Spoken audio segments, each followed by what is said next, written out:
Chapter 1: A Skirmish. As the wind veered and grew cooler, a ribbon of haze appeared above the Gulf Stream. Young Hamel, resting on his oars, gazed absently into the creeping mist. Under it the ocean sparkled with subdued brilliancy. Through it, shoreward, green palms and palmettos turned silvery. And as the fog spread, the seapier, the vast white hotel, bathing house, cottage, pavilion, faded to phantoms tinted with rose and pearl. Leaning there on his oars, he could still make out the distant sands flecked with the colors of sunshades and bathing skirts. The breeze dried his hair and limbs, but his swimming shirt and trunks still dripped salt water. Inshore, a dory of the beach guard drifted along the outer line of breakers, beyond which the more adventurous bathers were diving from an anchored raft. Still farther out, moving dots indicated the progress of hardier swimmers. One in particular, a girl capped with a brilliant red kerchief, seemed to be already nearer to Hamel than to the shore. It was all very new and interesting to him, the shore with its spectral palms and giant caravansary, the misty, opalescent sea where a white steam yacht lay anchored north of him, the Ariana from which he had come, and on board of which the others were still doubtless asleep, Portlaw, Malcourt, and Wayward. And at thought of the others he yawned and moistened his lips, still feverish from last night's unwisdom, and leaning forward on his oars, sat brooding, cradled by the flowing motion of the sea. The wind was still drawing into the north. He felt it, never strong, but always a little cooler, in his hair and on his wet swimming shirt. The flat cloud along the Gulf Stream spread thickly coastward, and after a little while the ghosts of things terrestrial disappeared. All around him, now, blankness save for the gray silhouette of the Ariane. A colorless canopy surrounded him, centered by a tiny pool of ocean. Overhead through the vanishing blue, hundreds of wild duck were stringing out to sea. Under his tent of fog, the tarnished silver of the water formed a floor smoothly unquiet. Sounds from the land, hitherto unheard, now came strangely distinct. The cries of bathers, laughter, the muffled shock of the surf, doubled and redoubled along the sands, the barking of a dog at the water's edge. Clear and near sounded the ship's bell on the Ariane, a moment's rattle of block and tackle, a dull call, answered, and silence.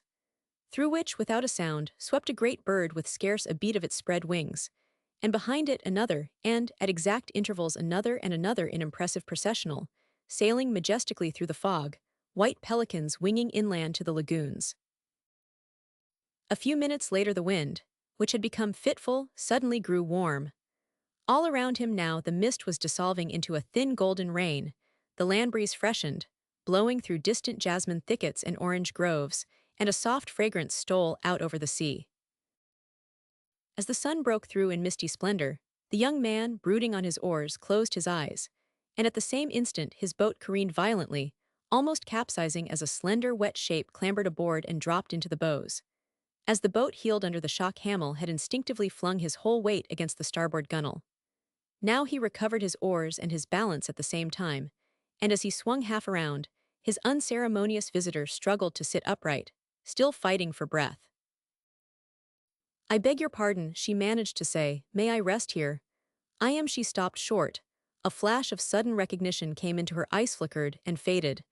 It was evident to him that, for a moment, she thought she had met him before. "Of course you may stay here," he said, inclined to laugh. She settled down, stretching slightly backward as though to give her lungs fuller play. In a little while her breathing grew more regular. Her eyes closed for a moment, then opened thoughtfully, skyward. Hamel's curious and half-amused gaze rested on her as he resumed the oars. But when he turned his back and headed the boat shoreward, a quick protest checked him, and oars at rest, he turned again, looking inquiringly at her over his shoulder. "I am only rowing you back to the beach," he said. "Do not row me in. I am perfectly able to swim back."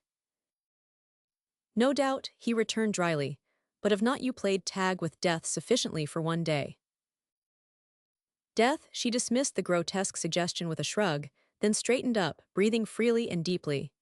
"It is an easy swim," she remarked, occupied with her wet hair under the knotted scarlet. "The fog confused me, that was all." "And how long could you have kept afloat if the fog had not lifted?" he inquired with gentle sarcasm, to which, adroitly adjusting hair and kerchief, she made no answer. So he added, There is supposed to be a difference between mature courage and the foolhardiness of the unfledged. What? The quick, close-clipped question cutting his own words silenced him, and, as he made no reply, she continued to twist the red kerchief around her hair, and to knot it securely, her doubtful glance returning once or twice to his amused face. When all had been made fast and secure, she rested one arm on the gunwale and dropped the other across her knees, relaxing in every muscle a moment before departure. And somehow, to Hamel, the unconscious grace of the attitude suggested the resting hermisthat sculptured concentration of suspended motion. "You had better not go just yet," he said, pointing seaward. She also had been watching the same thing that he was now looking at, a thin haze which again became apparent over the Gulf Stream. "Do you think it will thicken?" she asked. "I do not know, you had a close call last time." "There was no danger." "I think there was danger enough. You were apparently headed straight out to sea." "I heard a ship's bell and swam toward it, and when the fog lifted I found you." "Why did not you swim toward the shore? You could hear the surf and a dog barking." Ish turned pink with annoyance. "I suppose I was a trifle tired if you insist. I realized that I had lost my bearings, that was all. Then I heard a ship's bell, then the mist lifted, and I saw you, but I have explained all that before. Look at that exasperating fog." Vexation silenced her. She sat restless for a few seconds then.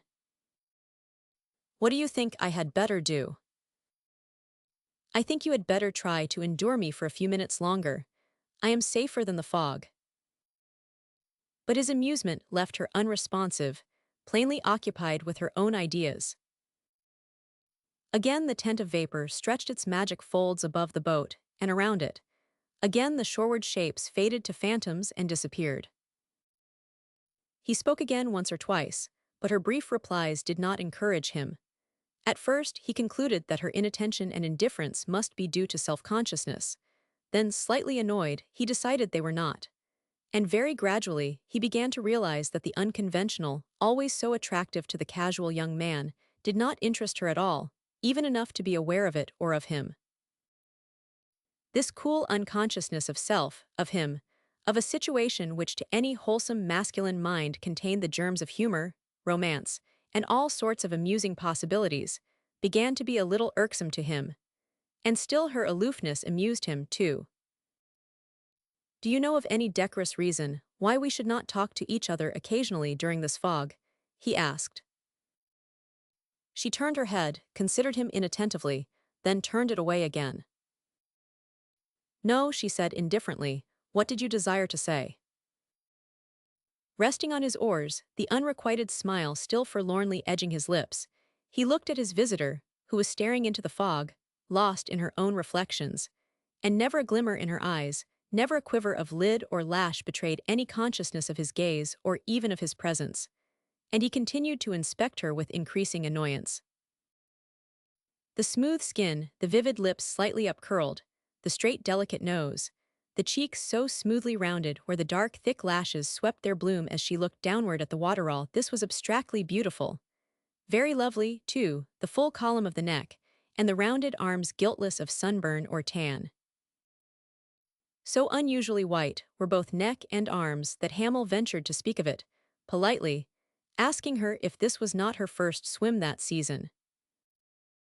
Voice in question roused her from abstraction. She turned toward him, then glanced down at her unstained skin. "My first swim," she repeated. "Oh, you mean my arms. No, I never burn, they change very little." Straightening up, she sat looking across the boat at him without visible interest at first, then doubtfully, as though in an effort to say something polite. "I am really very grateful to you for letting me sit here. Please do not feel obliged to amuse me during this annoying fog."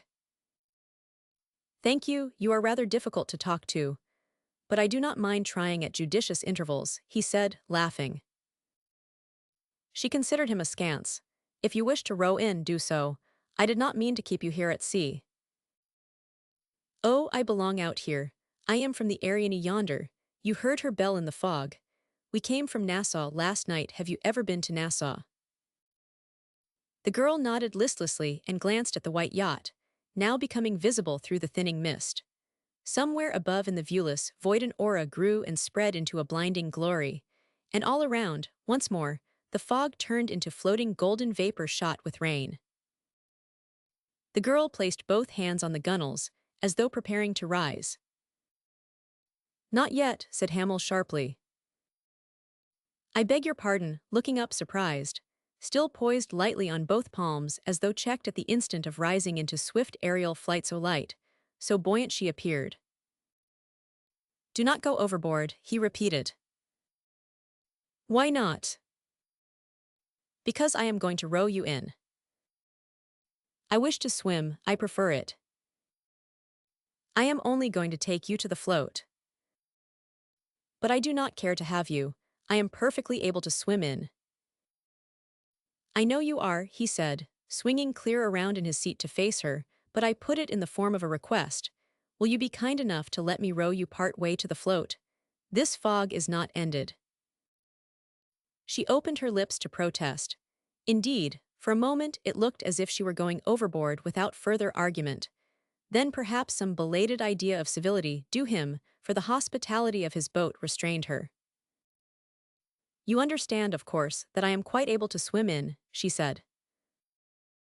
"Yes, may I now row you part way? The fog is closing in again." She yielded with a pretty indifference, none the less charming because there was no flattery in it for him. He now sat facing her, pushing his oars through the water, and she stole a curious glance at his feature slightly sullen, for the moment noticing his well-set, well-shaped head and good shoulders. That fugitive glance confirmed the impression of recognition in her mind. He was what she had expected in breeding and physiqueth type, usually to be met with where the world can afford to take its leisure. As he was not looking at her, she ventured to continue her inspection, leaning back and dropping her bare arm alongside to trail her fingers through the sunlit water. "Have we not rowed far enough?" she asked presently. "This fog is apparently going to last forever." "Like your silence," he said gaily. Raising her eyes in displeasure, she met his own frankly amused. "Shall I tell you," he asked, "exactly why I insisted on rowing you in?" I am afraid, he glanced at her with the quick smile breaking again on his lips. "I'm afraid you do not care whether I tell you or not. Do you?" "If you ask me, I really do not," she said. "And by the way, do you know that if you turned around properly and faced the stern you could make better progress with your oars?" "By better do you mean quicker progress?" he asked, so naively that she concluded he was a trifle stupid. The best-looking ones were usually stupid. "Yes, of course," she said, impatient. "It's all very well to push a punt across a millpond that way, but it's not treating the Atlantic with very much respect." "You were not particularly respectful toward the Atlantic Ocean when you started to swim across it." But again, the echo of amusement in his voice found no response in her unsmiling silence. He thought to himself, is she a prude or merely stupid? The pity of it, with her eyes of a thinking goddess and no ideas behind them. What she understands is the commonplace. Let us offer her the obvious. And aloud, fatuously, this is a rarely beautiful scene. What crisply? And feeling mildly wicked, he continued. Soft skies, a sea of Ionian azure. One might almost expect to see a trireme heading up yonder out of the south, festooned with the golden fleece. This is just the sort of a scene for a trireme, do not you think so? Her reply was the slightest possible nod. He looked at her meanly amused. It's really very classical, he said, like the voyage of Ulysses. Ulysses, you the water nymph Calypso, drifting in that golden ship of romance. Calypso was a land nymph, she observed absently, if accuracy interests you as much as your monologue. Checked and surprised, he began to laugh at his own discomfiture. And she, elbow on the gunwale, small hand cupping her chin, watched him with an expressionless directness that very soon extinguished his amusement and left him awkward in the silence. I have tried my very best to be civil and agreeable, he said after a moment. Is it really such an effort for you to talk to a man?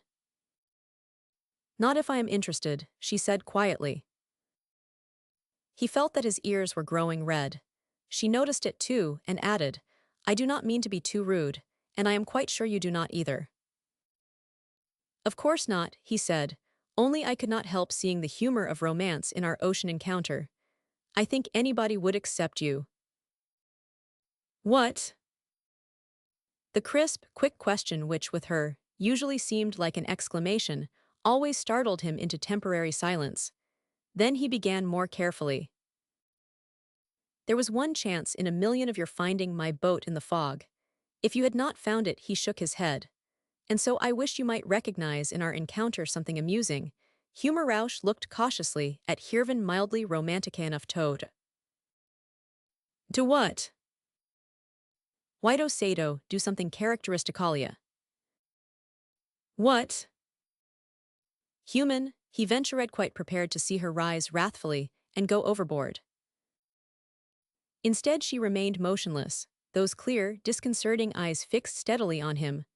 Once or twice he thought that her upper lip quivered, that some delicate demon of laughter was trying to look out at him under the lashes, but not a lid twitched, the vivid lips rested gravely upon each other. After a silence she said, What is it, human, that you expect me to do? Flirt with you? Good Lord, no, he said, stampeded. She was now paying him the compliment of her full attention. He felt the dubious flattery, although it slightly scared him. Why is it, she asked, that a man is eternally occupied in thinking about the effect he produces on woman, whether or not he knows her? That seems to make no difference at all. Why is it?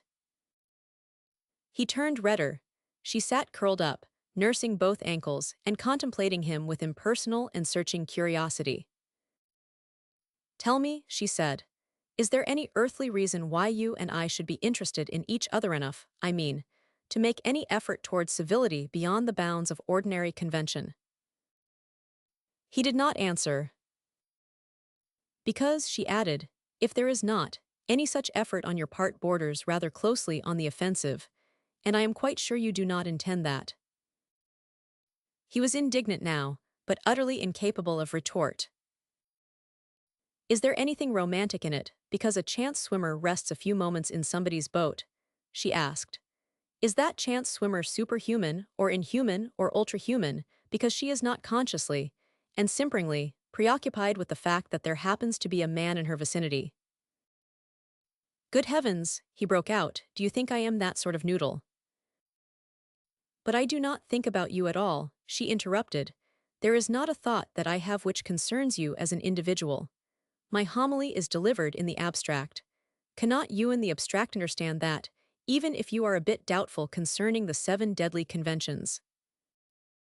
He rested on his oars, tingling all over with wrath and surprise. And now, she said quietly, I think it time to go. The sun is almost shining, you see, and the beauty of the scene is too obvious for even you to miss.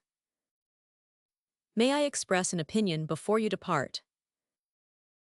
If it is not a very long or very dissenting opinion, then it's this: 2 normal and wholesome peoplemen and a woman cannot meet, either conventionally or unconventionally, without expressing some atom of interest in one another as individuals. I say 2 perfectly normal people. But it has just happened, she insisted, preparing to rise. No, it has not happened. Really, you speak for yourself, of course. Yes, I do. I am interested. I would be stupid if I were not. Besides, I understand conventions as well as you do. You do not observe them. I do not worship them. She said coolly, women should be ritualists, it is safer. It is not necessary in this case. I have not the slightest hope of making this incident a foundation for another. I have not the least idea that I shall ever see you again.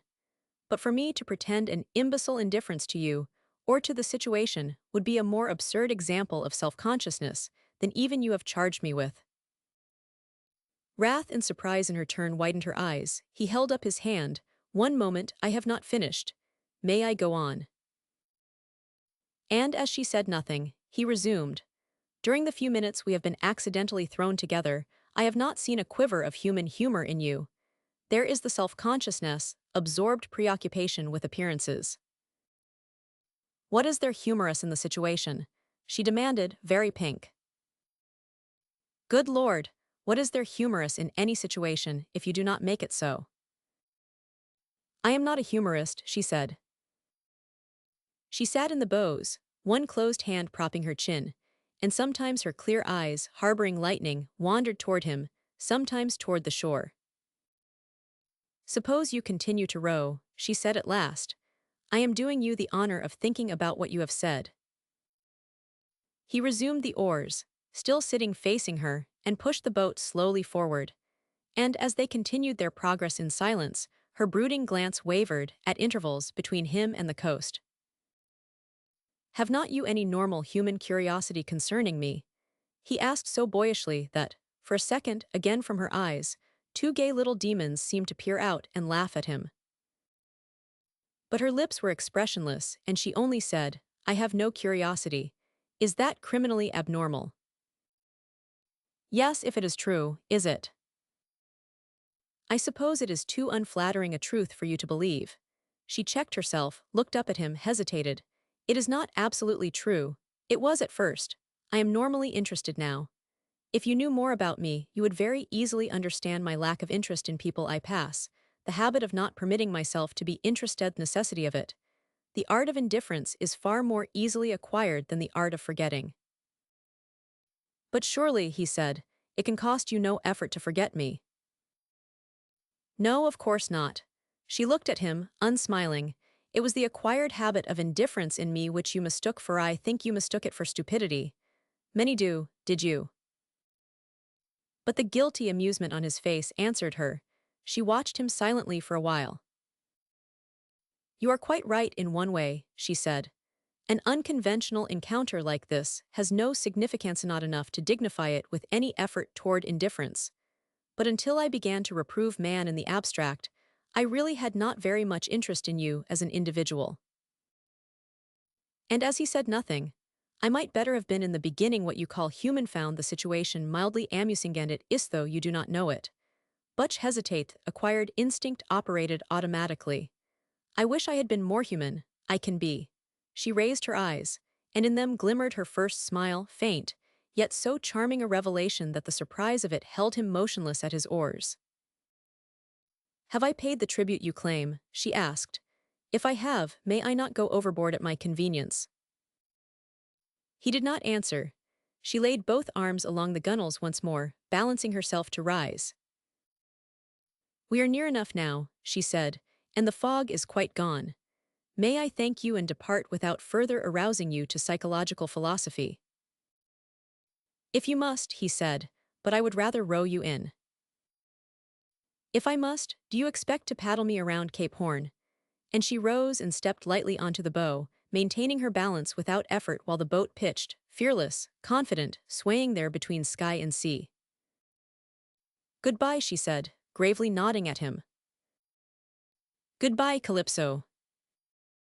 She joined her finger tips above her head, preliminary to a plunge. Then she looked down at him over her shoulder. I told you that Calypso was a land nymph. I cannot help it, fabled Calypso, you must remain to me. Oh, am I to remain anything to you for the next 5 minutes? Do you think I could forget you? I do not think so for 5 minutes. Your satisfied vanity will retain me for so long until it becomes hungry again. And but read the history of Ulysses carefully. However, it was nice of you not to name yourself and expect a response from me. I'm afraid it is going to take me almost 5 minutes to forget you. I mean your boat, of course. Goodbye. Before he could speak again, she went overboard, rose swimming with effortless grace. After a dozen strokes or so, she turned on one side, glancing back at him. Later, almost among the breakers, she raised one arm in airy signal, but whether to him or to somebody on the raft he did not know. For 5 minutes, allotted 5, he lay on his oars watching the sands. At moments he fancied he could still distinguish her, but the distance was great, and there were many scarlet headdresses among the bathers ashore and afloat. And after a while he settled back on his oars, cast a last glance astern, and pulled for the Ariane, aboard of which Portlaw was already bellowing at him through an enormous megaphone. Malcourt, who looked much younger than he really was, appeared on the after deck, strolling about with a telescope tucked up under one arm, both hands in his trousers pockets, and as Hamel pulled under the stern, he leaned over the rail. "Hello, Hamel. Any trade with the natives in prospect? How far will a pint of beads go with the lady aborigines?" "Better ask at the beach club," replied Hamel, laughing. "I say, Malcourt, I have had a corking swim out yonder." "Goin' deep?" inquired Malcourt guilelessly. "Deep, it's 40 fathoms off the reef." "I did not mean the water," murmured Malcourt. Chapter 2: A Landing. The Ariane was to sail that evening, her destination being Miami and the West Coast, where Portlaw desired to do some tarpon fishing and Wayward had railroad interests. Malcourt, always in a receptive attitude, was quite ready to go anywhere when invited. Otherwise, he preferred a remunerative attention to business. Hamel, however, though with the gay company aboard, was not of them. He had business at Palm Beach. His luggage had already been sent ashore. And now, prepared to follow, he stood a little apart from the others on the moonlit deck, making his adieus to the master of the Ariane. "It's been perfectly stunning this cruise," he said. "It was kind of you, Wayward. I do not know how to tell you how kind, but your boat's a corker and you are another." "Do you like this sort of thing?" asked Wayward grimly. "Like it? It's only a part of your ordinary liveseers and Portlaws, so you are not quite fitted to understand. But Wayward, I have been in heavy harness. You have been doing this sort of heavenly thing how many years?" "Too many. Tell me, you have really made good this last year, have not you, Gary?" Hamel nodded. "I had to." He laid his hand on the older man's arm. "Why do you know," he said, "when they gave me that first commission for the little park at Hampton Hills, thanks to you, I had not $5 in all the world." Wayward stood looking at him through his spectacles, absently pulling at his mustache, which was already partly gray.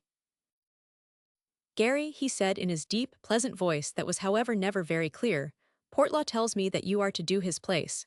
Then there are the new parks in Richmond Borough, and this enormous commission down here among the snakes and jungles. Well, God bless you. You are 25 and busy.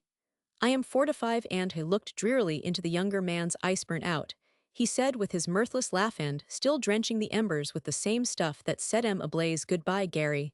Your boat's alongside. My compliments to your aunt." At the gangway, the younger man bade adieu to Malcourt and Portlaw, laughing as the latter indignantly requested to know why Hamel wasted his time attending to business. Malcourt drew him aside. "So you are going to rig up a big park and snake preserve for Neville Cardross?" "I am going to try, Louis. You know the family, I believe, do not you?" Malcourt gazed placidly at him. "Very well indeed," he replied deliberately. "They are a good, domestic, Mother Pinerosi on me sort of family. I am a sort of distant cousin run of the house and privilege of kissing the girls not now, but once. I am going to stay there when we get back from Miami." "You did not tell me that," observed Hamel, surprised. "No," said Malcourt carelessly, "I did not know it myself. Just made up my mind to do it. Saves hotel expenses. Well, your cockleshell is waiting. Give my regards to the family, particularly to Sheila." He looked curiously at Hamel. "Particularly to Sheila," he repeated, but Hamel missed the expression of his eyes in the dusk. "Are you really going to throw us over like this?" demanded Portlaw, as the young men turned back together across the deck. "Got to do it," said Hamel cheerfully, offering his hand in adieu. "Do not plead necessity," insisted Portlaw. "You have just landed old man Cardross, and you have got the Richmond Parks, and you are going to sting me for more than I am worth. Why on earth do you cut and run this way? No man in his proper senses really knows why he does anything. Seriously, Portlaw, my party is ended." Destiny gave Ulysses a proud party that lasted 10 years. Was not it 10? Malcourt demanded Portlaw. "Stay with us, son. You have 9 years and 11 months of being a naughty boy coming to you, including a few Circes and grand slams. He's met his Circe, cut in Malcourt, leaning languidly over the rail. She's wearing a scarlet handkerchief this season. Portlaw, laughing fatly, nodded. Louis discovered your Circe through the glasses climbing into your boat. What a busy little beast you are, Malcourt, observed Hamel, annoyed, glancing down at the small boat alongside. Beast is good. You mean the mere sight of her transformed Louis into the classic shote, added Portlaw, laughing louder as Hamel, still smiling through his annoyance, went over the side. And a moment later the gig shot away into the starset darkness. From the bridge Wayward wearily watched it through his night glasses. Malcourt, slim and graceful, sat on the rail and looked out into the southern dusk, an unlighted cigarette between his lips. That kills our four at bridge, grumbled Portlaw, leaning heavily beside him. We will have to play Klondike and Preference now, or call in the ship's cat. Hello, is that you, Jim? As Wayward came aft, limping a trifle as he did at certain times. That girl had a good figure through the glasses. I could not make out her face. It was probably the limit. Combinations are rare, mused Malcourt. And then the fog came. It was like one of those low-down classical tricks of Jupiter when caught philandering. Portlaw laughed till his bulky body shook. The Olympian fog was wasted, he said. John Garrett Hamel 3D still preserves his nursery illusions. He's lucky, remarked Wayward, staring into the gloom. But not fortunate, added Malcourt. There's a difference between luck and fortune. Read the French classics. Wayward growled. Malcourt, who always took a malicious amusement in stirring him up, grinned at him sideways. No man is fit for decent society until he's lost all his illusions, he said, particularly concerning women. Some of us have been fools enough to lose our illusions, retorted Wayward sharply, but you never had any, Malcourt, and that's no compliment from me to you. Portlaw chuckled. We never lose illusions, we mislay he suggested, and then we are pretty careful to mislay only that particular illusion which inconveniences us. He jerked his heavy head in Malcourt's direction. Nobody clings more frantically to illusions than your unbaked cynic. Louis, you are not nearly such a devil of a fellow as you imagine you are. Malcourt smiled easily and looked out over the waves.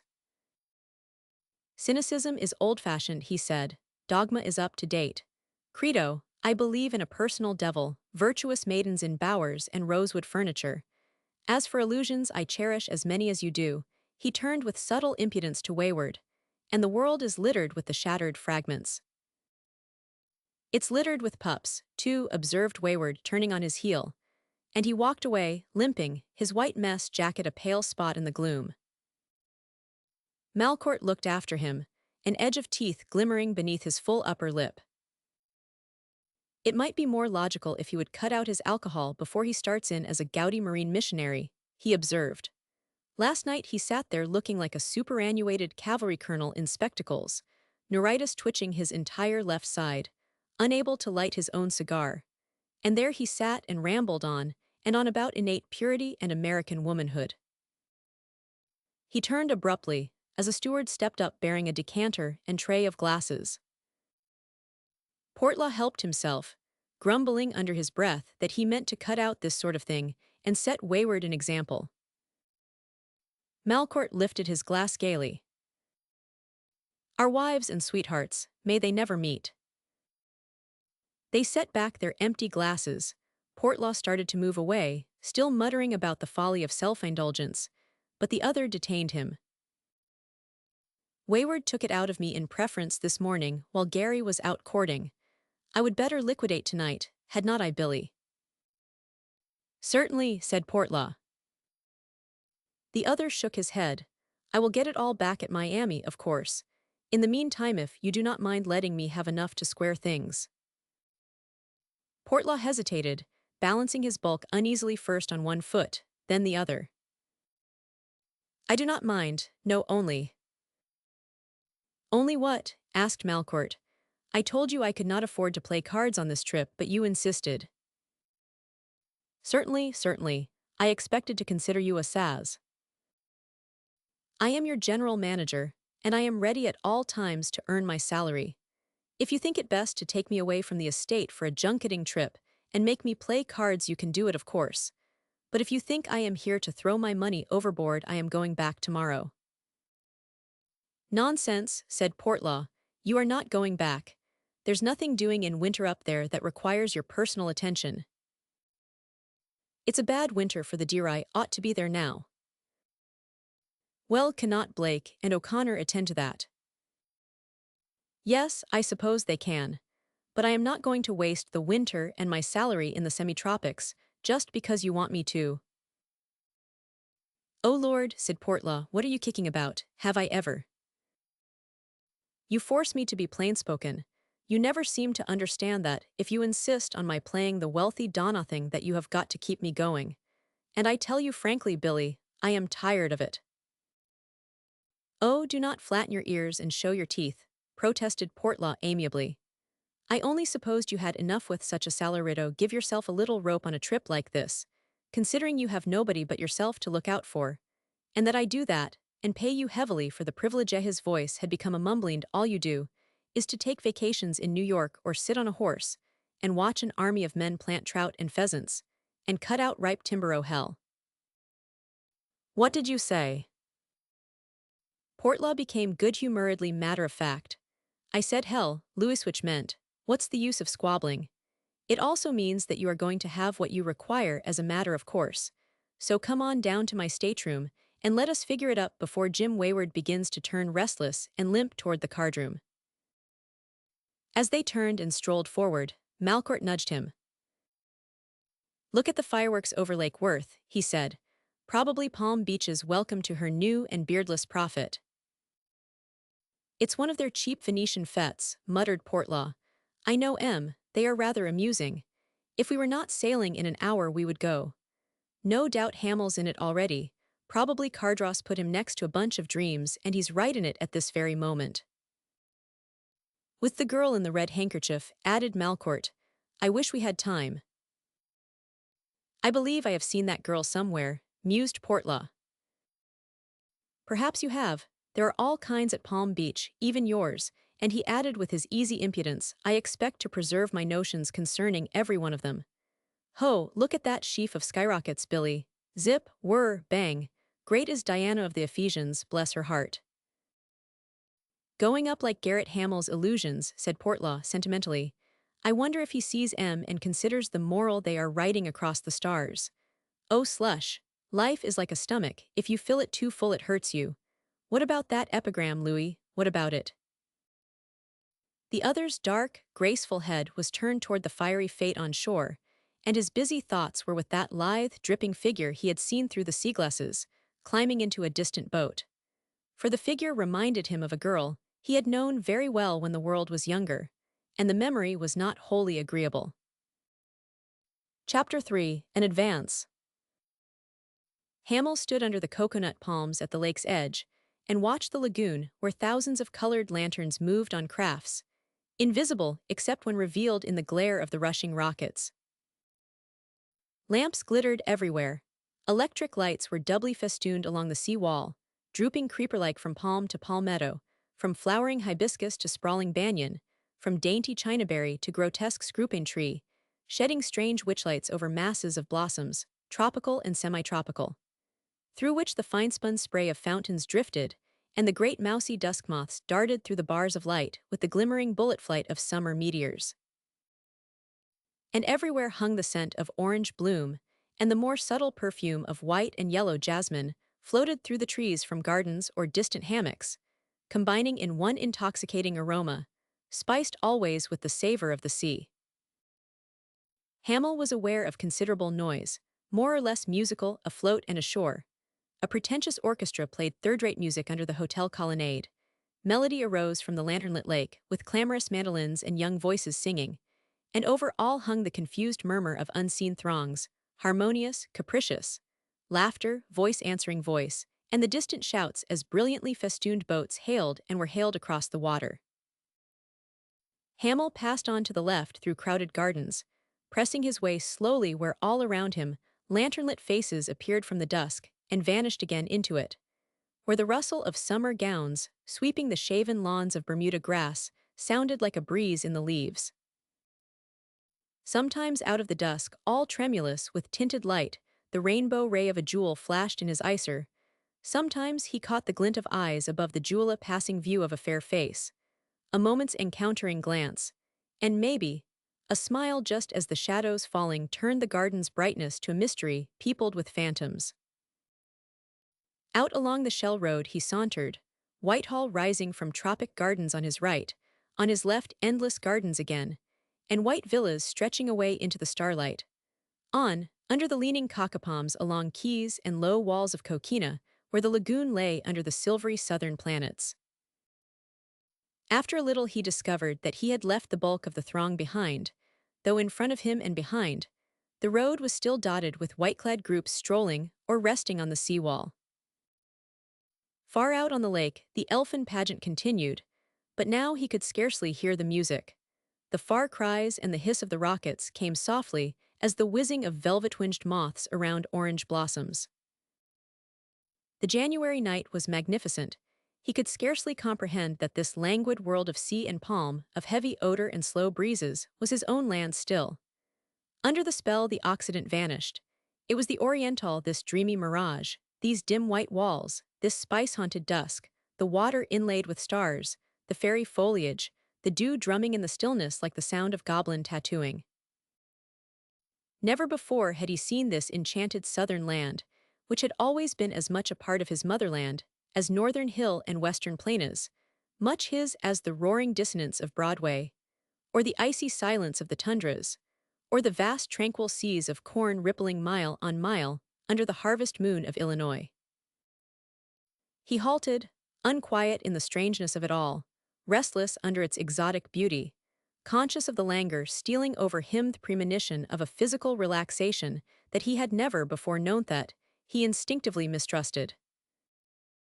People in groups passed and repassed along the lagoon wall, where, already curiously tired, he had halted beside an old bronze cannon, some ancient Spanish piece, if he could judge by the arms and arabesques covering the breach, dimly visible in the rays of a Chinese lantern.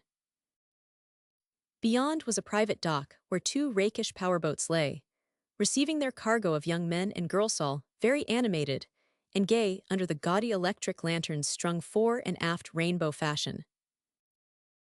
He seated himself on the cannon, lingering until both boats cleared for the carnival, rushing out into the darkness like streaks of multicolored flame. Then, his lassitude increasing, he rose and sauntered toward the hotel, which loomed like a white mountain afire above the dark masses of tropic trees. And again the press of the throng hemmed him in among the palms and fountains and hedges of crimson hibiscus. Again the dusk grew gay with voices and the singing overtone of violins. Again the suffocating scent of blossoms, too sweet and penetrating for the unacclimated, filtered through and through him, till his breath came unevenly, and the thick odors stirred in him strange senses of expectation, quickening with his pulses to a sudden prophecy. And at the same instant, he saw the girl of whom he had been thinking. She was on the edge of a group of half a dozen or more men in evening dress, and women in filmy, white, already close to him, so near that the frail stuff of her skirt brushed him, and the subtle, fresh aroma of her seemed to touch his cheek like a breath as she passed. "Calypso," he whispered, scarcely conscious that he spoke aloud. A swift turn of her head, eyes that looked blankly into his, and she had passed.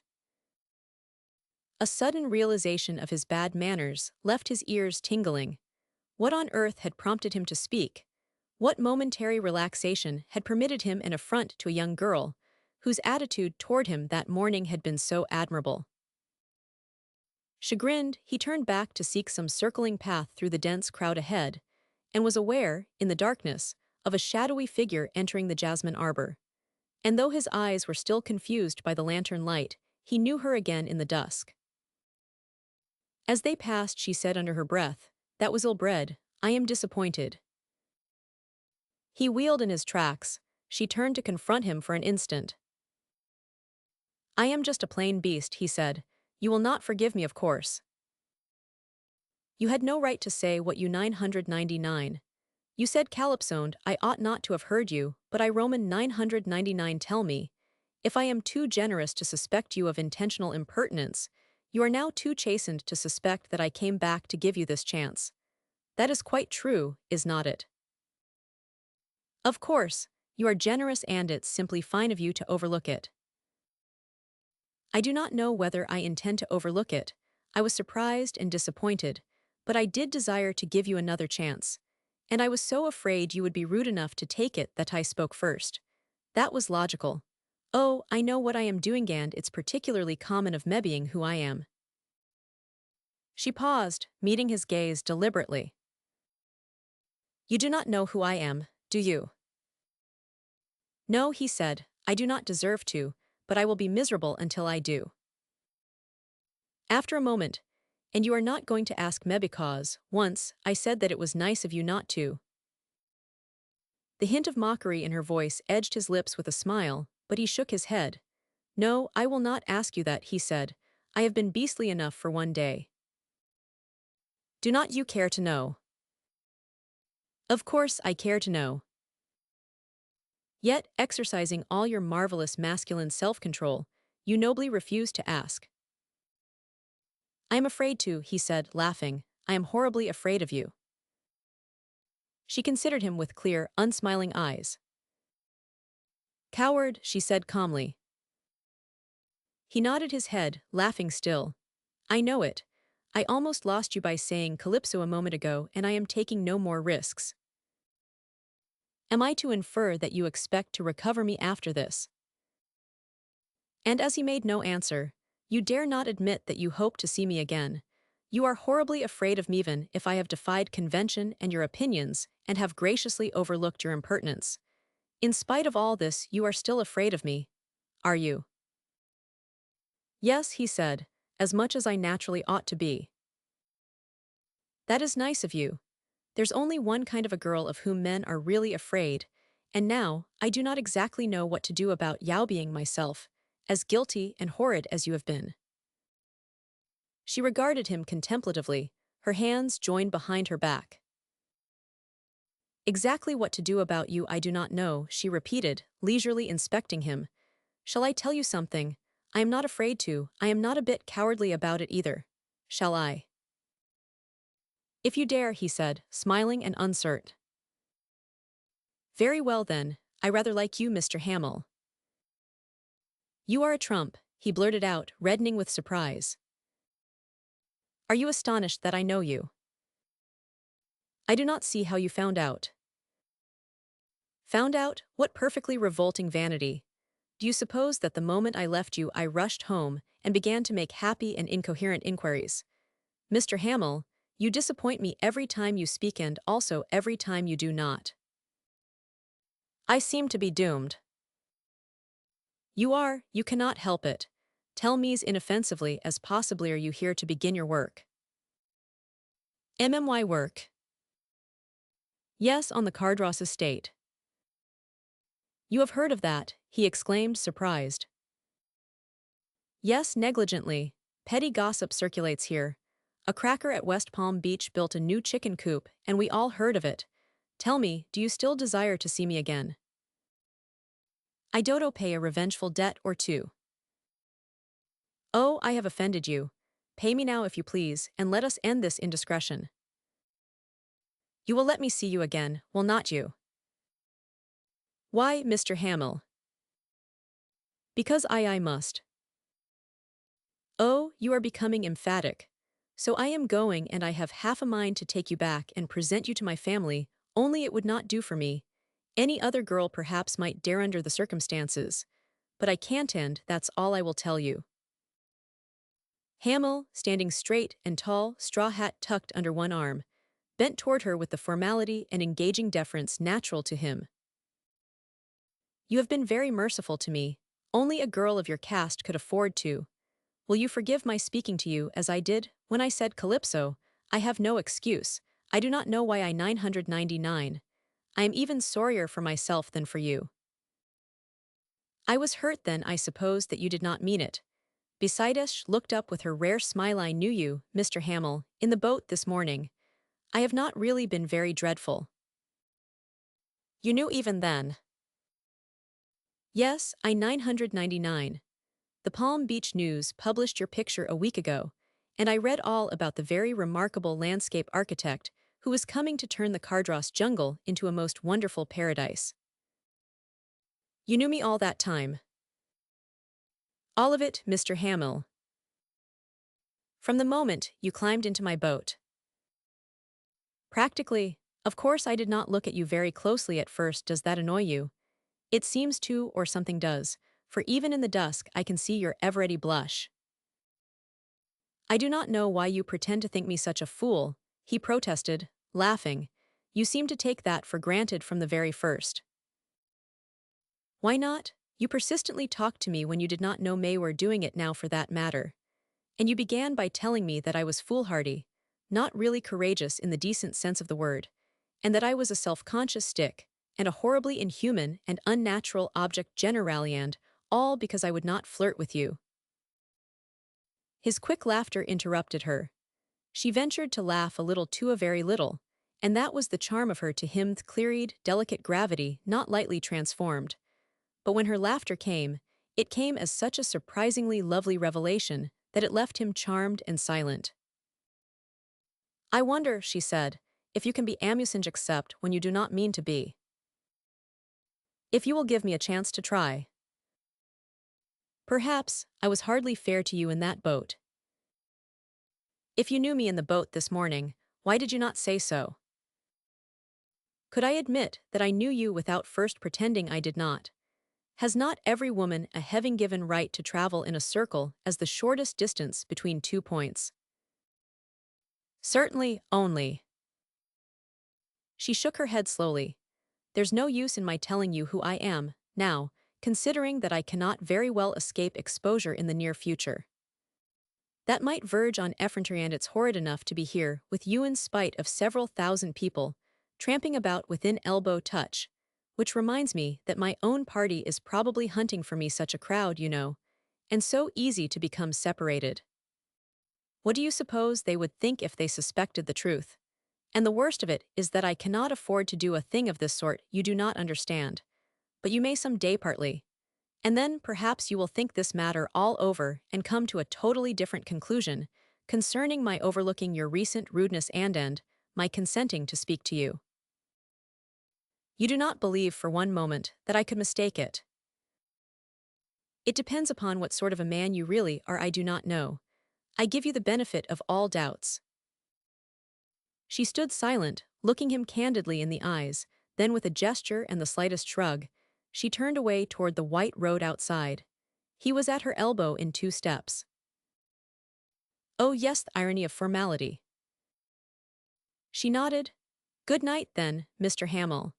If circumstances permitted, it would have been delightful as putting off the cloak of convention and donning motley for a little unconventional misbehavior with you, but as it is, it worries me slightly as much as the episode and your opinion are worth. I am wondering, he said, why this little tincture of bitterness flavors what you say to me. Because I have misbehaved, and so have you. Anyway, now that it's done, there's scarcely anything I could do to make the situation more flagrant or less flippant. You do not really think. Certainly, after all is said and done, we do not know each other. Here we are, shamelessly sauntering side by side under the jasmine, pollen Virginia-like, exchanging subtleties blindfolded. You are you, I am I.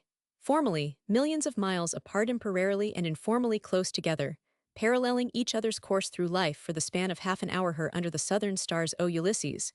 Truly that island was inhabited by one, Calypso, but your thrall is to be briefer than your prototypes. See now, here is the road, and I release you to that not impossible she. There is none. There will be, you are very young, goodbye. The confusing part of it to me, he said, smiling, is to see you so physically youthful with even a hint of almost childish immaturity, and then to hear you as you erudite, experienced, nicely cynical, maturely sure of yourself, and you think me experienced. Yes. Sure of myself. Of course, with your cool, amused poise, your absolute self-possession and the half-disdainful swordplay of your wit at my expense. She halted beside the seawall, adorably mocking in her exaggerated gravity.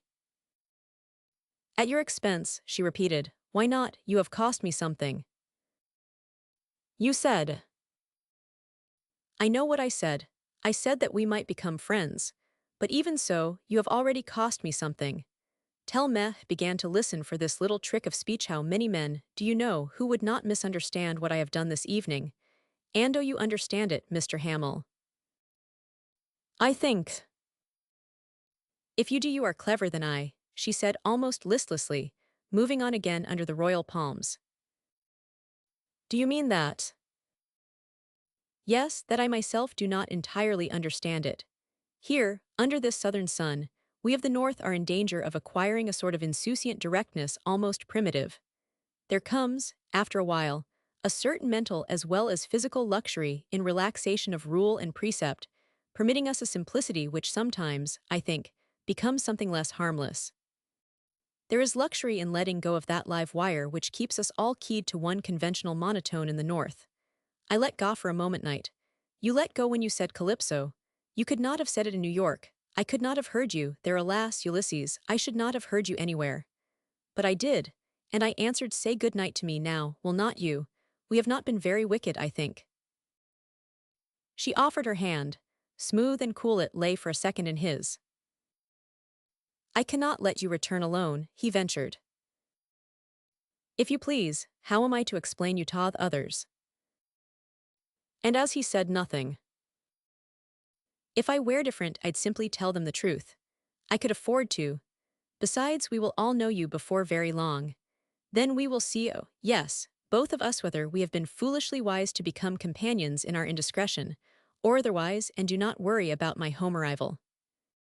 That's my lawn there, where that enormous rubber banyan tree straddles across the stars. Is it not quaint, the tangle of shrubbery all over jasmine? And those are royal poincianas. If you please, in there's a great garden beyond, and most delectable orange groves, where you and I and the family and Alonzo will wander and eat pine oranges and king oranges and mandarins and oh, well. Are you going to call on Mr. Cardross tomorrow? Yes, he said, I will have to see Mr. Cardross at once.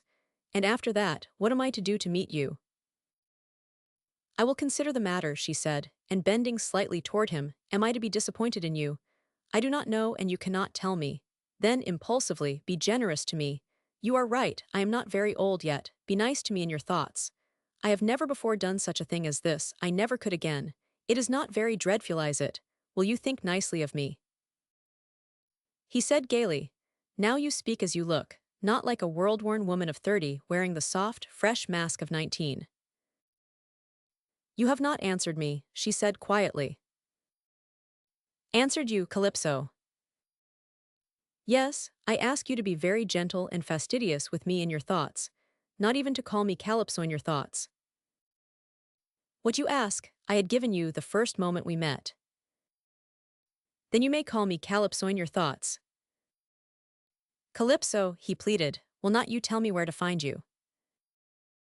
Yes, in the house of Mr. Cardross, this is his house. She turned and stepped onto the lawn. A mass of scarlet hibiscus hid her, then she reappeared, a pale shape in the dusk of the oleander-bordered path. He listened, the perfume of the oleanders enveloped him. High under the stars the fronds of a royal palm hung motionless. Then, through the stillness, very far away, he heard the southern ocean murmuring in its slumber under a million stars. Chapter 4, Reconnaissance. Hamill awoke early. Long before breakfast he was shaved, dressed, and hungry, but in the hotel late rising appeared to be fashionable, and through the bewildering maze of halls and corridors nobody was yet astir except a few children and their maids. So he sauntered about the acres of floor space from rotunda to music room, from desk to sun parlor, through the endless carpeted tunnel leading to the station, and back again, taking his bearings in this wilderness of runways so profusely embowered with palms and furniture. In one wide corridor, lined like a street with shops, clerks were rearranging show windows, and Hamill strolled from the jeweler's to the brilliant but dubious display of an Armenian rug dealer. from a New York milliner's exhibition, where one or two blonde, sleepy-eyed young women moved languidly about, to an exasperating show of shells, curiosities, and local photographs, which quenched further curiosity. However, beyond the shops, at the distant end of an Axminster vista flanked by cabbage palms and masterpieces from Grand Rapids, he saw sunshine and the green tops of trees, and he made toward the oasis, coming out along a white colonnade overlooking the hotel gardens. It was early enough for any ambitious bird to sing, but there were few songbirds in the gardens, a palm warbler or two, and a pair of subdued mockingbirds not inclined to be tuneful. Everywhere, however, purple and bronze grackle appeared, flying or walking busily over the lawns, sunlight striking the rainbow hackle on their necks, and their pale yellow or bright orange eyes staring boldly at the gardeners who dawdled about the flowery labyrinths with watering can and jointed hose. And from every shrub and tree came the mildly unpleasant calling of the grackle, and the blackbirds along the lagoon answered with their own unmusical cockashi. Somehow, to Hamel, the sunshine seemed to reveal more petty defects in this semi-tropical landscape than he could have divined the night before under the unblemished magic of the stars. For the grass was not real grass, but only that sparse, bunchy, sun-crisped substitute from Bermuda. Here and there wind-battered palmetto fronds hung burnt and bronzed, and the vast hotel, which through the darkness he had seen piled up above the trees in cliff-like beauty against the stars, was actually remarkable only for its size and lack of architectural interest. He began to wonder whether the inhabitants of its 1,000 rooms, aware of the pitiless clarity of this semi-tropical morning sunlight, shunned it lest it reveal unsuspected defects in those pretty lantern-lit faces of which he had had glimpses in the garden's enchanted dusk. The night before, however, the sunshine seemed to render the little children only the lovelier, and he sat on the railing, his back against a pillar, watching them racing about with their nurses, until the breakfast hour at last came around and found him at table, no longer hungry. A stream of old ladies and gentlemen continued toddling into the breakfast rooms where an acre or two of tables, like a profuse crop of mushrooms, disturbed the monotony of the hotel interior with a monotony still more pronounced. However, there was hazy sunshine in the place, and a glimpse of blessed green outside, and the leisurely Negroes brought him fruit, which was almost as good as the New York winter markets afforded, and his breakfast amused him mildly. The people, too, amused him, so many dozens of old ladies and gentlemen, all so remarkably alike in a common absence of distinguishing traits, a sort of homogeneous, expressionless similarity, which was rather amazing, as they doubtless had gathered there from all sections of the Republic. But the children were delightful, and all over the vast room he could distinguish their fresh little faces like tufts of flowers set in a waste of dusty stubble, and amid the culinary clatter, their clear, gay little voices broke through cheerfully at moments, grateful as the morning chatter of sparrows in early spring. When Hamel left his table, he halted to ask an imposing headwaiter whether Miss Palliser might be expected to breakfast, and was informed that she breakfasted and lunched in her rooms and dined always in the café. So he stopped at the desk and sent up his card. A number of young people evidently equipped for the golf links now pervaded hall and corridor. Others, elaborately veiled for motoring, stopped at the desk for letters on their way into the outer sunshine. A row of rather silent but important-looking gentlemen, morning cigars afire, gradually formed ranks in armchairs under the colonnade. People passing and repassing began to greet each other with more vivacity. Veranda and foyer became almost animated as the crowd increased. And now a demure bride or two emerged in all the radiance of perfect love and raiment, squired by him, braving the searching sunshine with confidence in her beauty, her plumage, and a kindly planet. And in pitiful contrast, here and there some waxen-faced invalid, wheeled by a trained nurse, in cap and cuffs, through sunless halls into the clear sea air, to lie motionless, with leaden lids scarcely parted, in the glory of a perfect day. A gentleman, rotund of abdomen, wearing a stubby red mustache, screwed a cigar firmly into the off corner of his mouth, and after looking aggressively at Hamel for fully half a minute said, "Southern Pacific sold off at the close." "Indeed," said Hamel. It's like picking daisies, said the gentleman impressively. And after a pause, during which he continued to survey the younger man, "What name?" he inquired, as though Hamel had been persistently attempting to inform him. Hamel told him good-naturedly. "Pleased to meet you, Mr. Hamel. My name is Raleigh. Probably the name is familiar to you.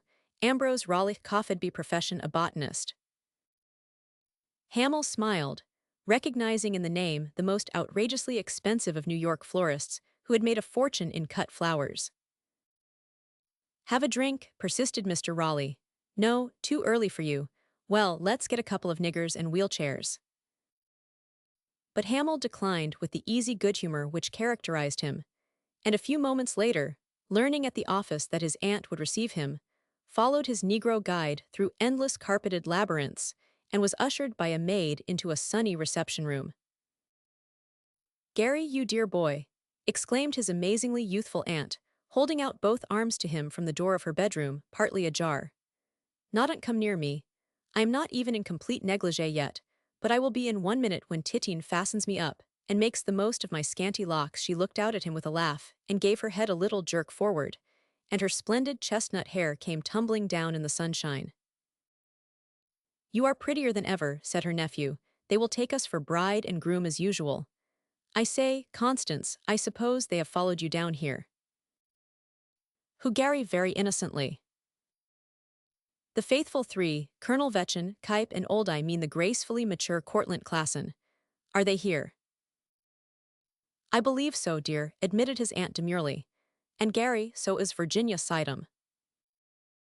"Really?" he said, suddenly subdued as his aunt, who was 40 and looked 25, came forward in her pretty chamber gown, and placed two firm white arms around him, and kissed him squarely and with vigor. "You dear," she said, "you certainly are the best-looking boy in all Florida. When did you come? Is Jim Wayward's yacht here still? And why did not he come to see me?" "The Ariane sailed for Miami last night after I landed. I left my card, but the office people rang and could get no answer. I was in bed. How stupid of me. I retired early because Virginia and I had been dissipating shamefully all the week and my aged bones required a rest, and now tell me all about this new commission of yours. I have met the Cardross family.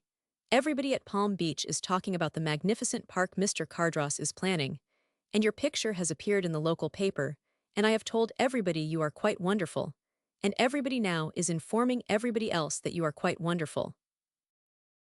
His very gay aunt lay back in her great soft chair, pushing with both fair hands the masses of chestnut hair from her forehead, and smiling at him out of her golden brown eyes, jolliest, frankest of eyes sort even women trust instinctively at first glimpse. So he sat there and told her all about his commission, and how this man, Neville Cardross, whom he had never even seen, had written to him and asked him to make the most splendid park in America around the Cardross villa, and had invited him to be his guest during his stay in Florida. "They evidently are nice people from the way Mr. Cardross writes," he said. "You say you know them, Constance?" "I have met them several times the way you meet people here. They have a villa rather imposing in an exotic fashion." "Why, yes, Gary, they are nice, dreadfully wealthy, tremendously popular. Mrs. Carrick, the married daughter, is very agreeable. Her mother is amiable and dreadfully stout. Then there's a boy of your age, Grey Cardross, a well-mannered youth who drives motors, and whom Mr. Klassen calls a speedmed cub. Then there is Cecile Cardross, a debutante of last winter, and then Miss Palliser hesitated, crossed one knee over the other, and sat gently swinging her slippered foot and looking at her nephew." "Does that conclude the list of the Cardross family?" he asked. "No, there remains the beauty of the family, Sheila." She continued to survey him with smiling intentness and went on slowly. "Sheila Cardross, the girl here. People are quite mad about her, I assure you. My dear, every man at Palm Beach tags after her. Rows of callow youths sit and gaze at her very footprints in the sand when she crosses the beach. She turns masculine heads to the verge of permanent dislocation. No guilty man escapes. Even Cortlandt Klassen is meditating treachery to me, and Mr. Kuyp has long been wavering, and Gussie Vetchin too. The wretch. We poor women try hard to like her, but Gary, is it human to love such a girl?" It's divine, Constance, so you will like her. Oh yes, thank you. Well, I do. I do not know her well, but I am inclined to like Heron away. There's something else, though. She considered her handsome nephew steadily. You are to be a guest there while this work of yours is in hand. Yes, I believe so. Then, dear, without the slightest unworthy impulse or the faintest trace of malice, I wish to put you on your guard. It's horrid, but I must. On my guard, he repeated. So he sat there and told her all about his commission. So he sat there and told her all about his commission. Yes, for you, Gary. Sheila Cardross is a rather bewildering beauty. She is French convent bred, clever and cultivated and extremely talented. Besides that she has every fashionable grace and accomplishment at the ends of her pretty fingersand, she has a way with hair a way of looking at you which is pure murder to the average man. And beside that she is very simple and sweet to everybody. As an assassin of hearts she's equipped to slay yours, Gary. Well, he inquired laughing, and added, let her slay, why not? This, dear, and you who know me will acquit me of any ignoble motive, if I say that she is not your social equal, Gary. What I thought you said. Yes, about the others. But it is not the same with Sheila Cardross. It seems cruel to say it, but it is for your Sakito effectually forestall any possible accident that I am going to tell you that this very lovely girl Sheila is an adopted child, not a daughter. That exceedingly horrid old gossip, Mrs. Van Diemen, told me that the girl was a foundling taken by Mr. and Mrs. Cardross from the Staten Island Asylum. And I am afraid Mrs. Van Diemen knows what she's talking about because she founded and still supports the asylum. Hamel looked gravely across at his aunt. The poor little girl, he said slowly. Lord, but that's tough, and tougher still to have Mrs. Van Diemen taking the trouble to spread the news. Cannot you shut her up? It is tough, Garrett. I suppose they all are dreadfully sensitive about it. I begged Mrs. Van Diemen to keep her own counsel. But she will not. And you know, dear, that it would make no difference to me in my relations with the girl except Thatch hesitated. Smillingsh is not good enough for you, Gary, and so, if you catch the prevailing contagion and fall a victim, you have been inoculated now and will have the malady lightly. My frivolous and fascinating aunt, he said, have you ever known me to catch any prevailing? Oh, Garrett, you know you have dozens of times. I have been civilly attentive to several girls. I wish to goodness you would marry Virginia Sidham, but you will not. Virginia, he repeated, astonished. Yes, I do. I wish you were safely and suitably married. I am worried, Gary. You're becoming too good-looking not to get into some horrid complication as poor Jim Wayward did. And now he's done for, finished. Oh, I wish I did not feel so responsible for you. And I wish you were not going to the Cardrosses to live for months. He leaned forward laughing, and took his aunt's slim hands between his own sunburned fists. You cunning little thing, he said, if you talk that way I will marry you off to one of the faithful three, you and Virginia too. Lord, do you think I am down here to cut capers when I have enough hard work ahead to drive a dozen men crazy for a year? As for your beautiful Miss Cardrosswe, I saw a girl in a boat not long ago who really was a beauty. I mean to find her some day, and that is something for you to worry about. Gary, tell me. But he rose, still laughing, and saluted Miss Palliser's hands. If you and Virginia have nothing better on, I will dine with you at 8. Yes, no. Of course, where are you going now? To report to Mr. Cardross and brave beauty in its bower, he added mischievously. I will doubtless be bowled over first shot, and come around for a dinner and a blessing at 8 this evening. Do not joke about it, she said as they rose together, and stood for a moment at the window looking down into the flowering gardens. Is it not a jolly scene? She added, the fountain against the green, and the flowers and the sunshine everywhere, and all those light summer gowns outdoors in January, and she checked herself and laid her hand on his arm. Gary, do you see that girl in the wheelchair? The one just turning into the gardens. He had already seen her. Suddenly his heart stood still in dread of what his aunt was about to say. He knew already somehow that she was going to say it, yet when she spoke the tiny shock came just the same. "That," said his aunt, "is Sheila Cardross. Is she not too lovely for words?" "Yes," he said, "she is very beautiful." For a while they stood together there at the window. Then he said goodbye in a rather subdued manner, which made his aunt laugh, that jolly, clear laugh which never appealed to him in vain. "You are not mortally stricken already at your first view of her, are you?" she asked. "Not mortally," he said. "Then fall a victim and recover quickly. And do not let me sit here too long without seeing you, will you?"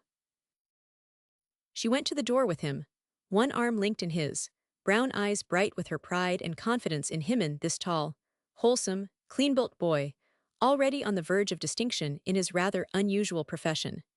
And she saw in him all the strength and engaging good looks of his dead father, and all the clear and lovable sincerity of his mother, her only sister, now also dead. "You will come to see me sometimes, won't you, Gary?" she repeated wistfully. "Of course I will. Give my love to Virginia and my amused regards to the faithful three."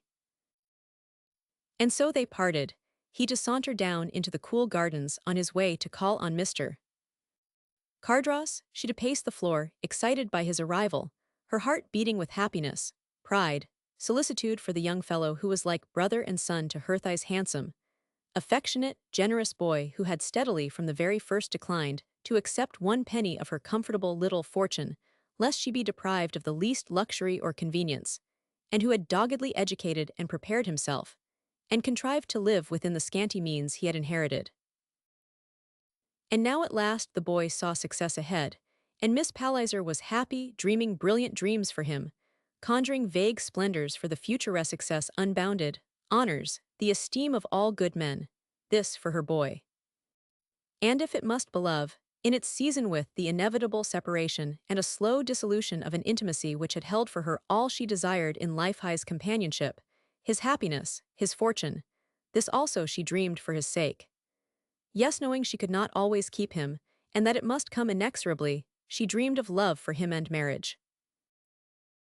And as she stood now by the sunny window, idly intent on her vision, without warning, the face of Sheila Cardross glimmered through the dream, growing clearer, distinct in every curve and tint of its exquisite perfection, and she stared at the mental vision, evoking it with all the imagination of her inner consciousness, unquiet yet curious, striving to look into the phantom's ice-clear, direct eyes which she remembered, and a thrill of foreboding touched her, lest the boy she loved might find in the sweetness of these clear eyes a peril not lightly overcome.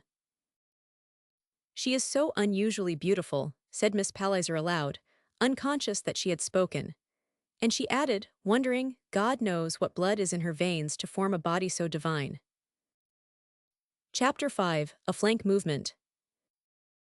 Young Hamel, moving thoughtfully along through the gardens, caught a glimpse of a group under the palms which halted him for an instant, then brought him forward, hat off, hand cordially outstretched. "Awfully glad to see you, Virginia, this is very jolly. Hello, Kipe. How are you, Colonel Vetchno? How do you do, Mr. Classen?" as the latter came trotting down the path, twirling a limber walking stick. "Howdito, howdito," piped Cortlandt Classen with a rickety abandon almost paternal, and replying literally, Hamel admitted his excellent physical condition. Virginia Sidham, reclining in her basket chair, very picturesque in a broad hat, smiled at him out of her peculiar bluish-green eyes, while Cortlandt Classen fussed and patted his shoulder. An old beau who had toddled about Manhattan in the days when the town was gay. Below Bleecker Street, when brownstone was for the rich alone, when the family horses wore their tails long and a proud Ethiop held the reins, when Saratoga was the goal of fashion, and old General Jan Vanderdyke pronounced his own name Wonderdink, with profane accompaniment. They were all most affable. Van Tassel Kipe with the automatic nervous snicker that deepened the furrows from nostril to mouth, a tall stoop-shouldered man of scant 40 with the high color, long, nervous nose, and dull eye of Dutch descent, and Colonel Augustus Magnelius Pietrus Vetchen, scion of an illustrious line whose ancestors had been colonial governors and judges before the British flag floated from the New Amsterdam fort. His daughter was the celebrated beauty, Mrs. Tom O'Hara. She had married O'Hara, and so many incredible millions that people insisted that was why Colonel Vetchin's eyebrows expressed the acute slant of perpetual astonishment. So they were all cordial, for was he not related to the late General Garrett Sidham, and therefore distantly to them all? And these men who took themselves and their lineage so seriously, took Hamel seriously, and he often attempted to appreciate it seriously, but his sense of humor was too strong.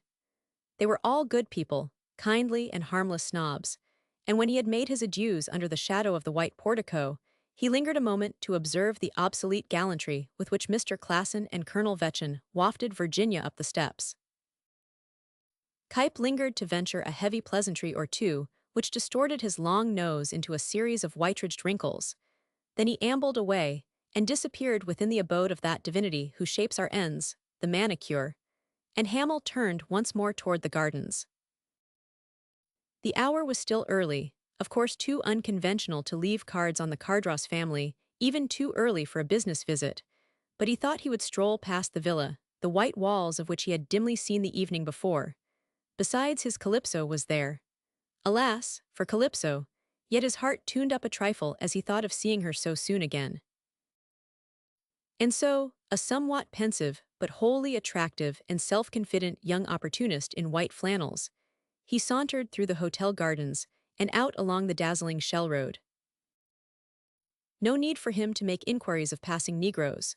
No need to ask where the house of Cardross might be found, for although he had seen it only by starlight, and the white sunshine now transformed everything under its unfamiliar glare, he remembered his way, edape by edape, from the foliated iron grille of Whitehall to the ancient cannon bedded in rusting trunnions, and from that mass of Spanish bronze. Southward under the tall palms, past hedges of vermilion hibiscus and perfumed oleander, past villa after villa embowered in purple, white, and crimson flowering vines, and far away inland along the snowy road until, at the turn, a gigantic banyan tree sprawled across the sky, and the lilicoder of Chinaberry in bloom stole subtly through the aromatic confusion, pure, sweet, refreshing in all its exquisite integrity. Calypso's own fragrance, he thought to himself, remembering the intimate perfume of her hair and gown, as she passed so near to him in the lantern light, when he had spoken without discretion. And suddenly the reminiscent humor faded from his eyes and mouth as he remembered what his aunt had said of this young girl, and halting in his tracks, he recalled what she herself had said, that the harmless liberties another girl might venture to take within formality, armored in an assurance above common convention, she could not venture. And now he knew why she had expected him to learn that she was an adopted daughter. In the light of his new knowledge, he understood that. No doubt it was generally known. But the child had not expected him to know more than that. And her own knowledge of the hopeless truth, plainly enough, was the key to that note of bitterness which he had detected at times, and even spoken off that curious maturity forced by unhappy self-knowledge, that apathetic indifference stirred at moments to a quick sensitive alertness almost resembling self-defense. She was aware of her own story, that was certain, and the acid of that knowledge was etching the designs of character upon a physical adolescence unprepared for such biting reaction. He was sorry he knew it, feeling ashamed of his own guiltless invasion of the girl's privacy. The only reparation possible was to forget it. Like an honorable card player who inadvertently sees his opponent's cards, he must play his hand exactly as he would have in the beginning, and that, he believed, would be perfectly simple. Reassured, he looked across the lawns toward the Cardross villa, a big house of coquina cement, very beautiful in its pseudo-Spanish architecture, red-tiled roofs, cool paches, arcades, and courts, the formality of terrace, wall, and fountain charmingly disguised under a riot of bloom and foliage. The house stood farther away than he had imagined, for here the public road ended abruptly in a winding hammock trail, and to the east the private drive of marl ran between high gates of wrought iron swung wide between carved coquina pillars. And the house itself was very much larger than he had imagined. The starlight had illuminated only a small portion of its white facade, tricking him, for this was almost a palaison of those fine, vigorously designed mansions, so imposing in simplicity, nicknamed by smug humility a cottage or villa. "By Jingo, it's noble," he exclaimed, the exotic dignity of the house dawning on him by degrees as he moved forward, and the southern ocean sprang into view, turquoise and amethyst inlaid streak on streak to the still horizon. What a chance, he repeated under his breath, what a chance for the noblest park ever softened into formality. And the untouched forests beyond and the lagoons, and the dunes to the east and the sea. Lord, Lord, he whispered with unconscious reverence, what an Eden. One of the white-haired, black-skinned children of Mentho, the point is locally disputed, looked up from the grass, where he squatted gathering ripe fruit under a sapodilla tree, and to an inquiry. Yasa, yasa, mistakadhas in de pomelo giove, sa, feeden mudket to de wilpus. Doing what? Feeden mudfish to de wildcat, de wild lynxcat, sa. The aged Negro rose, hat doffed, juicy traces of forbidden sapodillas on his face which he naively removed with the back of the blackest and most grotesquely wrinkled hand Hamel had ever seen. Yasa, scusin de gator, wildcat loved de mudfish mostest, yas, sa. Old Tormcat he fished de crick lack he was no count Seminole trash. One moment, uncle, interrupted Hamel, smiling, is that the Pomelo Grove? And is that gentleman yonder Mr. Cardross? Yasa. He stood silent a moment, thoughtfully watching the distant figure through the vista of green leaves, white blossoms, and great clusters of fruit, hanging like globes of palest gold in the sun. I think, he said absently, that I will step over and speak to Mr. Cardross. Thank you. Uncle, what kind of fruit is that you are gathering? Sapodilla, sa. Hamel laughed. He had heard that a darky would barter possum, hambone, and sole immortal for a ripe sapodilla. He had also once, much farther northward, seen the distressing spectacle of savannah Negroes loading a freight car with watermelons, and it struck him now that it was equally rash to commission this aged uncle on any such business as the gathering of sapodillas for family consumption. The rolling, moist, and guileless eye of the old man, whose slightly pained expression made it plain that he divined exactly what Hamel had been thinking, set the young man laughing outright. Do not worry, uncle, he said. They are not my sapodillas, and he walked toward the Pomelo Grove, the old man, a picture of outraged innocence, looking after him, thoughtlessly biting into an enormous and juicy specimen of the forbidden fruit as he looked. There was a high fence of woven wire around the grove. Through scented vistas, spotted with sunshine, fruit and blossoms hung together amid tender foliage of glossy green. Palms and palmettos stood with broad drooping fronds here and there among the citrus trees, and the brown woody litter which covered the ground was all starred with fallen flowers. The gate was open, and as Hamel stepped in, he met a well-built, active man in white flannels coming out, and both halted abruptly. I am looking for Mr. Cardross, said the younger man. I am Mr. Cardross. Hamel nodded. I mean that I am looking for Mr. Cardross, Sr. I am Mr. Cardross, Sr. Hamel gazed at this active gentleman who could scarcely be the father of married children, and yet, as he looked, the crisp, thick hair, the clear sun-bronzed skin which had misled him might after all belong to that type of young old men less common in America than in England. And Hamel also realized that his hair was silvered, not blonde, and that neither the hands nor the eyes of this man were the hands and eyes of youth. I am Garrett Hamel, he said. I recognize you perfectly. I supposed you older until my daughter showed me your picture in the news 2 weeks ago. I supposed you older until this minute. I am. Looking squarely into each other's faces, they laughed and shook hands. When did you come, Mr. Hamel? Last night from Nassau. Where are you stopping? Hamel told him. Your rooms are ready here. It's very good of you to come to see me at once. It's very good of you to want me. Want you, man alive? Of course I want you. I am all on edge over this landscape scheme. I have done nothing since we arrived from the north but ride over and over the place, and I have not half covered it yet. That's the way we will begin work, is not it? Knock about together and get a general idea of the country. Is not that the best way? Yes, certainly. I thought so. The way to learn a country is to ride over it, fish over it, shoot over it, sail around it, camp in it. That's my notion of thoroughly understanding a region.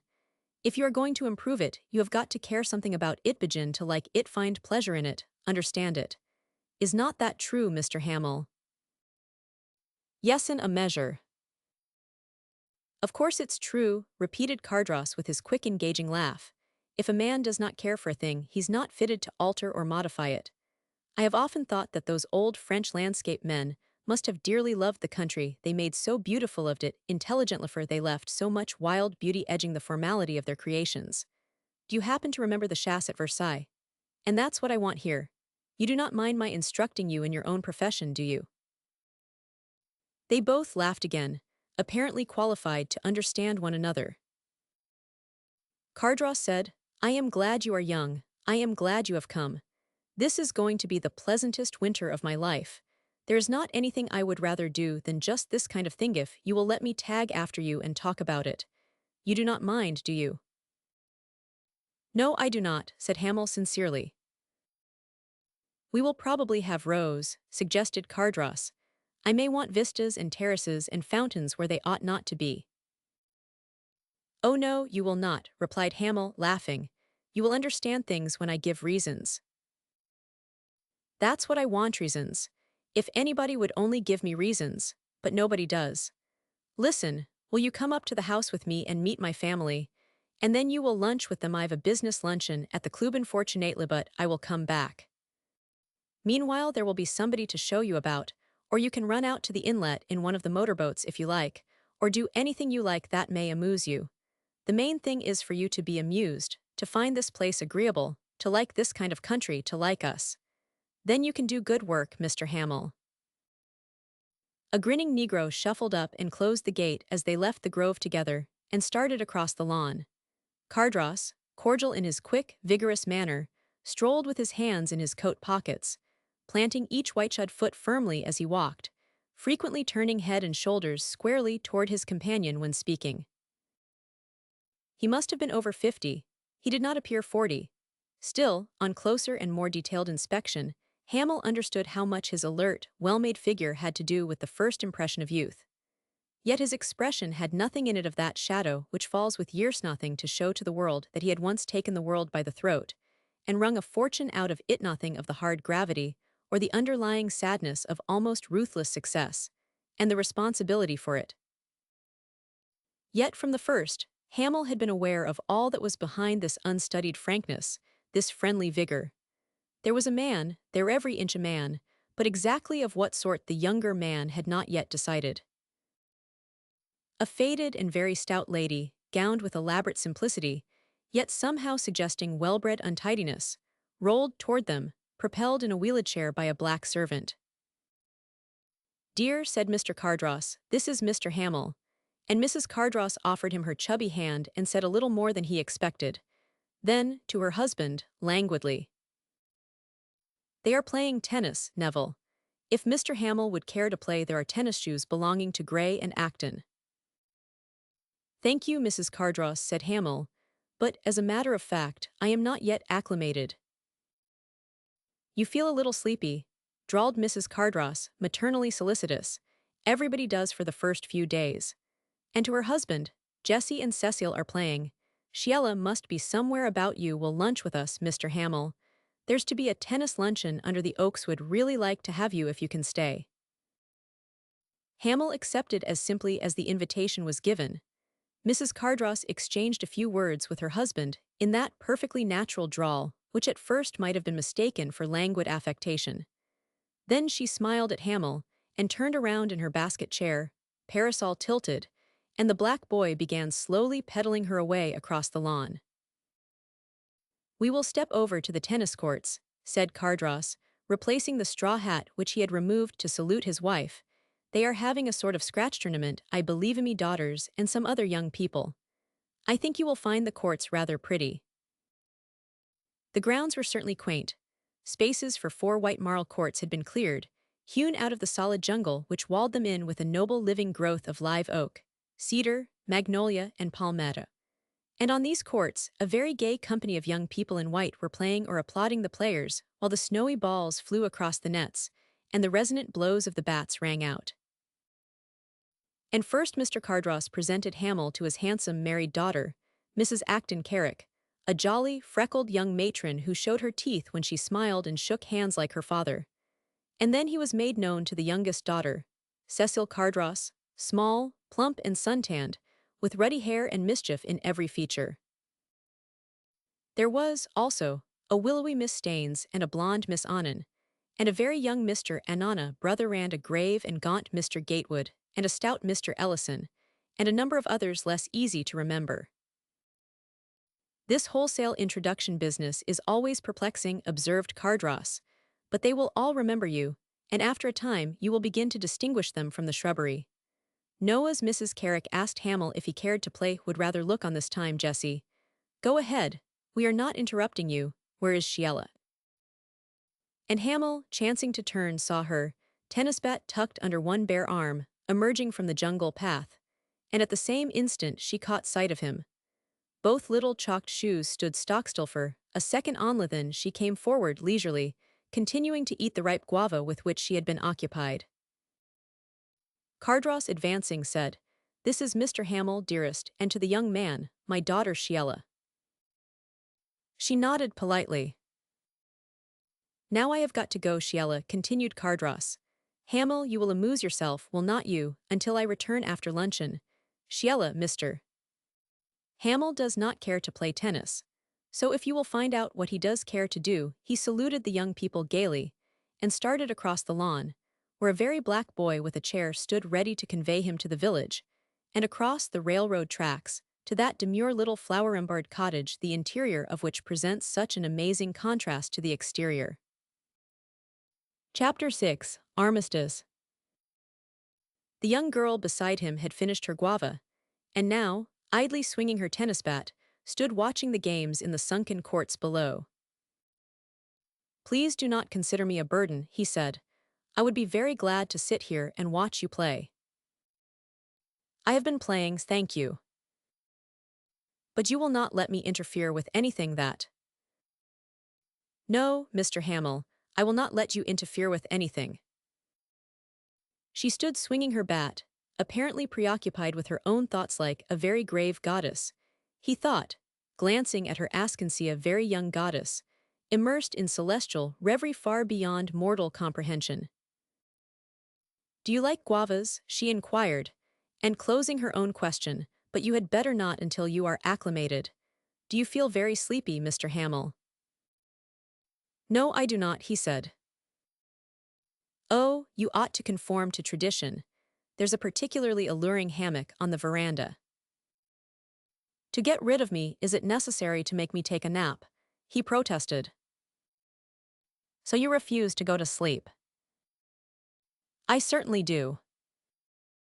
She sighed and tucked the tennis bat under her left arm.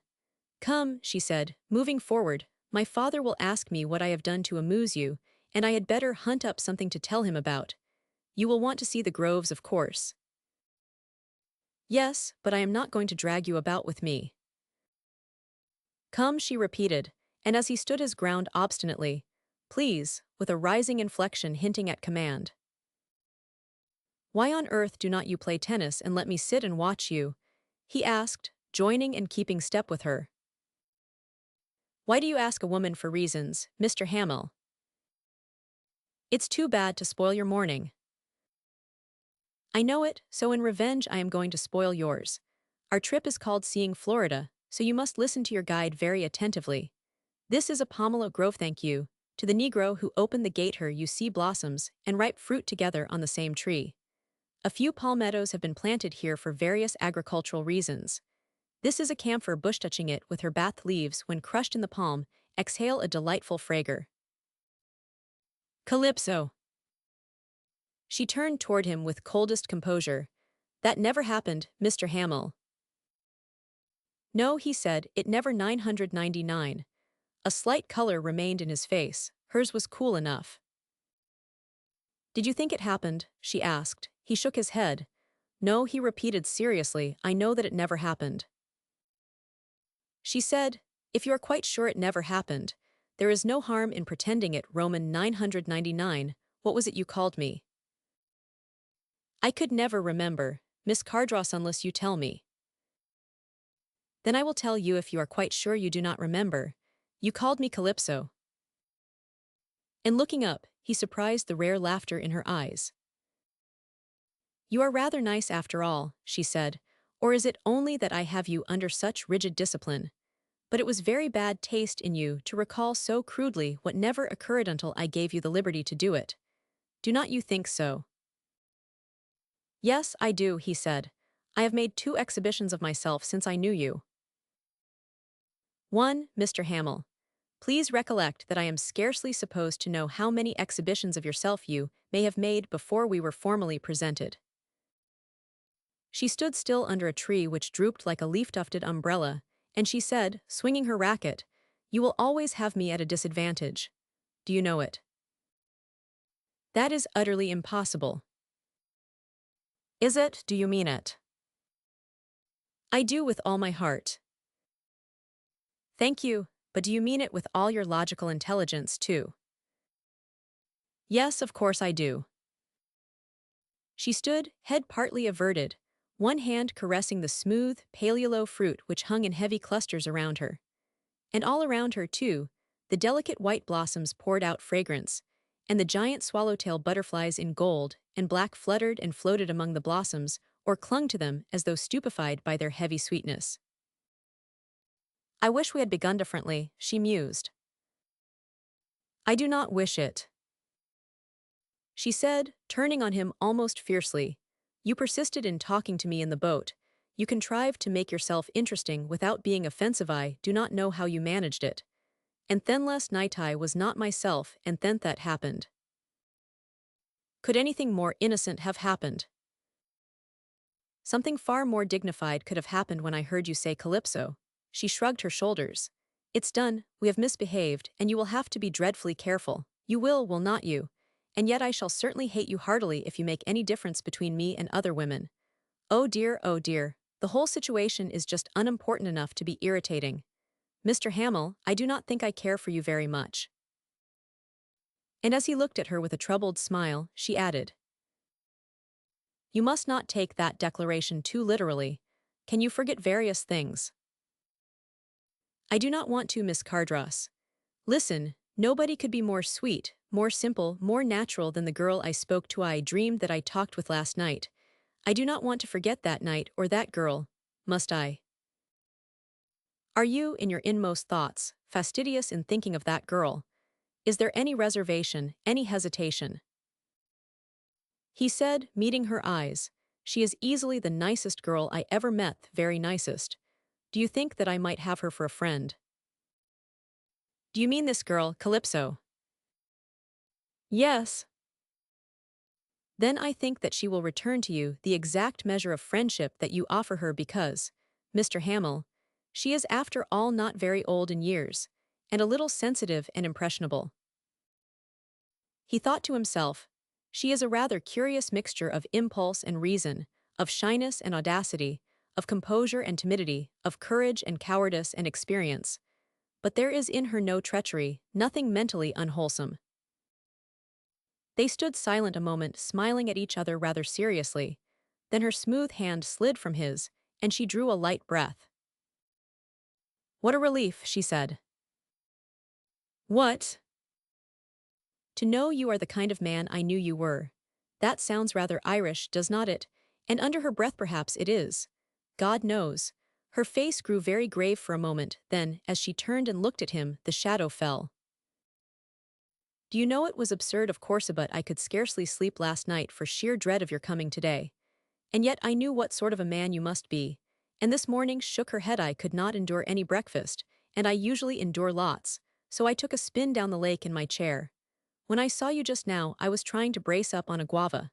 Listen to me, I am hungry. You poor little things. Sympathy satisfies sentiment, but appetite prefers oranges. Shall we eat oranges together and become friendly and messy? Are you even that kind of a man? Oh, then if you really are, there's a mixed grove just beyond.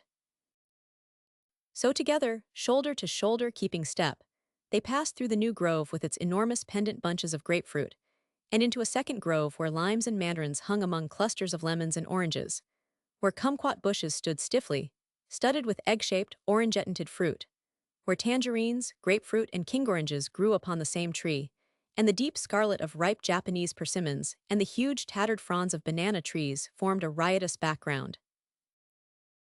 This tree, she indicated briefly, reaching up, and her hand was white even among the milky orange bloom, noticed that as he bent down a laden bough for her. Pine oranges, she said, the most delicious of all. I will pick and you hold the branch. And please get me a few tangerines, those blood tangerines up there, thank you, and 2 Japanese persimmons and 2 more for yourself, have you a knife? Very well, now break a fan from that sapamento and sweep a place for me on the ground that way. And now please look very carefully to see if there are any spiders. No spiders, no scorpions, no wood ticks, are you sure? There may be a bandersnatch, he said doubtfully, dusting the ground with his palmetto fan. She laughed and seated herself on the ground, drew down her short white tennis skirt as far as it would go over her slim ankles, looked up at him confidently, holding out her hand for his knife. We are going to be delightfully messy in a moment, she said. Let me show you how they prepare an orange in Florida. This is for you must take it, and this is for me. The rind is all gone, you see. Now, Ulysses, this is the magic moment. And without further ceremony, her little teeth met in the dripping golden pulp, and in another moment, Hamel was imitating her. They appeared to be sufficiently hungry. The brilliant rind, crinkling, fell away in golden corkscrews from orange after orange, and still they ate on, chattering away together between oranges. Is not this primitive luxury, Mr. Hamel? We ought to wear our bathing clothes. Do not dare take my largest king orange. Yes, you may have it. I will not take it. Are you being amused? My father said that you were to be amused. What in the world are you staring at? That, said Hamel, eyes widening. What on earth? Oh, that's nothing. That is our watchman. We have to employ somebody to watch our groves, you know, or all the Negroes in Florida would be banqueting here. So we have that watchman yonder. But it's a bird, insisted Hamel, a big gray, long-legged, 5-foot bird with a scarlet head. Of course, said the girl serenely, it's a crane. His name is Alonzo. He's 4 feet high, and he's horridly savage. If you came in here without father or me or some of the workmen who know him, Alonzo would begin to dance at you, flapping his wings, every plume erect, and if you did not run he would attack you. That big, dagger-like bill of his is an atrocious weapon. The crane resembled a round-shouldered, thin-legged old gentleman with his hands tucked under his coat-tails, and as he came up, tiptoeing and peering slyly at Hamel out of 2 bright, evil-looking eyes, the girl raised her arm and threw a kumquat at him so accurately that the bird veered off with a huge hop of grieved astonishment. Alonzo, go away this instant, she commanded, and to Hamel, he's disgustingly treacherous, he will sidle up behind you if he can. Give me that palmetto fan. But the bird saw her rise, and hastily retreated to the farther edge of the grove, where presently they saw him pretending to hunt snails and lizards as innocently as though premeditated human assassination was farthest from his thoughts. There was a fountain with a coquina basin in the grove, and here they washed the orange juice from their hands and dried them on their handkerchiefs. Would you like to see Tommy Tiger? She asked. I am taming him. Very much, he said politely. Well, he's in there somewhere, pointing to a section of bushy jungle edging the grove, and around which was a high heavy fence of closely woven buffalo wire. Here, Tommy, Tommy, Tommy, she called in her fresh young voice that at times broke deliciously in a childish grace note. At first Hamel could see nothing in the tangle of briar and saw palmetto, but after a while he became aware of a wildcat, tufted ears flattened, standing in the shadow of a striped bush, and looking at him out of the greenest eyes he had ever beheld. Pretty Tom, said the girl caressingly. Tommy, come and let Sheila scratch his ears. And the lynx, disdainfully shifting its blank green gaze from Hamel, hoisted an absurd stub of a tail and began rubbing its lavishly whiskered jowl against the bush. Nearer and nearer sidled the lithe grayish animal. Cautiously the girl advanced, until the cat was rubbing cheek and flank against the woven wire fence. Then, with infinite precaution, she extended her hand, touched the flat, fierce head, and slowly began to rub it. "Do not," said Hamel, stepping forward, and at the sound of his voice and step the cat whirled and struck, and the girl sprang back, white to the lips. For a moment she said nothing, then looked up at Hamel beside her, as pale as she. "I am not hurt," she said, only startled. "I should not have spoken," he faltered. "What an ass I am. It is all right, I ought to have cautioned you about moving or speaking. I thought you understood, but please do not look that way, Mr. Hamel. It was not your fault and I am not hurt. Which teaches me a lesson, I hope. What is the moral? Do not attempt to caress the impossible, or something similarly senseless," she added gaily. And turning on the crouching lynx, bad Tommy. "Wicked, treacherous, bad. No, poor old Tom, you are quite right. I would do the same if I were trapped and anybody tried to patronize me. I know how you feelies, I do, Tommy Tiger. And I will tell old Jonas to give you lots and lots of delicious mudfish for your dinner tonight. I will, my friend. Also some lavender to roll on. Mr. Hamel, you are still unusually colorless. Were you really afraid?" "Horribly." "Oh, the wire is too strong for him to break out," she observed coolly. "I was not afraid of that," he retorted, reddening. She turned toward him, smilingly remorseful. "I know it, I say such things, I do not know why. You will learn how to take them, will not you?" They walked on, passing through grove after grove, Alonso tiptoeing after them, and when, as a matter of precaution from time to time, Sheila looked back, the bird pretended not to see them until they passed the last gate and locked it. Then the great crane, half flying, half running, charged at the closed gate, dancing and bounding about, and long after they were out of sight Alonso's discordant metallic shrieks rang out in baffled fury from among the trees. They had come into a wide, smooth roadway flanked by walks shaded by quadruple rows of palms. Oleander and hibiscus hedges ran on either side as far as the eye could see, and long, brilliant flower beds stretched away into gorgeous perspective. "This is stunning," he said, staring about him. "It is our road to the ocean, about 2 miles long," she explained. "My father designed it. Do you really like it?" "Yes, I do," he said sincerely. "And I scarcely understand why Mr. Cardross has called me into consultation, if this is the way he can do things." "That is generous of you. Father will be very proud and happy when I tell him." They were leaning over the rail of a stone bridge together. The clear stream below wound through thickets of mangrove, bamboo, and flowering vines, all aflutter with butterflies.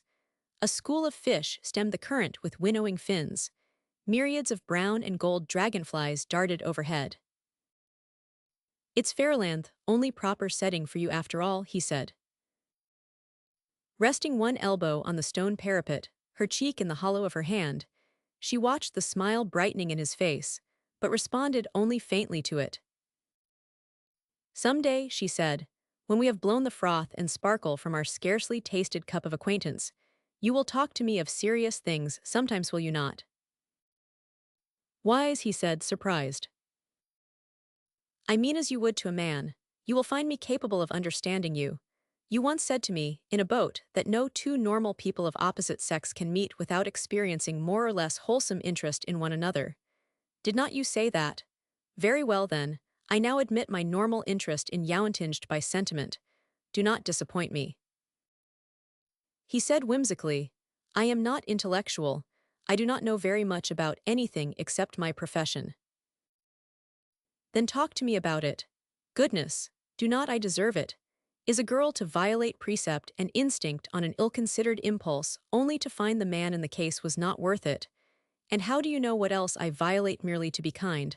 I must have been mad to do it." He flushed up so vividly that she winced, then added quickly, "I did not mean that, Mr. Hamel. I knew you were worth it when I did it." "The worst of it is that I am not," he said.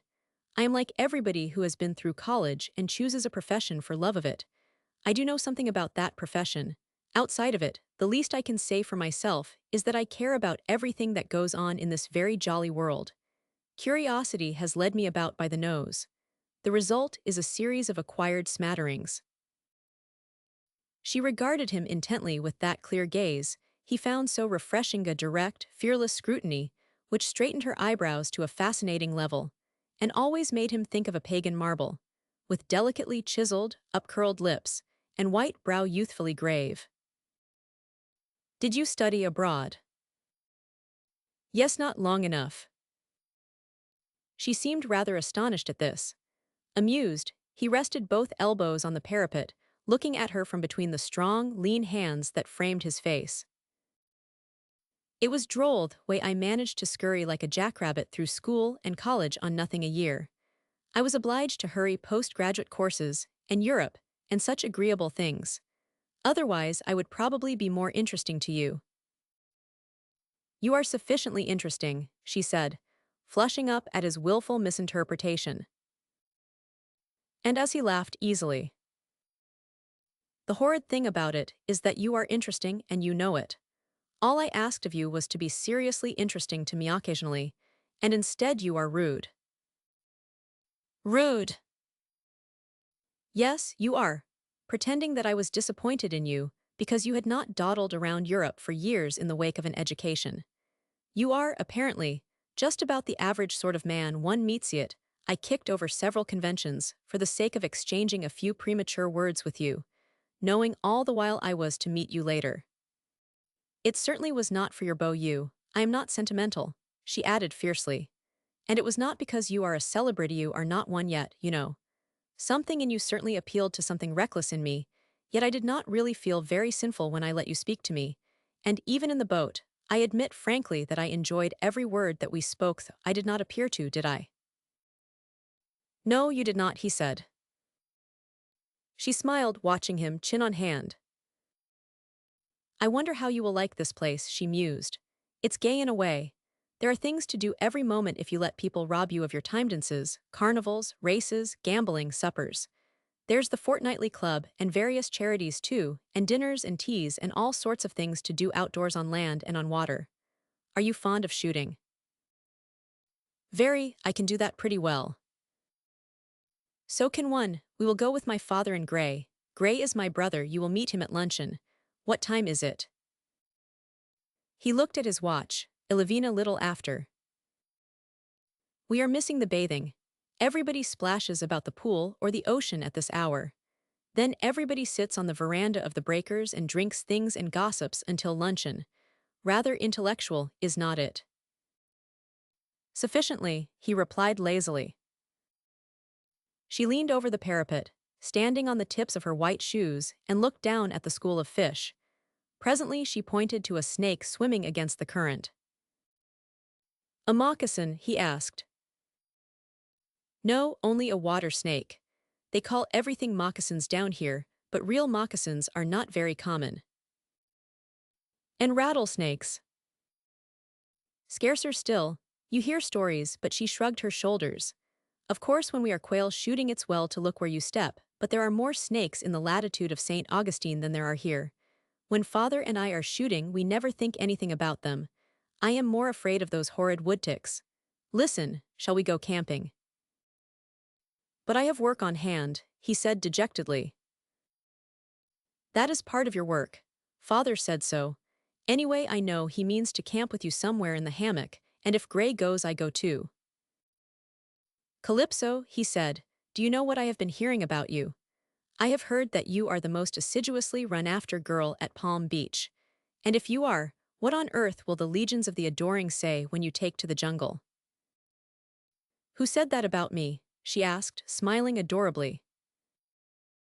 Is it true? I am liked, who said it? You do not mean to say, he continued perversely, that I have monopolized the reigning beauty of Palm Beach for an entire morning. Yes, you have, and it is high time you understood it. Who said this to you? Well, I gathered the fact. Who? My Aunt Miss Palliser. Do you know, said Sheila Cardross slowly, that Miss Palliser has been exceedingly nice to me, but her friend Miss Sidham is not very 153. I am awfully sorry, he said. I could tell you that it mattered nothing, she said, looking straight at him, and that would be an untruth.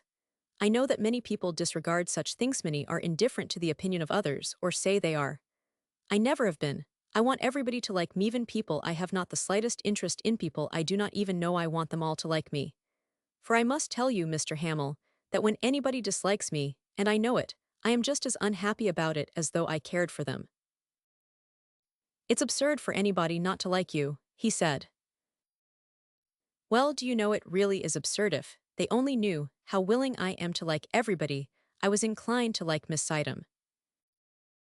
Hamill remained silent. The girl added, one does not absolutely disregard the displeasure of such people. They did not some years ago, when there were no shops on Fifth Avenue and gentlemen wore side whiskers, said Hamill, smiling. Sheila Cardross shrugged. I am sorry, I was inclined to like her. She misses more than I do because we are a jolly and amusing family. It's curious how much energy is wasted disliking people. Who is Miss Sidham? She's a sort of a relative. I have always known her. I am sorry she was rude, she is sometimes. They said no more about her or about his aunt, and presently they moved on again, luncheon being imminent. You will like my sister, Mrs. Carrick, said Sheila tranquilly. You know her husband Acton, do not you? He's at Miami fishing. Oh yes, I have met him at the club. He's very agreeable. He is jolly, and Jessie Mrs. Carricky's the best fun in the world. And you are sure to like my little sister Cecile. Every man adores her, and you will do it too, I mean sentimentally, until she laughs you out of it. Like yourself, Calypso, I am not inclined to sentiment, he said. You cannot help it with Cecile. Wait. Then there are others to lunch with us. Marjorie Stainisfree, popular with men, and Stephanie Annan. You studied with her uncle, Winslow Annan, did not you? Yes, indeed, he exclaimed warmly, but how did you? Oh, I knew it. I know lots about you. You see, then there is Phil Gatewood, a perfectly splendid fellow, and Alex Annan, a dear boy, ready to adore any girl who looks sideways at him. I do not remember who else is to lunch with us, except my brother Gray. Look, Mr. Hamill, they have actually sat down to luncheon without waiting for us. What horrid incivility! Could your watch have been wrong, or have we been too deeply absorbed? I can speak for one of us, he said, as they came out upon the lawn in full view of the table, which was spread under the most beautiful live oaks he had ever seen. Everybody was very friendly.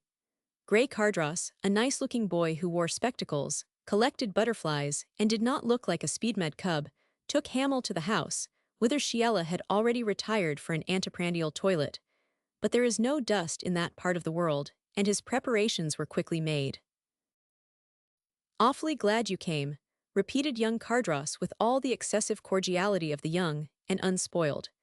Father has been checking off the days on the calendar since your letter saying you were coming by way of Nassau. The governor is dying to begin operations on that jungle yonder. When we camp I am going, and probably Sheila Ish began clamoring to go 2 weeks ago.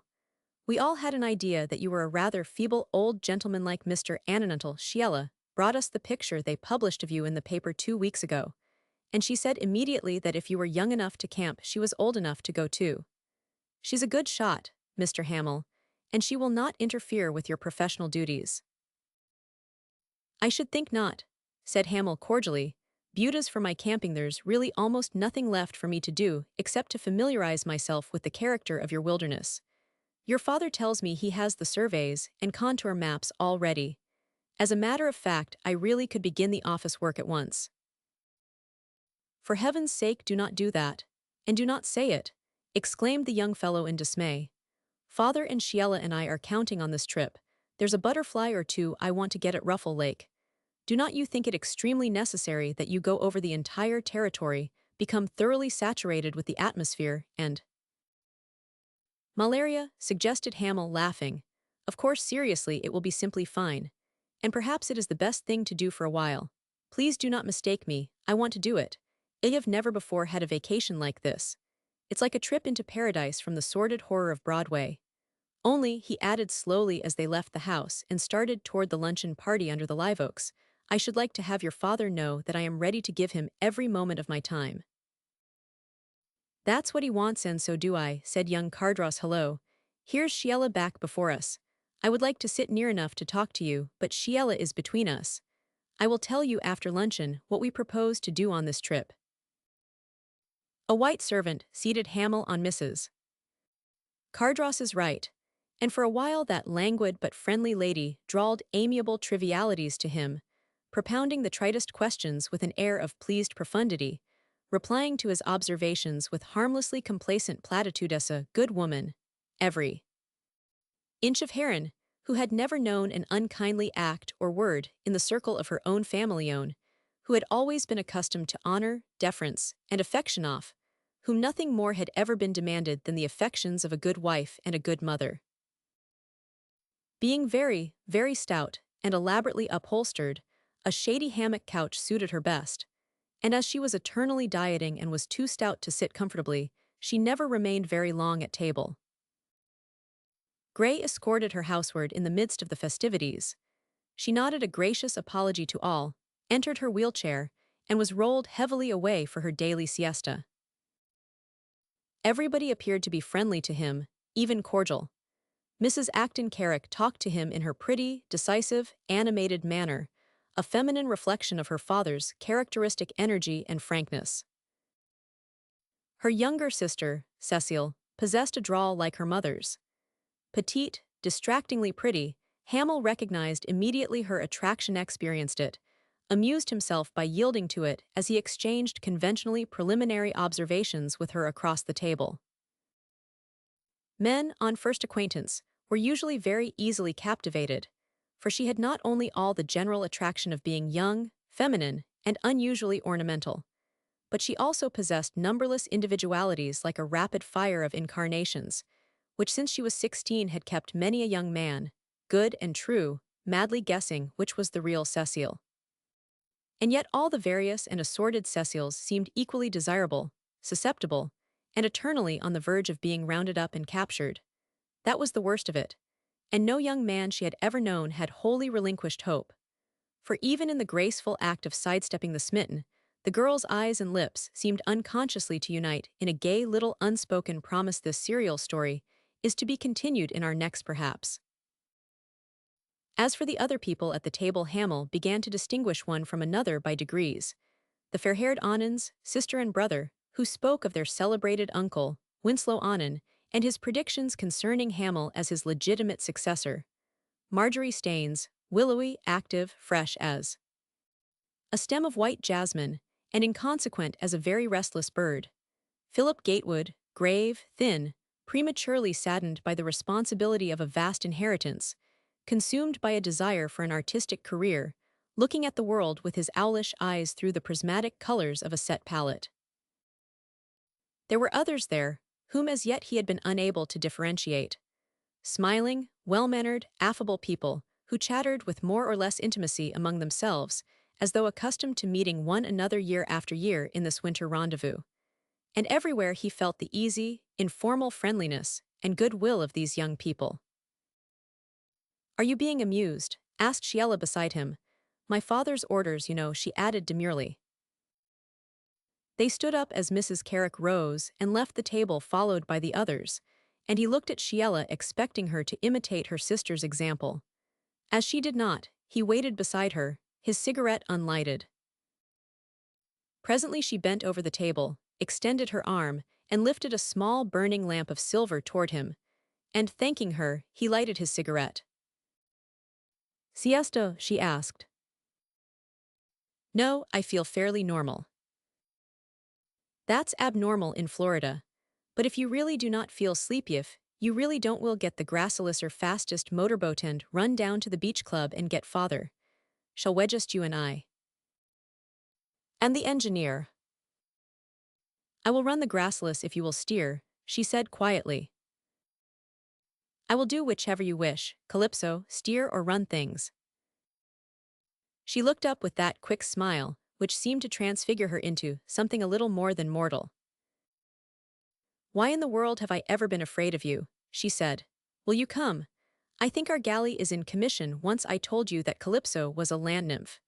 But time changes us all, you know, and as nobody reads the classics any longer, nobody will perceive the anachronism. Except ourselves." Accept ourselves, Ulysses, and we will forgive each other. She took a step out from the shadow of the oak's foliage into the white sunlight and turned, looking back at him. And he followed, as did his heroic namesake in the golden noon of the age of fable. As they came in sight of the sea, he halted.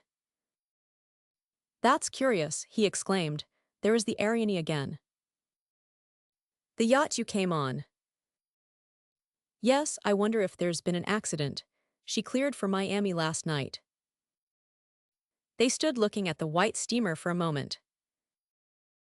"I hope everything's all right with the Ariane," he murmured, then turned to the girl beside him.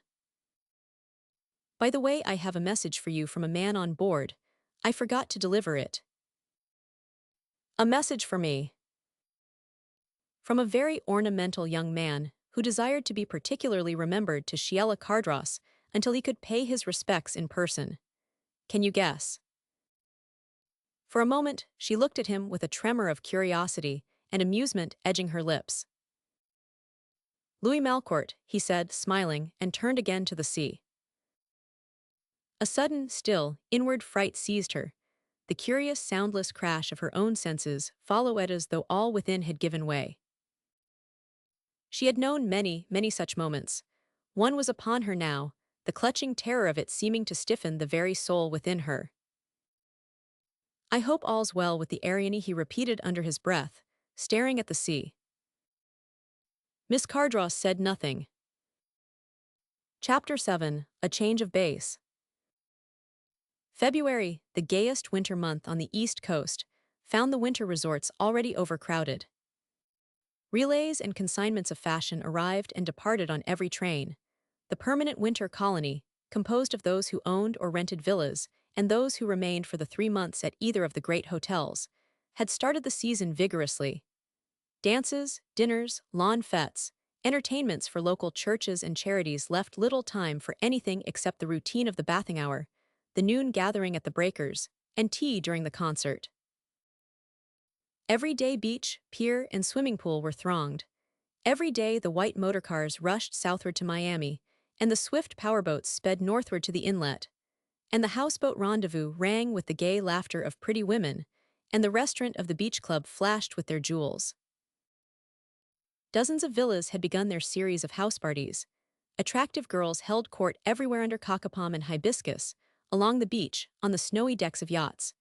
Agreeable girls fished from the pier, pervaded bazaars for charity, sauntered, bare of elbow and throat, across the sandy links. Adorable girls appeared everywhere, on veranda, in canoes, in wheelchairs, in the surf and out of ivory-ware youth and beauty decorated the sun-drenched landscape. And Hamill thought that he had never before beheld so many ornamental women together in any one place except in his native city. Certainly, nowhere had he ever encountered such a heterogeneous mixture of all the shades, nuances, tints, hues, and grades, which enter into the warp and weft of the American social fabric. And he noticed some colors that do not enter into that fabric at all. East, West, North, and South sent types of those worthy citizens who upheld local social structures. The brilliant migrants were there also samples of the gay, wealthy, over-accented floating population of great cities, rich, and homeless and restless those who lived and had their social being in the gorgeous and expensive hotels, who had neither firesides nor taxes nor fixed social obligations to worry them, nor any of the trying civic or routine duties devolving upon permanent inhabitants, jeweled throngers of the horse shows and motor shows and theaters, and night restaurants people, in fact, who make ocean liners, high prices, and the metropolis possible, and the name of their country blinked at abroad. For it is not your native New Yorker who supports the continual freight from the Bronx to the sea and carries it overseas for a Parisian summer. Then, too, the truly good were there, sturdy, respectable, and sometimes dowdy good. Also the intellectuals for 10 expensive days at a time, for it is a deplorable fact that the unworthy frivolous monopolize all the money in the world. And there, too, were excursionists from east and west and north and south, tired, leaden-eyed, uncomfortable, eating luncheons on private lawns, trooping to see some trained alligators in a muddy pool, resting by roadsides and dunes in the apathy of repletion, the sucked orange suspended to follow with narrowing eyes the progress of some imported hat or gown. And the bad were there, not the very, very bad perhaps, but the doubtful, overjeweled, overtinted of lip and brow and cheek, with shoes too shapely and waists too small and hair too bright and wavy, and but dusty alpaca and false front cannot do absolute justice to a pearl collar and a gown of lace.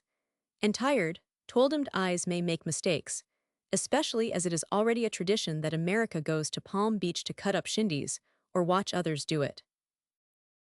So they were all there, the irreproachable, the amusing, the inevitable, the intellectual, the good and the bad, the unjeweled and the scant of hair. And belonging to one or more of these divisions, Portlaw, Wayward and Malcourt were there had been there, now, for several weeks, the latter as a guest at the Cardross villa. For the demon of caprice had seized on Wayward, and halfway to Miami, he had turned back for no reason under the sun apparent litho Constance. Palliser had been very glad to see him after so many years. The month had made a new man of Hamel. For one thing, he had become more or less acclimated. He no longer desired to sleep several times a day. He could now assimilate guavas without disaster, and walk about without acquiring headaches or deluging himself in perspiration. For another, he was enchanted with his work, and with Sheila Cardross, and with the entire Cardross family. The month had been a busy one for him. When he was not in the saddle with Neville Cardross, the work in the new office and drafting room required his close attention. Already affairs were moving briskly. He had leased a cottage for his office work. Draftsmen had arrived and were fully occupied. Half a dozen contractors appeared on the spot, also a forester and assistants, and a surveyor and staff. And the energetic Mr. Cardross, also, was enjoying every minute of his life. Hamel's plan for the great main park with its terraces, miles of shell and marl drives, its lakes, bridges, arbors, pools, shelters, canals, fully satisfied Cardross. Hamel's engineers were still occupied with the drainage problem, but a happy solution was now in sight. Woodcutters had already begun work on the great central forest avenue stretching straight away for 4 miles between green jungles, topped by giant oaks, magnolias, and palmettos. Lesser drives and chair trails were being planned, blazed, and traced out. Sample coquina concrete blocks had been delivered, and a rickety narrow gauge railroad was now being installed with spidery branches reaching out through the monotonous flat woods and creeping around the boundaries, where a 9-foot game-proof fence of woven buffalo wire was being erected on cypress posts by hundreds of Negroes. Around this went a telephone and telegraph wire connected with the house and the gamekeepers' lodges. Beyond the vast park lay an unbroken wilderness. This had already been surveyed, and there remained nothing to do except to pierce it with a wide main trail and erect a few patrol camps of palmetto logs within convenient reach of the duck-haunted lagoons. And now toward the end of the month, as contractor after contractor arrived with gangs of Negroes and were swallowed up in the distant woodlands, the interest in the Cardross household became acute. From the front entrance of the house, guests and family could see the great avenue which was being cleared through the forest, could see the vista growing hour by hour as the huge trees swayed, bent, and came crashing earthward. Far away the noise of the felling sounded, softened by distance. Snowy jets of steam puffed up above the trees, the panting of a toy locomotive came on the breeze, the mean, crescendo whine of a Soroman 1099. "It's the only way to do things," said Cardross again and again. "Make up your mind quickly that you want to do them, then do them quickly. I have no patience with a man who will dawdle about a bit of property for years, and finally start to improve it with a pot of geraniums after he's too old to enjoy anything except gruel. When I plant a tree, I do not plant a sapling.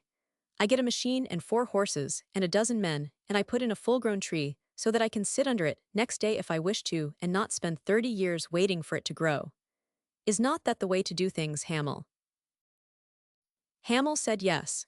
It was certainly the way to accomplish things modern millionaires' way, but the majority of people had to do a little waiting before they could enjoy their vine and fig tree. Cardross sat down beside his wife, who was reading in a hammock chair, and gazed at the new vista through a pair of fieldglasses. "Gad, Hamel," he said with considerable feeling, "I hate to see a noble tree go down, it's like murder to me. But it's the only thing to do, is not it? The French understand the value of magnificent distances.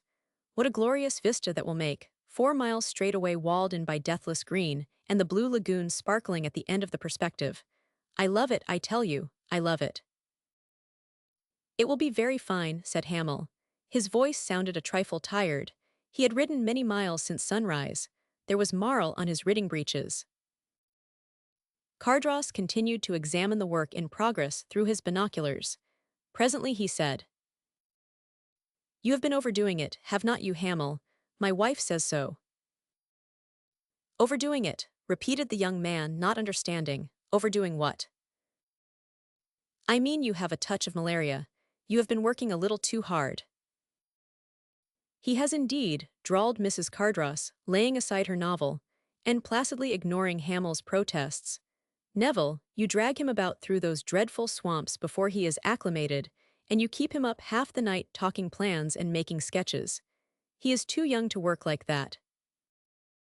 Hamel turned red, but it was impossible to resent or mistake the kindly solicitude of this very large and leisurely lady, whose steadily increasing motherly interest in him had at times tried his dignity in that very lively family. That he was already a successful young man with a metropolitan reputation made little or no impression upon her. He was young, alone, and she liked him better and better every day, until that liking arrived at the point where his physical welfare began to preoccupy her. So she sent maids to his room with nourishing broths at odd and unexpected moments, and she presented him with so many boxes of quinine that their disposal became a problem, until Sheila took them off his hands and replaced them in her mother's medicine chest, whence, in due time, they returned again as gifts to Hamel. "Dear Mrs. Cardross," he said, taking a vacant chair beside her hammock, "I really am perfectly well and perfectly acclimated, and I enjoy every moment of the day, whether here as your guest, or in the saddle with your husband, or in the office over the plans." "But you are always at work," she drawled. "We never see you." "But that's why I am here," he insisted, smiling. "Neville," she interrupted calmly, "no boy of his age ought to kill himself. Listen to me. When Neville and I were married, we had very little, and he began by laying his plans to work every moment. But we had an understanding," she added blandly. "I explained that I did not intend to grow old with a wreck of a man. Now you may see the result of our understanding," nodding toward her amazingly youthful husband. "Beautiful, is not it?" observed Cardross, still looking through his fieldglasses. "There's a baby show next week, and I will enter if you like, my dear." Mrs. Cardross smiled and took Hamel's hand flat between her fair, pudgy palms. "We want you here," she said kindly, "not because it is a matter of convenience, but because we like you. Be a little more amiable, Mr. Hamel. You never give us a moment during the day or after dinner. You have not been to a dance yet. You never go to the beach. You never motor or sail or golf. Do not you like my children?" "Like them, I adore them," he said, laughing, "but how can?" "I am going to take him camping," observed Cardross, interrupting. "I want some duck shooting, do not you, Hamel?" "Of course I do, but—" "Then we start this week for the woods." "I will not let you," interposed his wife. "You will talk that boy to death with your plans and surveys." "No, I will promise to talk shooting every moment, and do a little of it too. What do you say, Hamel? Gray will go with us. Are you game?" "I would love to, but I promised Malcourt that—" "Oh, nonsense. Louis can wait for you to go north and lay out Mr. Portlaw's park. I have the first call on you. I have got you for the winter here." "But Portlaw says—" "Oh, bother Mr. Portlaw. We will take him along, too, if he can tear himself away from the beach club long enough to try less dangerous game." Since Malcourt's arrival, he and Portlaw had joyously waded into whatever gaiety offered, neck-deep. Portlaw had attached himself to the club with all the deliberation of a born gourmet and a hopeless gambler. Malcourt roamed society and its suburbs, drifting from set to set and from coterie to coterie, always an opportunist, catholic in his tastes, tolerant of anything where pretty women were inclined to be amiable. And they often were so inclined. For his own curiosity, he even asked to be presented to the redoubtable Mrs. Van Diemen, and he returned at intervals to that austere conservatory of current gossip and colonial tradition, partly because it was policy, socially, partly because, curiously enough, the somewhat transparent charms of Virginia Sidham, whom he usually met there, interested enough to make him remember a provocative glance from her slow, very slow, deeply lidded eyes, washed with the tint of the sea when it is less blue than green. And the curious side of it was that Malcourt and Virginia had met before, and he had completely forgotten. It was difficult to tell whether she had. He usually remembered women who looked at him like that, tucking them away in his mental list to be investigated later. He had quite a little list in his mental archives of women, wedded and otherwise, who interested him agreeably or otherwise. Neither Mrs. Carrick nor Cecile was on that list. Sheila Cardross wasn't had been for 2 years. Hamel, sitting on the terrace beside Mrs. Cardross, became very busy with his notebook as soon as that languid lady resumed her book. "If you are going to import wild boar from Germany," he said to Cardross, "you will have to fence in some 10 miles square 100 square miles, or they will take to the Everglades." "I am going to," returned that gentleman calmly.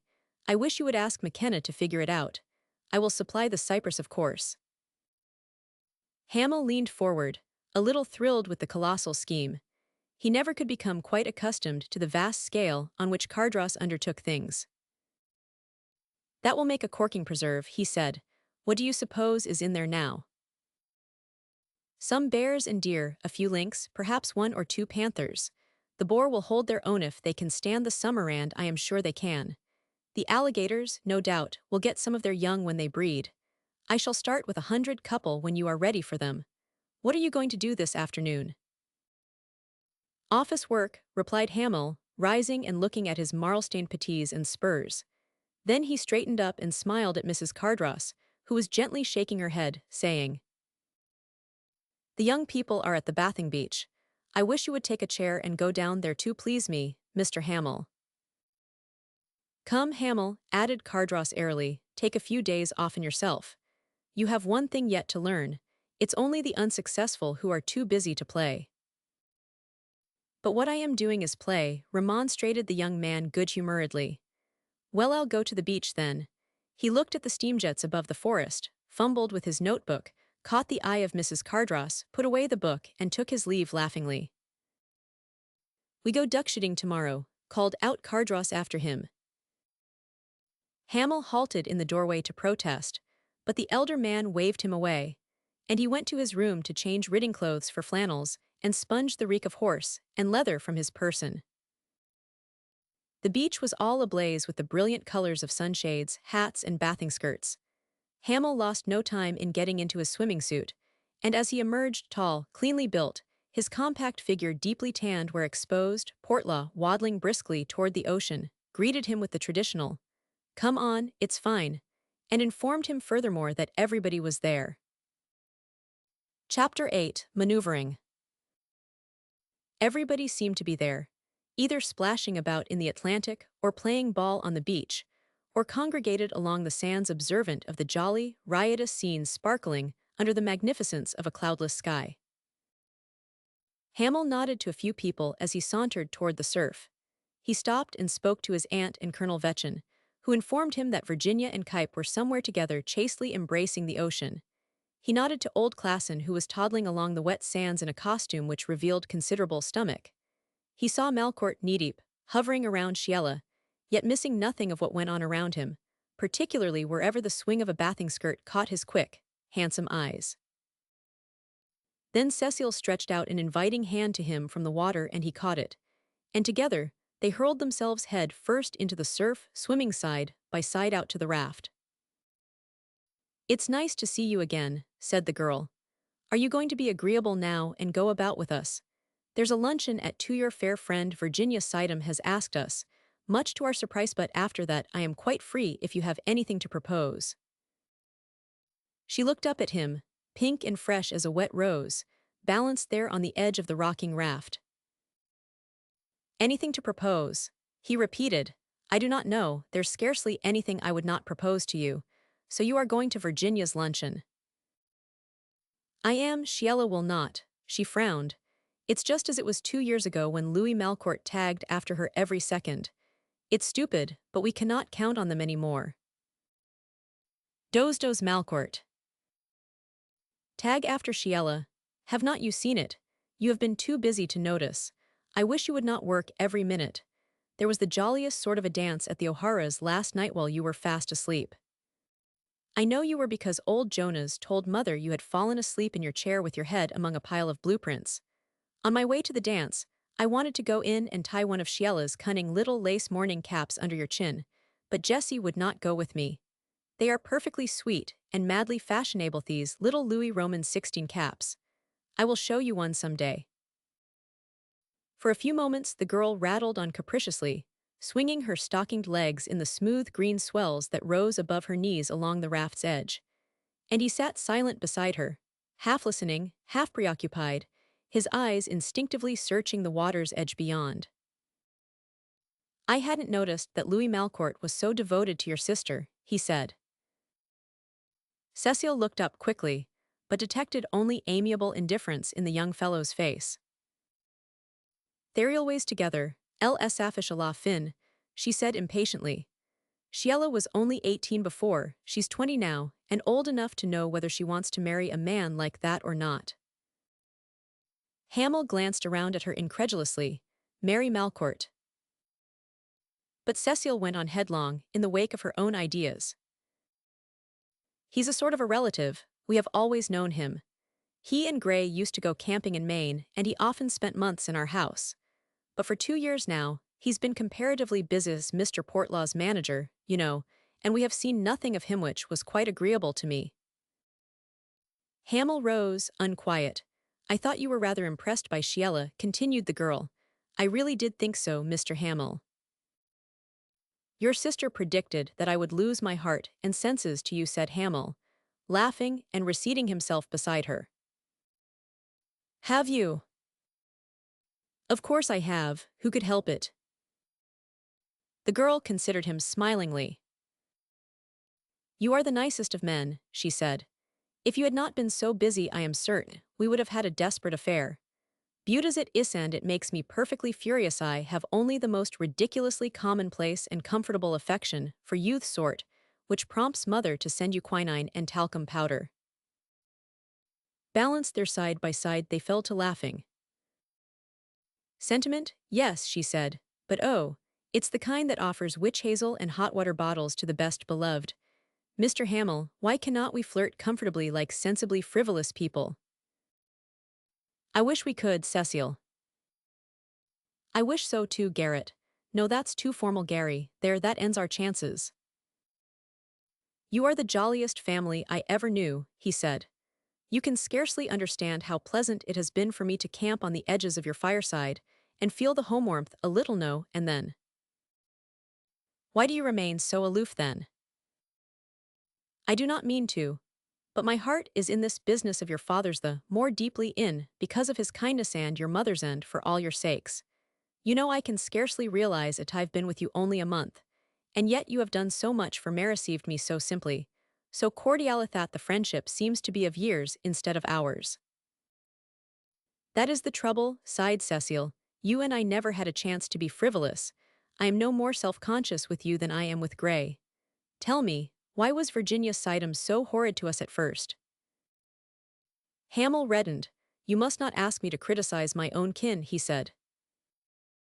No, she said, you could not do that, and Miss Sidham has been more civil recently. It's a mean, low, and suspicious thing to say, but I suppose it's because of it. I do not think I will say it after all. It's nicer not to, said Hamel. They both knew perfectly well that Virginia's advances were anything but disinterested.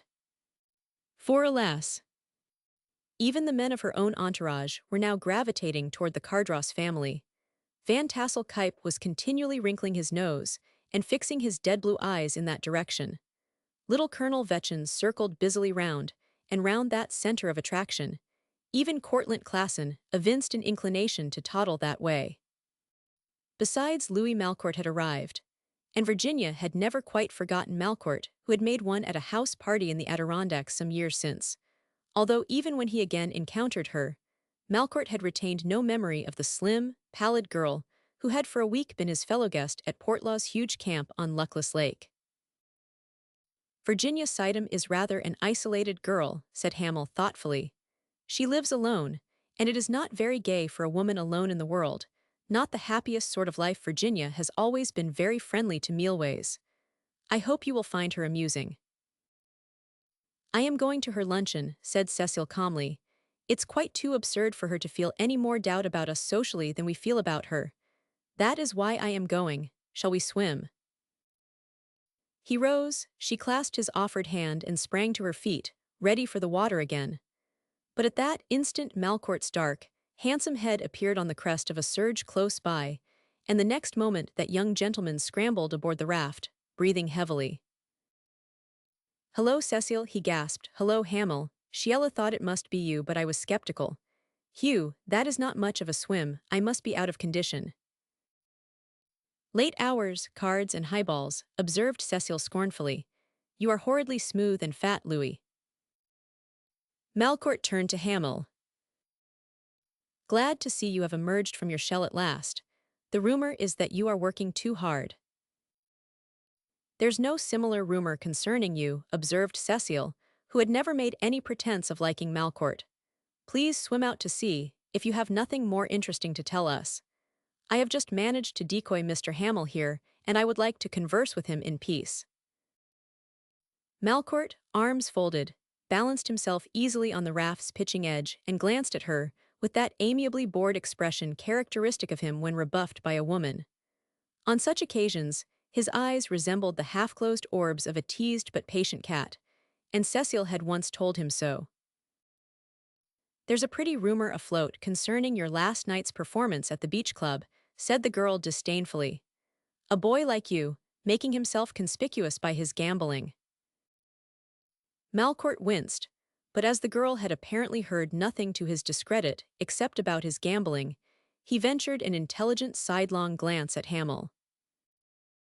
The latter looked at him inquiringly. Malcourt laughed. "You have not been to the beach club yet, have you, Hamel? I will get you a card if you like." Cecile, furious, turned her back and went head first into the sea. "Come on," said Hamel briefly, and followed her. Malcourt took to the water leisurely, going out of his way to jeer at and splash Portlaw, who was laboring like a grampus inshore. Then he circled within observation distance of several pretty girls, displayed his qualities as a swimmer for their benefit, and finally struck out shoreward. When he emerged from the surf, he looked about for Sheila.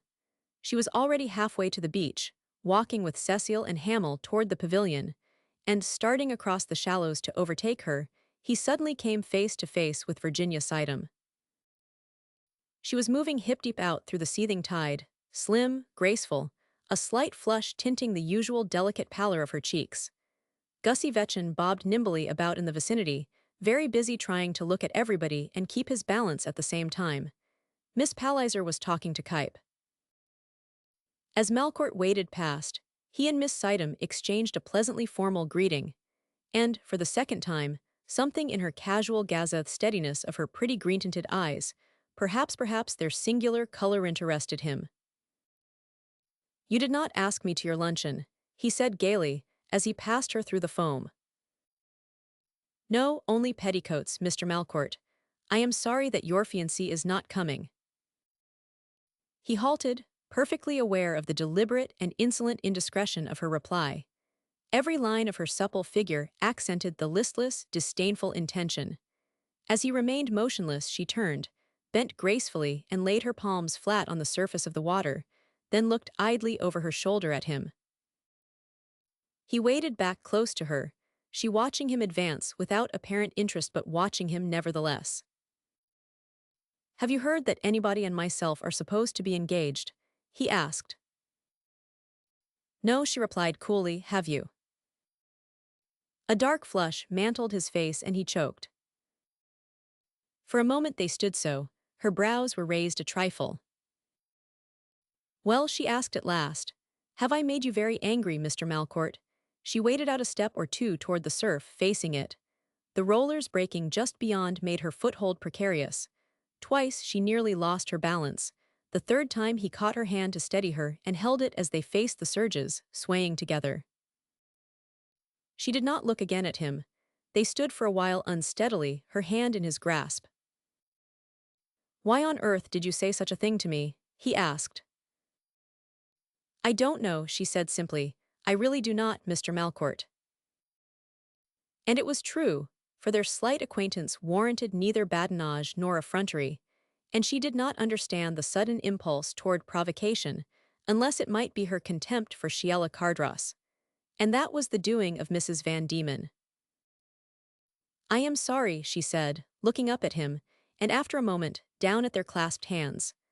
Are we going to swim out, Mr. Malcourt, or shall we continue to pose as newly married for the benefit of the East Coast? We will sit in the sands, he said. We will probably find a lot of things to say to each other. But he dropped her fingers gently. Unless you care to join Miss Cardross. Even while she spoke, she remained calmly amazed at the commonness of her own speech, the astonishing surface streak of unsuspected vulgarity which she was naively exhibiting to this man. Vetchin came noisily splashing up to join them, but he found neither of them very attentive to him as they walked slowly to the beach and up to the dry, hot sand. Virginia curled up in the sand. Malcourt extended himself full length at her feet, clasped fingers supporting his head, smooth, sun-browned legs crossed behind him, and he looked like a handsome and rather sulky boy lying there, kicking up his heels insouciantly or stretching luxuriously in the sun. Vetchin, who had followed, began an interminable story on the usual theme of his daughter, Mrs. Tom O'Hara, illustrating her beauty, her importance, and the incidental importance of himself, and it was with profound surprise and deep offense that he discovered that neither Malcourt nor Miss Sidham were listening. Indeed, in brief undertones, they had been carrying on a guarded conversation of their own all the while, and presently little Vetchin took his leave with a hauteur quite lost on those who had so unconsciously affronted him. Of course it is very civil of you to say you remember me, Virginia was saying, but I am perfectly aware you do not. Malcourt insisted that he recalled their meeting at Portlaw's Adirondack camp on Luckless Lake 2 years before, cudgeling his brains at the same time to recollect seeing Virginia there and striving to remember some corroborative incident. But all he could really recall was a young and unhappily married woman to whom he had made violent love, and it was even an effort for him to remember her name. How desperately you try, observed Virginia, leisurely constructing a little rampart of sand between them. Listen to me, Mr. Malcourt raised her eyes, and again the hint of provocation in them preoccupied him. I remembered you, and I have sometimes hoped we might meet again. Is that amends for the very bad taste I displayed in speaking of your engagement before it has been announced? I am not engaged to be married, he said deliberately. She looked at him steadily, and he sustained the strain of the gaze in his own untroubled fashion. You are not engaged. No. She straightened up, resting her weight on one bare arm, then leisurely laid her length on the burning sands, and face framed between her fingers, considered him in silence. In her attitude, in her very conversation with this man there was, for her, a certain sense of abandonment, a mental renouncing of all that had hitherto characterized her in her relations with an always formal world, as though that were necessary to meet him on his own level. Never before had she encountered the temptation, the opportunity, or the person where the impulse to discard convention, conviction, training, had so irresistibly presented itself. Nor could she understand it now.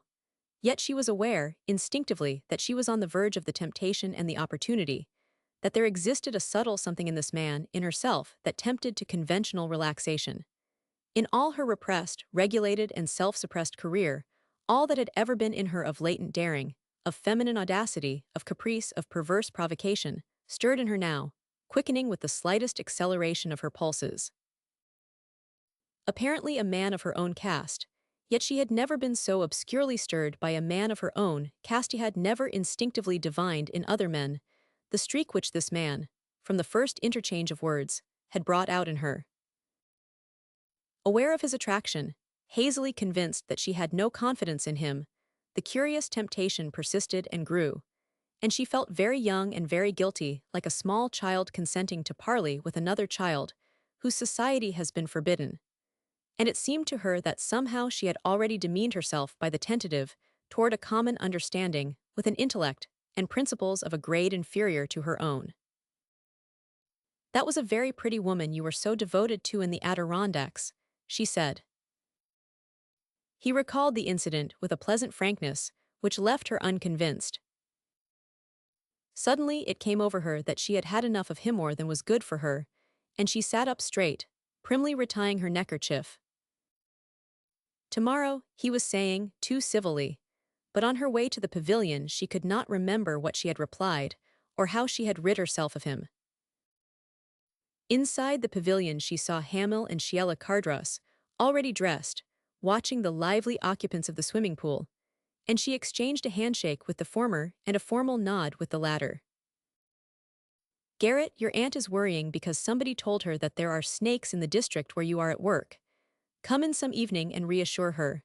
And to Sheila, "So sorry you cannot come to my luncheon, Miss Cardross. You are Miss Cardross, are not you? I have been told otherwise." Hamil looked up, pale and astounded, but Sheila answered undisturbed. "My sister Cecile is the younger. Yes, I am Miss Cardross." And Hamil realized there had been two ways of interpreting Virginia's question, and he reddened, suddenly appalled at his own knowledge and at his hasty and gross conclusions.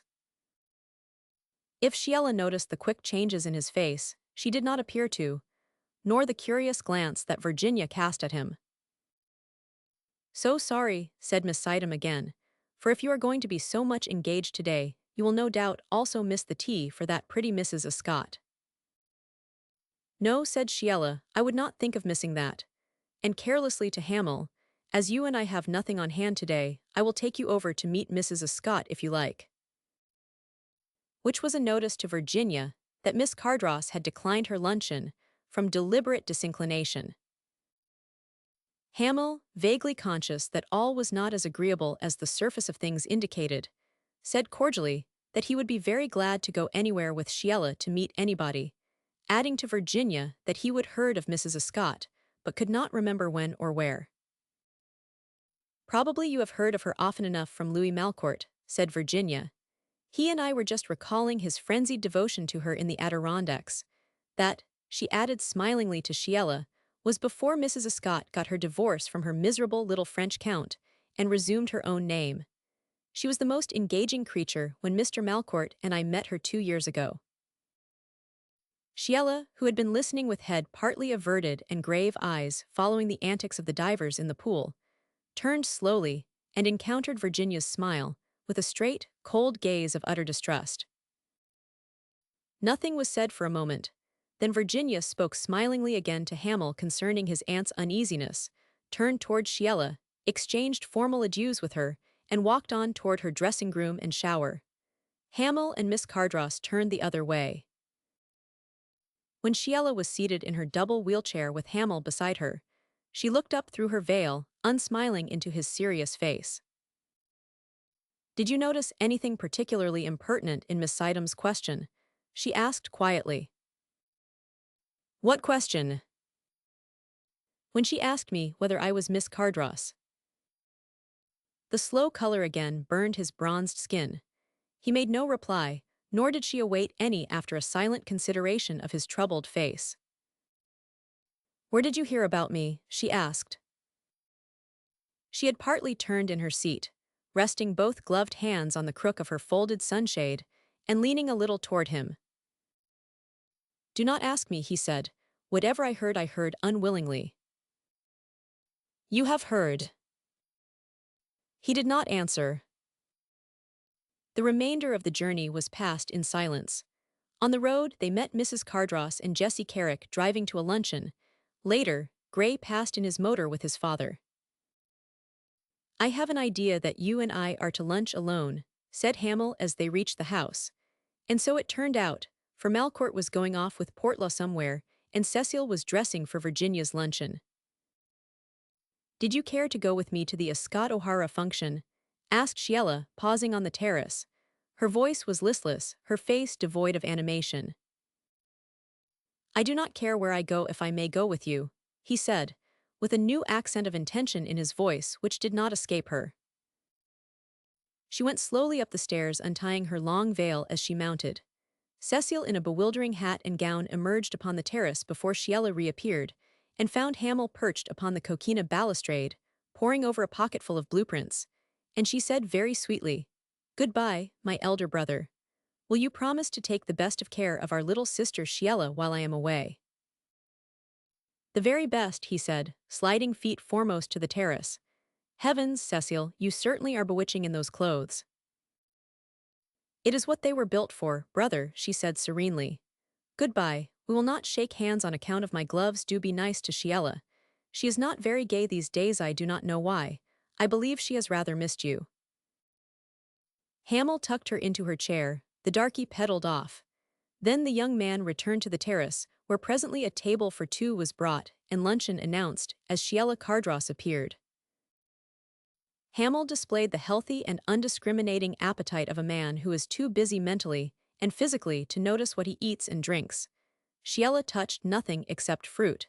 She lighted his cigarette for him before the coffee, and took one herself, turning it thoughtfully over and over between her delicately shaped fingers.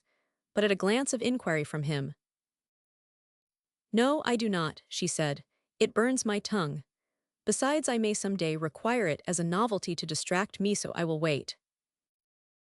She rose a moment later and stood, distrait, looking out across the sunlit world. He at her elbow, head bent, idly watched the smoke curling upward from his cigarette.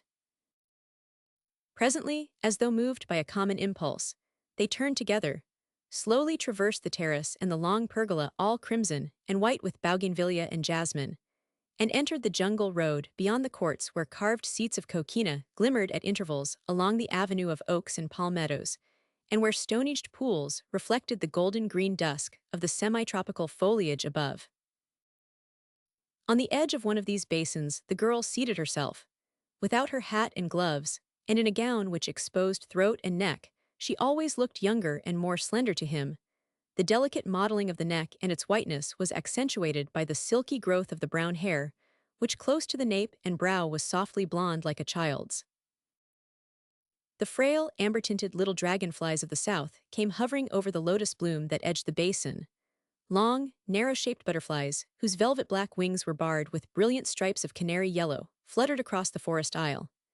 Now and then, a giant papilio sailed high under the arched foliage on tiger-striped wings of chrome and black, or a superb butterfly in pearl white and malachite green came flitting about the sparkleberry bloom. The girl nodded toward it. "That is a scarce butterfly here," she said. "Gray would be excited. I wish we had his net here." "It is the Victorina, is not it?" he asked, watching the handsome, nervous-winged creature which did not seem inclined to settle on the white flowers. "Yes, the Victorina Stenels. Are you interested?" "The generation I grew up with collected," he said. "I remember my cabinet and some of the names, but I never saw any fellows of this sort in the north." "Your memory is good." "Yes," he said, "for what I care about, looked up at her for those I care about, my memory is good. I never forget kindness nor confidence given her, a fault forgiven." She bent forward, elbows on knees, chin propped on both linked hands. "Do you understand now," she said, "why I could not afford the informality of our first meeting? What you have heard about me explains why I can scarcely afford to discard convention, does it not, Mr. Hamel?" She went on, her white fingers now framing her face and softly indenting the flushed skin. "I do not know who has talked to you, or what you have heard, but I knew by your expression there at the swimming pool that you had heard enough to embarrass you and hurt me very, very keenly." "Calypso," he broke out impulsively, but she shook her head. "Let me tell you, if it must be told, Mr. Hamel, father and mother are dreadfully sensitive. I have only known about it for 2 years. 2 years ago they told Mehad to tell me. Well, it still seems hazy and incredible. I was educated in a French convent, if you know what that means. All my life I have been guarded, sheltered from knowledge of evil. I am still unprepared to comprehend, and I am still very ignorant. I know that, so you see how it was with me. A girl awakened to such self-knowledge cannot grasp it entirely, cannot wholly convince herself, except at moments at night. Sometimes when a crisis threatens and one has lain awake long in the dark. She gathered her knees in her arms and stared at the patch of sunlight that lay across the hem of her gown, leaving her feet shod in gold. I do not know how much difference it really makes to the world. I suppose I shall learn if people are to discuss me. How much difference does it make, Mr. Hamill? It makes none to me. The world extends beyond your pleasant comradeship, she said. How does the world regard a woman of no origin whose very name is a charity? Sheila. What? She said, trying to smile, and then slowly laid her head in her hands, covering her face. She had given way, very silently, for as he bent close to her, he felt the tearful aroma of her uneven breath, feverish flush on cheek and hand, the almost imperceptible tremor of her slender body rather close to him now. When she had regained her composure, and her voice was under command, she straightened up, face averted. You are quite perfect, Mr. Hamill. You have not hurt me with one misguided and well-intended word. That is exactly as it should be between us must always be. Of course, he said slowly. She nodded, still looking away from him.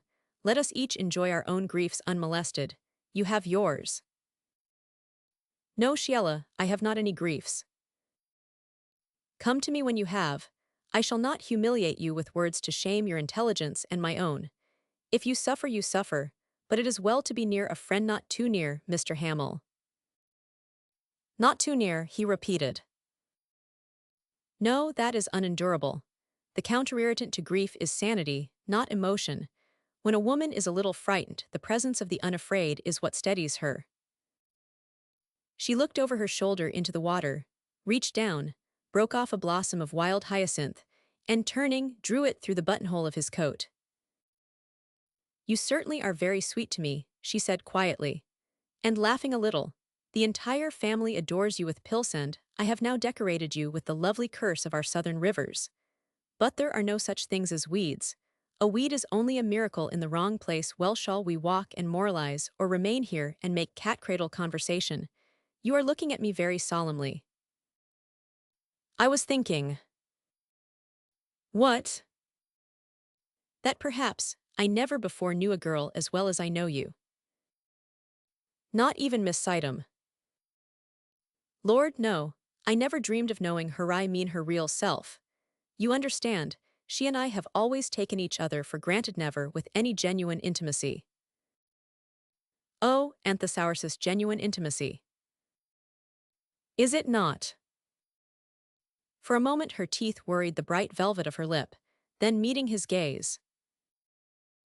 I mean to be honest with you, she said with a tremor in her voice, but her regard wavered under his. I mean to be, she repeated so low he scarcely heard her. Then with a sudden animation a little strained, when this winter has become a memory, let it be a happy one for you and me. And by the same token you and I had better think about dressing. You do not mind, do you, if I take you to meet Mrs. Ascot? She was Countess de Caldeles. It's taken her years to secure her divorce. Hamill remembered the little dough-faced, shrimp-limbed Count, when he first came over with the object of permitting somebody to support him indefinitely, so that later, in France, he could in turn support his mistresses in the style to which they earnestly desired to become accustomed. And now the American girl who had been a countess was back, a little wiser, a little harder, and more cynical, with some of the bloom rubbed off, yet much of her superficial beauty remaining. Alida Ascot, murmured Sheila. Jessie was a bridesmaid. Poor little girl, I am glad she's free. There were no children, she said, looking up at Hamill. In that case a decent girl is justified. Do not you think so? Yes, I do, he said, smiling. I am not one of those who believe that such separations threaten us with social disintegration. Nor one. Almost every normal woman desires to live decently. She has a right to. All young girls are ignorant. If they begin with a dreadful but innocent mistake, does the safety of society require of them the horror of lifelong degradation? Then the safety of such a society is not worth the sacrifice. That is my opinion. That settles a long-vexed problem, he said, laughing at her earnestness. But she looked at him, unsmiling, while he spoke, hands clasped in her lap, the fingers twisting and tightening till the rose-tinted nails whitened. Men have only a vague idea of women's ignorance, how naturally they are inclined to respond to a man, how the dominating egotism of a man and his confident professions and his demands confuse them, how deeply his appeals for his own happiness stir them to pity. They have heard of love and they do not know. If they ever dream of it, it is not what they have imagined when a man suddenly comes crashing through the barriers of friendship and stuns them with an incoherent recital of his own desires. And yet, in spite of the shock, it is with them instinctive to be kind.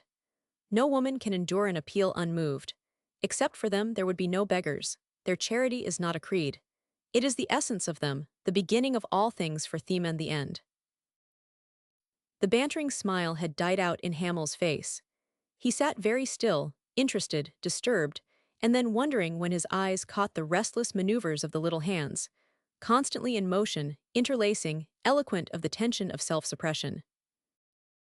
He thought, it is a cowardly thing for an egotist with an egotist's early and lively knowledge of the world, and of himself, to come clamoring to a girl for charity.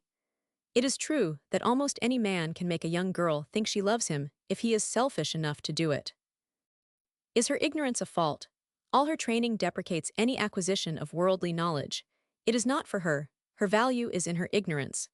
Then when she naturally makes some revolting mistake and attempts to escape to decency and freedom, once more there is a hue and a cry from good folk and clergy. Divorce. It is a good thing as the last resort. And a woman need feel no responsibility for the sort of society that would deprive a woman of the last refuge she has. He raised his eyes, curiously, in time to intercept hers. "So you did not know me after all, it seems," she said with a faint smile. "You never suspected in me a Vierge Rouge, militant, champion of her downtrodden sex, haranguing whomsoever would pay her the fee of his attention. Did you?" And as he made no reply, "Your inference is that I have had some unhappy love affair, some perilously close escape from unhappy matrimony." She shrugged. "As though a girl could plead only a cause which concerned herself. Tell me what you are thinking." She had risen, and he stood up before her, fascinated. "Tell me," she insisted. "I shall not let you go until you do." "I was thinking about you." "Please do not. Are you doing it yet?" Closely confronting him, hands behind her. "Yes, I am," he said, unable to keep his eyes from her. All her beauty and youth and freshness troubling him, closing in upon him like subtle fragrance in the golden forest dusk. "Are you still thinking about me?" "Yes." The rare sweet laughter edged her lips for an instant, then something in his eyes checked her. Color and laughter died out, leaving a pale, confused smile, and the straight gaze wavered, grew less direct, yet lost not a shade of his expression, which also had changed. Neither spoke, and after a moment they turned away, walking not very near together toward the house. The sunshine and the open somehow brought relief, and the delicate constraint between them relaxed, as they sauntered slowly into the house, where Sheila presently went away to dress for the Escott function, and Hamel sat down on the veranda for a while, then retired to undertake the embellishment of his own person. Chapter 9. The Invasion. They went together in a double chair, spinning noiselessly over the shell road, which wound through oleander and hibiscus hedges. Great orange and sulphur-tinted butterflies kept pace with them as they traveled swiftly southward. The long, slim shadows of palms gridironed the sunny road, for the sun was in the west, and already a bird here and there had ventured on a note or two as prelude to the evening song, and over the ocean wild ducks were rising in clouds, swinging and drifting and settling again, as though in short rehearsal for their sunset flight. "Your hostess is Mrs. Tom O'Hara," said the girl. "When you have enough of it, look at me and I will understand. And if you try to hide in a corner with some soulful girl, I will look at you if it bores me too much. So do not sit still with an infatuated smile, as Cecile does, when she sees that I wish to make my adieus." "I am so likely to," he said, "when escape means that I will have you to myself again." There was a trifle more significance in the unconsidered speech than he had intended. The girl looked absently straight in front of her. He sat motionless, uncomfortable at his own words, but too wise to attempt to modify them by more words. Other chairs passed them now along the road. There were nods of recognition, gay salutes, an intimate word or two as the light-wheeled vehicles flashed past, and in a moment more the tall coquina gate posts and iron grille of Mrs. Tom O'Hara's villa, Sanalani, glimmered under an avenue of superb royal palms. The avenue was crowded with the slender-wheeled basket-bodied chairs gay with the plumage of pretty women. The scene on the lawns beyond was charming, where an orange and white pavilion was pitched against the intense green of the foliage, and the pelouse was all dotted and streaked with vivid colors of sunshades and gowns. Ulysses among the sirens, she whispered as they made their way toward their hostess, exchanging recognition with people everywhere in the throngs. Here they Ariel of theme and there's Miss Sidum, too unconscious of us. How hath the house of Hamel fallen? If you talk that way, I will not leave you for 1 second while we are here, he said under his breath. Nonsense, it only hurts me, not my pride, and half a cup of unforbidden tea will drown the memory of that insolence.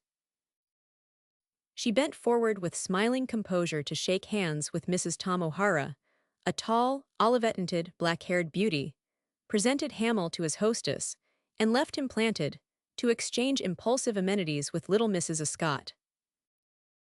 Mrs. Tom O'Hara, a delicate living Gainsborough in black and white, was probably the handsomest woman in the South.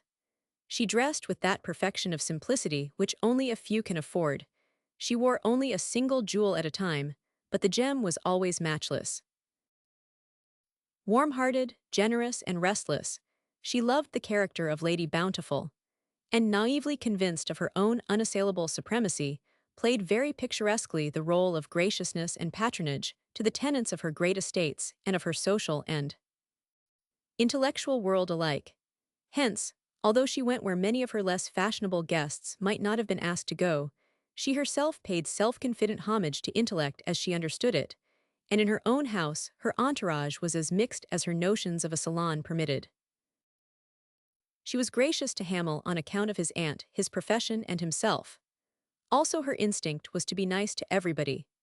As hostess she had but a moment to accord him, but during that moment she contrived to speak reassuringly of the Sidum genealogy, the art of landscape architecture, and impart a little special knowledge from her inexhaustible reserve, informing him that the name of her villa, Sanalani, was Seminole, and meant yellow butterfly.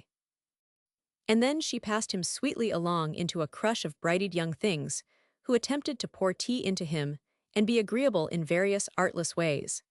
And presently he found himself in a backwater, where fashion and intellect were conscientiously doing their best to 1009.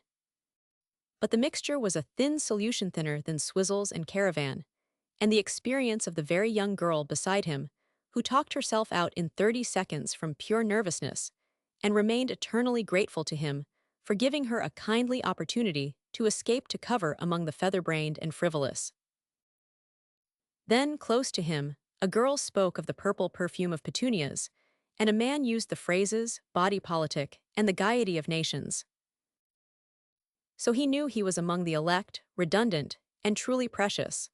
A chinless young man turned to him and said, "There is nobody today who writes as Bernard Shaw writes." "Does anybody want to?" asked Hamel pleasantly. "You mean that this is an age of trumpery romance?" demanded a heavy gentleman in dull disdain. "William Dean has erased all romance from modern life with one smear of his honest thumb. The honest thumb that persistently and patiently rubs the scales from sapphire and golden wings in order to be certain that the venation of the ornithoptera is still underneath, is not the digit of inspiration," suggested Hamel. The disciple turned a dull brick color, but he betrayed neither his master nor himself. "What in God's name," he asked heavily, "is an ornithoptera?" A very thin author, who had been listening and twisting himself into a number of shapes, thrust his neck forward into the arena and considered Hamel with the pale grimace of challenge. "Henry Haynes," he inquired your appreciation in one phrase, Mr. Hamel. "In a Henry Haynes phrase," asked Hamel good-humoredly. "The same old calumny," said the thin author, writhing almost off his chair. "I am afraid so, and the remedy a daily dose of verbifuge until he gets back to the suffocated fount of inspiration. I am very sorry if I seem to differ from everybody, but everybody seems to differ from me, so I cannot help it. A Swami, unctuous and fat, and furious at the lack of feminine attention, said something suavely outrageous about modern women. He was immediately surrounded by several mature examples who adored to be safely smitten by the gelatinous and esoteric. A little flabby, featureless, but very fashionable portrait painter muttered to Hamel, Orient and Occident, the molluscular and the muscular. Mr. Hamel, do you realize what the Occident is? Geographically, inquired Hamel wearily. No, symbolically. It is that, explained the painter, doubling his meager biceps and punching at the infinite with a flattened thumb. That, he repeated, is America. Do you comprehend? The wan young girl who had spoken of the purple perfume of petunias said that she understood. It may be that she did. She reviewed literature for the Tribune. Harried and restless, Hamel looked for Sheila and saw Portlaw, very hot and uncomfortable in his best raiment, shooting his cuffs and looking dully about for some avenue of escape. And Hamel, exasperated with purple perfumes and thumbs, meanly snared him and left him to confront a rather ample and demonstrative young girl who believed that all human thought was precious Evan's sinful thought off, which she knew as much as a newly hatched caterpillar. However, Portlaw was able to enlighten her if he cared to. Again and again, Hamel, wandering in circles, looked across the wilderness of women's hats at Sheila Cardross, but a dozen men surrounded her, and among them he noticed the graceful figure of Malcourt directly in front of her, blocking any signal he might have given. Somebody was saying something about Mrs. Ascott. He recollected that he had not met her, so he found somebody to present him. "And you are the man," exclaimed Mrs. Ascott softly, considering him with her head on one side. "Sheila Cardross wrote to me in New York about you, but I have wanted to inspect you for my own information." "Are you doing it now?" he asked, amused. "It's done. Do you imagine you are complex? I have heard various tales about you from 3 sources today, from an old friend, Louis Malcourt from another, Virginia cited a man steadily during the last month including Tade from Sheila Cardross. But I could not find a true verdict until the accused appeared personally before me. Tell me, Mr. Hamel, do you plead guilty to being as amiable as the somewhat contradictory evidence indicates? Parole me in custody of this court, and let me convince your honor," said Hamel, looking into the captivatingly cool and humorous face upturned to his. Mrs. Ascott was small and finely molded, something of the miniature grande dame in porcelain. The poise of her head, the lifted chin, every detail in the polished and delicately tinted surface reflected cool experience of the world and of men.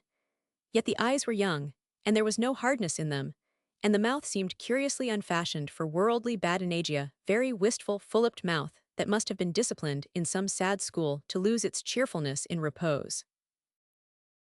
"I am wondering," she said, "why Mr. Portlaw does not come and talk to me. We are neighbors in the country, you know. I live at Pride's Fall. I do not think it's particularly civil of him to avoid me." "I cannot imagine anybody, including Portlaw, avoiding you," he said. "We were such good friends. I do not know. Behaved very badly to me last autumn." They chatted together for a moment or two in the same inconsequential vein.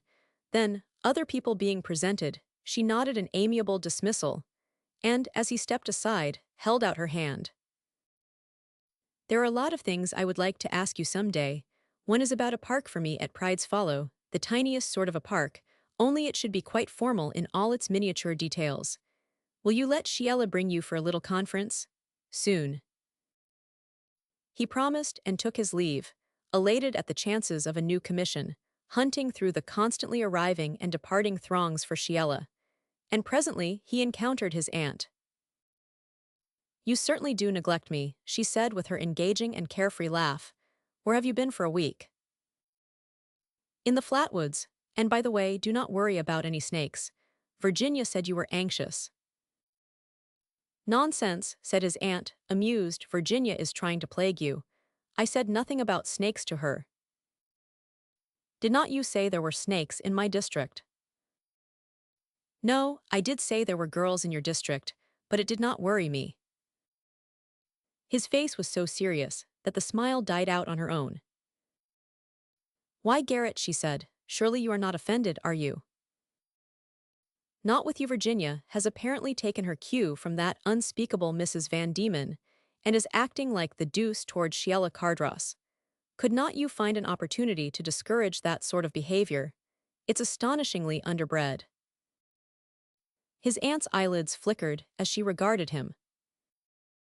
Come to see me tonight and explain a little more fully what Virginia has done, dear. Colonel Vetchin is hunting for me, and I am going to let him find me now. Why do not you come back with us if you are not looking for anybody in particular? I am looking for Sheila Cardross, he said. Oh, she's over there on the terrace, holding her fascinating court with Louis Malcourt at her heels as usual. I did not know that Malcourt was usually at her heels, he said almost irritably. It was the second time he had heard that comment, and he found it unaccountably distasteful.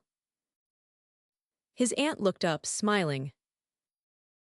Cannot we dine together, Gary? Yes. Thank you, dear, faintly ironical. So now if you will go I will reveal myself to Gussie Vetchin. Stand aside, my condescending friend. He said, smiling, you are the prettiest revelation here. I will be at the hotel at 8. And with that they parted just as the happy little Vetchin, catching sight of them, came bustling up with all the fuss and demonstration of a long-lost terrier. A few minutes later, Hamel found Sheila Cardross surrounded by her inevitable entourage, jolly, animated circle hemming her in with Malcourt at her left and Van Tassel Cuyp on her right. And he halted on the circle's edge to look and listen, glancing askance at Malcourt with a curiosity unaccustomed. That young man with his well-made graceful figure, his dark hair and vivid tints, had never particularly impressed Hamel. He had accepted him at his face value, lacking the interest to appraise him, and the acquaintance had always been as casual and agreeable as mutual good humor permitted. But now Malcourt, as a type, attracted his attention, and for a moment he contrasted this rather florid example with the specimens of young men around him. Then he looked at Sheila Cardross. Her delicately noble head was bent a trifle as she listened with the others to Malcourt's fluent humor, and it remained so, though at moments she lifted her eyes in that straight, questioning gaze which left the brows level.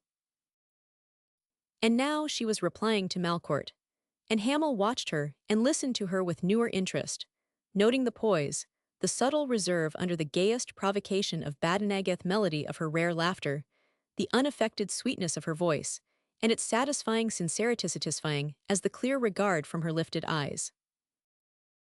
Small wonder men were attracted. Hamel could understand what drew them, instinctive recognition of a fiber finer and a metal purer than was often found under the surface of such loveliness.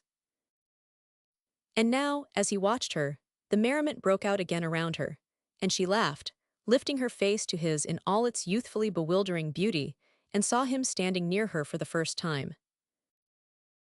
Without apparent reason, a dull color rose to his face, and as though answering fire with fire, her fainter signal in response tinted lip and cheek. It was scarcely the signal agreed upon for their departure, and for a moment longer, amid the laughing tumult, she sat looking at him as though confused. Malcourt bent forward saying something to her, but she rose while he was speaking, as though she had not heard him, and Hamel walked through the circle to where she stood. A number of very young men looked around at him with hostile eyes. Malcourt's brows lifted a trifle, then he shot an ironical glance at Sheila, and as the circle about her disintegrated, sauntered up, bland, debonair, to accept his conge. His bow, a shade exaggerated, and the narrowed mockery of his eyes escaped her, and even what he said made no impression as she stood, brightly inattentive, looking across the little throng at Hamel. And Malcourt's smile became flickering and uncertain when she left the terrace with Hamel, moving very slowly side by side across the lawn. Such lots of pretty women, commented Sheila. Have you been passably amused? Passably, he replied in a slightly sullen tone. Oh, only passably. I rather hoped that unawakened heart of yours might be aroused today. It has been. Not Mrs. Scott, she exclaimed, halting. Not Mrs. Scott. Mrs. Tom O'Hara, is it? Every man promptly goes to smash when Mrs. Tom looks sideways. Oh Lord, he said with a shrug. That is not nice of you, Mr. Hamill. If it is not with her, you have fallen in love, there is a more civil way of denying it. Did you take what I said seriously? He asked it about falling in love. Were you not serious? I could be if you were, he said in a tone which slightly startled her. She looked up at him questioningly, he said. I have had a stupid time without you. The little I have seen of you has spoiled other women for me, and I have just found it out. Do you mind my saying so? Are you not a little over-emphatic in your loyalty to me? I like it, but not at the expense of others, please. They moved on together, slowly and in step. His head was bent, face sullen and uncomfortably flushed. Again she felt the curiously unaccountable glow in her own cheeks responding in pink fire once more, and annoyed and confused, she halted and looked up at him with that frank confidence characteristic of her. Something has gone wrong, she said, tell me. I am telling myself now. She laughed, stole a glance at him, then her face fell. I certainly do not know what you mean, and I am not very sure that you know. She was right, he did not yet know. Strange, swift pulses were beating in temple and throat. Strange tumults and confusion were threatening his common sense, paralyzing willpower. A slow, resistless intoxication had enveloped him, through which instinctively persisted one warning ray of reason. In the light of that single ray, he strove to think clearly. They walked to the pavilion together, he silent, sombre-eyed, taking a mechanical leave of his hostess, fulfilling conventions while scarcely aware of the routine or of the people around him. She composed, sweet, conventionally faultless and a trifle pale as they turned away together across the lawn. When they took their places side by side in the chair, she was saying something perfunctory concerning the fate and Mrs. Scott. And as he offered no comment, do not you think her very charming and sincere? Are you listening to me, Mr. Hamill? Yes, he said, everybody was very jolly. Yes, indeed. And the girl who adores the purple perfume of petunias? She asked mischievously. I think that same purple perfume has made you drowsy, my uncivil friend. He turned, oh, you heard that? Yes, I thought it best to keep a sisterly eye on you. He forced a smile. You were very much amused. I supposito see me sitting brastus prestesis, with the high-browed and precious. Not amused, no. I was worried. You appeared to be so hopelessly captivated by her of the purple perfumery. Still, knowing you to be a man normally innocent of sentiment, I hoped for Mrs. Scott and the best. Did I once tell you that there was no sentiment in me, Calypso? I believe I 999. You certainly did, brother, she replied with cheerful satisfaction. Well, And she interrupted calmly, I believed you. I am particularly happy now in believing you. Pausing, she glanced at him. In fact, speaking seriously, it is the nicest thing about youth most attractive to me, I think. She looked sideways at him, because there is no more sentiment in me than there is in you, which is, of course, very agreeable to us both. He said nothing more. The chair sped on homeward. Above them the sky was salmon color. Patches of late sunlight burned red on the tree trunks. Over the lagoon against the slowly kindling west clouds of wildfowl whirled, swung, and spread out into endless lengthening streaks like drifting bands of smoke. From time to time the girl cast a furtive glance toward him, but he was looking straight ahead with a darkly set face, and an ache, dull, scarcely perceptible, grew in her heart as they flew on along the glimmering road. Of what are you thinking, brother? She asked persuasively. Of something I am going to do, as soon as I reach home, I mean your home. I wish it were yours, too, she said, smiling frankly. You are such a safe, sound, satisfactory substitute for another brother. And as he made no response, what is this thing which you are going to do when you reach home? I am going to ask your mother a question. Unquiet, she turned toward him, but his face was doggedly set forward, as the chair circled through the gates and swept up to the terrace. He sprang out, and as he aided her to descend, she felt his hand trembling under hers. A blind thrill of premonition halted her, then she bit her lip, turned, and mounted the steps with him. At the door he stood aside for her to pass. But again she paused and turned to Hamel, irresolute, confused, not even daring to analyze what sheer instinct was clamoring, what intuition was reading even now in his face, what her ears divined in his unsteady voice uttering some commonplace to thank her for the day spent with him. "What is it that you are going to say to my mother?" she asked again. And at the same instant, she knew from his eyes gazing into them in dread and dismay. "Do not," she said breathlessly, "I cannot let the mounting wave of color swept her. Do not go to her, do not ask such a thing. I am." She faltered, looking up at him with terrified eyes, and laid one hand on his arm. The frightened wordless appeal stunned him as they stood there, confronting one another. Suddenly hope came surging up within her, her hand fell from his arm. She lifted her eyes in flushed silencianly to find hopeless confirmation of all she dreaded in his set and colorless face.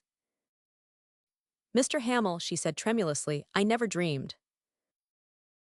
"No, you did not. I 999. It is all right, Sheila."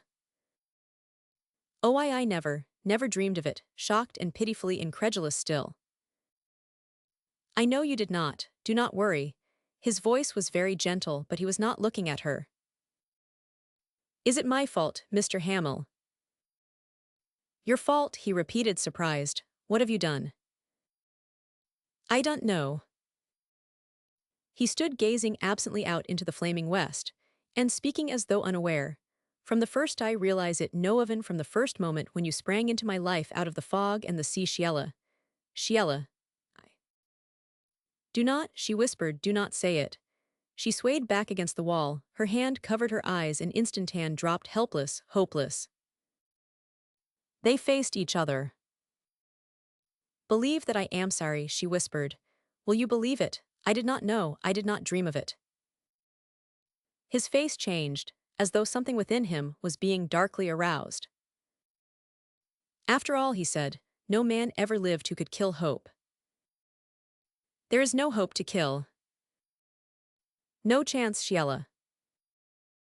There has never been any chance. She was trembling. He took both her hands. They were ice cold. He straightened up, squaring his shoulders. "This will not do," he said. "I am not going to distress you, frighten you again." The smile he forced was certainly a credit to him. "Sheila, you would love me if you could, would not you?" Yais with a shiver. "Then it's all right, and you must not worry. Cannot we get back to the old footing again?" "And no, it's gone. Then we will find even firmer ground." "Yes, firmer ground, Mr. Hamel." He released her chilled hands, swung around and took a thoughtful step or two. "Firmer, safer ground," he repeated. "Once you said to me, 'Let us each enjoy our own griefs unmolested.'" He laughed. "Did not you say that years ago?" "Yes." "And I replied years ago that I had no griefs to enjoy. Did not I? Well then, if this is grief, Sheila, I would not exchange it for another man's happiness. So, if you please, I will follow your advice and enjoy it in my own fashion, Sheila. You do not smile very often, but I wish you would now." But the ghost of a smile left her pallor unchanged. She moved toward the stairs, wearily, stopped and turned. "It cannot end this way," she said. "I want you to know how to know that I am sensible of what honor you have done me. Wait, I cannot let you think that I do not care, Mr. Hamel. Believe that I do, oh deeply. And forgive me." She stretched out one hand. He took it, holding it between both of his for a moment lightly. "Is all clear between us, Calypso dear?" "It will be when I have courage to tell you." "Then all's well with the world if it's still underfoot or somewhere in the vicinity. I will find it again. You will be good enough to point it out to me. Sheila, I have an engagement to improve a few square miles of it. That's what I need. Plenty of work done, Sheila." The clear mellow horn of a motor sounded from the twilit lawn. The others were arriving. He dropped her hand. She gathered her filmy skirts and swiftly mounted the great stairs, leaving him to greet her father and Gray on the terrace. "Hello, Hamil," called out Cardross Sr. from the lawn. "Are you game for a crack at the ducks tomorrow? My men report Ruffle Lake full of coots and bluebills, and there will be bigger duck in the West Lagoons." "I am going too," said Gray, "also Shiela if she wants toned 4 guides, and that Seminole little tiger." Hamil glanced restlessly at the forest where his work lay, and he needed it now, but he said pleasantly, "I will go if you say so." "Of course I say so," exclaimed Cardross heartily. "Gray, does Louis Malcourt still wish to go?" "He spoke of it last week." "Well, if he has not changed his rather volatile mind, telephone for Adams. We will require a guide apiece. And he can have that buckskin horse, and tell him to pick out his own gun. And to Hamil, cordially, Shiela and Louis and Gray will probably wander about together and you and I will do the real shooting. But Shiela is a shot if she chooses. Gray would rather capture a scarce jungle butterfly. Hello, here's Louis now. Are you glad we are going at last?" "Very," replied Hamil as Malcourt strolled up, and airily signified his intention of making one of the party. But as soon as he learned that they might remain away 3 days or more, he laughingly demurred. The 4 men lingered for a few minutes in the hall discussing guns, dogs, and guides. Then Hamil mounted the stairs, and Malcourt went with him, talking all the while in that easy, fluent, amusing manner which, if he chose, could be as agreeably graceful as every attitude and movement of his lithe body. His voice, too, had that engagingly caressing quality characteristic of him when in good humor. He really had little to say to Hamil, but being on such excellent terms with himself, he said a great deal about nothing in particular. And as he persistently lingered by Hamil's door, the latter invited him in. There Malcourt lit a cigarette, seated lazily astride a chair, arms folded across the back, aimlessly humorous in recounting his adventures at the Ascot function, while Hamil stood with his back to the darkening window, twisting his unlighted cigarette into minute shreds and waiting for him to go. "Rather jolly to meet Miss Sidham again," observed Malcourt. "We were great friends at Portlaw's camp together 2 years ago. I believe that you and Miss Sidham are cousins after a fashion." "After a fashion, I believe." "She's tremendously attractive, Hamil."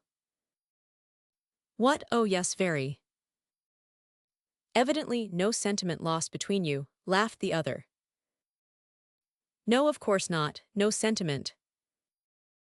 Malcourt said carelessly, "I am riding with Miss Sidham tomorrow. That's one reason I am not going on this duck hunt." Hamil nodded. "Another reason," he continued, intent on the glowing end of his cigarette, "is that I am rather fortunate at the club just now and I do not care to disturb any run of luck that seems inclined to drift my way. Would you give your luck the double cross?" "I suppose not," said Hamil vaguely, "if I ever had any.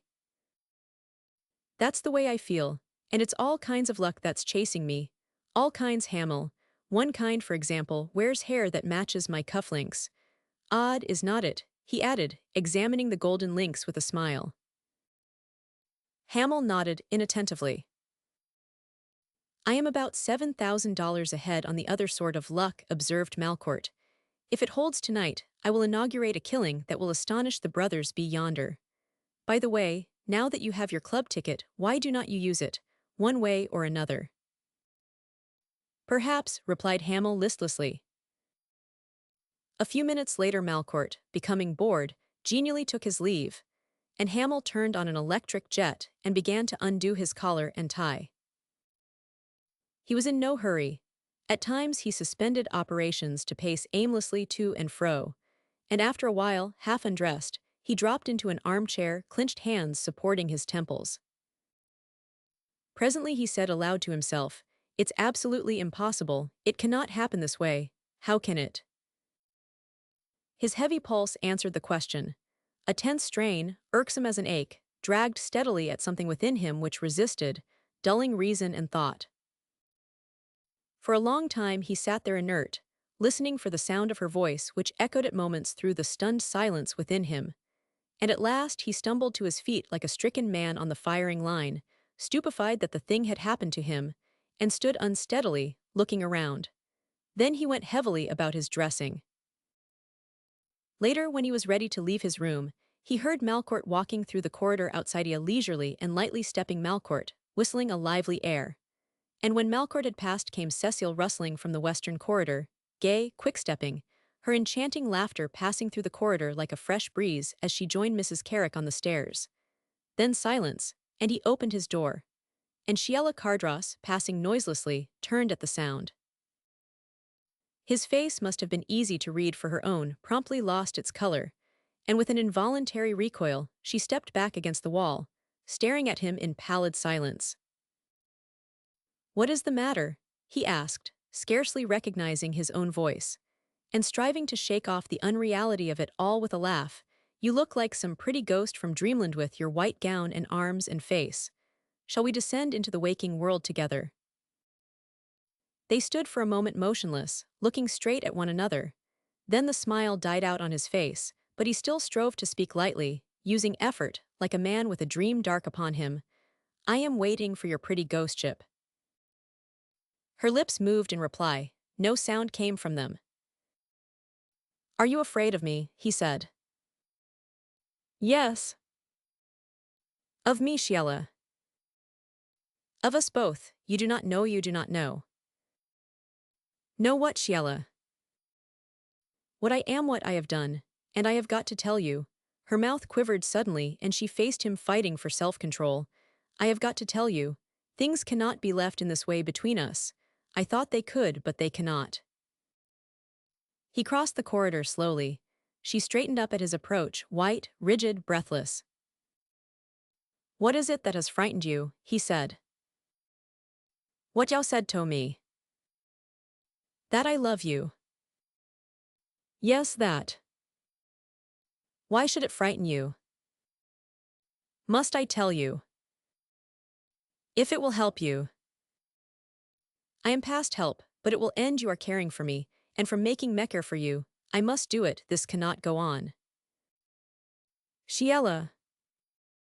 She faced him, white as death, looking at him blindly. "I am trying to think of you because you love me."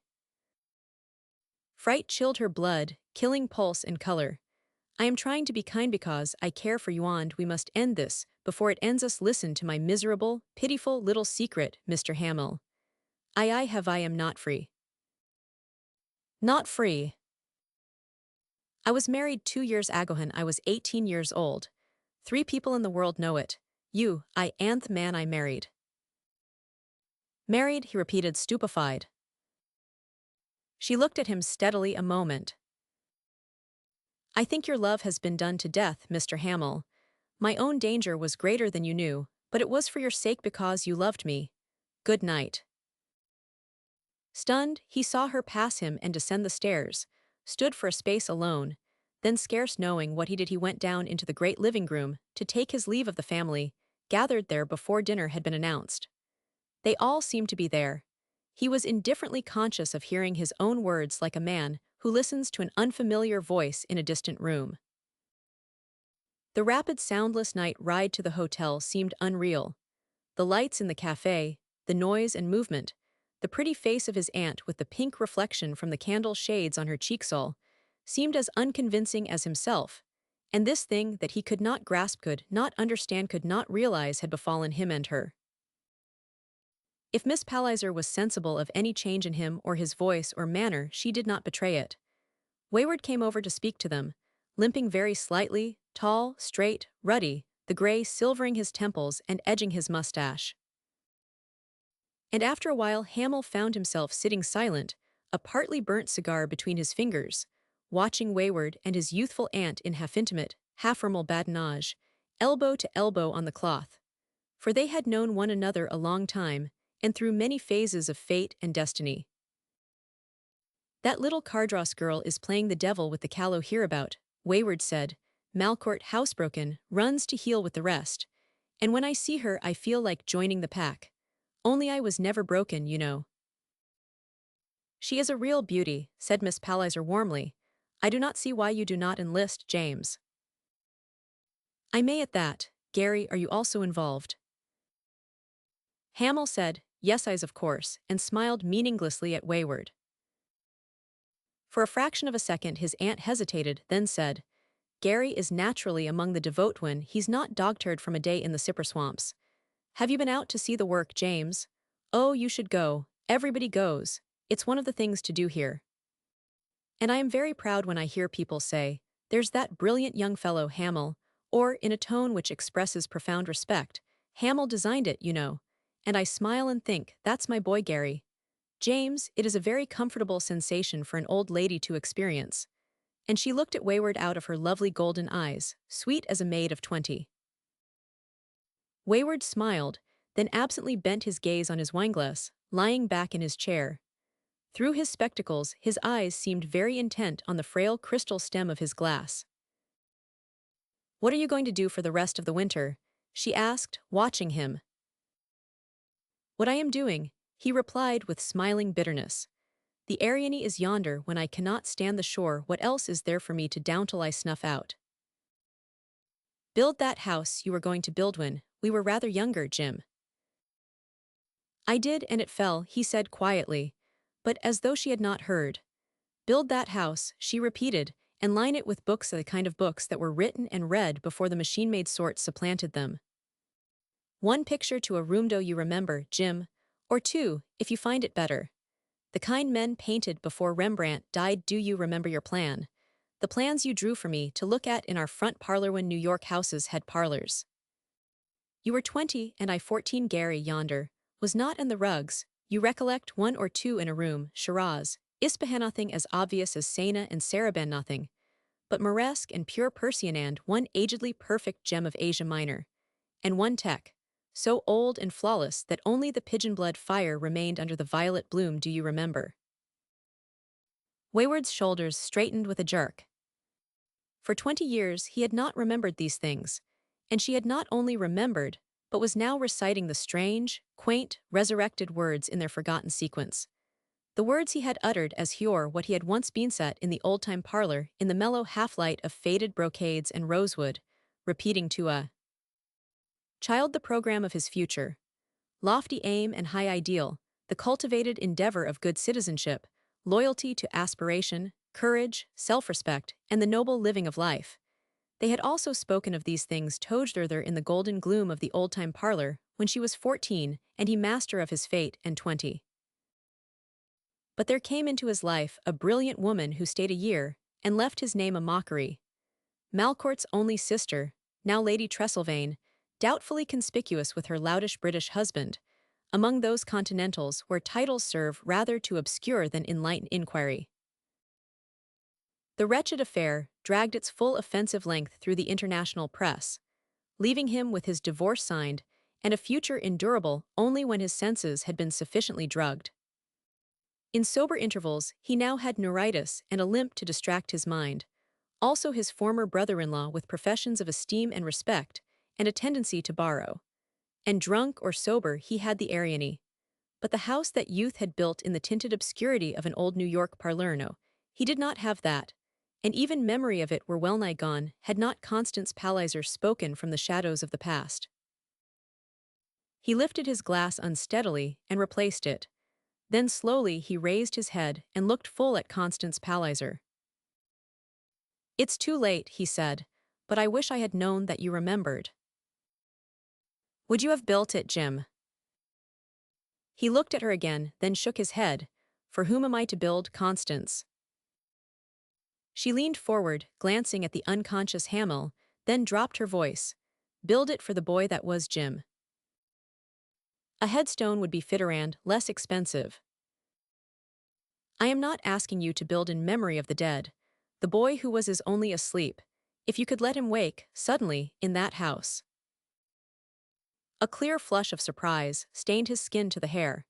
It had been many years since a woman had hinted at any belief in him. Do not you know that I could not endure the four walls of a house, Constance? You have not tried this house.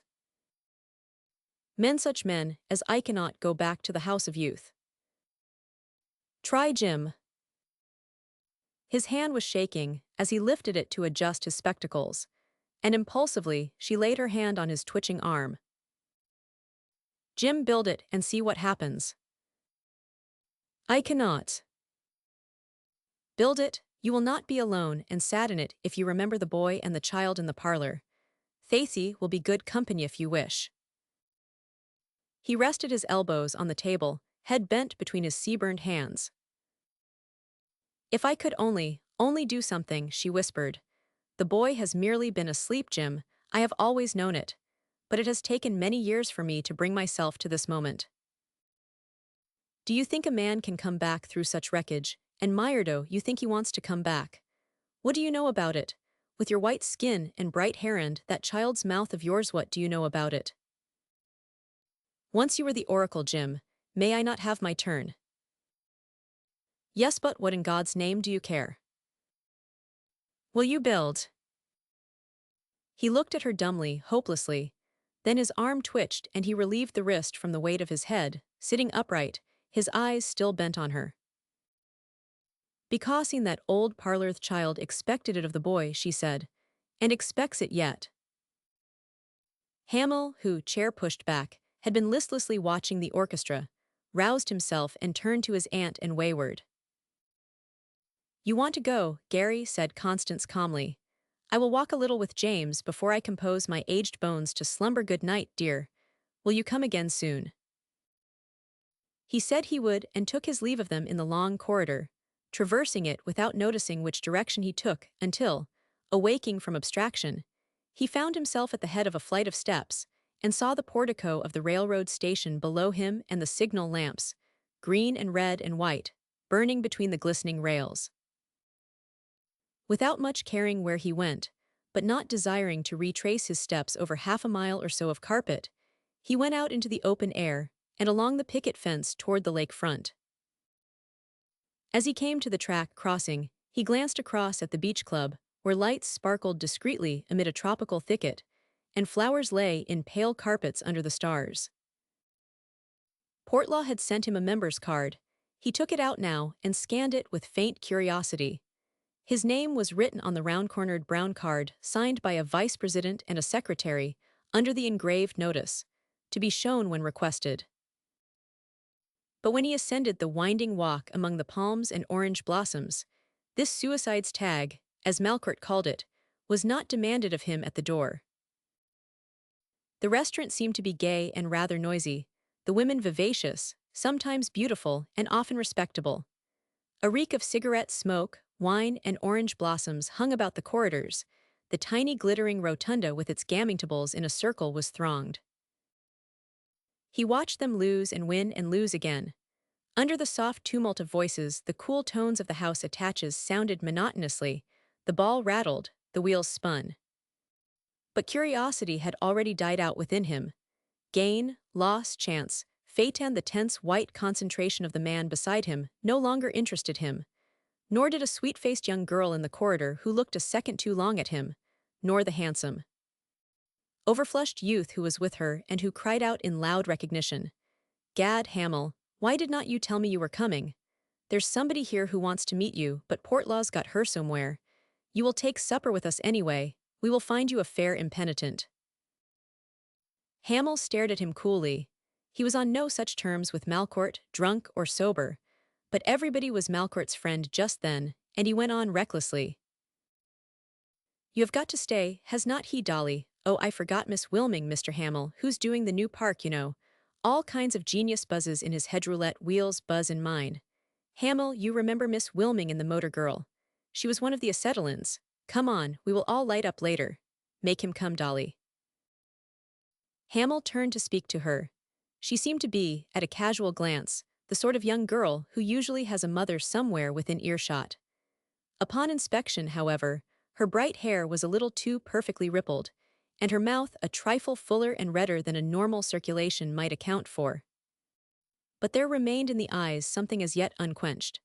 And looking at her, he felt a sense of impatience and regret that the delicate youth of her should be wasted in the flare and shadow of the lesser, world-burning to a spectre, here on the crumbling edge of Thinkshire, with Malcourt, leering at her, through the disordered brilliancy of that false dawn which heralds only night.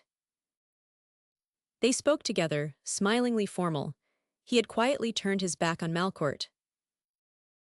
She hoped he would remain and join them, and her as yet unspoiled voice clashed with her tinted lips and hair. He was sorrowfully saw-thanking her, with the natural and unconscious gentleness so agreeable to all women. And as in his manner, there was not the slightest hint of that half-amused, half-cynical freedom characteristic of the worldly wise whom she was now accustoming herself to meet. She looked up at him with a faint flush of appreciation. Malcourt all the while was pulling Hamel by the elbow and talking on at random almost boisterously, checking himself at intervals to exchange familiar greetings with newcomers passing the crowded corridor. His face was puffy and red. So were his lips, and there seemed to be a shiny quality to hair and skin prophetic of future coarsening toward a type, individuals of which swarmed like sleek flies around the gaming tables beyond. As Hamel glanced from the young girl to Malcourt, who was still noisily importuning him, a sudden contempt for the man arose within him. So unreasoningly abrupt was the sensation of absolute distrust and dislike that it cut his leave-taking to a curt word of refusal, and he turned on his heel. "What's the matter with you? Are not you coming with us?" asked Malcourt, reddening. "No," said Hamel. "Goodbye, Miss Wilming, thank you for asking me." She held out her hand, uncertainly. He took it with a manner so gentle and considerate that she ventured, hesitatingly, something about seeing him again. To which he replied, pleasantly conventional, and started toward the door. "See here, Hamel," said Malcourt sharply, "is there any reason for your sudden and deliberate rudeness to me? Is there any reason for your sudden and deliberate familiarity with me?" retorted Hamel in a low voice. "You are drunk." Malcourt's visage crimsoned. "Oh hell," he said, "if your morals are as lofty as your mincing manners." Hamel stared him into silence, hesitated, then passed in front of him and out of the door. Vicious with irritation, Malcourt laid his hand on the girl's arm. "Take it from me, Dolly, that's the sort of citizen who will sneak around to call on your sort Saturday evenings." She flushed painfully but said nothing. "As for me," added Malcourt, "I do not think I have quite finished with this nice young man." But Dolly Wilming stood silent, head bent, slender fingers worrying her lips, which seemed inclined to quiver. Chapter 10, Terra Incognita. The campwagon and led horses left before daylight with two of the cracker guides, Bulow and Carter. But it was an hour after sunrise when Cardross, Senior, Gray, Sciella, Hamel, and the head guide, Udo Stent, rode out of the patio into the dewy beauty of a February morning. The lagoon was pink, so was the white town on its western shore. In the east, ocean and sky were one vast rose-arrayed glory. Few birds sang. Through the intense stillness of early morning, the little cavalcade made a startling clatter on the Shell Highway. But the rattle of hoofs was soon deadened in the sand of a broad country road, curving south through dune and hammock along the lake shore. Dew still dropped in great splashes from pine and palm. Dew powdered the sparkleberry bushes and lay like a tiny lake of quicksilver in the hollow of every broad palmetto frond, and all around them earth and grass and shrub exhaled the scented freshness of a dew-washed world.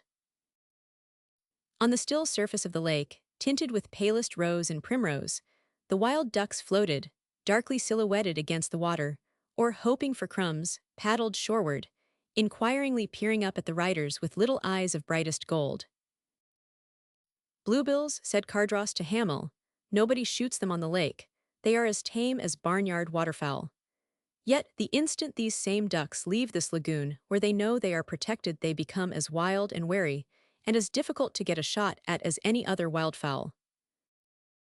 Sciella, riding ahead with Gray, tossed bits of bread into the water, and the little blue-billed ducks came swimming in scores, keeping up with the horses so fearlessly and persistently that the girl turned in her saddle and looked back at her father in delight. "I am certainly as gifted as the Pied Piper, Dad. If they follow me to Ruffle Lake, I will not permit a shot to be fired." While she spoke, she kept her eyes on her father. Except for a brief good morning at breakfast, she had neither looked at nor spoken to Hamel, making no noticeable effort to avoid him, but succeeded in doing it nevertheless. Like her father and brother and Hamel, She was mounted on an unornamental but wiry Tallahassee horse, and she rode cross-saddle, wearing kneecoat and kilts of khaki and brown leather puttees strapped from under the kneecap to the ankle. Like the others, too, she carried a small shotgun in a saddle boot, and in the web loops across her breast glimmered the metal rims of a dozen cartridges. A brilliant handkerchief knotted loosely around her bare white throat, and a broad Panama turned up in front and resolutely pulled down behind to defy sunstroke, completed a most bewilderingly charming picture, which moved even her father to admiring comment. Only, he added, look before you step over a log when you are afoot. The fangs of a big diamondback are 3/4 of an inch long, my dear, and they will go through leather as a needle goes through cambric. Thanks, Dad, and here endeth the usual lesson.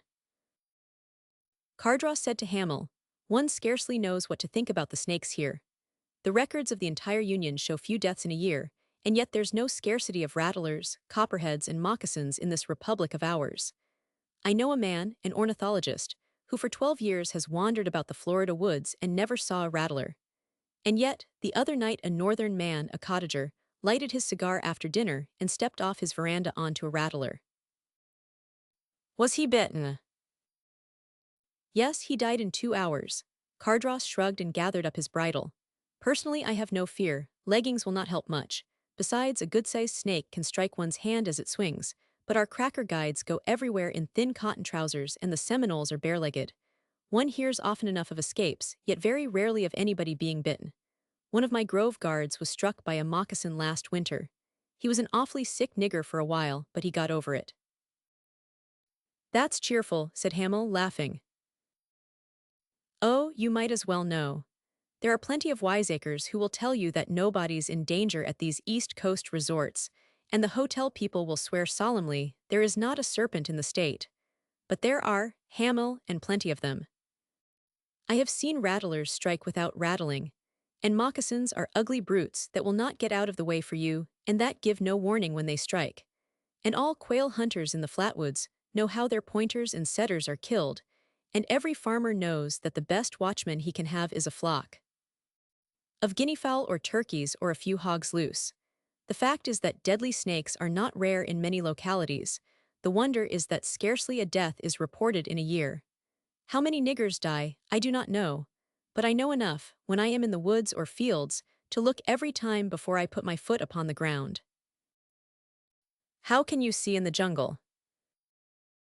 You have got to see.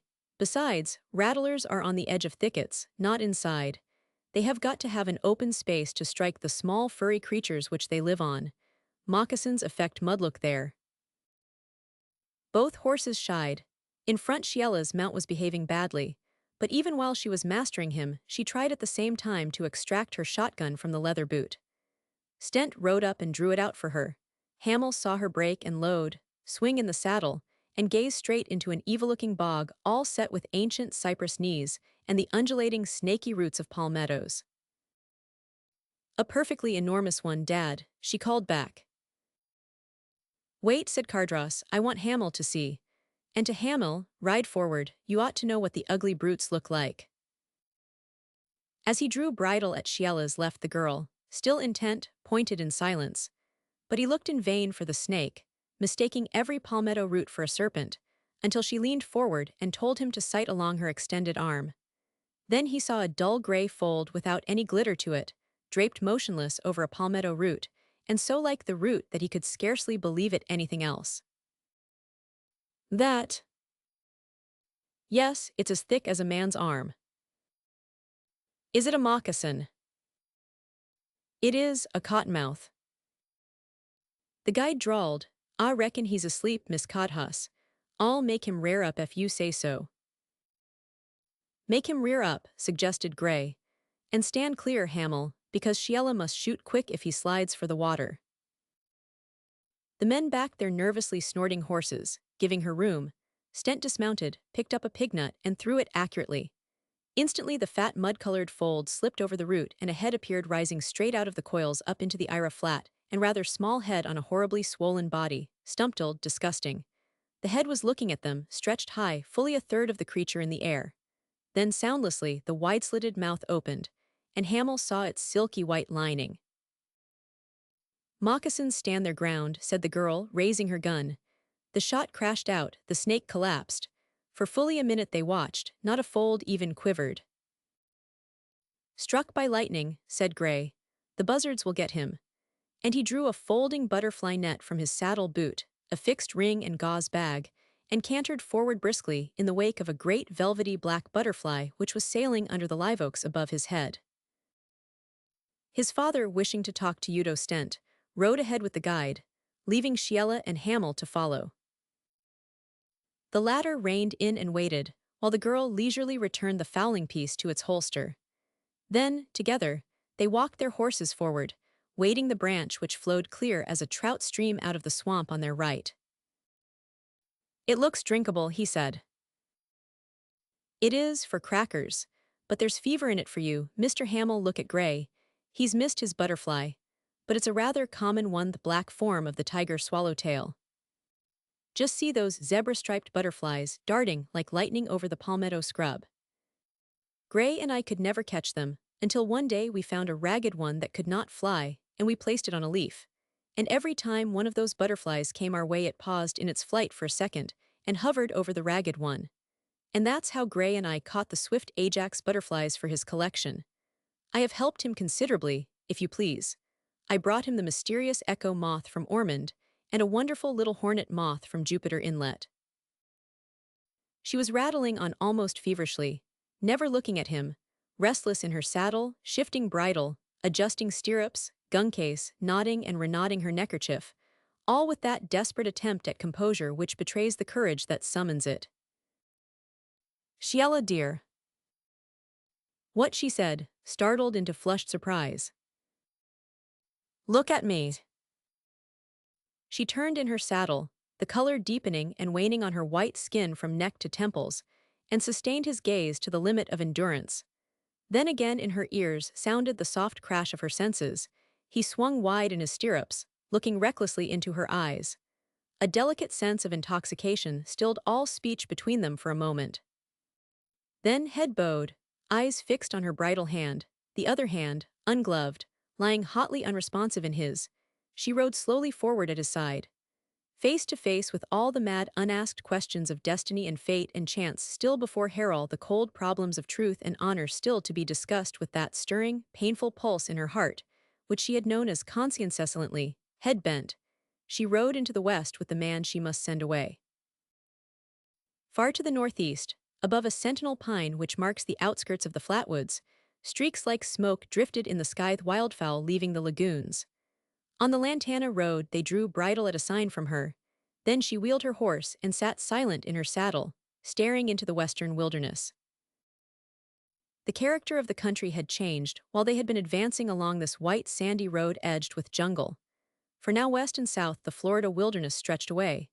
The strange flatwoods, deceptively open, almost park-like in their monotony, where as far as the eye could see, glade after glade, edged by the stately vivid green pines, opened invitingly into other glades through endlessly charming perspective. At every step one was prepared to come upon some handsome mansion, centering this parksome bridge, spanning the shallow crystal streams that ran out of jasmine thickets, some fine driveway curving through the open woods. But this was the wilderness, uninhabited, unplotted. No dwelling stood within its vistas, no road led out or in, no bridge curved over the silently moving waters. West and southwest into the unknown must he go who follows the lure of those peaceful, sunny glades where there are no hills, no valleys, nothing save trees and trees and trees again, and shallow streams with jungle edging them, and lonely lakes set with cypress, and sunny clearings, never made by human hands, where last year's grass, shoulder-high, silvers under the white sun of the south. 100 miles westward lay the great inland lake, southwest the Everglades. The Hillsborough Trail ran southwest between the upper and lower chain of lakes, over Little Fish Crossing, along the old government trail, and over the Loxahatchee.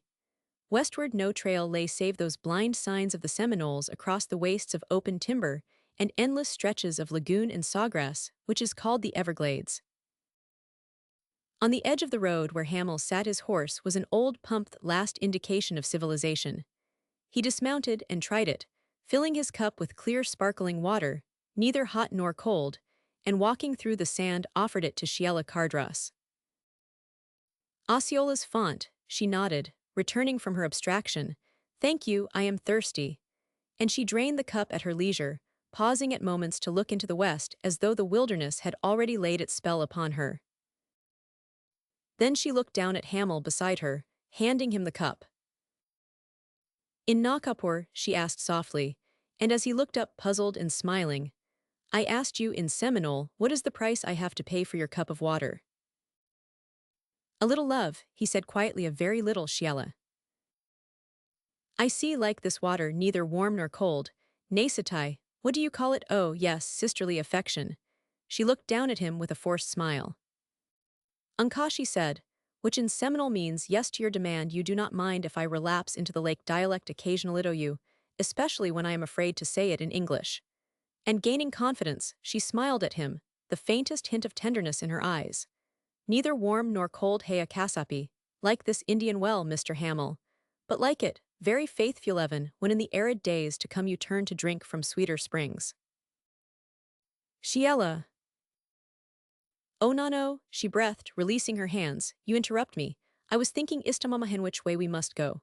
Listen, we leave the road yonder where Gray's green butterfly net is bobbing above the dead grass. In Ejitska cannot you see it? And there are Dad and Stent riding in line with that outpost Pinapea. Mount, my cavalier. And in a lower voice perhaps you also may hear that voice in the wilderness which cried once to the unwise. As they rode girth-high through the grass, the first enchanting glade opened before them, flanked by palmettos and pines.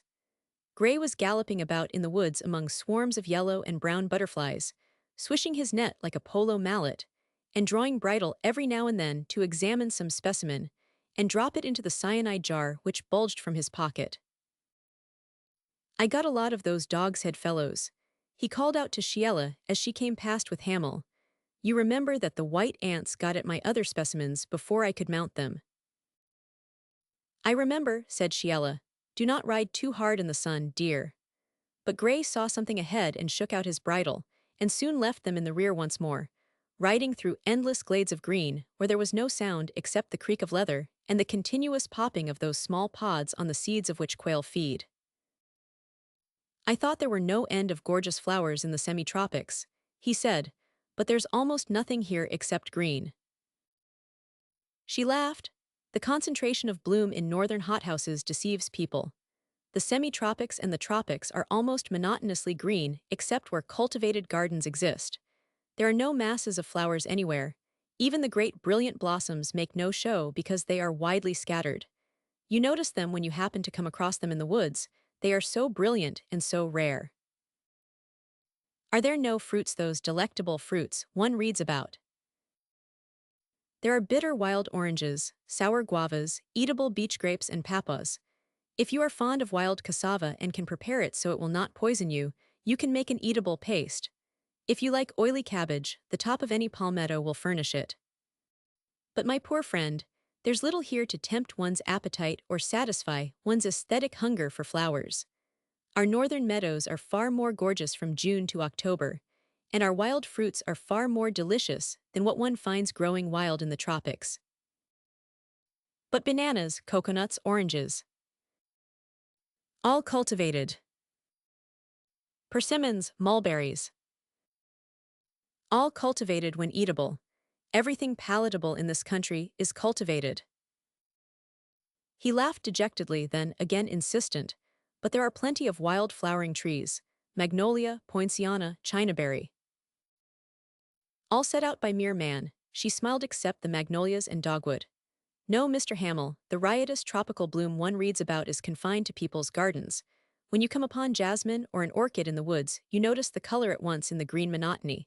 But think how many acres of blue and white and gold one passes in the north with scarcely a glance. The south is beautiful too, in its way, but it is not that way. Yet I care for it even more, perhaps, than I do for the north. The calm, even tenor of the speech between them was reassuring her, although it was solving no problems which, deep in her breast, she knew lay latent, ready to quicken at any instant. All that awaited to be solved, all that threatened between her and her heart and conscience, now lay within her, quiescent for the moment. And it was from moment to moment now that she was living, blindly evading, resolutely putting off what must come after that relentless self-examination which was still before her. The transport wagon was now in sight ahead, and Bulow, one of the guides, had released a brace of setters, casting them out among the open pines. Away raced the belled dogs, jingling into the saw scrub, and Sheila nodded to him to prepare for a shot as she drew her own gun from its boot and loaded, eyes still following the distant dogs. To and fro raced the setters, tails low, noses up, wheeling, checking, quartering, cutting up acres and acres of stirring sight, and more stirring still when the Bluetick dog, catching the bodicent, slowed down, flag whipping madly, and began to crawl into the wind. "You and Sheila," called out Cardross as they trotted up, guns resting on their thighs. "Gray and I will pick up the singles." The girl sprang to the ground, gun poised. Hamel followed her, and they walked across the sandy open where scarcely a tuft of dead grass bristled. It seemed impossible that any living creature bigger than an ant could conceal itself on that bare, arid sand stretch. But the ticked dog was standing rigid, nose pointing almost between his forefeet, and the red dog was backing him, tail like a ramrod, right forefoot doubled, jaws a slaver. The girl glanced sideways at Hamel mischievously. "What are we shooting for, Mr. Hamel?" "Anything you wish," he said, "but it's yours anyway, all I can give. I suppose I am going to miss." "No, you must not. If you are out of practice, remember to let them get well away. And I will not shoot a match with you this time. Shall I flush?" "I will put them up. Are you ready?" "Quite, thank you." He stepped up beside the ticked dog, halted, took one more step bayonerer, and the startled air was filled with wings and crack, crack, crack, crack, spoke the smokeless powder. Two quails stopped in midair and pitched downward. "Oh Lord," said Hamel, "they are not my birds. Sheila, how could you do such a thing under my very nose and in sight of your relatives and 3 unfeeling guides?" "You poor boy," she said, watching the bevy as he picked up the curious, dark little Florida quail and displayed them. Then, having marked, she quietly signaled the dogs forward. "I am not going," he said. "I have performed sufficiently." She was not quite sure how much of disappointment lay under his pretense, and rather shyly, she suggested that he redeem himself. Gray and his father were walking toward one dog who was now standing, 2 quail flushed and both fell. "Come," she said, laying her hand lightly on his arm. "Ticky is pointing and I will have you redeem yourself." So they went forward, shoulder to shoulder, and 3 birds jumped and 2 fell. "Bravo," she exclaimed radiantly. "I knew my cavalier after all." "You held your fire," he said accusingly. "Yes." "Why?" "Because if you," she raised her eyes half serious, half mockingly.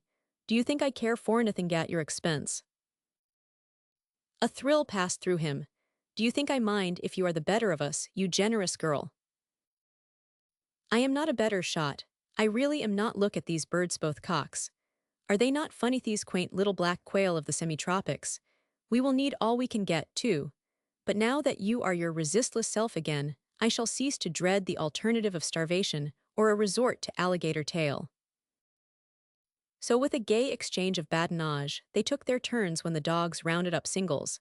And sometimes he missed shamefully, and sometimes he performed with credit. But she never amended his misses nor did more than match his successes, and he thought that in all his life he had never witnessed more faultless field courtesy than this young girl instinctively displayed. Nothing in the world could have touched him more keenly or convinced him more thoroughly. For it is on the firing line that character shows. A person is what he is in the field even, though he sometimes neglects to live up to it in less vital moments. Generous and quick in her applause, sensitive under his failures, cool in difficulties, yielding instantly the slightest advantage to him, holding her fire when singles rose or where there could be the slightest doubt that was his shooting companion under the white noon sun that day. He noticed, too, her sweetness with the dogs, her quick encouragement when work was well done, her brief rebuke when the red dog, galloping recklessly downwind, jumped a ground rattler and came within a hair's breadth of being bit. "The little devil," said Hamel, looking down at the twisting reptile which he had killed with a palmetto stem. Why, Sheila, he has no rattles at all. No, only a button. Dig a hole and bury the head. Fangs are always fangs whether their owner is dead or alive. So Hamel scooped out a trench with his hunting knife, and they buried the little ground rattler while both dogs looked on, growling. Cardross and Gray had remounted. Bulow cast out a brace of pointers for them, and they were already far away. Presently the distant crack of their guns announced that fresh bevies had been found beyond the branch. The guide, Carter, rode out, bringing Sheila and Hamel their horses and relieving the latter's pockets of a dozen birds, announcing a halt for luncheon at the same time in a voice softly neglectful of I's and R's, and musical with aspirates. As they followed him slowly toward the wagon, which stood half a mile away under a group of noble pines, Hamel began in a low voice. I have got to say this, Sheila, I never saw more perfect sportsmanship than yours, and if only for that, I love you with all my heart. What a boyish thing to say, but she colored deliciously. You do not care whether I love you that way, do you? He asked hopefully. No. Then I can wait. She turned toward him, confused. Wait, she repeated. Yes, wait, all my life if it must be. There is nothing to wait for. Do not say such things to me. It's difficult enough for me now to think what to do. You will not speak to me again that way, will you? Because, if you do, I must send you away and that will be hard. Once, he said, you spoke about men how they come crashing through the barriers of friendship. Am I like that? She hesitated, looked at him. There were no barriers. No barriers. Nonito keep you out. I should have seen to it, I should have been prepared. But you came so naturally into my friendship inside the barriers that I opened my eyes and found you there and remembered. Too late, alas. Too late. Too late to shut you out. And you frightened me last night. I tried to tell you for your own sake. I was terrified, and I told you what I have never before told a living soul, that dreadful, hopeless, nightmare thing to drive you out of my me regard and me from yours. His face whitened a little under its tan, but the flat jaw muscles tightened doggedly. I do not understand it, he said, and when you tell Meffer you will tell me sooner or later, it will not change me. It must. He shook his head. She said in desperation, you cannot care for me too much because you know that I am not free. Cannot, he laughed mirthlessly. I am caring for you, living you every second more and more. That is dishonorable, she faltered. Why? You know. Yes, but if it does not change me, how can I help it? You can help making me care for you. His heart was racing now. Every vein ran fiery riot. Is there a chance of that, Sheila? She did not answer, but the tragedy in her slowly lifted eyes appalled him. Then a rushing confusion of happiness and pain almost stupefied him. You must not be afraid, he managed to say while the pulse hammered in his throat, and the tumult of his senses deadened his voice to a whisper. I am afraid.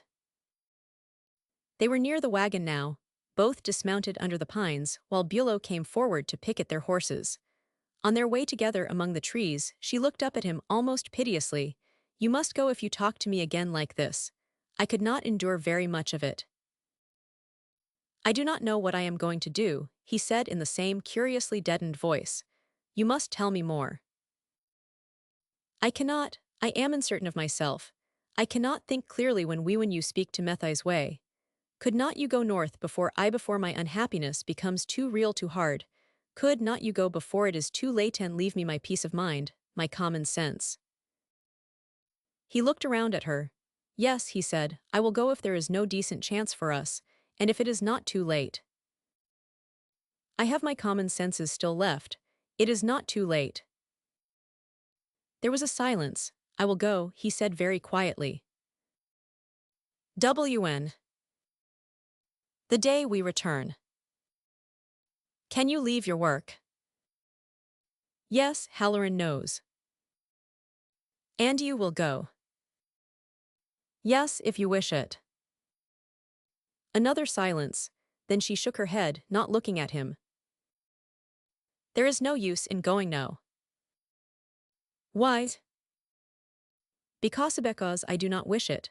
Her eyes fell lower, she drew a long, unsteady breath. And because it is too late, she said, you should have gone before I ever knew you if I was to be spared my peace of mind. Gray came galloping back through the woods, followed by his father and Udo Stent. They were rather excited, having found signs of turkey along the mud of a distant branch. And as they all gathered around a cold luncheon spread beside the wagon, a lively discussion began concerning the relative chances of roosting and yelping. Hamel talked as in a dream, scarcely conscious that he was speaking and laughing a great deal.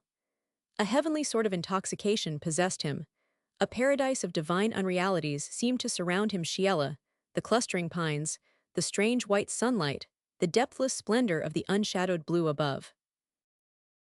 He heard vaguely the voices of the others, Cardross, Senior, rallying Gray on his shooting, Gray replying in kind, the soft southern voices of the guides at their own repast by the picket line, the stir and whisk and crunch of horses nuzzling their feed. Specks moved in the dome of heaven buzzards. Below, through the woods, myriads of robins were flying about, migrants from the north. Gray displayed his butterflies, nothing uncommon, except a black and green one seldom found north of Miamibut. They all bent over the lovely fragile creatures, admiring the silver-spangled Dione butterflies, the great velvety black turnus. And Sheila, with the point of a dry pine needle, traced for Hamel the grotesque dog's head on the four wings of those lemon-tinted butterflies which haunt the Florida flatwoods. He would never win at a bench show, observed her father, lighting his pipean out after luxury he clung to. Sheila, you little minx, what makes you look so unusually pretty? Probably that Wild West rig of yours. Hamel, I hope you gave her a few points on grassing a bird. She's altogether too conceited. Do you know once, while we were picking up singles, a razorback boar charged user more probably the dogs, which were standing, poor devils. And upon my word, I was so rattled that I did the worst thing possible. I tried to kick the dogs loose.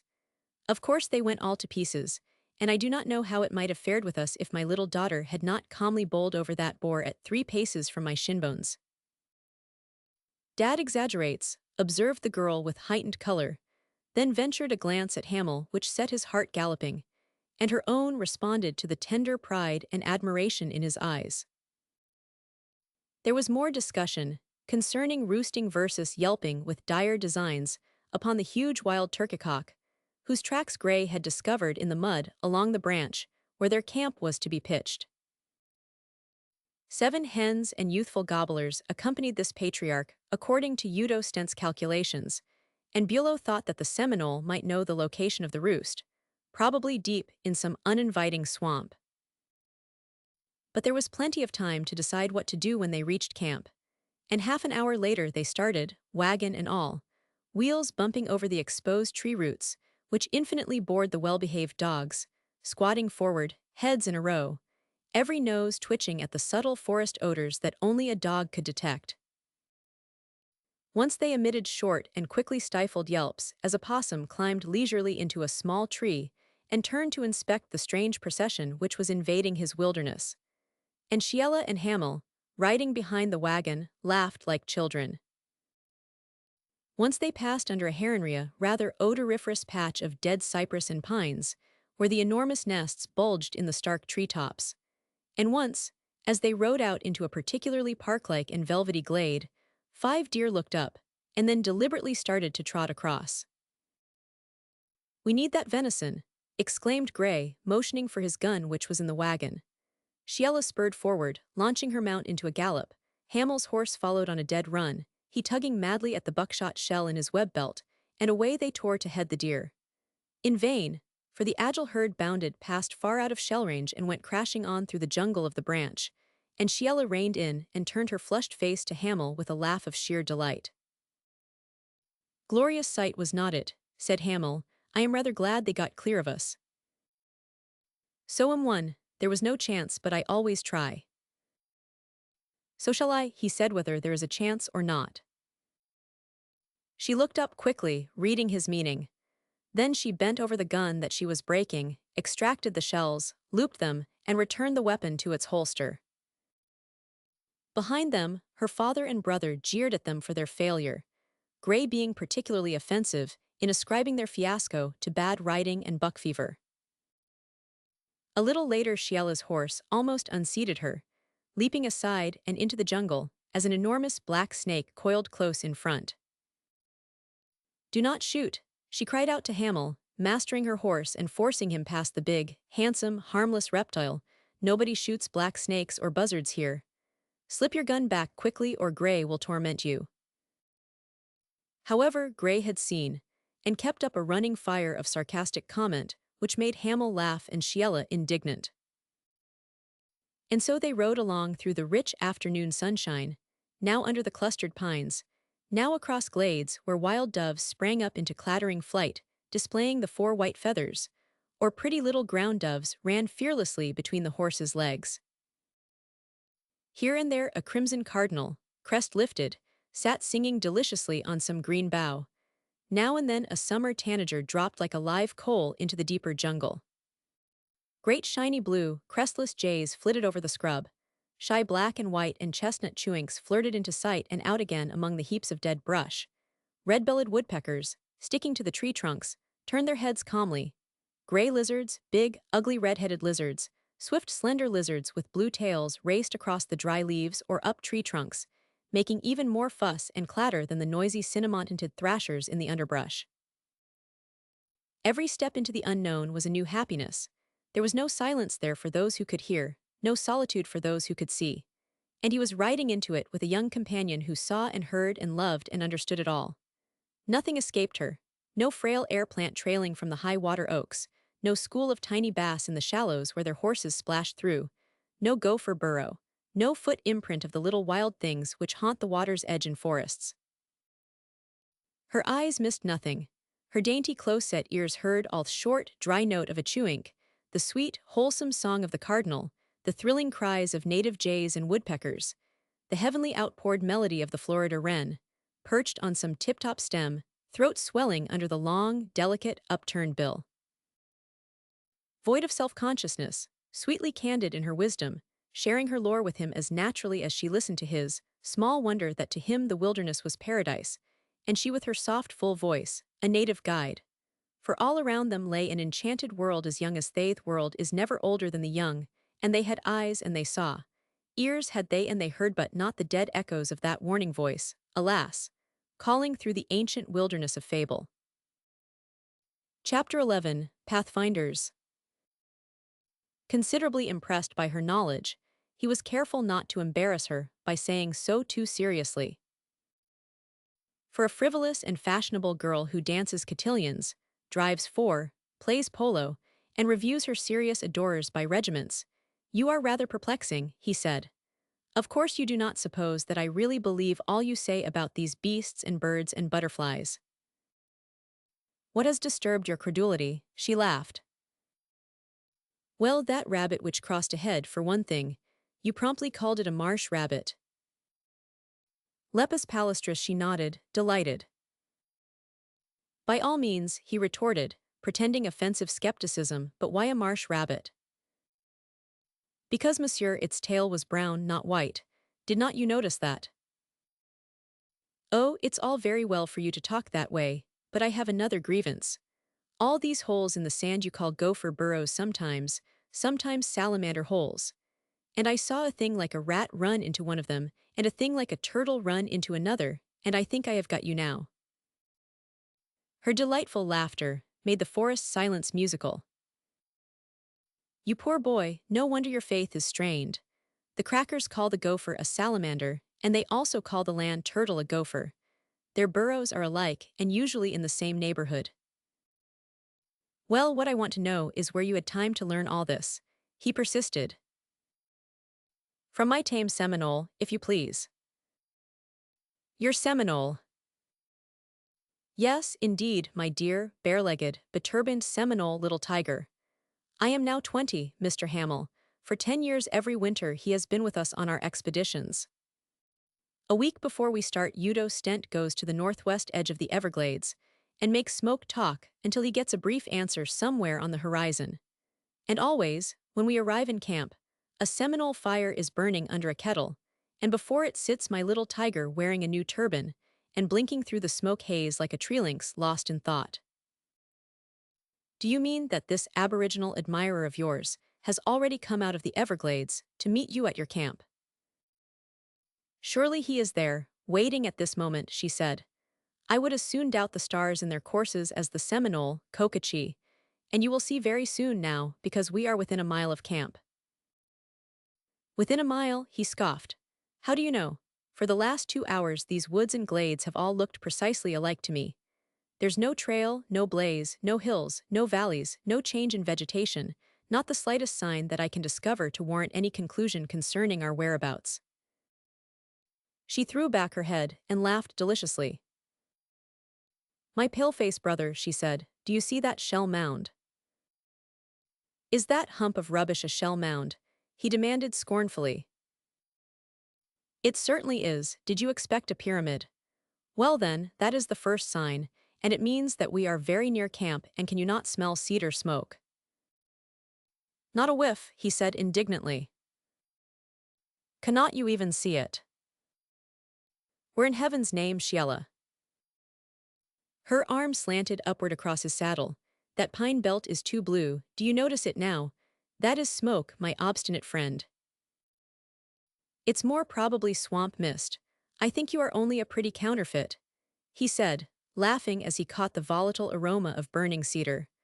But he would not admit that she knew where she was, even when she triumphantly pointed out the bleached skull of an alligator nailed to an ungainly blackjack. So they rode on, knee to knee, he teasing her about her pretended woodcraft, she bantering him. But in his lively skirmishes and her disdainful retorts, there was always now an undertone which they both already had begun to detect and listen for. The unconscious note of tenderness sounding at moments through the fresh, quick laughter and gayest badinage. But under all her gaiety, at moments, too, the dull alarm sounded in her breast. Vague warning lest her heart be drifting into deeper currents where perils lay uncharted and unknown. With every intimate and silent throb of warning she shivered, responsive, masking her growing uncertainty with words. And all the while, deep in her unfolding soul, she was afraid. Not of this man, not of herself as she had been yesterday. She was afraid of the unknown in her, yet unrevealed, quickening with instincts the parentage of which she knew nothing.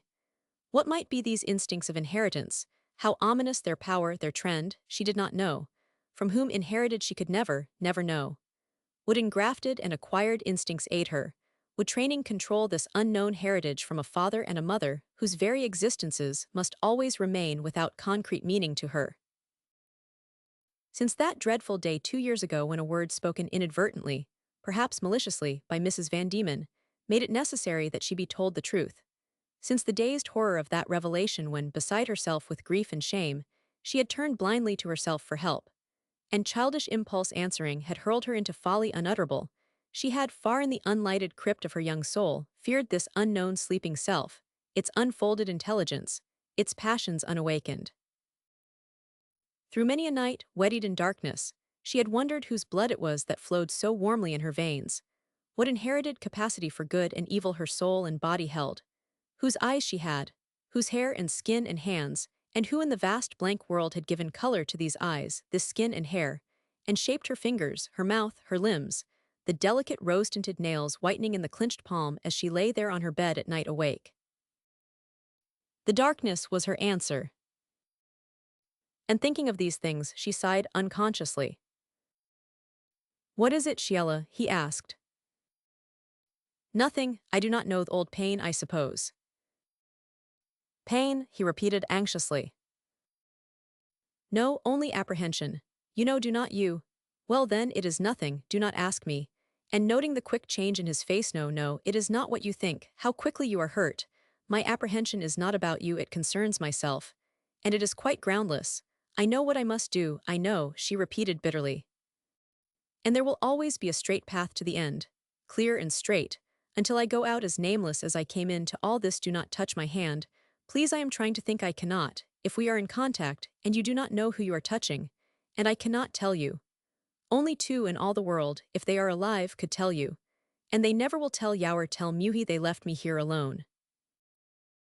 With a little shiver she released her hand, looking straight ahead of her for a few moments. Then, unconsciously up into the blue overhead. I shall love you always, he said. Right or wrong always. Remember that too when you think of these things. She turned as though slowly aroused from abstraction, then shook her head. It's very brave and boyish of you to be loyal. You speak to me, as though I were not years older than you. I cannot help it. I am old, sometimes, and tired of an isolation no one can break for me. If you loved me. How can I? You know I cannot. Are you afraid to love me? She blushed crimson, saying, if such a misfortune. Such a misfortune, as your loving me. Yes, if it came, I would never admit it. Why do you say these things to me? Will not you understand? I have tried so hard to warn you. The color flamed in her cheeks, a sort of sweet anger possessed her. Must I tell you more than I have told, before you can comprehend the utter impossibility of any love between us? His hand fell over hers, and held it crushed. Tell me no more, he said, until you can tell me that you dare to love. What do you mean? Do you mean that a girl does not do a dishonorable thing because she dares not, a sinful thing because she's afraid? If it were only that she smiled, breathless, it is not fear. It is that a girl cannot love where love is forbidden. And you believe that? Believe it, in astonishment. Yes, do you believe it? She had never before questioned it. Dazed by his impatience, dismayed, she affirmed it again, mechanically. And the first doubt entered as she spoke, confusing her, awakening a swarm of little latent ideas and misgivings, stirring memories of half-uttered sentences checked at her entrance into a room, veiled allusions, words, nods, that she remembered but had never understood. And somehow his question seemed a key to this cipher, innocently retained in the unseen brain cells, stored up without suspicion, almost without curiosity. For all her recent eloquence upon unhappiness and divorce, it came to her now in some still subtle manner that she had been speaking concerning things in the world of which she knew nothing, and one of them, perhaps, was love. Then every instinct within her revolted, all her innate delicacy, all the fastidious purity recoiled before the menace of his question. Love, was it possible? Was this that she already felt, love? Could such treachery to herself, such treason to training and instinct arise within her and she not know it? Panic-stricken she raised her head, and at sight of him, a blind impulse to finish with him possessed her to crush out, that menacing it forever open his eyes to the inexorable truth. Lean nearer, she said quietly. Every vestige of blood had left her face. Listen to me. 2 years ago I was told that I am a common foundling. Under the shock of that disclosure, I ruined my life forever. Do not speak. I mean to check that ruin where it indeedest it spread to others. Do you understand? No, he said doggedly. She drew a steady breath. Then I will tell you more if I must. I ruined my life forever 2 years ago. I must have been quite out of my senses. Thee had told me that morning, very tenderly and pitifully, what you already know. It was unbearable. The world crashed down around me, horror, agonized false pride, sheer terror for the future. She choked slightly, but went on. I was only 18. I wanted to die. I meant to leave my home at any rate. Oh, I know my reasoning was madness. The thought of their charity, very word itself as my mind formed it, drove me almost insane. I might have known it was love, not charity, that held me so safely in their hearts. But when a blow falls and reason goes, show can a girl reason? She looked down at her bridle hand. There was a man, she said in a low voice. He was only a boy then. Hamel's face hardened. Until he asked me, I never supposed any man could ever want to marry me. I took it for granted he was Gray's friend. I had always known him. He had been silly sometimes. He asked me to marry him. Then he asked me again. I was a debutante that winter, and we were rehearsing some theatricals for charity which I had to go through with, and he asked me to marry him. I told him what I was, and he still wished it. Hamel bent nearer from his saddle, face tense and colorless. I do not know exactly what I thought. I had a dim notion of escaping from the disgrace of being nameless. It was the mad clutch of the engulfed at anything not with any definite view, partly from fright, partly, I think, for the sake of those who had been kind to foundling. Some senseless idea that it was my duty to relieve them of a squalid burden. She shook her head vaguely. I do not know exactly, I do not know. You married him. Yes, I believe so. Do not you know? Oh yes, she said wearily, I know what I 999. It was that. And after he had waited for her in silence for fully a minute, she said in a low voice. I was very lonely, very, very tired. He urged me, I had been crying. I have seldom cried since. It is curious, is not it? I can feel the tears in my eyes at night sometimes. But they never fall. She passed her gloved hand, slowly across her forehead and eyes. I married him. At first I did not know what to do, did not realize, understand. I scarcely do yet. I had supposed I was to go to mother and dad and tell them that I had a name in the world, that all was well with me at last. But I could not credit it myself. The boy I had known him always went and came in our house as freely as Gray. And I could not convince myself that the thing that had happened was serious, had really occurred. How did it occur? I will tell you exactly. We were walking home, all of us, along Fifth Avenue, that winter afternoon. The avenue was gay and densely crowded, and I remember the furs I wore and the western sunset crimsoning the cross streets, and the early dusk and Jessie ahead with Cecile and the dogs.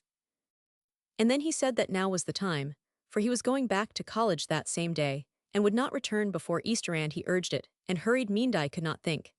And I went with him, west I believe I's. The sky was red over the river west, 2 blocks or more there was a parsonage. It lasted only a few minutes. We took the elevated to 59th Street and hurried east, almost running. They had just reached the park and had not yet missed us, and that is all. Oh. Yes, she said, raising her pale face to his. What more is there? Seaman. He was as frightened as I, she said simply, and he went back to college that same evening. And when I had become still more frightened and a little saner, I wrote asking him if it was really true. It was. There seemed to be nothing to do. I had no money, nor had he. And there was no love, because I could not endure even his touch or suffer the least sentiment from him when he came back at Easter. He was a boy and silly. He annoyed me. I do not know why he persisted so. And finally I became thoroughly exasperated. We did not part on very friendly terms. And I think that was why he did not return to us from college when he graduated. A man offered him a position, and he went away to try to make a place for himself in the world. And after he had gone, somehow the very mention of his name began to chill me. You see, nobody knew. The deception became a shame to me, then a dull horror. But little by little, not seeing him and being young, after a year the unreality of it all grew stronger, and it seemed as though I were awaking from a nightmare, among familiar things once more, and for a year it has been so, though at night, sometimes, I still lie awake. But I have been contented until you came. Now you know it all. All. Every word. And now you understand why I cannot care for you, or you for me. He said in a deadened voice, there is a law that deals with that sort of man. What are you saying? She faltered.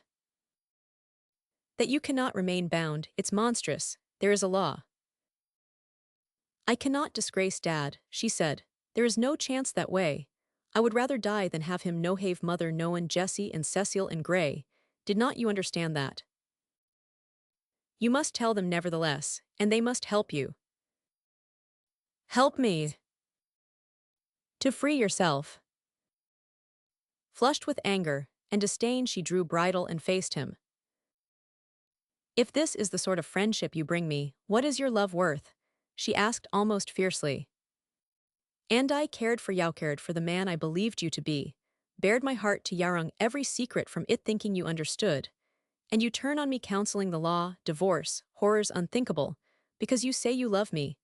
And I tell you that if I loved Youder blindly, I could not endure to free myself at the expense of painto themaven for your sake.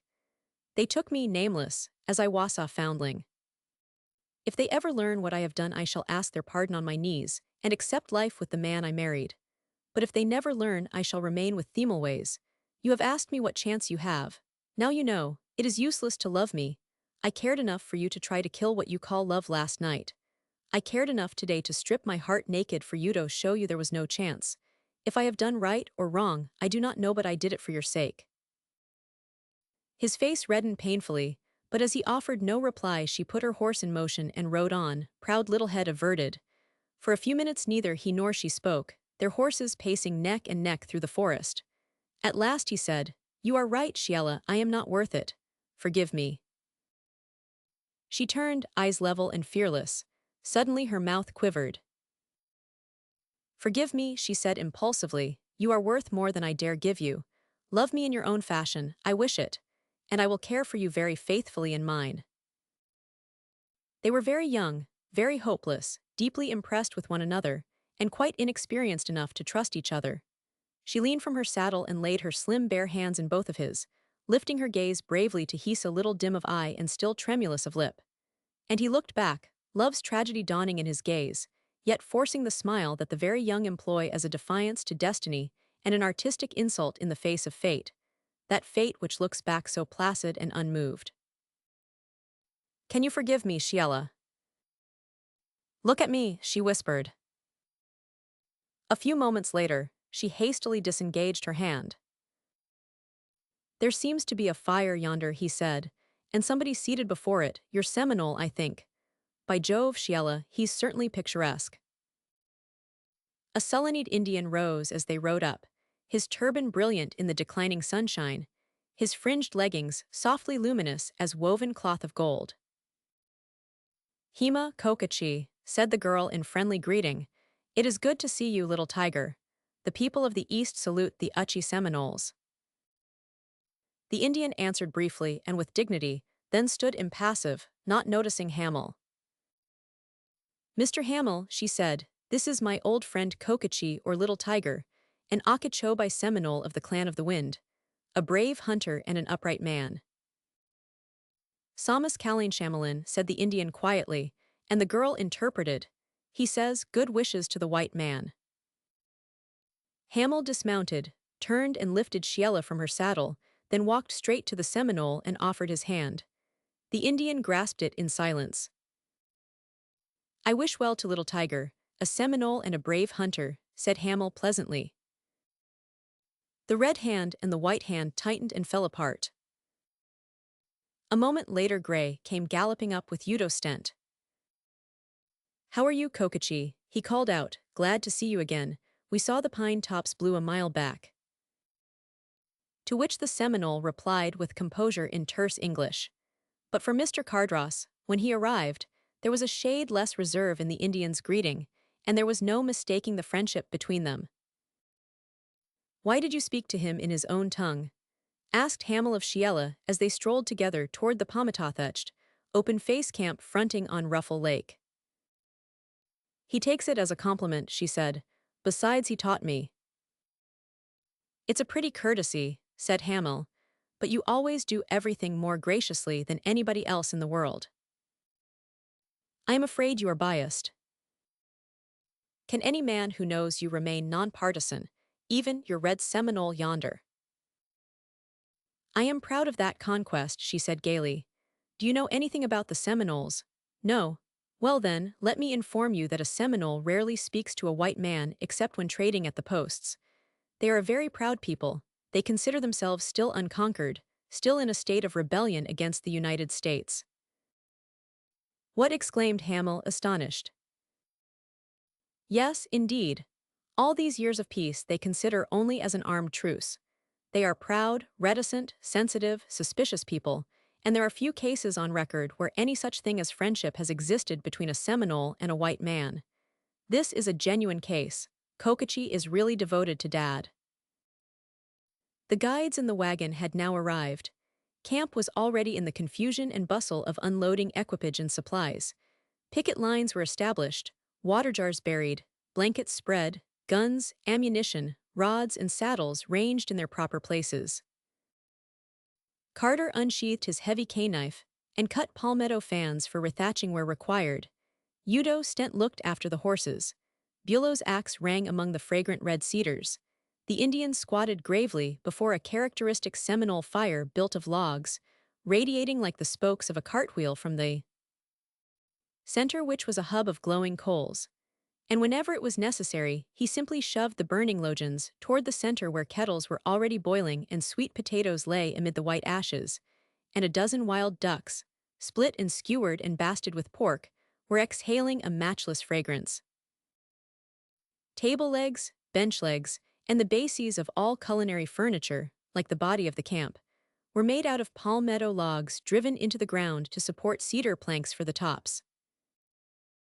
And it was seated at one of these tables, under the giant oaks, pines, and palmettos, that Sheila and Hamel ate their first camp repast together, with Gray and his father opposite.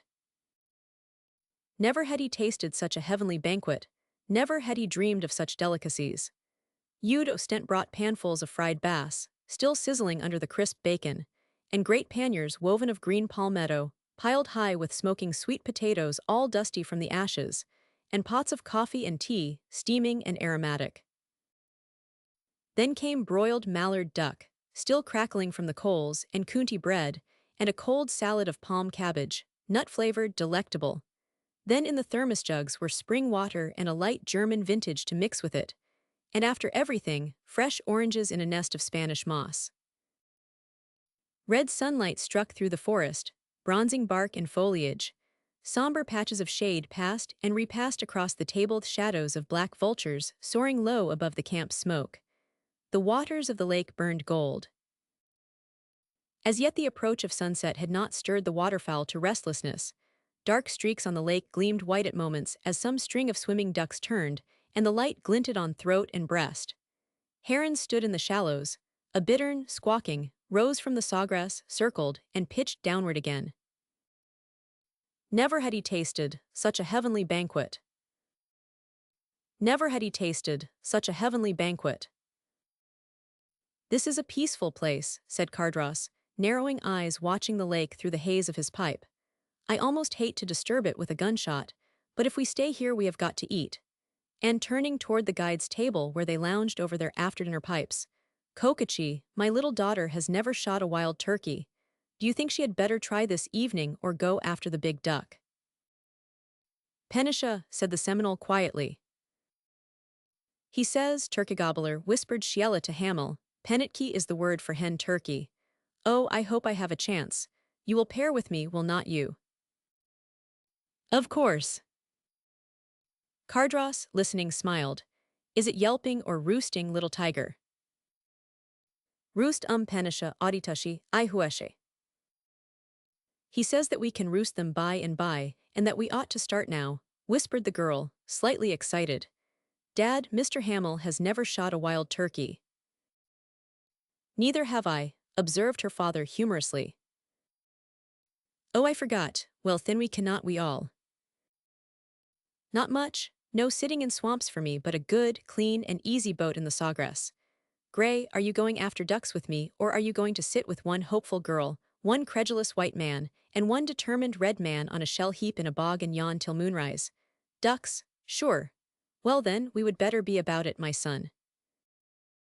The guides rose laughing, and went about their duties, Carter and Bulow to clean up camp, Udo Stent with Cardross, Senior and Junior, carrying guns and shell cases down to the landing where the boats lay, and Sheila and Hamel to mount the two fresh led horses and follow the Seminole into the forest. Shame on your laziness, Dad, said Sheila, as Cardross looked after her in pretended pity. Anybody can shoot ducks from a boat, but it takes real hunters to stalk turkeys. I suppose Udo loads for you and Gray pulls the triggers. The turkey you get will be a water turkey, observed Cardross, or a fragrant buzzard. Hamel, I am sorry for you. I have tried that sort of thing myself when younger. I am still turkeyless but wiser. You would better bring Udo and let us help you to retrieve yourself, called back Sheila. But he refused scornfully, and she waved them adieu. Then, settling in her stirrups, turned smilingly to Hamel, who brought his horse alongside. Dad is probably right, there's not much chance for us this way. But if there is a chance, little tiger will see that we get it. Anyway, you can try the ducks in the morning. You do not mind, do you? He tried to be prudent in his reply. Chapter 12. The Allied Forces. Through the glades the sun poured like a red searchlight, and they advanced in the wake of their own enormous shadows, lengthening grotesquely with every stride. Tree trunks and underbrush seemed afire in the kindling glory. The stream ran molten. Then of a sudden the red radiance died out, the forest turned ashy, the sun had set, and on the wings of silence already the swift southern dusk was settling over lake and forest. A far and pallid star came out in the west, a cattle howled. At the edge of an evil-looking cypress branch they dismounted, drew gun from saddle boot, and loaded in silence while the Indian tethered the horses. Then through the thickening twilight they followed the Seminole in file, Hamel bringing up the rear. Little Tiger had left turban, plume, and leggings in camp. The scalplock bobbed on his head, bronzed feet and legs were bare. And noiseless as a cypress shadow in the moonlight, he seemed part of it all, harmonious as a wild thing in its protective tints. A narrow tongue of dry land scarcely 3 inches above the swamp level was the trail they followed. All around tall cypress trees, strangely buttressed at the base, rose pillar-like into obscurity as though supporting the canopy of dusk. The goblin howling of the big cattle pulsated through the silence. Strange gleams and flashes stirred the surface of the bog. Once, close ahead, a great white bird, winged like an angel, rose in spectral silence through the twilight. "Did you see?" she breathed, partly turning her head. "Good heavens, yes. What was it, the Archangel Michael?" "Only a snowy heron." The Seminole had halted, and laid his hand, flat on the dead leaves, under a gigantic water oak. "A pokshay," he whispered, and Sheila translated close to Hamel's ear. "He says that we must all sit down here." A sudden crackle in the darkness stilled her voice. "Impakachka," she asked, "did you hear that? Nakati, what is it?" "Deer walk," nodded the Seminole, "sun gone down, moon come, by maybe roostum turkey. Likashay, no sound." Sheila settled quietly on the poncho among the dead leaves, resting her back against the huge tree trunk. Hamel warily sank into position beside her. The Indian stood for a while, head raised, apparently gazing at the treetops, then, walking noiselessly forward a dozen yards, squatted. Sheila opened the conversation, presently, by whispering that they must not speak. And the conversation continued, fitfully in ghostly whispers, lips scarcely stirring close to one another's ears. As for the swamp, it was less reticent, and began to wake up all around them in the darkness. Strange creaks and quacks and croaks broke out, sudden snappings of twigs, a scurry among dead leaves, a splash in the water, the far whir of wings. There were no insect noises, no resonant voices of bullfrogs. Weird squeaks arose at intervals, the murmuring complaint of waterfowl, guttural quack of duck, and bittern of vague, stirring everywhere of wild things settling to rest or awaking. There were things moving in the unseen ooze, too, leaving sudden sinuous trails in the dim, but growing luster that whitened above the trees, probably turtles, perhaps snakes. She leaned almost imperceptibly toward him, and he moved his shoulder close to hers. "You are not nervous, Sheila." "Indeed I am." "Why on earth did you come?" "I do not know. The idea of snakes in darkness always worries me. Once, waking in camp, reaching out through the darkness for the water bottle, I laid my hand on an exceedingly chilly snake. It was a harmless one, but I nearly died, and here I am back again. Believe me, no burnt child ever dreaded the fire enough to keep away from it. I am a coward, but not enough of a one to practice prudence." He laughed silently. "You brave little thing. Every moment I am learning more and more how adorable you are." "Do men adore folly?" "Your kind of folly. Are you cold?" "No, only foolish. There's some sort of live creature moving rather close to Mehush. Do not you hear it?" But whatever it was, it went its uncanny way in darkness, and left them listening, her small hand remaining loosely in his. "What on earth is the matter now, Sheila?" he whispered, feeling her trembling. Nothing, they say a snake will not strike you if you hold your breath. It's nonsense, but I was trying it. What is that ring I feel on your hand? A signet, my father's. He removed it from his little finger, tried it on all of hers. Is it too large? It's a little loose. You do not wish me to wear it, do you? Your father's. I would rather not. Do you really wish it? Well, then for a day if you ask me. Her ringed hand settled unconsciously into his again. She leaned back against the tree, and he rested his head beside hers. Are you afraid of woodticks, Mr. Hamill? I am horribly. We are inviting all kinds of disaster, but is not it delicious? Look at that whitish light above the trees. When the moon outlines the roosting tree, we will know whether our labor is lost. But I would not have missed it for all the mallard on Ruffle Lake. Would you? Are you contented? Where you are is contentment, Sheila. How nice of you. But there is always that sweet, old-fashioned, boyish streak in you which shows true color when I test you. Do you know, at times, you seem absurdly young to me. That's a pleasant thing to say. Their shoulders were in contact. She was laughing without a sound. At times, she said, you are almost what young girls call cunning. By heavens! He began indignantly, but she stilled his jerk of resentment with a quick pressure. Lie still, for goodness sake, do not make the leaves rustle, silly. If there's a flock of turkeys in any of those cypress tops, you may be sure that every separate bird is now looking straight in our direction. I will not torment you any more. I dare not. Little Tiger turned around. Did you notice? He would probably like to scalp us both. But the Indian had resumed his motionless study of the darkness, squatted on his haunches, as immobile as a dead stump. Hamill whispered, such a chance to make love to you, you dare not move, and you deserve it for tormenting me. If you did such a thing. Yes. Such a thing as that. Yes. But you would not. Why, Sheila, I am doing it every minute of my life. Now. Of course, it goes on always. I could not prevent it any more than I could stop my pulses. It just continues with every heartbeat, every breath, every word, every silence. Mr. Hamill. Yes. That does sound like eat a little, and you must stop. Of course I will stop saying things, but that does not stop with my silence. It simply goes on and on, increasing every. Try silence, she said. Motionless, shoulder to shoulder, the pulsing moments passed. Every muscle tense, she sat there for a while, fearful that he could hear her heart beating. Her palm, doubled in his, seemed to burn. Then little by little a subtle relaxation stole over her. Dream-eyed, she sank back and looked into the darkness. A sense of delicious well-being possessed her, enmeshing thought in hazy lethargy, quieting pulse and mind. Through it she heard his voice faintly. Her own seemed unreal when she answered. He said, speaking of love, there is only one thing possible for me, Shilato, go on loving you. I cannot kill hope, though there seems to be none. But there's no use in saying so to myself, for it is one of those things no man believes. He may grow tired of hoping and saying there is none, live on. But neither he nor fate can destroy hope any more than he can annihilate his soul. He may change in his heart, that he cannot control.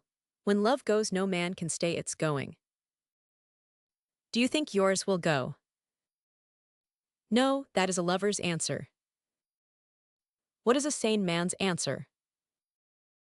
Ask some sane man, Sheila.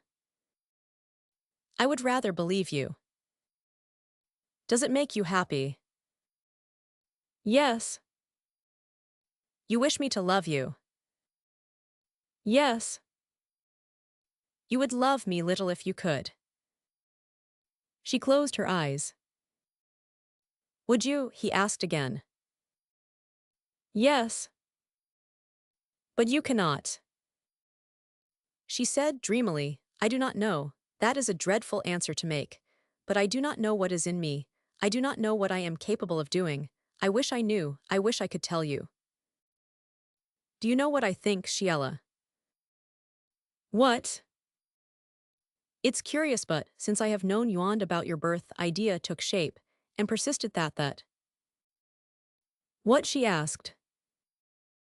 That, partly perhaps because of your physical beauty, and because of your mind and its intelligence and generosity, you embodied something of that type which this nation is developing. That is curious, she said softly. Yes, but you give me that impression, as though in you were the lovely justification of these generations of welding together alien and native to make a national type. Spiritual, intelligent, wholesome, beautiful, and I have fallen into the habit of thinking of you in that way as thoroughly human. Thoroughly feminine, heir to the best that is human, and to its temptations too, yet somehow instinctively finding the right way in life, the true way through doubt and stress like the land itself with perhaps the blood of many nations in your veins. I do not know exactly what I am trying to say. I know. Yes, he whispered. You do know that all I have said is only a longer way of saying that I love you. Through stress and doubt, she murmured, you think I will find the way with perhaps the blood of many nations in my veins, with all their transmitted emotions, desires, passions for my inheritance. It is my only heritage. They did not even leave me a name, only a capacity for every human error, with no knowledge of what particular inherited failing I am to contend with when temptation comes. Do you wonder I am sometimes lonely and afraid? You darling, he said under his breath. Hush, that is forbidden. You know perfectly well it is. Are you laughing? That is very horrid of you when I am trying so hard not to listen when you use forbidden words to me. But I heard you once when I should not have heard you. Does that seem centuries ago? Alas for us both, Ulysses, when I heard your voice calling me under the southern stars. Would you ever have spoken if you knew what you know now? I would have told you the truth sooner. Told me what truths? That I love you, Calypso. You always answer like a boy. Ah, well, if you knew how easily a girl believes such answers. He bent his head, raising her bare fingers to his lips.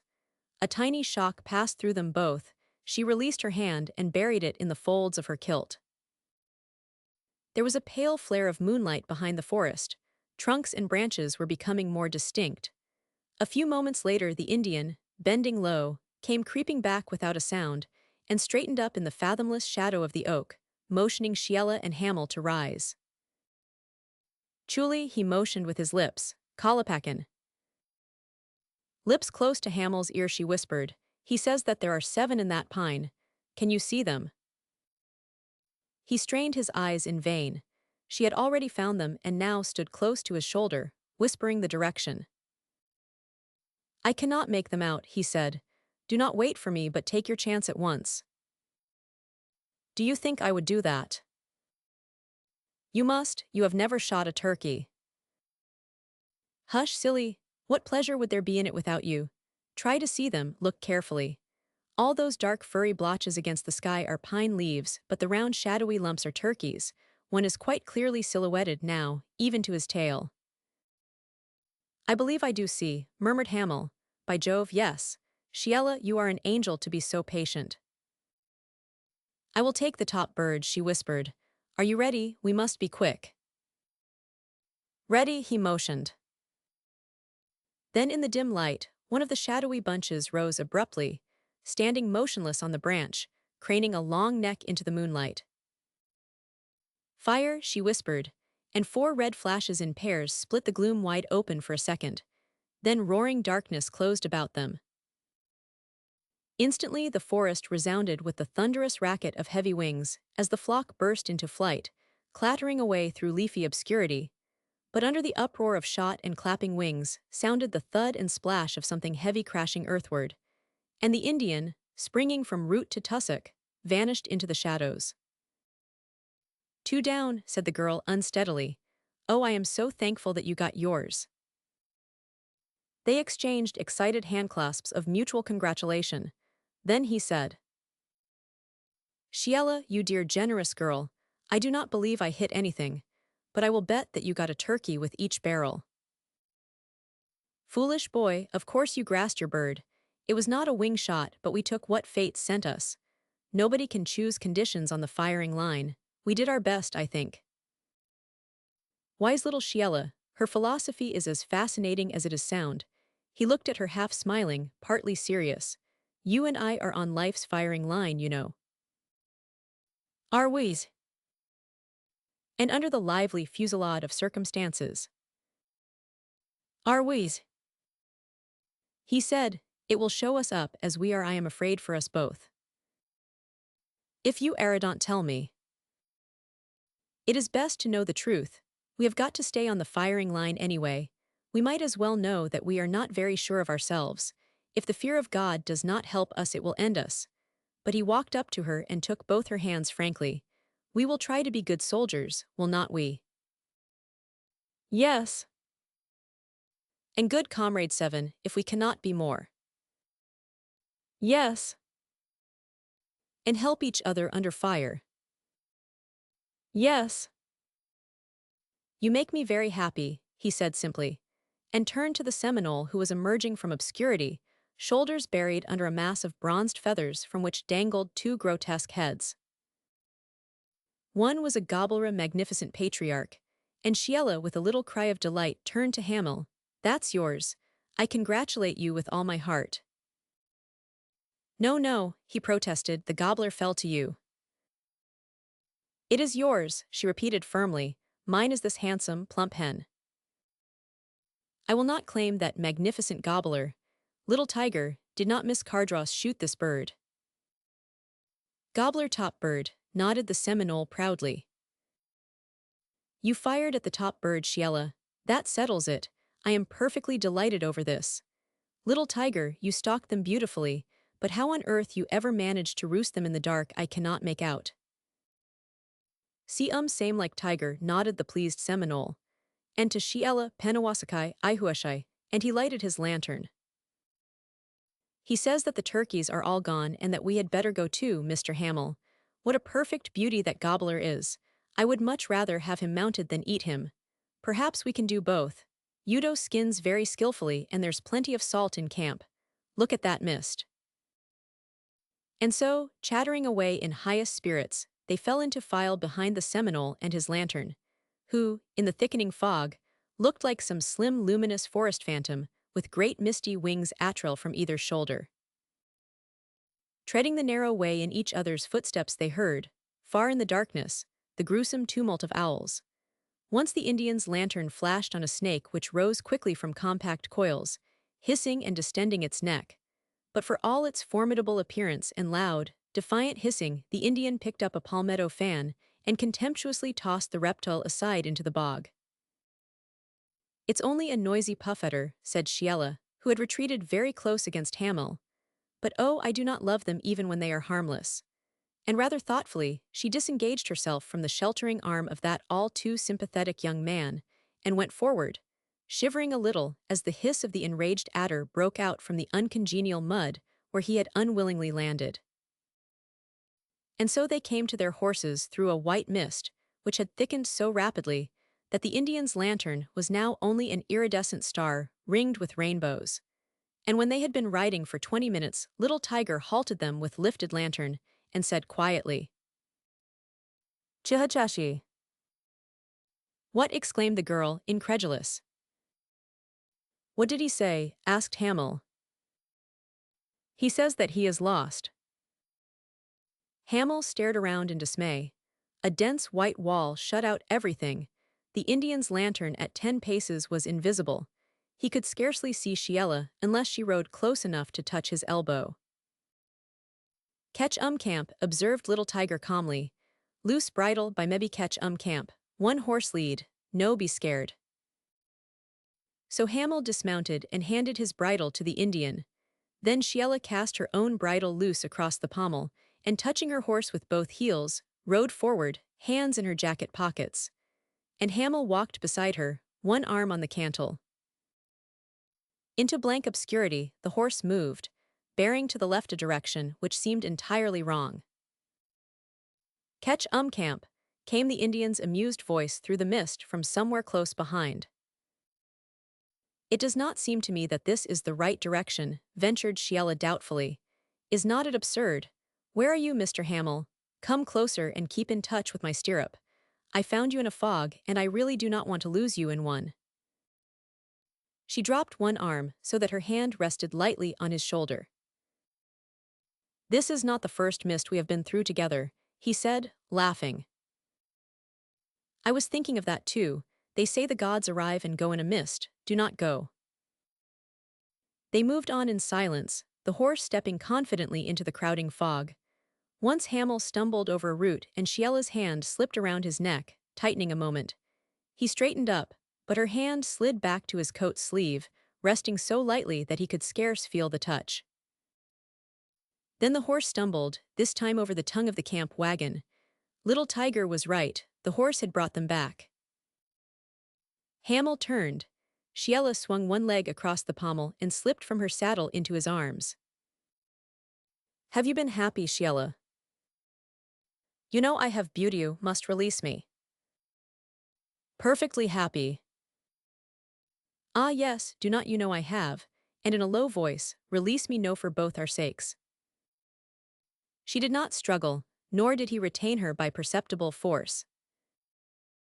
Will not you release me? Must I? I thought you promised to help me on the firing line. She forced a little laugh, resting both her hands on his wrists against her waist. You said, she added with an effort at lightness, that we are under heavy fire now. The fire of circumstances. The cross-ferof temptation help me. His arms fell, neither moved. Then a pale spark grew in the mist, brighter, redder, and side by side they walked toward it. What luck, cried Gray, lifting a blazing palmetto fan above his head. We got 10 mallard and a sprig. Where's your game? We heard you shoot 4 times. Shiella laughed as the Seminole loomed up in the incandescent haze of the campfire, buried in plumage. Dad, where are you? Mr. Hamel has shot a magnificent wild turkey. Well, upon my word, exclaimed Cardross, emerging from his section, the luck of the dub is proverbial. Hamel, what the deuce do you mean by it? That's what I want to know. Oh Lord, look at that gobbler. Shiella, did you let this young man wipe both your eyes? Mine, oh, I almost forgot. You see, I shot one of them. Which? It happened to be the gobbler, she said. It was a mere chance in the dark, and if my section is ready, Dad, I'm a little tired, I think. Good night, everybody. Good night, Mr. Hamelin, thank you for taking care of me.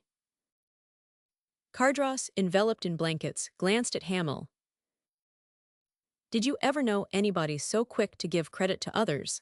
It's worth something to hear anybody speak in that fashion. That is why I did not interrupt, said Hamel. Cardross looked down at the dying coals, then directly at the silent young fellow, a long, keen glance. Then his gaze fell again on the Seminole fire. Good night, sir, said Hamel at last. Good night, my boy, replied the older man very quietly. Chapter 13. The Silent Partners. Late one evening toward the end of the week, a somewhat battered camping party, laden with plump, fluffy bunches of quail, and plumper strings of duck, wind-scorched, sunburnt, briar-torn and trail-worn, re-entered the patio of the Cardross villa, and made straight for shower bath, witch hazel, fresh pajamas, and bed. In vain Jessie, Carrick, Cecile, and their mother camped around Shiella's bed after the tray was removed, and Shiella's flushed face, innocent as usual of sunburn, lay among the pillows, framed by the brown-gold luster of her hair. We had such a good time, Mother. Mr. Hamel shot a turkey, she said sleepily. Mr. Hamel, a series of little pink yawns, a smile, a faint sigh-terminated consciousness, as she relaxed into slumber as placid as her first cradle sleep. So motionless she lay, bare arms wound around the pillow, that they could scarcely detect her breathing save when the bow of pale blue ribbon stirred on her bosom. The darling, whispered Mrs. Carrick. Look at that briar mark across her wrist, our poor little worn-out Colleen. She was not too far gone to mention Garrett Hamel, observed Cecile. Mrs. Cardross looked silently at Cecile, then at the girl on the bed who had called her mother. After a moment, she bent with difficulty and kissed the briar-torn wrist, wondering perhaps whether by chance a deeper wound lay hidden beneath the lace-filled, childish breast. Little daughter, she murmured close to the small, unheeding ear. Cecile waited, a smile half tender, half amused curving her parted lips, then she glanced curiously at Mrs. Carrick. But that young matron, ignoring the enfant terrible, calmly tucked her arm under her mother's. Cecile, immersed in speculative thought, followed them from the room. A maid extinguished the lights. In an hour the Villa Cardross was silent and dark, save that, in the moonlight which struck through the panes of Malcourt's room, an unquiet shadow moved from window to window, looking out into the mystery of night. The late morning sun flung a golden net across Malcourt's bed. He lay asleep, dark hair in handsome disorder, dark eyes sealed too young to wear that bruised, loose mask so soon with the swollen shadows under lid and lip. Yet, in his unconscious features there was now a certain simplicity almost engaging, which awake, he seemed to lack, as though latent somewhere within him were qualities which chance might germinate into nobler growth. But chance, alone, is a poor gardener. Hamel, passing the corridor as the valet, carrying a tray, opened Malcourt's door, glanced in at him, and Malcourt awoke at the same moment and sat bolt upright. "Hello, Hamel," he nodded sleepily, "come in, old fellow." And to the valet, "No breakfast for me, thank you except grapefruit unless you have brought me a cuckoo tail." "Yes, no, stung, never mind, just hand me a cigarette and take away the tray. It's a case of being a very naughty boy, Hamel. How are you anyway, and what did you shoot?" Hamel greeted him briefly, but did not seem inclined to enter or converse.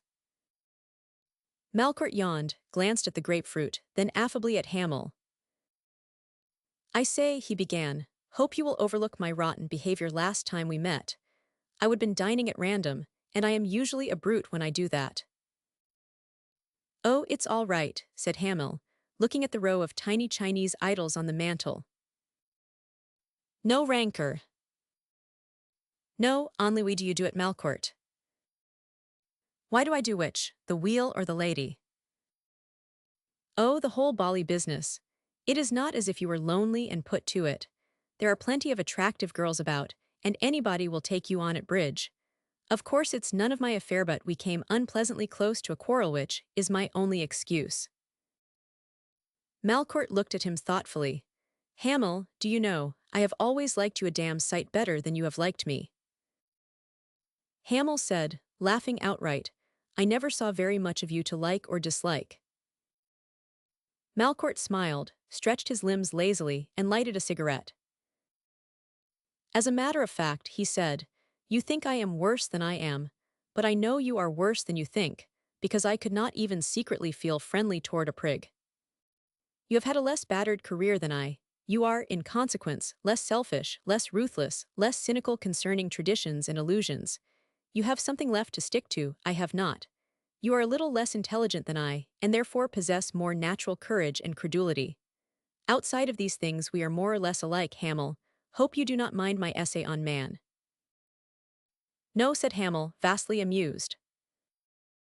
"The trouble with me," continued Malcourt, "is that I possess a streak of scientific curiosity that you lack, which is my eternal undoing and keeps me poor and ignobly busy. I ought to have leisure. The world should see to it that I have sufficient leisure and means to pursue my studies in the interest of social economy. Take one of my favorite experiments, for example.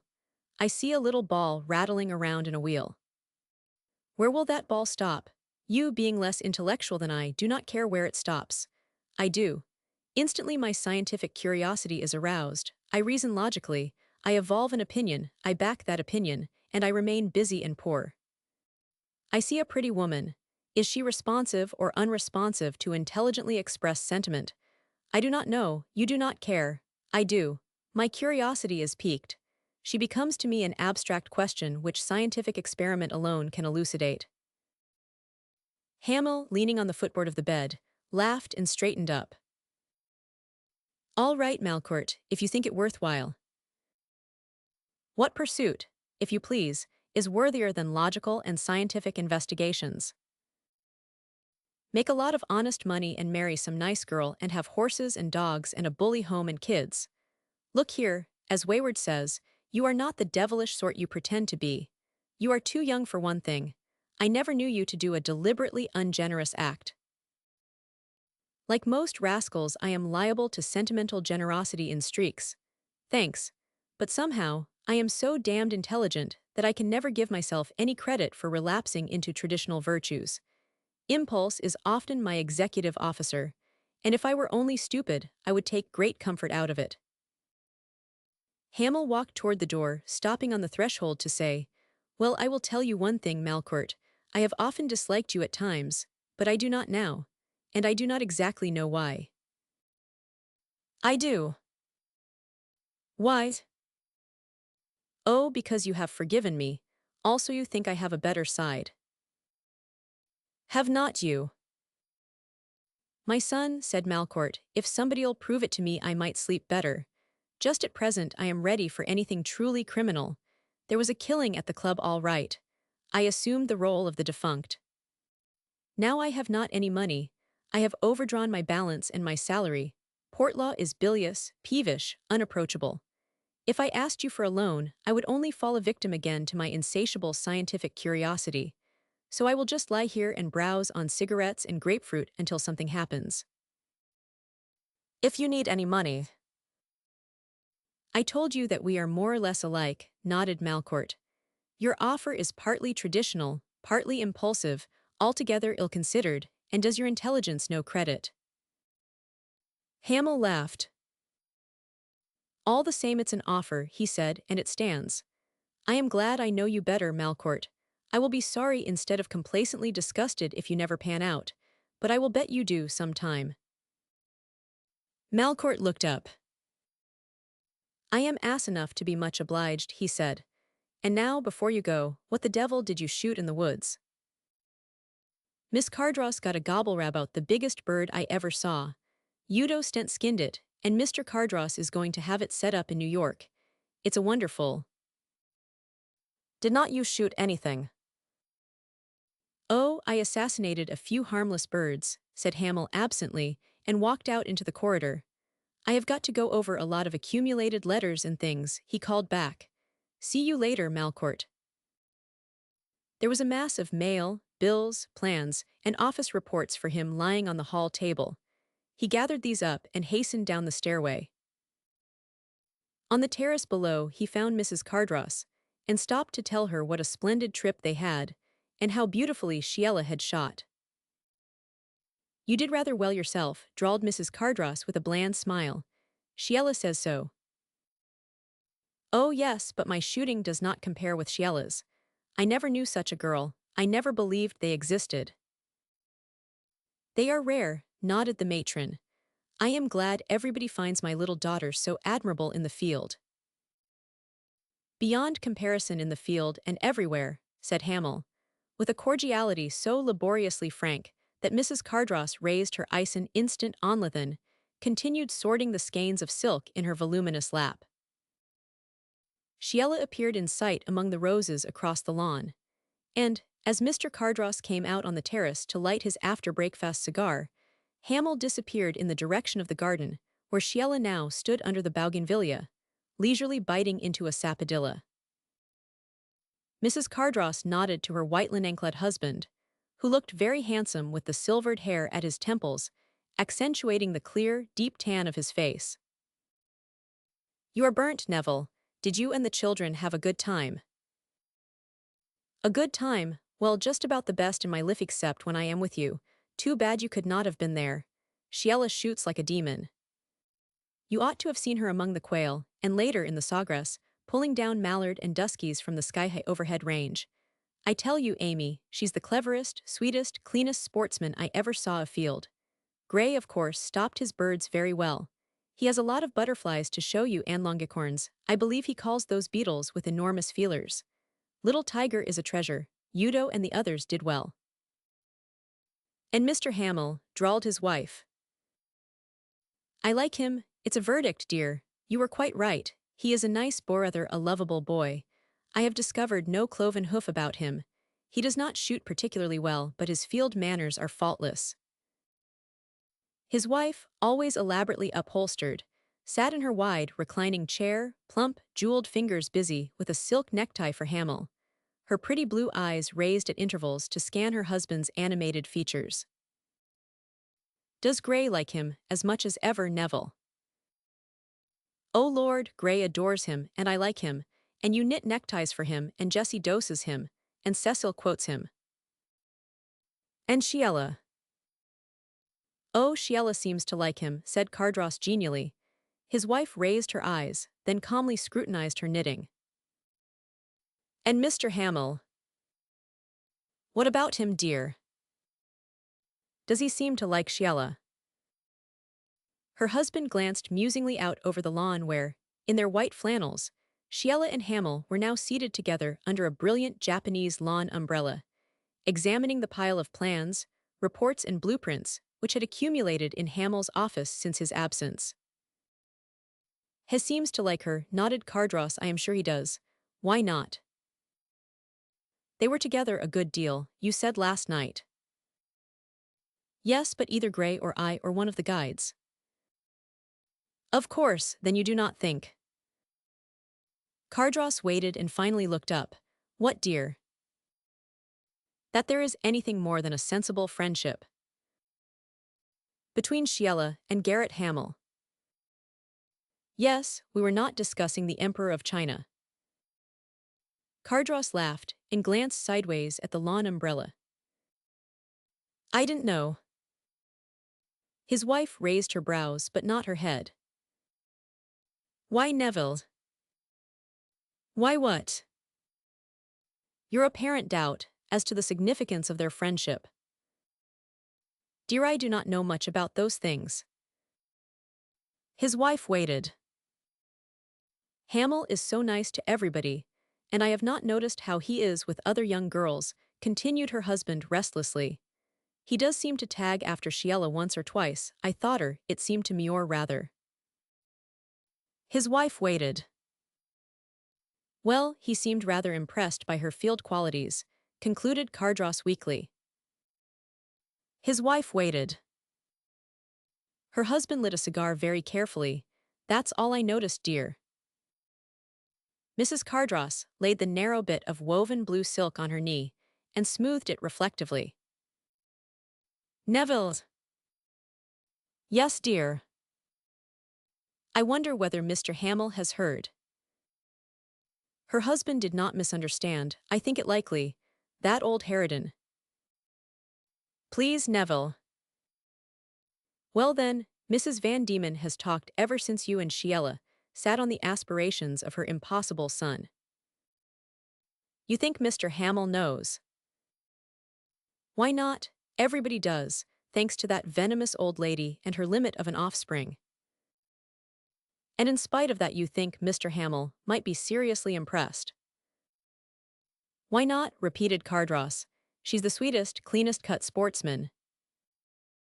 Examining the pile of plans, reports and blueprints. Dear, a field trail is not what we are discussing.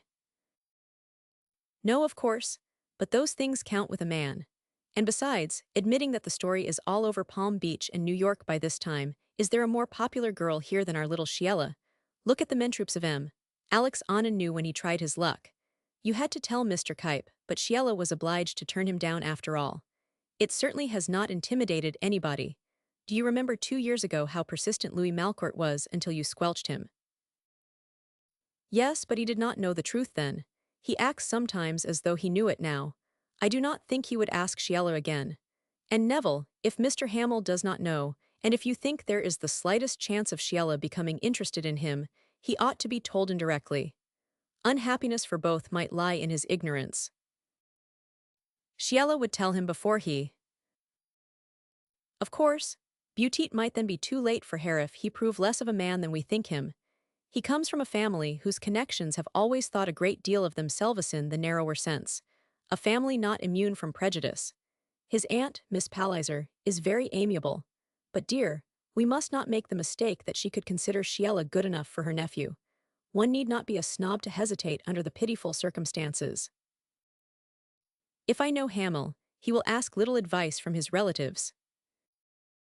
But he will receive plenty, Neville. Cardross shrugged. Then it's up to him, Amy. Exactly, but do you wish to have our little Sheila in a position where her declared lover hesitates? And so I say, Neville, that it is better for her that Mr. Hamill should know the truth in ample time to reconsider any sentiment before he utters it. It is only fair to him and to Sheila. That is all. Why do you say all this now, dearest? Have you thought? Yes, a little. The child is fond of him.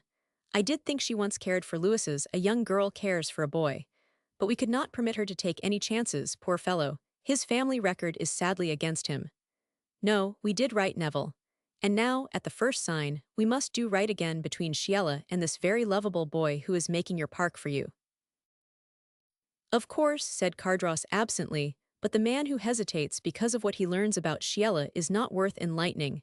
He looked out across the lawn. I hope it happens, he said. And by the way, dear, I have got to go to town. Oh, Neville. Do not worry, I am not going to contract pneumonia. When are you going? Tomorrow, I think. Is it anything that bothers you? No, nothing in particular. I have a letter from Acton. There seems to be some uncertainty developing in one or two business quarters. I thought I would see for myself.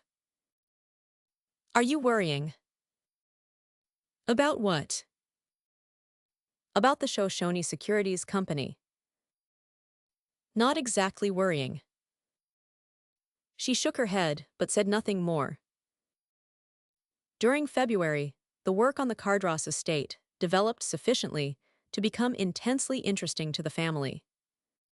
A vast circular sunken garden, bewitchingly formal, and flanked by a beautiful terrace and balustrade of coquina, was approaching completion between the house and an arm of the lagoon.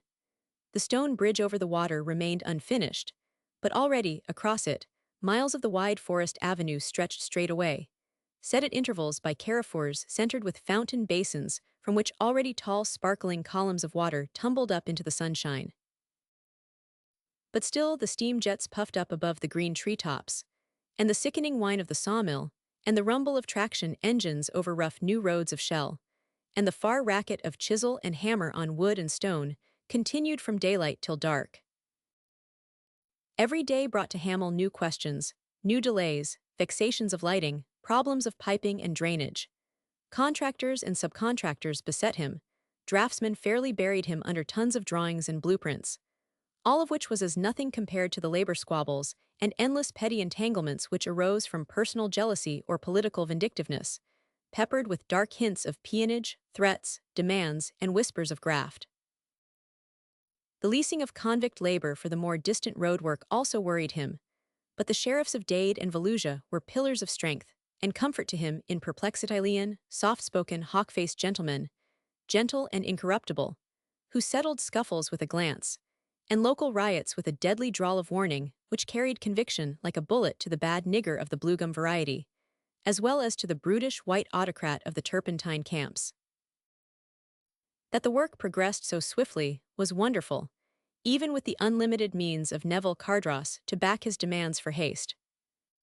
And it might have been impossible to produce any such results in so short a period had there not been contractors in the vicinity who were accustomed to handle vast enterprises on short notice.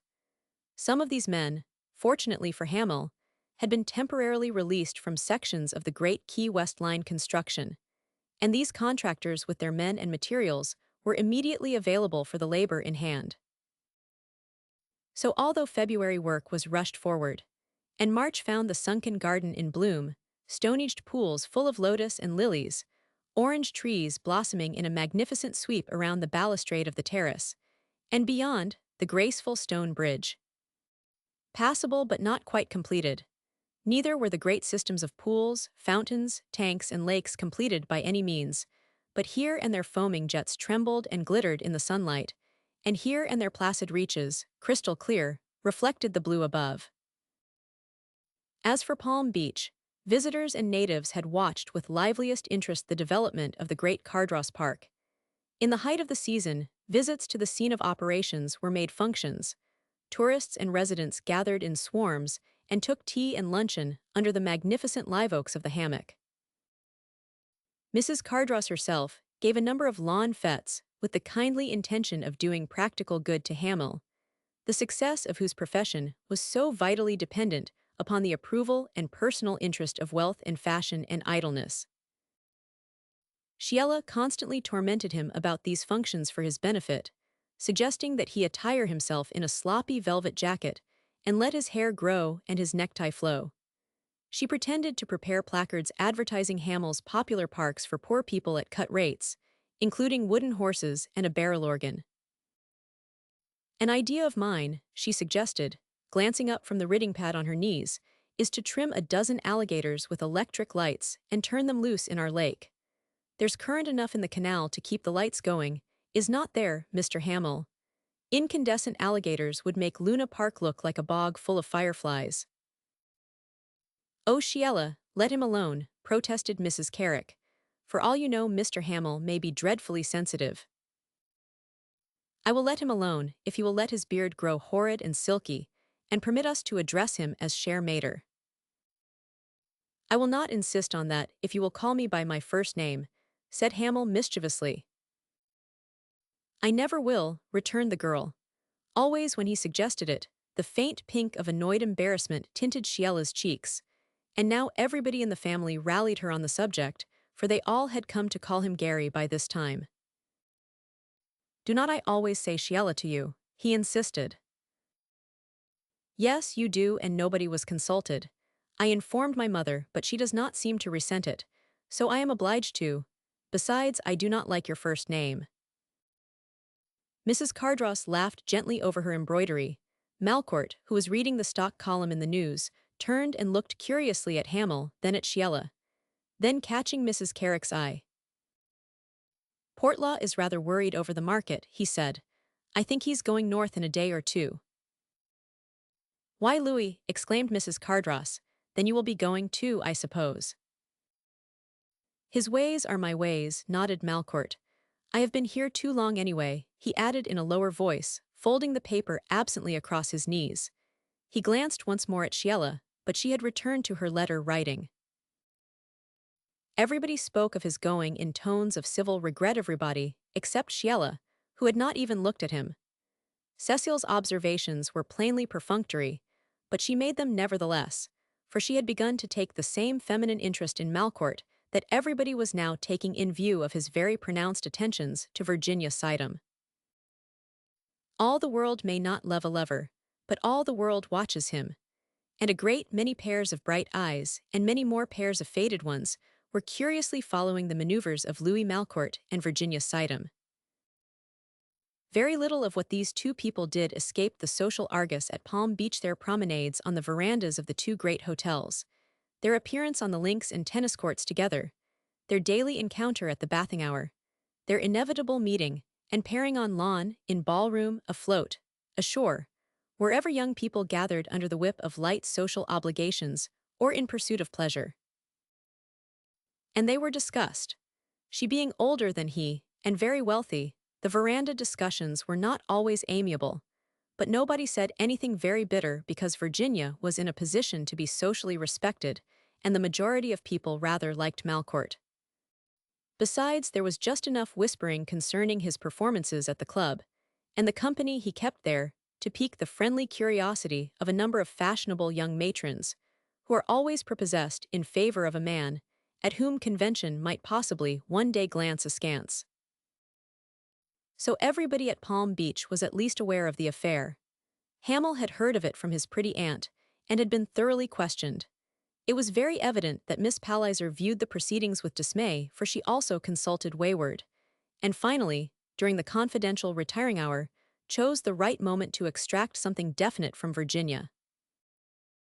But that pale and pretty spinster was too fluently responsive, admitting that perhaps she had been seeing a little too much of Malcourt, protesting it to be accidental, agreeing with Constance Palliser that more discretion should be exercised, and promising it with a short, flushed laugh. And the next morning she rode to the inlet with Malcourt, swam with him to the raft, and danced with him until dawn at the breakers. Mrs. Cardross and Jessie Carrick bent over their embroidery. Sheila continued her letter writing with Gray's stylographic pen. Hamill, booted and spurred, both pockets stuffed with plans, paced the terrace waiting for his horse to be brought around. Malcourt had carried himself and his newspaper to the farther end of the terrace, and now stood leaning over the balustrade, an unlighted cigarette between his lips. I suppose you will go to Luckless Lake, observed Hamill, pausing beside Malcourt in his walk. Yes, there's plenty to do. We stripped 10,000 trout in October, and we are putting in German boar this spring. I should think your occupation would be fascinating. Yes, it's lonely too, until Portlaw's camp parties begin. I get an overdose of nature at times. There's nobody of my own ilk there except our Yale and Cornell foresters. In winter it's deadly, Hamel, deadly. I do not shoot, it's deathly enough as it is. I do not believe I would find it so. You think not, but you would. That white solitude may be good medicine for some, but it makes me furious after a while, and I often wish that the woods and the deer and the fish and I myself and the whole devilish outfit were under the North Pole and frozen solid. But I cannot afford to pick and choose. If I looked about for something else to do, I do not believe anybody would want me. Portlaw pays me more than I am worth as a Harvard postgraduate, and if that is an asset, it's my only one. Hamel, surprised at his bitterness, looked at him with troubled eyes. Then his eyes wandered to Sheila, who had now taken up her embroidery. I cannot help it, said Malcourt impatiently. I like cities and people. I always liked people. I never had enough of people. I never had any society as a boy, and Hamel, you cannot imagine how I longed for it. It would have been well for me to have had it. There was never any in my own home. There was never anything in my home life but painful memories of domestic trouble and financial stress. I was for a while asked to the homes of schoolmates, but could offer no hospitality in return. Sensitiveness and humiliation have strained the better qualities out of me. I have been bruised dry. He leaned on his elbows, hands clasped, looking out into the sunlight where myriads of brilliant butterflies were fluttering over the carpet of white phlox. Hamel, he said, whatever is harsh, aggressive, cynical, mean, sneering, selfish in me has been externally acquired. You scrape even a spineless mollusk too long with a pin, and the irritation produces a defensive crust. I began boylike by being so damned credulous and impulsive and affectionate and tender-hearted that even my kid sister laughed at me, and she was only 3 years older than one. Then followed that period of social loneliness, the longing for the companionship of boys and girls particularly, in spite of agonies of shyness, and the awakening terrors of shame, when the domestic troubles ended in an earthquake which gave me to my father and Helen to my mother, and a scandal to the newspapers, oh hell. I am talking like an autobiography. Do not go if you can stand it for a moment longer. I am never likely to do it again. Hamel, silent and uncomfortable, stood stiffly upright, gloved hands resting on the balustrade behind him. Malcourt continued to stare at the orangine-yellow butterflies dancing over the snowy beds of blossoms. In college it was the same, he said. I had few friends and no home to return to after me father'd. He hesitated as though listening. Whenever he spoke of his father, which was seldom, he seemed to assume that curious listening attitude, as though the man, dead by his own hand, could hear him. Wayward saw me through. I have paid him back what he spent on me. You know his story, everybody does. I like him and sponge on him. We irritate each other. I am a beast to resent his sharpness. But he's not right when he says I never had any illusions I hadn't have I do beastly things. Twosome men will do anything to crush out the last quiver of pride in them, and the worst is that mangled, torn mind still palpitates like one of your wretched, bloody quail gaping on its back. By God! At least I could not do that, kill for pleasure as better men than I do. And better women, too, what am I talking about? I have done worse than that on impulse meaning well, like other fools. Malcourt's face had become drawn, sallow, almost sneering. But in the slow gaze he turned on Hamel was that blank hopelessness which no man can encounter and remember unmoved. Malcourt, he said, you are morbid. Men like you, women like you so do and know. It's too late, I needed that sort of thing when I was younger. Kindness arouses my suspicion now. Toleration is what it really is. I have no money, no social position here or abroad, only a thoroughly discredited name in 2 hemispheres. It took several generations for the Malcourts to go to the devil, but I fancy we will all arrive on time. What a reunion! I hate the idea of family parties, even in hell. He straightened up gracefully and lighted his cigarette. Then the easy smile twitched his dry lips again, and he nodded mockingly at Hamel. Count on my friendship, Hamel, it's so valuable. It has already quite ruined one person's life, and will no doubt damage others before I flicker out. What do you mean, Malcourt? What I say, old fellow. With the best intentions towards self-sacrifice, I usually do irreparable damage to the objects of my regard. Beware my friendship, Hamel. There's no luck in it or me, but I do like you. He laughed and sauntered off into the house as Hamel's horse was brought around. And Hamel, traversing the terrace, mounted under a running fire of badinage from Sheila and Cecile, who had just come from the tennis courts to attempt some hated embroidery for the charity fair then impending. So he rode away to his duties in the forest, leaving a placid sewing circle on the terrace. From which circle, presently, Sheila silently detached herself, arms encumbered with her writing materials and silks. Strolling aimlessly along the balustrade for a while, watching the bees scrambling in the scarlet trumpet flowers, she wandered into the house and through to the cool patio. For some days, now, after Hamel's daily departure, it had happened that an almost unendurable restlessness akin to suspense took possession of her, a distaste and impatience of people and their voices, and the routine of the commonplace. To occupy herself in idleness was an effort she had no desire to. She had recently acquired the hammock habit, lying for hours in the coolness of the patio, making no effort to think, listening to the splash of the fountain, her book or magazine open across her breast. When people came, she picked up the book and scanned its pages. Sometimes she made pretense of sleeping. But that morning, Malcourt errant found her reading in her hammock. Expecting him to pass his way as usual, she nodded with civil indifference and continued her reading. "I want to ask you something," he said, "if I may interrupt you." "What is it, Louis?" "May I draw up a chair?" "If you wish. Is there anything I can do for you?" Closing her book. "Is there anything I can do for you, Sheila?" A tinge of color came into her cheeks. "Thank you," she said in curt negation. "Are you quite sure?" "Quite, what do you mean?" "There is one thing I might do for your sake." He smiled, "blow my bally brains out." She said in a low, contemptuous voice, "Better resort to that for your own sake than do what you are doing to Miss Sidham." "What am I doing to Miss Sidham?"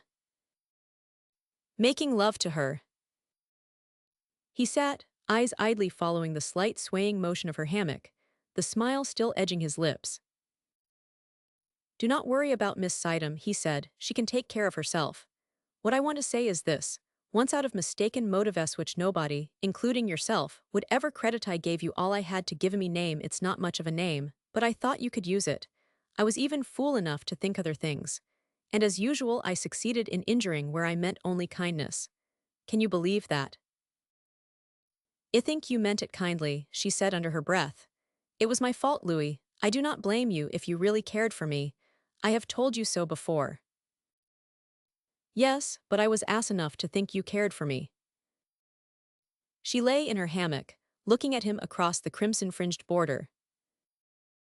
"There are two ways out of it," he said. "One is divorce. Have you changed your mind?" "What is the other?" she asked coldly. "That if you could ever learn to care for me, might try." He stopped short. For 2 years he had not ventured such a thing to her. The quick, bright anger warned him from her eyes, but she said quietly, "You know that is utterly impossible." "Is it impossible, Sheila?" "Absolutely, and a trifle offensive." He said pleasantly, "I was afraid so, but I wanted to be sure. I did not mean to offend you. People change and mature in 2 years. I suppose you are as angrily impatient of sentiment in a man as you were then." "I cannot endure it." Her voice died out, and she blushed furiously as the memory of Hamel flashed in her mind. "Sheila," he said quietly, "now and then there's a streak of misguided decency in me. It cropped out that winter day when I did what I 999, and I suppose it's cropping up now when I ask you, for your own sake, to get rid of me and give yourself a chance." "How?" "Legally." "I cannot, and you know it." "You are wrong. Do you think for one moment that your father and mother would accept the wretched sacrifice you are making of your life if they knew?" "The old arguments again," she said impatiently. There is a new argument, said Melcourt, staring at her. What new argument? Hamill's. Then the vivid color surged anew from neck to hair, and she rose in the hammock, bewildered, burning, incensed. If it were true, she stammered, leaning on one arm, do you think me capable of disgracing my own people? The disgrace will be mine and yours. Is not Hamill worth it? No man is worth any wrong I do to my own family. You are wronging more people than your own, Sheila. It is not true, she said breathlessly. There is a nobler happiness than one secured at the expense of selfishness and ingratitude. I tell you, as long as I live, I will not have them know or suffer because of my disgraceful escapade with you. You probably meant well, I must have been crazy, I think. But we have got to endure the consequences. If there's unhappiness and pain to be borne, we have got to bear it we alone. And Hamill, all three of us. She looked at him desperately, read in his cool gaze that she could not deceive him, and remained silent. What about Hamill's unhappiness? Repeated Melcourt slowly. If he has any, he requires no instruction how to bear it. Melcourt nodded then, with a weary smile. I do not plead with you for my own chance of happiness. Yet you owe me something, Sheila. What? The right to face the world under true colors. You owe me that. She whitened to the lips. I know it. Suppose I ask for that right. I have always told you that, if you demanded it, I would take your name openly. Yes, but now you admit that you love Hamill. Love, love, she repeated, exasperated. What has that got to do with it? I know what the law of obligation is. You meant to be generous to me and you ruined your own life. If your future career requires me to publicly assume your name and a place in your household, I have told you that I will pay that debt. Very well, when will you pay it? She blanched pitifully. When you insist, Louis. Do you mean you would go out there to the terrace, now, and tell your mother what you have done? Yes, if I must, she answered faintly. In other words, because you think you are in my debt, you stand ready to acknowledge, on demand, what I gave Yaomi name. Her lips moved in affirmation, but deep in her sickened eyes, he saw terror unspeakable. Well, he said, looking away from her, do not worry, Sheila. I am not asking that of you, in fact I do not want it. That's not very complimentary, but it ought to relieve you. I am horribly sorry about Hamill. I like him. I would like to do something for him. But if I attempted anything it would turn out all wrong. As for Yowell, you are plucky. Poor little girl. I wish I could help you out short of a journey to eternity. And perhaps I will take that before very long, he added gaily. I smoke too many cigarettes. Cheer up, Sheila, and send me a few thousand for Easter. He rose, gracefully as always, picked up the book from where it lay tumbled in the netting of the hammock, glanced casually through a page or two. Still scanning the print, he said. I wanted to give you a chance. I am going north in a day or two. It is not likely we will meet again very soon, so I thought I would speak and, if at any time you change your ideas, I will not oppose it. Thank you, Louis. He was running over the pages rapidly now, the same unchanging smile edging his lips. The unexpected sometimes happens, Sheila, particularly when it's expected. There are ways and ways, particularly when one is too tired to lie awake and listen any longer, or resist. My father used to say that anybody who could use an anesthetic was the equal of any graduate physician. Louis, what do you mean? But his head was bent again in that curious attitude of listening, and after a moment, he made an almost imperceptible gesture of acquiescence, and turned to her with the old, easy, half-impudent, half-challenging air. Gray has a butterfly in his collection, which shows 4 distinct forms. Once people thought these forms were distinct species. Now they know they all are the same species of butterfly in various suits of disguise, just as you might persuade yourself that unhappiness and happiness are radically different. But some people find satisfaction in being unhappy, and some find it in being happy. And as it's all only the gratification of that imperious egotism we call conscience, the specific form of all is simply ethical selfishness. He laughed unrestrainedly at his own willithuous philosophy, looking very handsome and carefree there, where the noon sun slanted across the white arcade, all thick with golden jasmine bloom. And Sheila, too intelligent to mistake him, smiled a little at his gay perversity. He met Portlaw, later, at the beach club for luncheon, and as the latter looked particularly fat, warm, and worried, Malcourt's perverse humor remained in the ascendant, and he tormented Portlaw until that badgered gentleman emitted a bellow of exasperation. "What on earth's the matter?" asked Malcourt in pretended astonishment. "I thought I was being funny." "Funny? Does a man want to be prodded with wit at his own expense when the market is getting funnier every hour at his expense? Go and look at the tape if you want to know why I do not enjoy either your wit or this accursed luncheon." "What's happening, Portlaw?" "I wish you would tell me." "Muckraking." "Partly, I suppose." "Administration." "People say so, I do not believe it. There's a rotten lot of gambling going on. How do I know what's the matter?"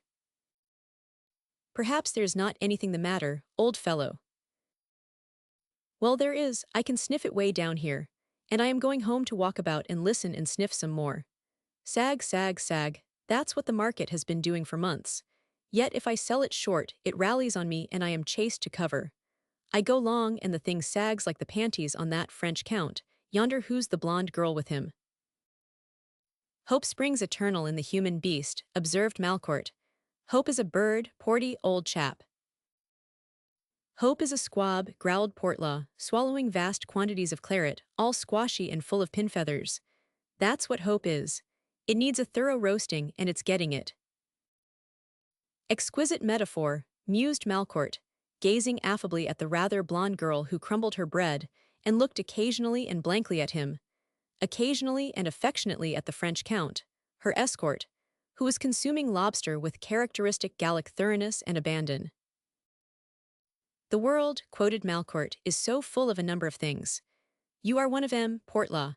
I am several. Well, if you are going north I would better begin to get ready." "What have you got to do?" "One or two friends of mine who preside in the temple of chance yonder. Oh, do not assume that babyish pout. I have won enough back to keep going for the balance of the time we remain."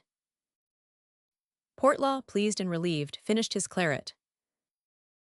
"You have a few ladies to take leave of, also," he said briskly. "Really, Portlaw," in gentle admonition. "Ha ha," roared Portlaw, startling the entire café, "you would better get busy. There will be a run on the bank. There will be a waiting line before Malcourt Co. opens for business, each fair penitent with her little one. Owe you to be cashed. Ha ha, sad dog, bad dog," the man-cited Malcourt. "Come on, I have got a motor across the—" "And I have an appointment with several superfluous people and a girl," said Malcourt dryly. Then he glanced at the blonde companion of the Count who continued crumbling bread between her brilliantly ringed fingers, as though she had never before seen Louis Malcourt. "The price of diamonds varies. Sometimes it is merely fastidious observance of convention and a sensitive escort.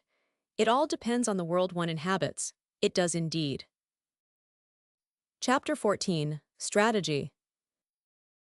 An hour or two later, that afternoon, Wayward and Constance Palliser, Gussie Vetchin, and Livingston Cuyp gazed with variously mingled sentiments upon the torpid saurians belonging to one alligator, Joe, in an enclosure rather remote from the hotel. Vetchin bestowed largesse upon the small, freckled boy attendant, and his distinguished disapproval upon the largest lady crocodile which, with interlocked but grinning jaws, slumbered under a vertical sun in monochromatic majesty. "One perpetual and gigantic simper," he said, disgusted. "Rather undignified for a thing as big as that to lay eggs like a hen," observed Cuyp, not intending to be funny.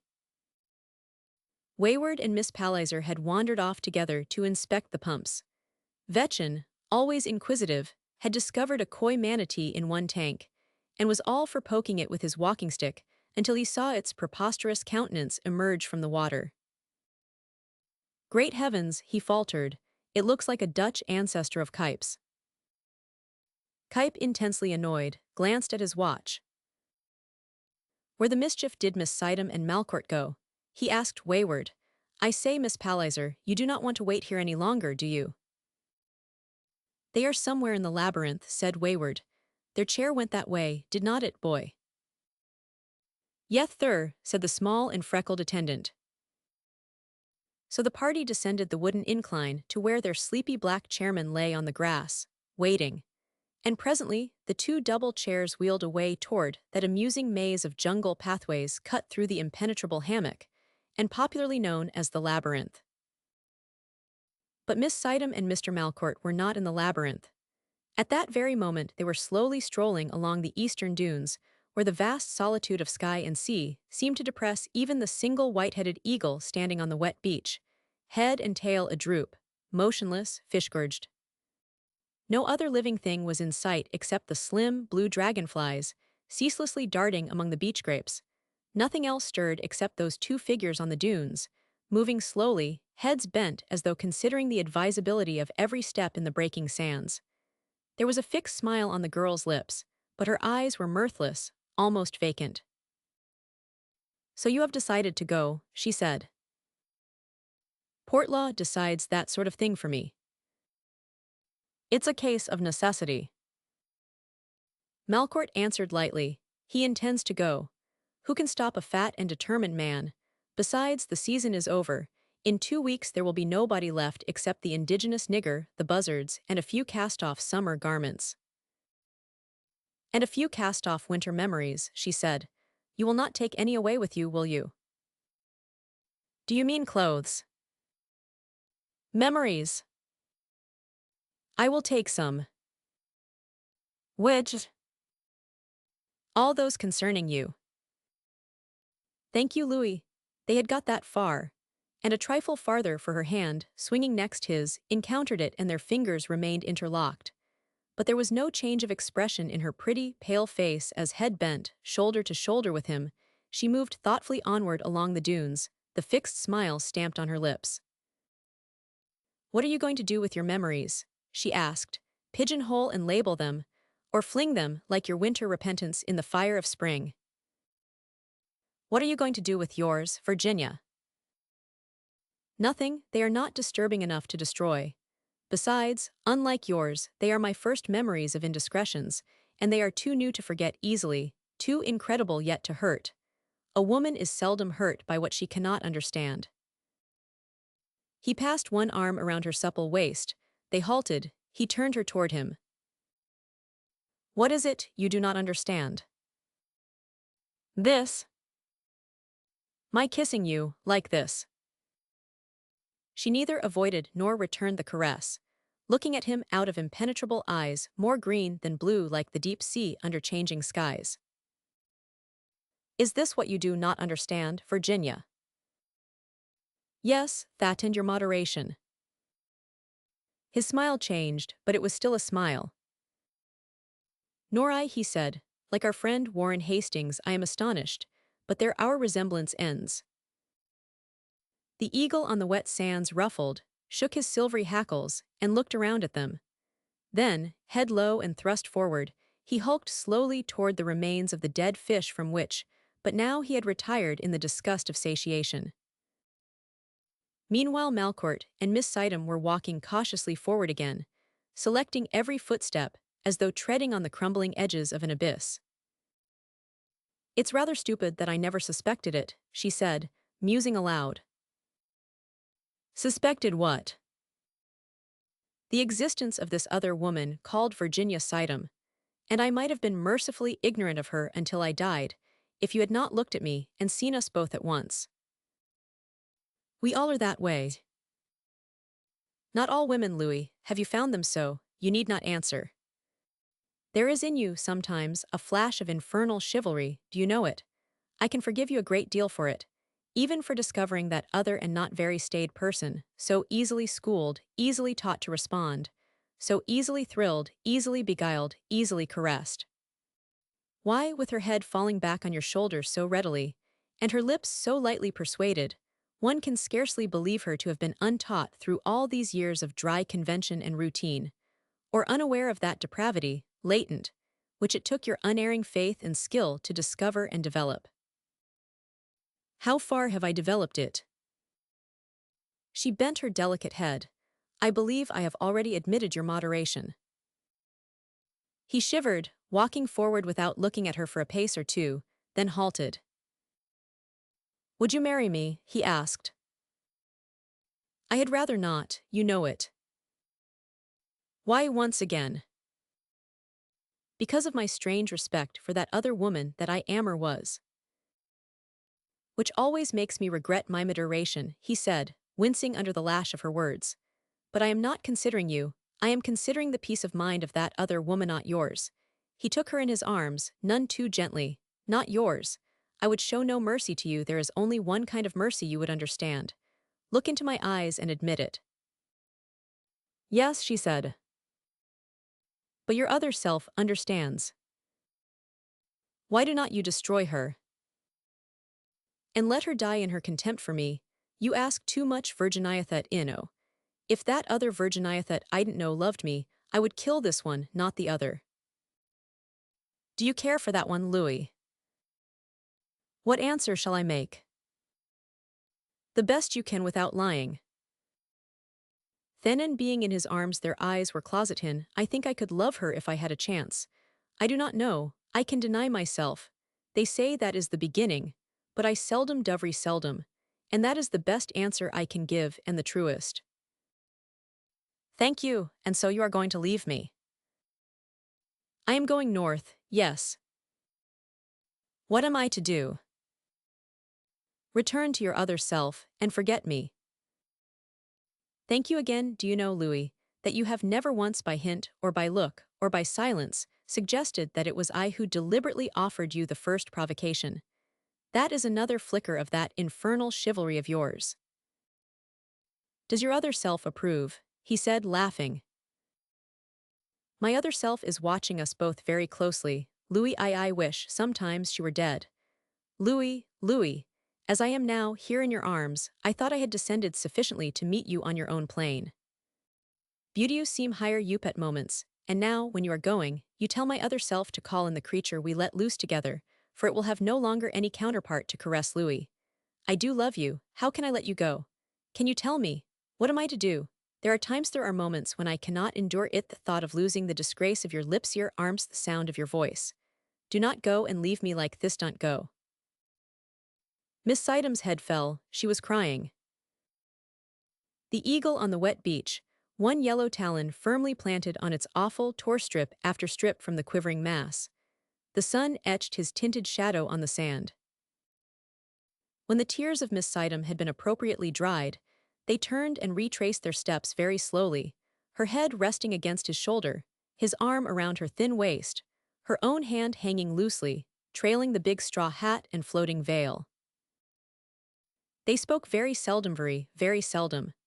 Malcourt was too busy thinking, Virginia too stunned to realize that it was, now, her other austere self, bewildered, humiliated, desperate, which was walking amid the solitude of sky and sea with Louis Malcourt, there beneath the splendor of the westering sun. The eagle, undisturbed, tore at the dead thing on the beach, one yellow talon embedded in the offal. Their black chairboy lay asleep under a thicket of Spanish bayonet. Arise, O Ethiop, and make ready unto us a chariot, said Malcourt pleasantly, and he guided Virginia into her seat while the fat darky climbed up behind, rubbing slumber from his rolling and enormous eyes. Halfway through the labyrinth, they met Miss Palliser and Wayward. Where on earth have you been? Asked Virginia, so candidly that Wayward, taken aback, began excuses. But Constance Palliser's cheeks turned pink, and remained so during her silent ride home with Wayward. Lately the world had not been spinning to suit the taste of Constance Palliser. For one thing, Wayward was morose. Besides, he appeared physically 99. She shrank from asking herself the reason. She might better have asked him for her peace of mind. Another matter, Virginia, the circumspect, the castabound, the intolerant, the emotionless, was displaying the astounding symptoms peculiar to the minx, and she had neither the excuse of ignorance nor of extreme youth. Virginia was a mature maiden, calmly cognizant of the world, and coolly alive to the doubtful phases of that planet. And why on earth she chose to affish herself with a man like Malcourt, Constance could not comprehend. And another thing worried the pretty spinster comings, goings, and occult doings of her nephew, with the most distractingly lovely and utterly impossible girl that fate ever designed to harass the soul of any young man's aunt. That Hamel was already in love with Sheila Cardross had become painfully plainer to her every time she saw him. True, others were in love with Miss Cardross. That state of mind and heart seemed to be chronic at Palm Beach. Gussie Vetchin openly admitted his distinguished consideration, and Cortlandt Klassen toddled busily about Sheila's court, and even the forlorn Cuyp had become disgustingly unfaithful, and no longer wrinkled his long Dutch nose into a series of white corrugations when Wayward took Miss Palliser away from him. Alas, the entire male world seemed to trot in the wake of this sweeted young Circe, emitting appealingly gentle and propitiating grunts. The very deuce is in that girl, thought Constance, exasperated, and the sooner Gary goes north the better. He's madly unhappy over her fascinating little thing. I cannot blame him too much except that he evidently realizes he cannot marry such a person. The chair rolled into the hotel grounds under the arch of jasmine. The orchestra was playing in the colonnade. Tea had been served under the coconut palms. Pretty faces and gay toilets glimmered familiarly as the chair swept along the edge of the throng. "Tell the chairboy that we will tea here, Jim," said Miss Palliser, catching sight of her nephew and the guilty Circe under whose gentle thrall Hamel was now boldly imbibing a swizzle. So Wayward nodded to the charioteer, the chair halted, and he and Constance disembarked and advanced across the grass to exchange amenities with friends and acquaintances. Which formalities always fretted Wayward, and he stood about, morose and ungracious, while Constance floated prettily here and there, and at last turned with nicely prepared surprise to encounter Sheila and Hamel seated just behind her. The younger girl, rising, met her more than halfway with gloved hand frankly offered. Wayward turned to Hamel in subdued relief. "Lord, I have been looking at those confounded alligators and listening to Vetchin's and Cuyp's twaddle. Constance would not talk, and I am quite unfit for print. What's that in your glass, Gary?" "A swizzle. Anything in it, except lime juice and buzz." "Yes."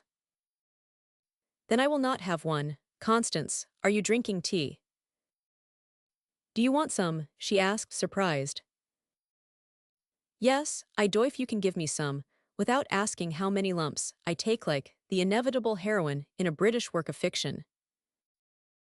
"Jim, what a bear you are today." And to Sheila, who was laughing, he snapped and growled at Gussie Vetchin, and he glared and glowered at Livingston Cuyp, and he's scarcely vouchsafed a word to me this afternoon except the civility you have just heard. Jim, I will ask you how many lumps. "O Lord, Britain triumphant. 2 I think, 10 if you wish, Constancy or none at all. Miss Cardross, you would not say such things to me, would you?" "Do not answer him," interposed Constance. "If you do you will take him away, and I have not another man left. Why are you such a dreadful devastator, Miss Cardross? Here's your tea, James. Please turn around and occupy yourself with my nephew. I would like a chance to talk to Miss Cardross." The girl had seated herself beside Miss Palliser, and, as Wayward moved over to the other table, she gave him a perverse glance, so humorous and so wholly adorable that Constance Palliser yielded to the charm with an amused sigh of resignation. "My dear," she said, "Miss Sidham and I are going north very soon, and we are coming to see your mother at the first opportunity." "Mother expects you," said the girl simply. I did not know that she knew Miss Sidham or cared to. Something in the gentle indifference of the words sent the conscious blood pulsing into Miss Palliser's cheeks. Then she said frankly, "Has Virginia been rude to you?" "Yes, a little. Unpardonably." "No, I always can pardon." "You dear," said Constance impulsively. "Listen, Virginia does snippy things at times. I do not know why, and she does not either. I know she's sorry she was rude to you, but she seems to think her rudeness too utterly unpardonable. May I tell her it is not? If you please, said Sheila quietly. Miss Palliser looked at her, then succumbing, took her hand in hers. No wonder people like you, Miss Cardross. Do you? How could I escape the popular craze? Laughed Miss Palliser, a trifle embarrassed. That is not an answer, returned Sheila, the smile on her red lips faintly wistful, and Constance surrendered completely. You sweet, cunning thing, she said, I do like you. You are perfectly adorable, for one reason. For the other, there is something a nameless something about you. Quite nameless, said the girl under her breath. A little flash of mist confused Miss Palliser's eyesight for a moment. Her senses warned her, but her heart was calling. Dear, she said, I could love you very easily. Sheila looked her straight in the eyes. What you give I can return, no more no less. But already Constance Palliser had lifted the girl's smooth hand to her lips, murmuring, Pride, pride, it is the last refuge for social failures, Sheila, and you are too wise to enter there, too sweet and wholesome to remain. Leave us our obsolete pride, child. God knows we need something in compensation for all that you possess. Later they sipped their tea together. I always wanted you to like me, said the girl. Her glance wandered toward Hamel so unconsciously that Constance caught her breath. But the spell was on her still. She, too, looked at Hamel. Admonition, prejudice, inculcated precept, wavered hazily. Because I care so much for Mr. Hamel, continued the girl innocently. For one instant, in her inmost intelligence, Miss Palliser fiercely questioned that innocence. Then, convinced, looked questioningly at the girl beside her. So questioningly that Sheila answered. What, as though the elder woman had spoken. I do not know, dear, is there anything you cared to ask me? Say to me, tell me perhaps. About what? So fearless and sweet, and true the gaze that met her own that Constance hesitated. About Mr. Hamel. The girl looked at her, understood her, and the color mounted to her temples. No, she said slowly, there is nothing to tell anybody, there never will be. I wish there were, child. Certainly Constance must have gone quite mad under the spell, for she had Sheila's soft hands in hers again, and was pressing them close between her palms, repeating, I am sorry, I am indeed. The boy certainly cares for you, he has told me so 1,000 times without uttering a word. I have known it for weeks, feared it. Now I wish it. I am sorry. Mr. Hamel understands, faltered Sheila. I care so much for him, so much more than for any other man. But not in the way you are kind enough toish. Does he understand? Yis, I think so. I think we understand each other thoroughly. Butch blushed vividly. It did not dream that you supposed. Miss Palliser looked at her searchingly. Beauteet has made me very happy to believe that you consider me acceptable. Dearest child, it is evident that we are the unacceptable ones. Please do not say thate or think it. It is absurd in one sense. Are we to be friends in town? Is that what you mean? Indeed we are, if you will. Miss Cardross nodded and withdrew her hands as Virginia and Malcourt came into view across the lawn. Constance, following her glance, saw and signaled silent invitation. Malcourt sauntered up, paid his respects airily, and joined Hamel and Wayward. Virginia spoke in a low voice to Constance, then, leaning on the back of her chair, looked at Sheila as inoffensively as she knew how.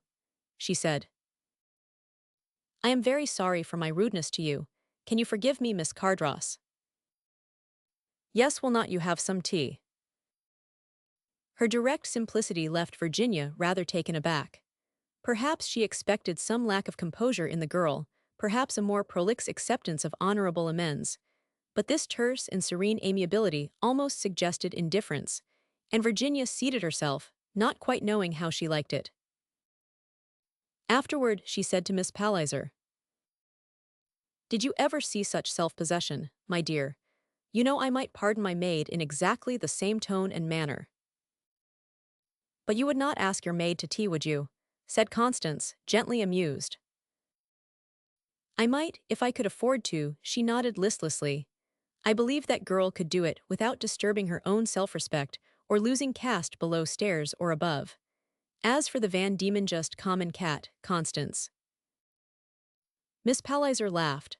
Sheila Cardross refused the Van Diemen's son and heiress. You think that might be an explanation of the cattishness. Really? Asked Virginia without interest. Where did you hear that gossip? From our vixenish Tabby herself. The thin and vindictive are usually without a real sense of humor. I rather suspected young Jan Van Diemen's discomfiture. He left, just after Garrett arrived, she added demurely.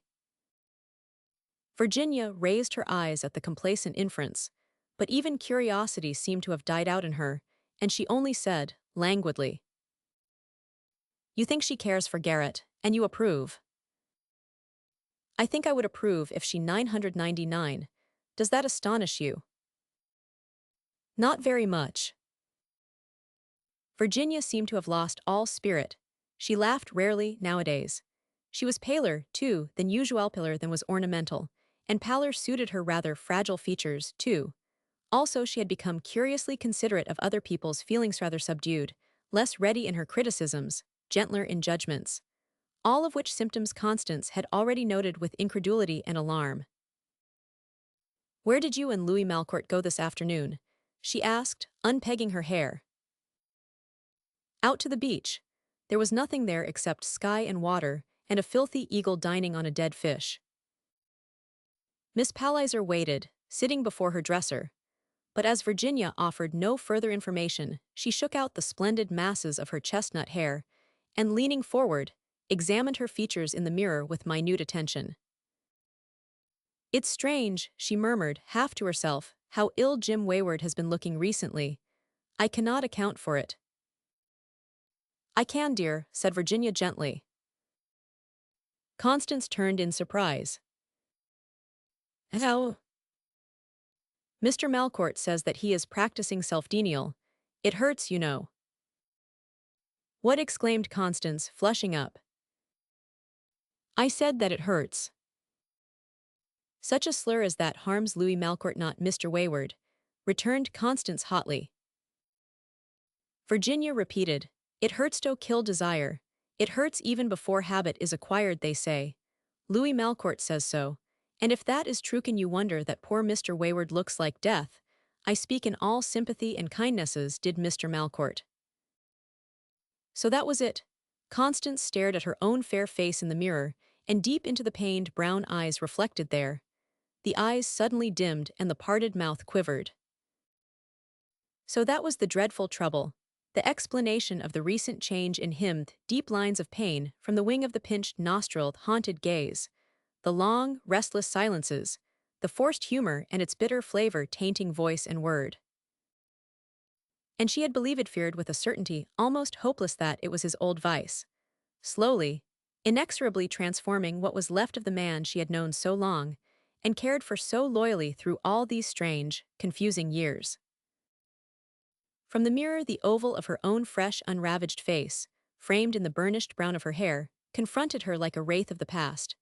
And dreaming there, witty-eyed, expressionless, she seemed to see again the old-time parlor set with rosewood, and the faded roses in the carpet, and through the half-drawn curtains, spring sunlight falling on a boy and a little girl.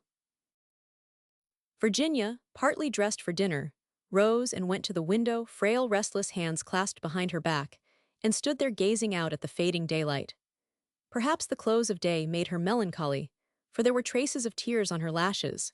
Perhaps it suggested the approaching end of a dream so bright and strange that, at times, a dull pang of dread stilled her heart, checking for a moment its heavy beating. Light died in the room. The panes turned silvery, then darker as the swift southern night fell over sea, lagoon, and forest. Far away in the waste of dune and jungle, the sweet flute-like tremolo of an owl broke out, prolonged infinitely.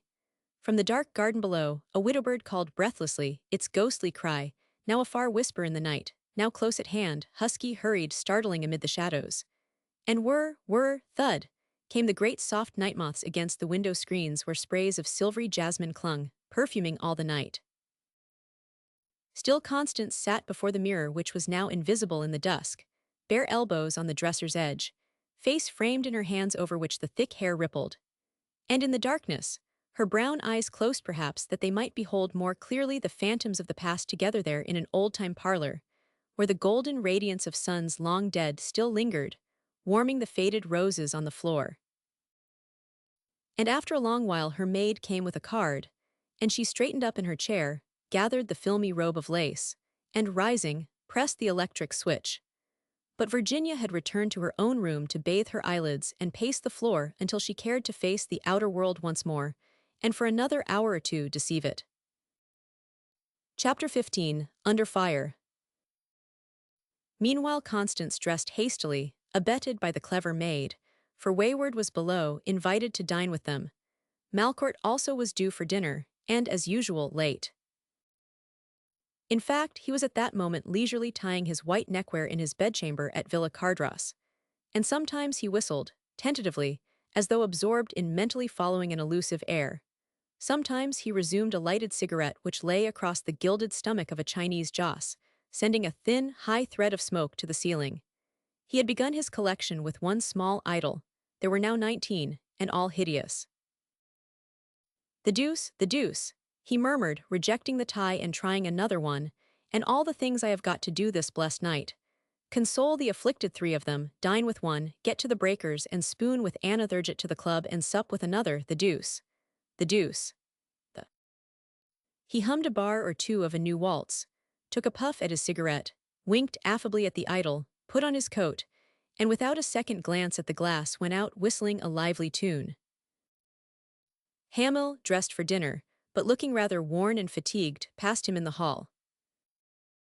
"You have evidently had a hard day," said Malcourt. "You resemble the last run of seaweed. Is everybody dining at this hour?" "I dined early with Mrs. Cardross. Mrs. Carrick has taken Sheila and Cecil to that dinner dance at the O'Hara's. It's the last of the season. I thought you might be going later." "Are you?" "No, I am rather tired." "I am tired too, hang it. I am always tired but only of Bibi. Quan meme. Good night, I will probably reappear with the Dickabirds. Leave your key under that yellow rosebush, will you? I cannot stop to hunt up mine. And tell them not to bar and chain the door, that's a good fellow." Hamel nodded and resumed his journey to his bedroom. There he transferred a disorderly heap of letters, plans, contracts, and blueprints from his bed to a table, threw a traveling rug over the bed, lay down on it, and lighted a cigar, closing his eyes for a moment. Then he opened them wearily. He did not intend to sleep. There was work waiting for him. That was why he left the electric bulbs burning as safeguard against slumber. For a while he smoked, flat on his back. His cigar went out twice and he relighted it.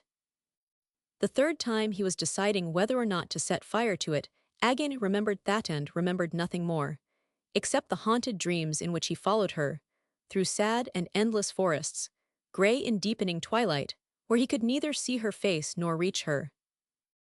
Sighed, nor utter the cry which strained in his throat on, endlessly struggling onward in the thickening darkness, year after year, the sky a lowering horror, the forest, no longer silent, a twisting, stupefying confusion of sound, growing, increasing, breaking into a hellish clamor. Upright on his bed, he realized that somebody was knocking, and he slid to the floor, still stupid and scarcely convinced. "Mrs. Carrick's compliments, and is Mr. Hamel quite well bane as the lights is burnin' and past 2 o'clock, sir?" said the maid at the door. "Past 2, oh Lord. Please thank Mrs. Carrick and say that I am going to do a little work and that I am perfectly well." He closed the door and looked around him in despair. All that stuff to verify and okay. What an infernal ass I am. By the 19 little josses in Malcourt's bedroom, I am so many kinds of a fool that I hate to count up beyond the dozen. Stretching and yawning alternately, he eyed the mass of papers with increasing repugnance, but later a cold sponge across his eyes revived him sufficiently to sit down and inspect the first document. Then he opened the inkwell, picked up a pen, and began. For half an hour he sat there, now refreshed and keenly absorbed in his work. Once the stairs outside creaked, and he raised his head, listening absently, then returned to the task before him with a sigh.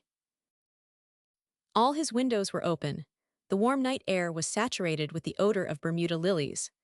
Once or twice he laid down his pen and stared out into the darkness as a subtler perfume grew on the breezed far fragrance of chinaberry in bloom, Calypso's breath. Then in the silence, the heavy throb of his heart unnerved his hand, rendering his pen unsteady as he signed each rendered bill. OK for and affixed his signature, John Garrett Hamill, architect. The aroma of the lilies hung heavy in the room, penetrating as the scent of Malcourt's spiced Chinese gums afire and bubbling. And he thought again of Malcourt's 19 little josses, which he lugged about with him everywhere from some occult whim, and in whose gilt-bronze laps he sometimes burned cigarettes, sometimes a tiny globule of aromatic gum, pretending it propitiated the Malay-brooding gods. And thinking of Malcourt, suddenly he remembered the door key. Malcourt could not get in without it, and the doors were barred and chained. Slipping the key into his pocket, he opened his door, and treading quietly through the silent house, descended to the great hall. With infinite precaution he fumbled for the chains. They were dangling loose. Somebody, too, had drawn the heavy bars, but the door itself was locked. So he cautiously unlocked it, and holding the key in his hand, let himself out on the terrace. And at the same moment, a shadowy figure turned in the starlight to confront him. "Sheila. Is that you, Mr. Hamill?" "Yes, what on earth are you?" "Hush, what are you doing down here?" "Louis Malcourt is out. I forgot to leave a key for him under the yellow rose." Under the rose and yellow at that. The mysteries of the Rosicrucians pale into insignificance beside the lurid rites of Mr. Malcourt and Mr. Hamill under the yellow rose. Proceed, my fearsome adept, and perform the occult deed.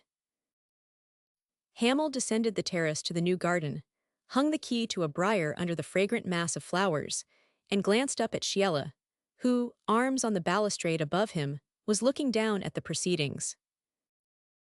"Is the dread deed done?" she whispered. "If you do not believe it, come down and see." "I come down at 2 in the morning. It's 2:30. "Oh," she said, "if it's 2:30, I might think of coming down for a memento look at my roses. Thank you, Mr. Hamill. I can see my way very clearly. I can usually see my own way clearly without the aid of your too readily offered hand. Did you ever dream of such an exquisitely hot night? That means rain, does not it, with so many fragrances mingling? The odor of lilies predominates, and I think some jasmine is in the inland wind, but my roses are very sweet if you only bend down to them. A rose is always worth stooping for." She leaned over the yellow blossoms, slender, spirit-white in the starlight, and brushed her fresh young face with the silken petals. "So sweet," she said. "Lean down and worship my young roses, you unappreciative man." For a few minutes, she strolled along the paths of the new garden he had built, bending capriciously here and there to savor some perfect blossom. The night was growing warmer, the sea breeze had died out, and a hot wind blew languidly from the west. "You know," she said, looking back at him over her shoulder, "I do not want to go to bed." "Neither do I, and I am not going." "But I am going. I wonder why I do not want to." "Listen. Ancifter I was a protoplasm and a microorganism, and a mollusk, and other things. I probably was a predatory animalness, and sleek with velvet feet and shining incandescent ice and very, very predatory. That's doubtless why I often feel so deliciously awake at night with a tameless longing to prowl under the moon, and I think I would better go in, now." "Nonsense," he said, "I am not going to bed yet." "Oh, and what difference might that make to me? You are horridly conceited, do you know it?" "Please stay, Calypso, it's too hot to sleep." "No, star-prowling is contrary to civilized custom. But every soul in the house is sound asleep." "I should hope so, and you and I have no business to be out here. Do little observances of that sort count with you and me?" "They do not," she said, shaking her head, "but they ought to. I want to stay. There is no real reason why I shouldn't accept the absurd fear of being caught unawares. Perhaps I might stay for 10 more minutes. Oh, the divine beauty of it all. How hot it is. The splash of the fountain seems to cool things a little, and those jagged, silvery reflections of the stars. Deep in the pool there, did you see that fish swirl to the surface? Hark! What was that queer sound? Some night bird crying in the marshes. It will rain tomorrow. The wind is blowing from the hammock. That's why it's hot tonight. Can you detect the odor of wild sweetbay? Yes, at moments. And I can just hear the surf calling Calypso. As you called me once, I must go now. To the sea or the house? He asked, laughing. She walked a few paces toward the house, halted, and looked back audaciously. I would go to the sea, only I am afraid I would be found out is not at all too stupid. Where convention is needless, and one's wish is so harmless, why should a girl turn coward at the fear of somebody discovering how innocently happy she is trying to be with a man? It makes me very impatient at times. She turned, hesitated, stepped nearer and looked him in the face, daringly perverse. I want to go with you. Have we not passed through enough together to deserve this little unconventional happiness? She was breathing more quickly. I will go with you if you wish. To the sea. Yes, it is only a half-mile by the hammock path. The servants are awake at 6. Really, the night is too superb to waste alone, but we must get back in time if I go with you.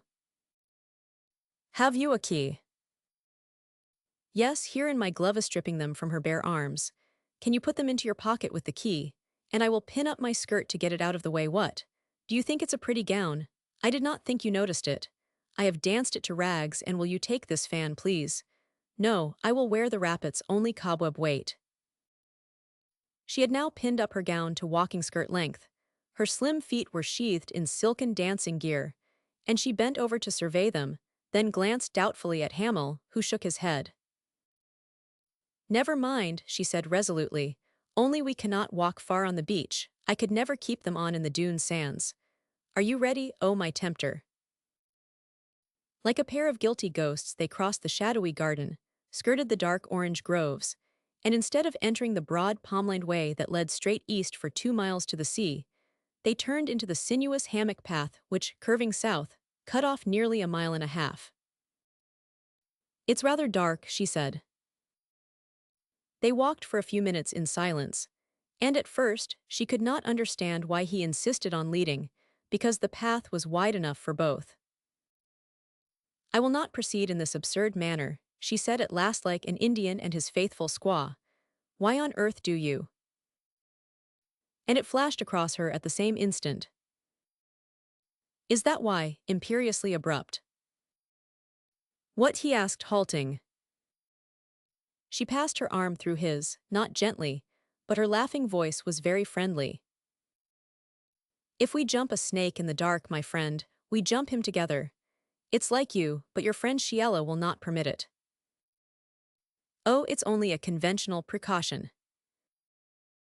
Yes, well, we will take chances together. Suppose be the wildest and weirdest stretch of a highly colored imagination. You jumped a rattler. Nonsense. Suppose you did. He said, sobered. It would be horribly awkward for you to explain. I forgot about. She walked a few paces toward the house, halted, and looked back audaciously. Do you think I meant that? Do you think I would care what people might say about our being here together? I'd want them to know it. What would I carry about anything? Through the scorn in her voice he detected the awakened emotion, and responsive, his pulse quickened, beating hard and heavy in throat and breast. I had almost forgotten, he said, that we might dare look at things that way. It all has been so hopeless lately. What? Yes, I understand. Do you, my trying to let you alone to think different little ignore all that has been said? Yes, this is no time to bring up such things. Her uneven breathing was perceptible to him as she moved by his side through the darkness, her arm resting on his. No, this was no time to bring up such things. They knew it. And she, who in the confidence of her youth had dared to trust her unknown self, listened now to the startled beating of her heart at the first hint of peril. I wish I had not come, she said. He did not ask her why. You are very silent, you have been so for days, she added, then too late, knew that once more her tongue had betrayed her. Do not answer me, she whispered.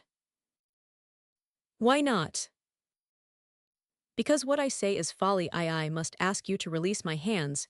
You know it is only because I think it safer for us. Do not you? What threatens you, Calypso? Nothing. I told you once that I am afraid of in daylight. Ask yourself what I fear here under the stars with you. You fear me, managing to laugh. No, I dread your ally, me unknown self in arms eternally to fight for you, she answered with forced gaiety. Shall we kill her tonight? She deserves no consideration at our hands. Dear. Hush, that is not the countersign on the firing line. Besides, it is treachery, because to say that word is aiding, abetting, and giving information and comfort to our enemies. Our enemies, remember, are our other and stealthy selves. Her voice broke unsteadily. I am trying so hard, she breathed, but I cannot think clearly unless you help me. There is mutiny threatening somewhere. I have tried too, he said. I know you have. Do you suppose I have been untouched by your consideration for me all these long days, your quiet cheerfulness, your dear unselfishness, forbidden word? But what synonym am I to use? Oh, I know what you are doing, thinking, feeling, believe me, I know. And it is what you must do, of course. Beautif, you only did not show it so plain, lithe effort, strength, hurt. Do I show it? He asked, chagrined. I did not know that. Only to me because I know. And I remember how young you were that first day.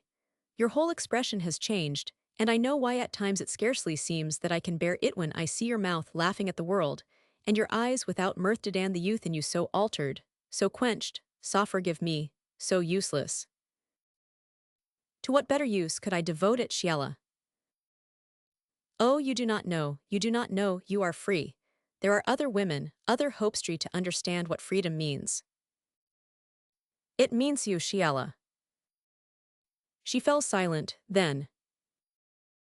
Wherever I turn, whatever I say, all paths and words lead back again to you and me. I should not have come. The hard, hammering pulse in his throat made it difficult for him to speak, but he managed to force an unsteady laugh. Sheila, there is only one way for me, now to fire and fall back. I have got to go up to Portlaw's camp anyhow. And after that? Mrs. Scott wants a miniature Versailles. I will show you the rough sketches. And after that? I have one or two promises. And afterward? Nothing. You will never see Megan. Is that what nothing means? They walked on in silence. The path had now become palely illumined. The sound of the surf was very near. Another step or two and they stood on the forest's edge. A spectral ocean stretched away under the stars. Ghostly rollers thundered along the sands. North and south dunes glimmered, and the hot fragrance of sweet bay mingled with the mounting savor of the sea. She looked at the sea, the stars blindly, lips apart, teeth closed, her arm still resting on his.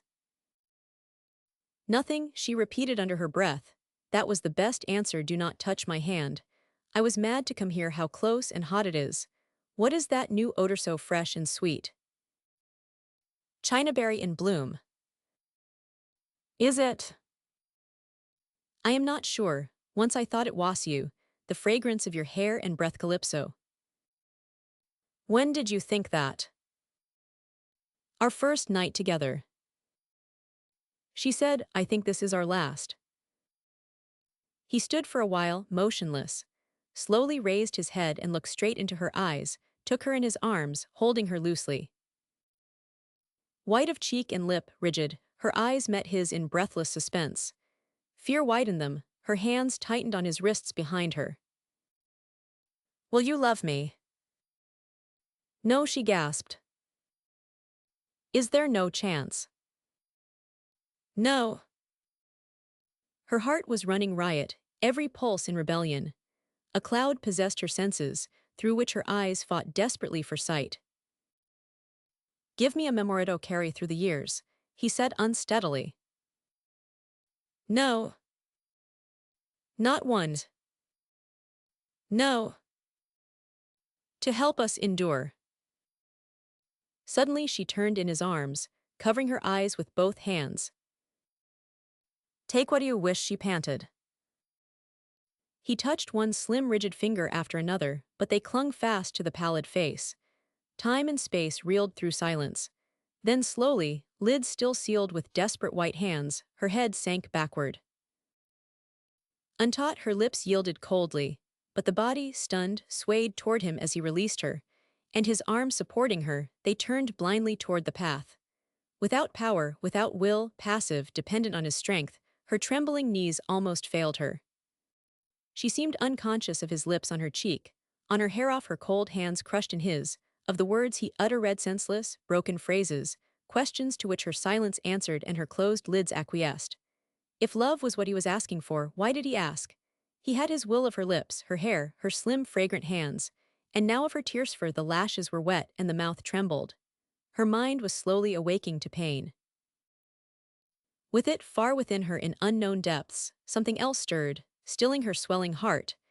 Then every vein in her grew warm, and the quick tears sprang to her eyes. Dearest, dearest, he whispered. Through the dim star pallor she turned toward him, halted, passing her fingertips across her lashes. After all, she said, it was too late. If there is any sin in loving you, it happened long ago. Tonight it began from the beginning.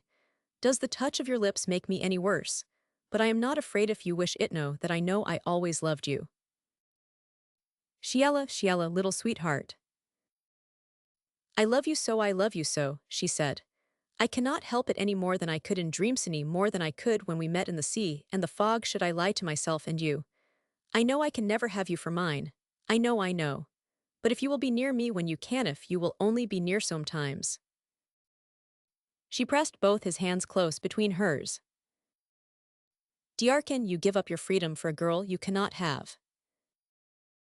I did so long since. She bent and laid her lips on his hands, gravely. I must say something that disturbs me a little. May I? Then, there are perils, warnings, veiled hints, they mean nothing definite to me. Should I be wiser? It is difficult to say, sincerely showing my ignorance, but I thought if there were perils that I should know about that could possibly concern me, now, you would tell me, somehow in time. For a moment, the revelation of her faith and innocence, a disclosure of how strange and lost she felt in the overwhelming catastrophe of forbidden love, how ignorant, how alone, left him without a word to utter. She said, still looking down at his hands held between her own.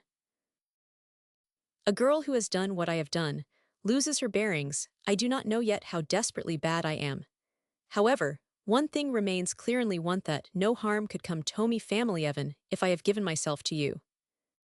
And when I did it, only the cowardly idea that I was wronging myself persisted.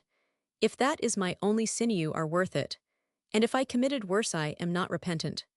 But dear, what you have done to me has so utterly changed me that things that I never before heeded or comprehended trouble me. Yesterday I could not have understood what tonight I have done. So, if there lies any unknown peril in tomorrow, or the days to come, if you love me you will tell me, yet I cannot believe in it. Dearly as I love you, I would not raise one finger to comfort you at their expense.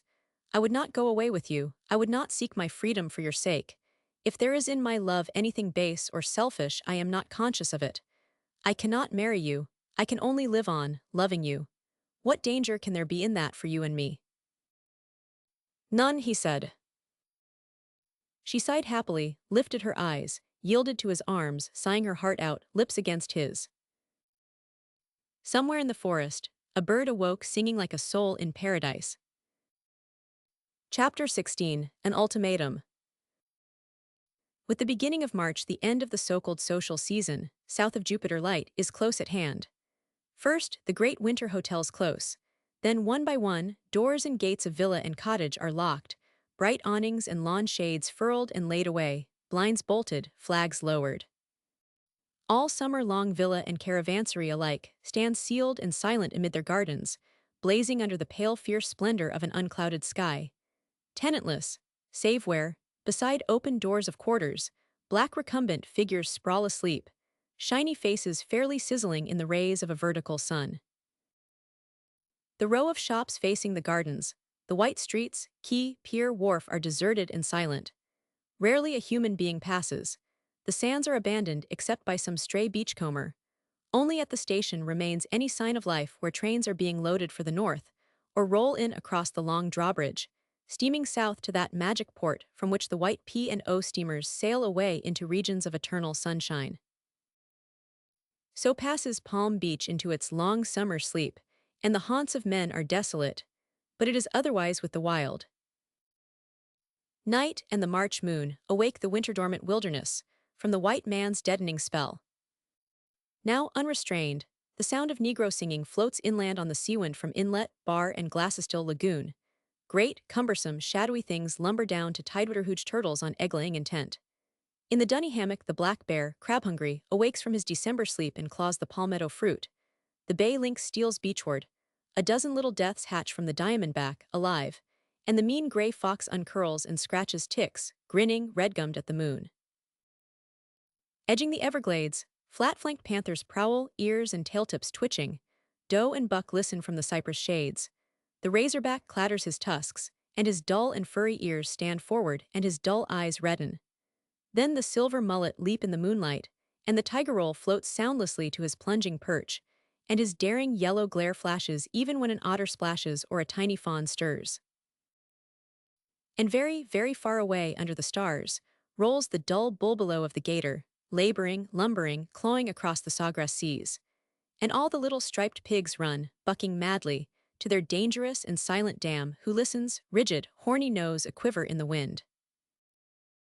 So wakes the wild when the white men turn northward under the March moon, and as though released from the same occult restraint, tree and shrub break out at last into riotous fluorescence. Swamp maple sets the cypress shade afire. The cassava lights its orange elf lamps. Dogwood snows in the woods. Every magnolia is set with great white chalices divinely scented, and the royal poinciana crowns itself with cardinal magnificence. All day long brilliant butterflies hover on great curved wings over the jungle edge. All day long the cockquill whistles from wall and hedge, and the crestless jays, sapphire-winged, flit across the dunes. Red-bellied woodpeckers gossip in live oak, sweetgum, and ancient palm. Gray squirrels chatter from pine to bitternut. The iridescent little ground doves, mated for life, run fearlessly underfoot or leap up into snapping flight with a flash of saffron-tinted wings. Under the mangroves the pink adjajas preen and wade, and the white ibis walks the woods like a little absent-minded ghost buried in unearthly reverie. Truly when Madame closes her Villa Tilencia, and when Coquina Court is bereft of mistress and household butler, footman, maid, and flunky, and when Sonalani is abandoned by its handsome chatelaine, and the corridors of the vast hotels are dark, it is fashion, not common sense that stirs. The flock of gaily gregarious immigrants into premature northern flight, for they go, alas, just as the Southland clothes itself in beauty, and are already gone when the poinciana opens, leaving paradise to blossom for the lesser brothers of the woodland and the dark-skinned children of the sun. The toddling Moses of the Exodus, as usual, was Cortlandt Klassen, the ornamental Miriam, Mrs. O'Hara, and the children of the preferred stock started north with cymbals and with dances, making a joyful noise, and camping en route at Ormond vastly more beautiful than the fashion-infested coral reef from which they started at St. Augustine, on corporate compulsion, at the great inns of Hampton, Hot Springs, and Old Point, for fashions taking their falling temperature by degrees, though any tropic could compare with the scorching suffocation of Manhattan town.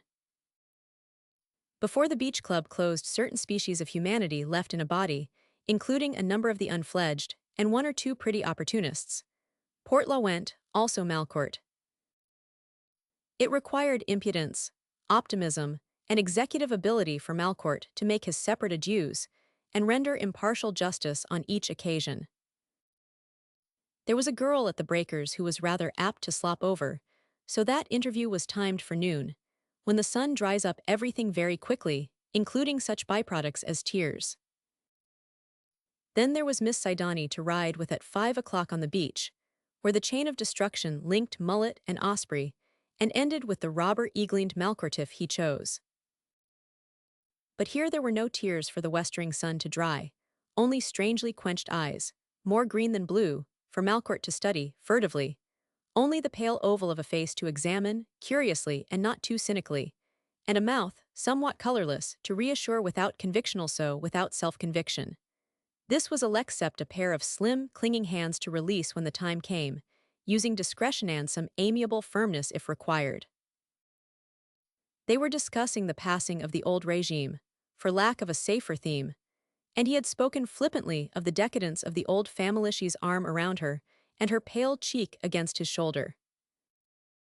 She listened rather absently. Her heart was very full and she was thinking of other matters. But as he continued, she answered at length, hesitating, using phrases as trite and quaintly stilted as the theme itself, gently defending the old names he sneered at. And in her words he savored a certain old-time flavor of primness and pride, a vaguely delicate hint of resentment, which it amused him to excite. Pacing the dunes with her waist enlaced, he said, to incite retort.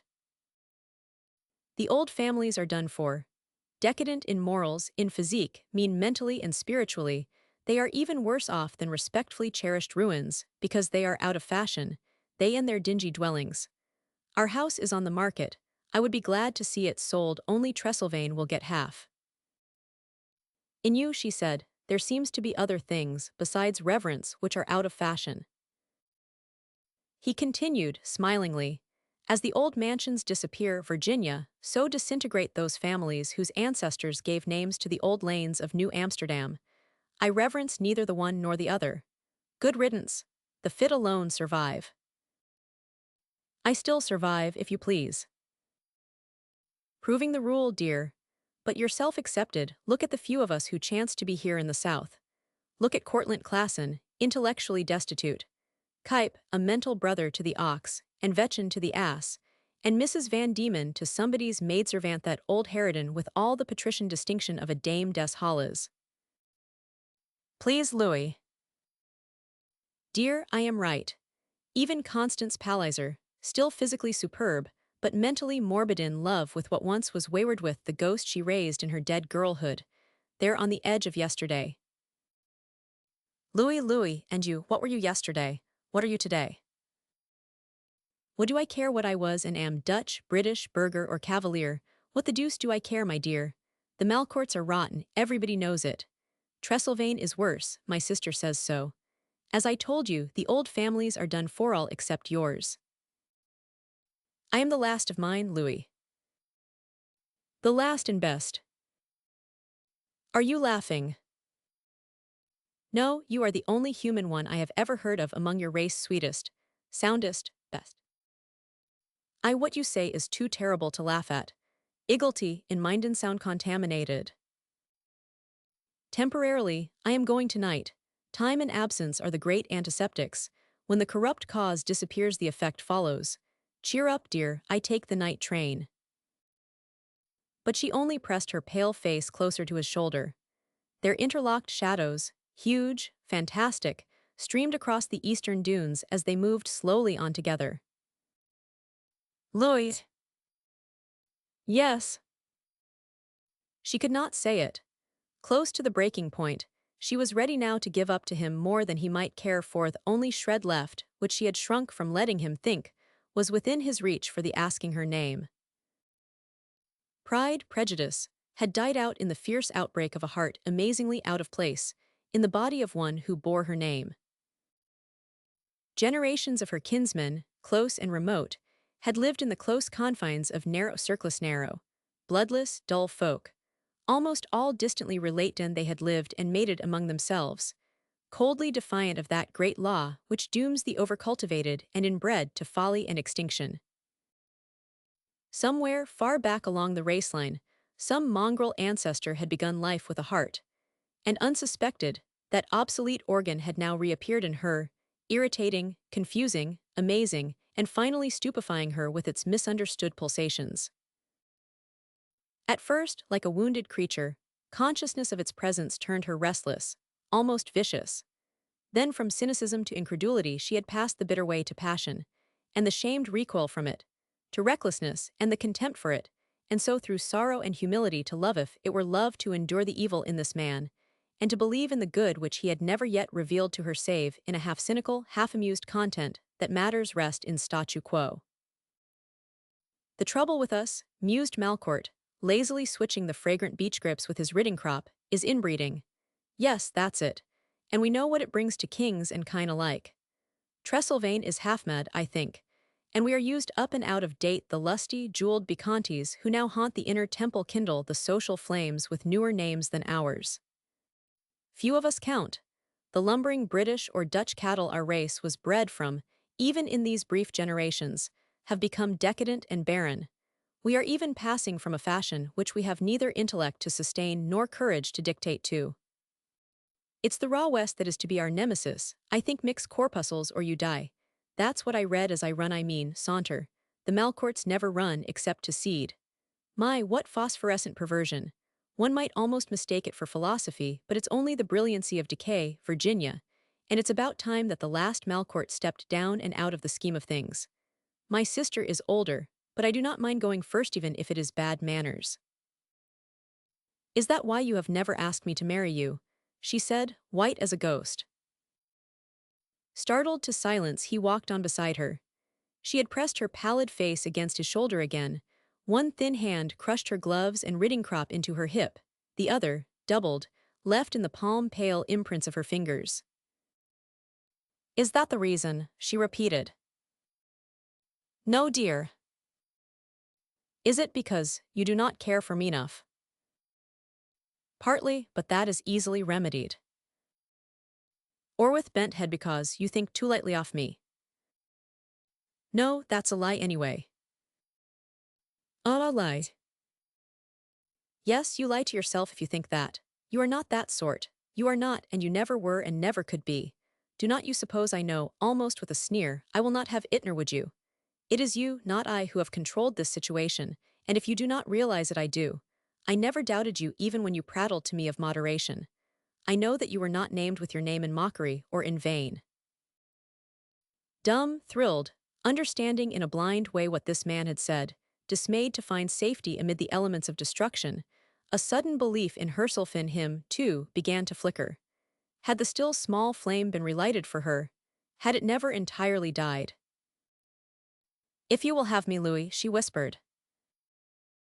I do not love you, I am rather nearer than I ever have been just now, but I am not in love. Could you ever? Yes. Then wait. I will tell you why some day, not now. They had come to where their horses were tied. He put her up, adjusted bootstrap and skirt, then swung gracefully aboard his own pea-faced Tallahassee nag, wheeling into the path beside her. The world, observed Malcourt, using his favorite quotation, is so full of a number of things like you and me and that coral snake yonder it's very hard to make a coral snake bite you. But it's death if you succeed whack that nag if he plunges. Lord, what a nose for Sarpent's horses have. Hamel was telling Mebby the way, there's nothing degenerate about our distant cousin, John Garrett Hamel, but he's not pure pedigree. However, I would advise him to marry into some fresh, new strain. He seems likely to, said Virginia. After a moment, Malcourt looked around at her curiously. Do you mean Sheila Cardross? Obviously. You think it safe, mockingly. I would not care if I were a man. Oh, I did not suppose that a Sidon could approve of her. I do know with envy, you are right about the West. Do you know that it seems to me as though in that girl, all sections of the land were merged, as though the freshest blood of all nations flowing through the land had centered and mingled to produce that type of physical perfection. It is a curious idea, isn't it, Louis, to imagine that the brightest, wholesomest, freshest blood of the nations within this nation has combined to produce such a type. Suppose it were so. After all, is it not worth dispensing with a few worn names to look out at the world, through those fearless, magnificent eyes of Herstow, walk the world with such limbs and such a body? Did you ever see such self-possession, such superb capacity for good and evil, such quality and texture? Oh yes, I am quite crazy about her like everybody, and John Garrett Hamel, third. Is he?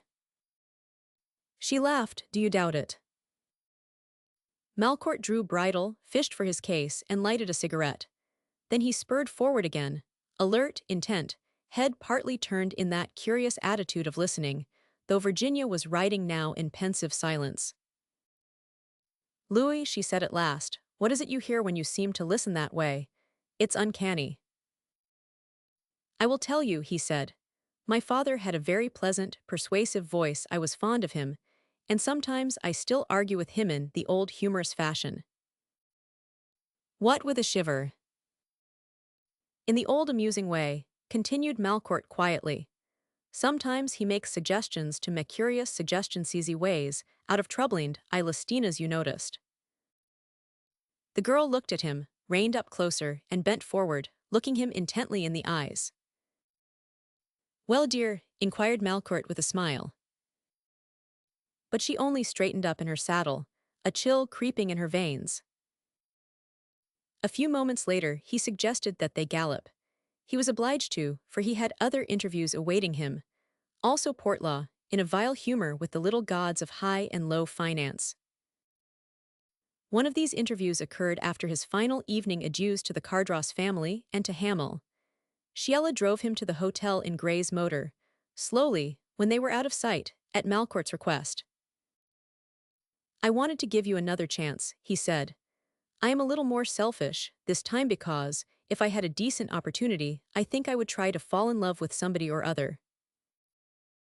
She flushed painfully, looking straight ahead over the steering wheel, along the blinding path of the acetylens. "I am very sorry," she said, "because I had almost concluded to tell Theme everything." "What?" he asked aghast. Her eyes were steadily fixed on the fan-shaped radiance ahead, which played fantastically along the silvery avenue of palms, and swept the white road with a glitter like moonlight streaming over snow. "You mean you are ready for your freedom, Sheila?" "No." "What do you mean?" "That it may be besto tell them, and face what is left of life together. You and I." "Yes." He sat beside her, dumb, incredulous, nimble wit searching for reasons. What was he to reckon with in this sudden, calm suggestion of a martyrdom with him? A whim, some occult caprice or a quarrel with Hamel? Was she wearied of the deception, or distrustful of herself in her new love for Hamel, lest she be tempted to free herself after all? Was she already at that point where, desperate, benefits forgot, wavering between infatuation and loyalty, she turned dismayed to the only course which must crush temptation forever? "Is that it?" he asked. "What?" Her lips moved, forming the word without sound. "Is it because you are so sorely tempted to free yourself at their expense?" "Partly." "You poor child." "No child now, Louis. I have thought too deeply, too clearly. There is no childhood left in me. I know things. You will help me, will not you, if I find I need you?" "Need me, Sheila?" "I may," she said excitedly. "You cannot tell, and I do not know. It is all so confused. I thought I knew myself, but I seem to have just discovered a devil looking back at me out of my own reflected eyes from my own mirror." "What an exaggerated little thing you are," he said, forcing a laugh. "Am I? It must be part of me then. I tell you, since that day they told me what I am, I have wondered what else I might be. I do not know, but I am watching. There are changed so men's, sinister enough to fright me." "Are you turning morbid?" "I do not know, Louis. Am I? How can I tell? Whom am I to ask? I could ask my own mother if I had one of and if it hurt her. Mothers are made for pain as we young girls are. Miserable, wretched, deceitful, frightened as I am, I could tell her all the longing to have her. To tell her has become almost unendurable lately. I have so much need of her. You do not know the desolation of it and the fear. I beg your pardon for talking this way. It's over now. You see I am quite calm." "Cannot you confide in your other mother?" "I have no right. She did not bear me." "It is the same as though you were her own. She feels so." "She cannot feel so, nor can one. If I could, I would take my fears and sorrows and my sins to her. I could take them to my own mother for both our sakes. I cannot to her for my own sake alone, and never can." "Then I do not understand. You have just suggested telling her about ourselves, have not you?" "Yes, but not that it has been a horror, a mistake. If I tell Harif I think it necessary to tell them, it will be done with mask still on cheerfully asking pardon with a smile. I do not lack that kind of courage. I can do that if I must. There will be a new ceremony. If they wish I can't talk of it yet, unless I am driven to it. He looked quietly around at her. What drives you, Sheila? Her eyes remained resolutely fixed on the road ahead, but her cheeks were flaming, and he turned his gaze elsewhere, thoughtful, chary of speech, until at last the lights of the station twinkled in the north. Then he said, carelessly friendly, I will just say this. That, being of no legitimate use to anybody, if you find any use for me, you merely need to say so. Thank you, Louis. No, I thank you. It's a new sensation to be of legitimate use to anybody. Really, I am much obliged. Do not speak so bitterly. Not at all. Short of being celestially translated and sinlessly melodious on my pianola up aloft, I had no hope of ever being useful to you and Hamel. She turned a miserable and colorless face to his, and he ceased, startled at the tragedy in such young eyes. Then he burst out impulsively, Oh, why do not you cut and run with him? Why, you little ninny, if I loved anybody like that I would not worry over the morals of it. What, she gasped. Not I, make a nunnery out of me if you must. Clutch at me for sanctuary if you want to, I will stand for it.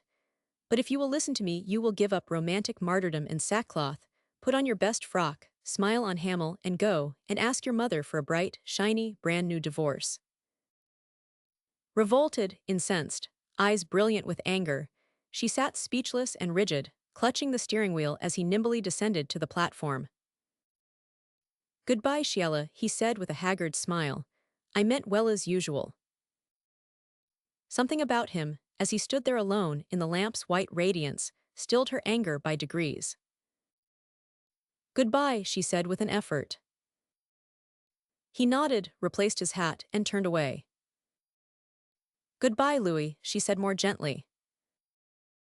He retraced his steps and stood beside the motor, hat off. She bent forward, generous as always, and extended her hand. What you said to me hurt, she said. Do you think it would not be easy for me to persuade myself? I believe in divorce with all my heart and soul and intelligence. I know it is right and just. But not for me, Louis. Can I do this thing to them? How can I go to them and disclose myself as a common creature of common origin and primitive impulse, showing the crack in the gay gilding and veneer they have labored to cover me with? I could endure the disgrace myself. I cannot disgrace them. Think of the ridicule they would suffer if it became known that for 2 years I had been married, and now wanted a public divorce. No, no, there is nothing to do, nothing to hope for if it is advisable I will tell them, and take your name openly I am so uncertain, so frightened at moments so perplexed. There is no one to tell me what to do, and believe me, I am sorry for you I am deeply, deeply sorry. Goodbye. And I for you, he said, goodbye. She sat in her car, waiting, until the train started. Chapter 17. Echoes. Some minutes later, on the northward speeding train, he left Portlaw playing solitaire in their own compartment, and crossing the swaying corridor, entered the stateroom opposite. Miss Wilming was there, reading a novel, an enormous bunch of roses, a box of bonbons, and a tiny kitten on the table before her. The kitten was so young that it was shaky on its legs, and it wore very wide eyes and a blue bow. Hello, Dolly, he said pleasantly. She answered rather faintly. What a voice, like the peep of an infant sparrow. Are you worrying? A little. You needn't be. Alphonse will make a noise, of course, but you needn't mind that. The main thing in life is to know what you want to do and do it, which I have never yet done in my life. Zut, zut as our late Count Alphonse might say. And he will say other remarks when he finds you have gone, Dolly. And Malcourt, who was a mimic, shrugged and raised his arms in Gallic appeal to the gods of wrath, until he mouthed his face into a startling resemblance to that of the bereft nobleman. Then he laughed a little, not very heartily. Then, in a more familiar role, he sat down opposite the girl and held up one finger of admonition and consolation. The main thing, Dolly, was to get clear of him and all that silly business. Yes, no, bon, And now everything is cleared up between us, and I have told you what I would do if you really wanted a chance. I believe in chances for people. The girl, who was young, buried her delicate face in the roses and looked at him. The kitten, balanced on tiny, wavering legs, stared hard at him, too. He looked from girl to kitten, conscious of the resemblance, and managed to smother a smile. You said, he repeated severely, that you wanted a chance. I told you what I could and would do. See that you live and dress decently, stand for your musical, dramatic, athletic, and terpsichorean education, and drilling but not for one atom of nonsense. Is that clear? She nodded. Not one break, not one escapade, Dolly. It's up to you. I know it. All right then. What's past does not count. You start in and see what you can do. They say they drag one about by the hair at those dramatic schools. If they do, you have got to let 'em. Anyway, things ought to come easier to you than to some, for you have got a corking education, and you do not drink slogan, and you do not smoke. And I can cook, added the girl gravely, looking at her childish ringless hands. The rings and a number of other details had been left behind addressed to the Count. The trouble will be, said Malcourt, that you will miss the brightness and frivolity of things.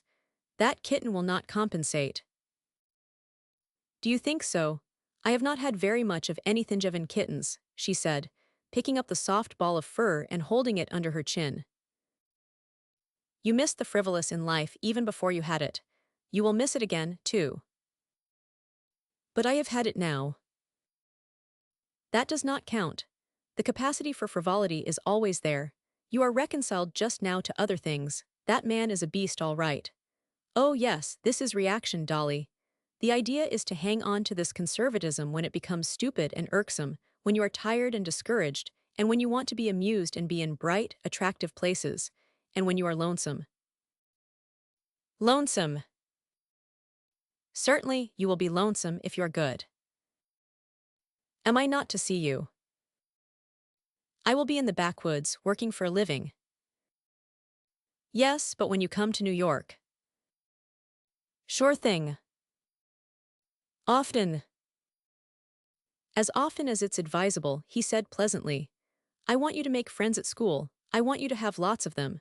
A bachelor girl has got to have emmets on your account, and there's that I do not intend to have anybody make any mistake about me, therefore, I will come to see you when you have a friend or two present. It's fairer to you. Now do you understand me, Dolly? Yes. Is it agreeable? Yes, and flushing, but I did not mistake you, Louis, and there is no reason not to come, even if I am alone. He laughed, lighted a cigarette, and stroked the kitten. It's an amusing experiment, anyway, he said. Have you never tried it before? Oh yes, several times. Were the several times successes? Not one, he said, laughing. It's up to you, Dolly, to prove me a bigger ass than I have been yetter the reverse. It lies with me, she asked. Certainly, have I ever made love to you? No. Ever even kissed you? No. Ever been a brute? No, you are not very careful in speaking to me sometimes. Ensuite, the clubman Mr. Hamill. I was brutal, I know it. Do you want my respect? Yes. Earn it, he said dryly. The girl leaned back in her corner, flushed, silent, thoughtful. And sometimes her eyes were fixed on vacancy, sometimes on him where he sat in the opposite seat staring out into the blurred darkness at the red eye of the beacon on Jupiter light which turned flaring, turned again, dwindling to a spark, and went out. Of what are you thinking? She asked, noticing his frown. He did not reply. He was thinking of Sheila Cardross. And frowning, he picked up the kitten very gently and flattered it until it purred. It's about as big as a minute, said the girl, softly touching the tiny head. There are minutes as big as elephants, too, he said, amused. Nice pussy. The kitten, concurring in these sentiments, purred with pleasure. A little later he sauntered back to his own compartment, and, taking out a memorandum, made some figures. Is that girl aboard? Asked Portlaw, looking up from the table, his fat hands full of cards. Yes, I believe so. Well, that's a deuce of a thing to do. What absently? What? Why, to travel about the country, with the nucleus of a theatrical troupe on your hands. She wanted another chance. Few get it. Very well, son, if you think you can afford to endow a home for the frivolously erring, and the chances are she will turn on you and scratch. Yes, chances favor that. She will not understand it. That sort never understands decency in a man. Do you think it might damage my reputation to be misunderstood? Sneered Malcourt. I have taken a notion to give her a chance, and I am going to do it. Portlaw spread out his first row of cards. You know what everybody will think, I suppose. Malcourt yawned. Presently Portlaw began in a babyish irritated voice. I have buried the deuce and tray of diamonds, and blocked myself. Oh, shut up, said Malcourt, who was hastily scribbling a letter to Virginia Sidham. He did not post it, however, until he reached New York, being very forgetful and busy in taking money away from the exasperated Portlaw through the medium of double dummy. Also, he had a girl, a kitten, and other details to look after, and several matters to think over. So Virginia's letter waited. Virginia waited, too. She had several headaches to keep inquiring friends at a distance, for her eyes were inclined to redness in those days, and she developed a pronounced taste for the solitude of the chapel and churchly things. So when at length the letter arrived, Miss Sidham evaded Constance and made for the beach, for it was her natural instinct to be alone with Malcourt, and the instinct unconsciously included even his memory. Her maid was packing. Constance Palliser's maid was also up to her chin in lingerie, and Constance hovered in the vicinity. So there was no privacy there, and that was the reason Virginia evaded them, sidestepped Gussie Vetchin at the desk, eluded old Classen in the palm room, and fled like a ghost through the empty corridors as though the deuce were at her heels instead of in her heart. The heart of Virginia was cutting up. Alone in the corridors, she furtively glanced at the letter, kissed the edge of the envelope, rolled and tucked it away in her glove, and continued her flight in search of solitude. The vast hotel seemed lonely enough, but it evidently was too populous to suit Miss Sidham. Yet few guests remained, and the larger caravansary was scheduled to close in another day or two, the residue population to be transferred to the breakers. The day was piping hot but magnificent. Corridor, piazza, colonnade, and garden were empty of life, except for a listless Negro servant dawdling here and there. Virginia managed to find a wheelchair under the colonnade and a fat black boy at the control to propel it, and with her letter hidden in her glove and her heart racing, she seated herself, parasol tilted, chin in the air, and the chair rolled noiselessly away through the dazzling sunshine of the gardens. On the beach some bare-legged children were wading in the surf's bubbling ebb, hunting for king crabs. An old black mammy, wearing apron and scarlet turban, sat luxuriously in the burning sand watching her thin-legged charges and cooking the misery out of her aged bones. Virginia could see nobody else, except a distant swimmer beyond the raft, capped with a scarlet kerchief. This was not solitude, but it must do.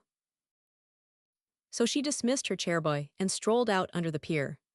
And, as nobody was there to interrupt her, she sat down in the sand and opened her letter with fingers that seemed absurdly helpless and unsteady. On the train near Jupiter Light, it was headed, and presently continued. I am trying to be unselfishly honest with you to see how it feels. First, about my loving anybody. I never have. I have on several occasions been prepared to bestow heart and hand being capable of doing it, and something happened every time. On one of these receptive occasions, the thing that happened put me permanently out of business. I will tell you about that later. What I want to say is that the reason I do not love you is not because I cannot, but because I will not. You do not understand that. Let me try to explain. I have always had the capacity for really loving some woman. I was more or less lonely and shy as a child and had few playmates, few girls of my age. I adored those I knew but well. I was not considered to be a very desirable playmate by those parents who knew the Malcourt history. One family was nice to some of them, I usually cared a great deal for anybody who was nice to me. The point of all this biography is that I am usually somewhat absurdly touched by the friendship of an attractive woman of my own sorter, rather, of the sort I might have been. That is my attitude toward you. You are amiable to me, I like you. Now, why am I not in love with you? I have told you that it's because I will not let myself be in love with you. Why? Dear, it's just because you have been nice to me. Do you understand? No, you do not. Thento, go back to what I spoke of. I am not free to marry. I am married. Now you know.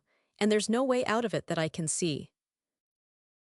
If I were in love with you, I would simply take you. I am only your friend and I cannot do you that injury. Curious, is not it, how such a blackguard as I am can be so fastidious? But that's the truth. And that, too, may explain a number of other matters. So you see how it is, dear. The world is full of a number of things. One of them signs himself your friend. Louis Malcourt. Virginia's eyes remained on the written page long after she had finished reading. They closed once or twice, opened again, blue-green, expressionless. Looking aloft after a while, she tried to comprehend that the sky was still overhead, but it seemed to be a tricky, unsteady, unfamiliar sky, wavering, crawling across space like the wrinkled sea beneath it. Confused, she turned, peering about. The beach, too, was becoming unstable, and through the sudden rushing darkness that obscured things, she tried to rise, then dropped full length along the sand. A few seconds later, or perhaps minutes, or perhaps hours, found herself seated perfectly conscious, mechanically drying the seawater from her wet face, while beside her knelt a red-capped figure in wet bathing dress, both hands brimming with seawater which ran slowly between the delicate fingers and fell, sparkling. "Do you feel better?" asked Sheila gently. "Yes," she said, perfectly conscious and vaguely surprised. Presently she looked down at her skirts, groped about, turned, searching with outstretched fingers. Then her eyes fell on the letter. It lay on the sand beside her sunshade, carefully weighted with a shell. Neither she nor the girl beside her spoke. Virginia adjusted her hat and veil, sat motionless for a few moments, then picked up the water-stained letter and, rolling it, placed it in her wet glove. A slow flame burned in her pallid cheeks, her eyes remained downcast. Sheila said with quick sympathy, "I never fainted in my life. Is it painful?" "No, it's only rather horrid. I had been walking in the sun. It is very hot on the beach, I think, do not you?" "Very," said the girl gravely. Virginia, head still bent, was touching her wet lace waist with her wetter gloves. "It was very good of you," she said, in a low voice, "and quite stupid of me." Sheila straightened to her full height and stood gravely watching the seawater trickle from her joined palms. When the last shining drop had fallen, she looked questioningly at Miss Sidham. "I am a little tired, that is all," said Virginia. She rose rather unsteadily and took advantage of Sheila's firm young arm, which, as they progressed, finally slipped around Miss Sidham's waist. Very slowly they crossed the burning sands together, scarcely exchanging a word, until they reached the Cardross pavilion. "If you will wait until I have my shower, I will take you back in my chair," said Sheila. "Come into my own dressing-room, there's a lounge." Virginia, white and haggard, seated herself, leaning back languidly against the wall and closing her heavy eyes. They opened again when Sheila came back from the shower, nodding in the girdle of her snowy bathrobe, and seated herself while her maid unloosed the thick hair and rubbed it till the brown-gold luster came out like little gleams of sunlight, and the ends of the burnished tresses crisped and curled up on the smooth shoulders of Snow and Rose. Virginia's lips began to quiver. She was fairly flinching now under the pitiless contrast, fascinated yet shrinking from the splendid young creature before her, resting there aglow in all the vigorous beauty of untainted health. And from the mirror reflected, the clear eyes smiled back at her, seeming to sear her very soul with their untarnished loveliness. "Suppose you come and lunch with me," said Sheila. "I happen to be quite alone. My maid is very glad to do anything for you. Will you come?" "Yes," said Virginia faintly. An hour later they had luncheon together in the jasmine arbor, and after that Virginia lay in the hammock under the orange trees, very still, very tired, glad of the silence, and of the soft, cool hand which covered hers so lightly, and at rare intervals pressed hers more lightly still. Sheila, elbow on knee, one arm across the hammock's edge, chin cupped in her other palm, sat staring at vacancy beside the hammock where Virginia lay. And sometimes her partly doubled fingers indented her red lower lip, sometimes they half framed the oval face, as she sat lost in thought beside the hammock where Virginia lay so pale and still. Musing there in the dappled light, already linked together by that subtle sympathy which lies in silence, and in a common need of it, they scarcely stirred save when Sheila's fingers closed almost imperceptibly on Virginia's hand, and Virginia's eyelids quivered in vague response. In youth, sadness and silence are near akin. That was the only kinship they could claim. Thy's slim, pale scion of a worn-out line, and the nameless, parentless girl beside her. This kinship was their only bond unadmitted, uncomprehended by themselves. Kinship in love and the sadness of it, in love and the loneliness of it, love and the long hours of waiting, night and the tears of it. The sun hung low behind the scented orange grove before Virginia moved, laying her thin cheek on Sheila's hand. "Did you see that letter in the sand?" she whispered. "Yes." "The writing you knew it. Answer me, Sheila." "Yes, I knew it." Virginia lay very still for a while, then covered her face with both hands. "Oh, my dear," breathed Sheila, bending close beside her. Virginia lay motionless for a moment, then uncovered her face. "It is strange," she said, in a colorless, almost inaudible voice. "You see, I am simply helpless dependent on your mercy, because a woman does not faint over nothing." The deep distress in Sheila's eyes held her silent for a space. She looked back at her, then her brooding gaze shifted to the laden branches overhead, to the leafy vistas beyond, to the ground where the golden fruit lay burning in the red, level rays of the western sun. "I did not know he was married," she said vacantly. Swift anger burned in Sheila's cheeks. "He was a coward not to tell you." "He was honorable about it," said Virginia in the same monotonous voice. "Do you think I am shameless to admit it? Perhaps I am, but it is fairer to him. As you know this much, you should know the truth. And the truth is that he has never said he loved me." Her face had become pinched and ghastly, but her mouth never quivered under this final humiliation. "Did you ever look upon a more brazen and defenseless woman?" she began, and then very quietly and tearlessly broke down in Sheila's tender arms, face hidden on the young girl's breast. And Sheila's heart responded passionately, but all she could find to say was, "Dear, I know indeed, indeed I know, believe me, I know and understand." And all she could do was to gather the humbled woman into her arms until, her grief drispent, Virginia raised her head and looked at Sheila with strange, quenched, tearless eyes. "We women are very helpless, very ignorant," she said, "even the worst of us. And I doubt if in all our lives we are capable of the harm that one man refrains from doing for an hour, and that, I think, is our only compensation. What theirs may be I do not know, dear. I am perfectly able to go. Now I think I see your mother coming." They walked together to the terrace where Mrs. Cardross had just arrived in the motor, and Sheila, herself shaken, wondered at the serene poise with which Virginia sustained 10 minutes of commonplaces, and then made her final adieus, saying that she was leaving on the morning train. "May we not see each other in town?" she added amiably, and to Sheila, "You will let me know when you come north. I shall miss you until you come." Mrs. Cardross sent her back in the motor, a trifle surprised at any intimacy between Sheila and Virginia. She asked a frank question or two, and then retired to write to Mrs. Carrick, who, uneasy, had at last gone north to find out what financial troubles were keeping both her husband and her father so long away from the Southland that they loved so well. Hamel, who was to leave for the north with his aunt and Virginia early next morning, returned from the forest about sundown, reeking as usual of the saddle, and rested a moment against the terrace balustrade, watching Mrs. Cardross and Sheila over their tea. "That boy is actually ill," said the sympathetic matron. "Why do not you give him some tea, Sheila? Or would you rather have a little wine and a biscuit, Garrett? And a few pills, added Sheila gravely. I found a box of odds and ends spouters, pills, tablets, which he might as well finish. Sheila, Garrett is ill. Hamel, busy with his Madeira and biscuit, laughed. He could not realize he was on the eve of leaving, nor could Sheila.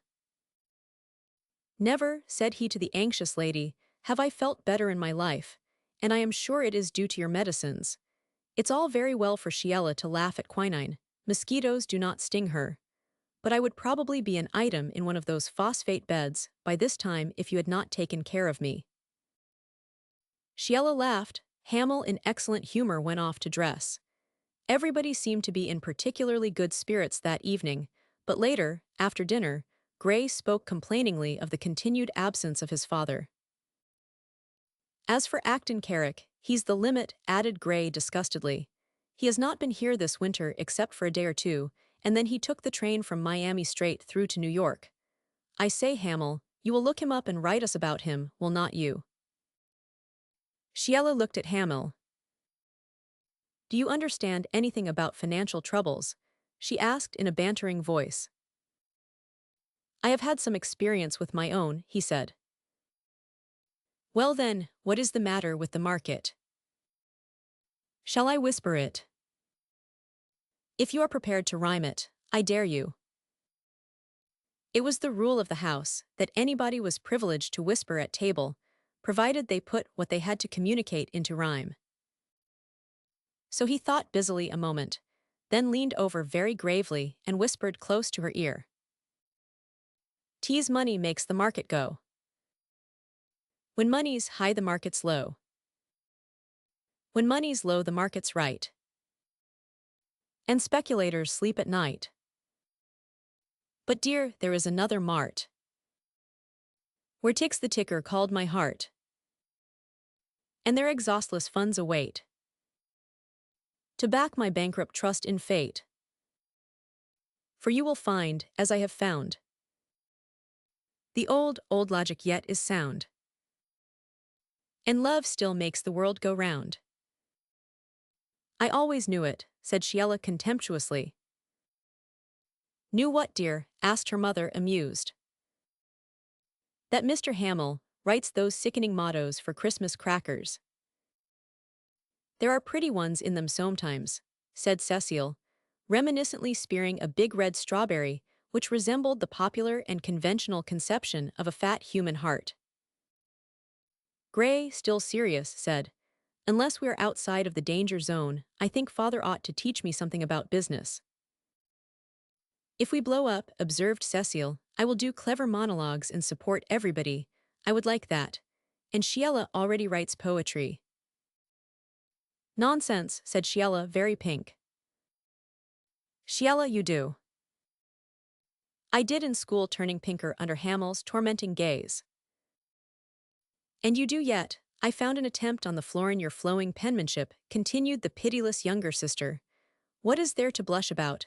Of course Phil and I were not low enough to read it, but I will bet it was about somebody we all know. Do you want to bet Gary? Cecile, said her mother mildly. Yes, mother, I forgot that I am not allowed to bet, but if I was. Sheila, exasperated, looked at her mother, who shook her head and rose from the table, taking Hamel's arm. You little imp, breathed Sheila fiercely to Cecile, if you plague me again, I will inform Mr. Hamel of what happened to you this morning. I do not care. Gary is part of the family, retorted Cecile, flushed but defiant and not exactly daring to add, or will be soon. Then she put both arms around Sheila and holding her imprisoned. Are you in love, you darling? She whispered persuasively. Oh, do not commit yourself if you feel that way. And oh, Sheila, you should have seen Phil Gatewood following me in love-smit hops when I would not listen. My dear, the creature managed to plant both feet on my gown as I fled, and the parquet is so slippery and the gown so flimsy, and oh, there was a dreadful ripping sound and we both went down. Sheila was laughing now, holding her sister's gesticulating hands, as she rattled on excitedly. I got to my feet in a blaze of fury, holding my gown on with both hands. Sissy! And he gave one horror-stricken look and ran. Swaying there together in the deserted dining room, they gave way to uncontrolled laughter. Laughter rang out from the living room, too, where Gray was informing Mrs. Cardross and Hamel of the untoward climax to a springtime wooing, and when Sheila and Cecil came in the latter looked suspiciously at Hamel, requesting to know the reason of his mirth. "Somebody will have to whisper it to you in rhyme," said Hamel. "It's not fit for prose, sissy." Mrs. Cardross retired early. Gray went for a spin in his motor. Cecil, mischievously persuaded that Hamel desired to have Sheila to himself for half an hour, stifled her yawns and bedward inclinations, and remained primly near them until Gray returned. Then the four played innocuous bridge whist until Cecil's yawns could no longer be disguised, and finally Gray rose in disgust when she ignored the heart convention and led him an unlovely spade. "How many kinds of a chump can you be in one day?" asked her wrathful brother. "Pons longa, vita brevis," observed Hamel, intensely amused. "Do not sit on her, Gray." Oh dear," said Cecil calmly. "I would rather be stepped on again than sat on like that." "You are a sweet little thing anyway," said Hamel, "even if you do fall down in bridge as well as otherwise." "Sheila, you told Garrett." "Cunning child," said Hamel. "Make her dance the babadance, Sheila." And he and her sister and brother seized her unwilling hands and compelled her to turn round and round, while they chanted in unison. "Sissy's bridge is falling down. Falling down. Sissy's gown is falling down. My fair lady." "Gary, stop it. It's only an excuse to hold Sheila's hand." But Sheila recited very gravely. "Father's in Manhattan town, hunting up our money. Philip's in the music room, calling Sis his honey. Sissy's sprinting through the hall, trying to be funny." "I will not dance," cried Cecil, but they sang insultingly. "Rockaby, Sissy. Philip will slap. Sissy is angry, for Philip will not stop. If dresses are stepped upon, something will fall. Down will come petticoat, Sissy and all." "Oh Gary, how can you?" "Because you have been too gay lately. You are marked for discipline, young lady." "Who told you, Sheila? And it was my newest, dearest duck of a gown. The situation was perfectly horrid, too. What elephants men are." "You know, I would accept him if I were you just to teach him the value of gowns," suggested Hamel. But Sheila said seriously, "Phil Gatewood is a nice boy. We all knew that he was going to ask you. You acted like a ninny, sis." "With my gown half off, what would you have done?" demanded the girl hotly. "Destroyed him," admitted Sheila, "in one way or another, dear. And now I am going to bediff everybody has had enough of Sissy's bridge." "Me for the hay," observed Gray emphatically. So they all went up the stairway together, lingering a few moments on the landing to say good night. Cecil retired first, bewailing the humiliation of not having a maid of her own, and requesting Sheila to send hers, as she was too sleepy to undress.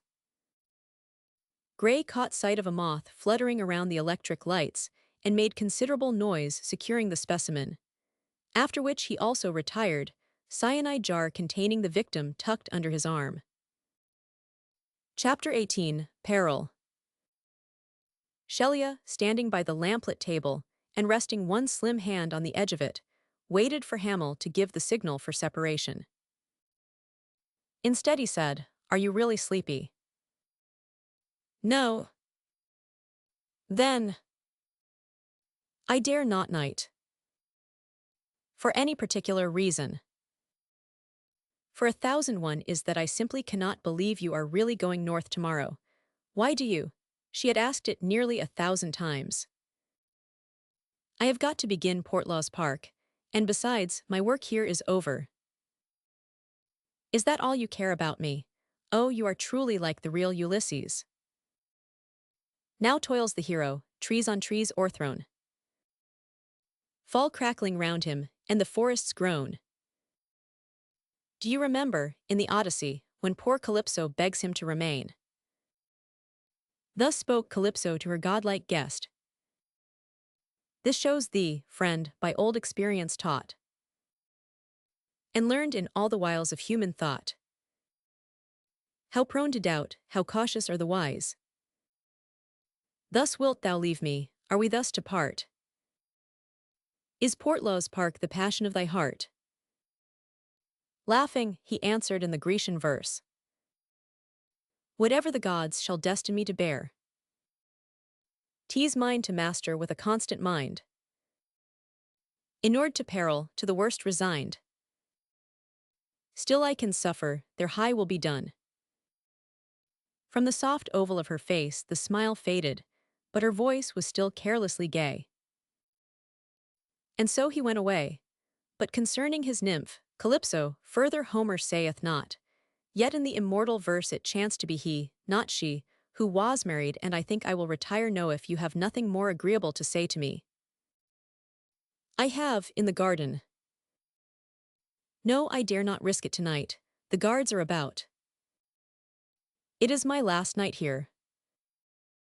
We will see each other very soon in New York, and I will be up in the morning to drive you to the station.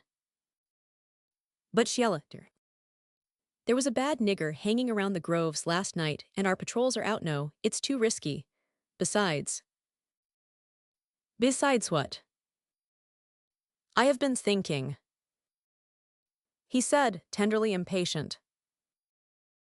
You little witch of Ajija, come into the patio then, and do your thinking and let me make love to you. But she would not raise her eyes, standing there in the rose lamplight, the perverse smile still edging her lips. Calypso, he repeated persuasively. No, besides, I have nothing to offer you. Ulysses, you remember what the real Calypso offered the real Ulysses if he would remain with her in Ajija. Eternal youth and love. He bent over the table, moving his hand to cover hers where it rested in the lamplight. You have given me eternity in love already, he said. Have I? But she would not lift her eyes. Then why make love to me, if you have it ready-made for you? Will you come? And she, quoting the Odyssey again. Swear then, thou meanst not what my soul forebodes. Swear by the solemn oath that binds the gods. And in turn he quoted. Loved and adored, O goddess as thou art. Forgive the weakness of a human heart. But she said with gay audacity, I have nothing to forgive you yet. Are you challenging me? Because I am likely to take you into my arms at any moment if you are. Not here, Gary, looking up in quick concern, for his recklessness at times dismayed her. Considering him doubtfully, she made up her mind that she was safe, and her little chin went up in defiance. The hammock's in the patio, he said. There's moonlight there, too. No, thank Yowith Sissy wakeful and her windows commanding every nook. Besides, as I told you, I have been thinking. And what have you concluded? Delicate straight nose in the air, eyebrows arched in airy disdain. She stood preoccupied with some little inward train of thought that alternately made grave and gay the upcurled corners of her lips. About this question awful of a making, dropping her eyes, in pretense of humility. It is no longer a question, you know. She would not look up. Her lashes seemed to rest on the bloom of the rounded cheek as though the lids were shut. But there came from the shadows between the lids a faint glimmer, and he thought of that first day when from her lifted gaze 1,000 gay little demons seemed to laugh at him. I have been thinking, she remarked, that this question of making love to me should be seriously discussed. That's what I have been asking you to do in the patio. I have been thinking, with deep but rather tardy concern, that it is not the best policy for me to be courted any more. She glanced up. Her entire expression had suddenly altered to a gravity unmistakable. What has happened? He asked. Can you tell me, I ask you, Gary, what has happened? I do not understand. Nor Roman one, because that little fool you said so many centuries agua not this disillusioned woman who is standing here. May I be a little bit serious with you? Of course, he said, amused. Come out on the east balcony and tell me what troubles you. She considered him, smilingly suspicious of his alacrity. I do not think we had better go to the balcony. Sheila, cannot you ever get over being ashamed when I make love to you? I do not want to get over it, Gary. Are you still afraid to let me love you? Her mouth curved gravely as a perplexed child's. She looked down at the table, where his sunburnt hand now lay lightly across hers. I wish to speak to you about myself. Somehow you could help me to say, what is very difficult for a girl to say to a maiden when she loves him. I do not think I can say it, but I will try. Then if you will come to the balcony. No, I cannot trust your myself unless we promise each other. Have I got to do that again? Yes, if I am to go with you, I promise, do you? If I must, he said with very bad grace so ungraciously, in fact that as they passed from the eastern corridor on to the Spanish balcony, she forgot her own promise, and slipped her hand into his, in half-humorous, half-under propitiation. Are you going to be disagreeable to me, Gary? You darling, he said, and laughing, yet secretly dismayed at her own perversion, she hurriedly untwisted her fingers from his and made a new and fervid promise to replace the one just broken. The moonlight was magnificent, silvering forest, dune, and chaparral. Far to the east, a thin straight gleam revealed the sea. She seated herself under the wall, lying back against it. He lay extended on the marble shelf beside her, studying the moonlight on her face. What was it you had to tell me, Sheila? Remember, I am going in the morning. I have turned cowardly. I cannot tell you, perhaps later. Look at the Seminole moon, Gary. They have such a pretty name for it. In March, Tossachusetts little spring moon. And in May they call it the mulberry moon Kihesi, and in November it is a charming name Hiuli falling leaf moon, and August is Hyathlukko big ripening moon. Gary, this moonlight is filling my veins with quicksilver. I feel very restless, very heathenish. She cast a slanting side glance at him, lips parting with soundless laughter, and in the witchery of the moon she seemed exquisitely unreal, head tipped back, slender throat and shoulders snow-white in the magic luster that enveloped them. Resting one bare arm on the marble, she turned, chin on shoulder, looking mischievously down at him, lovely, fresh, perfect as the Cherokee roses that spread their creamy, flawless beauty across the wall behind her.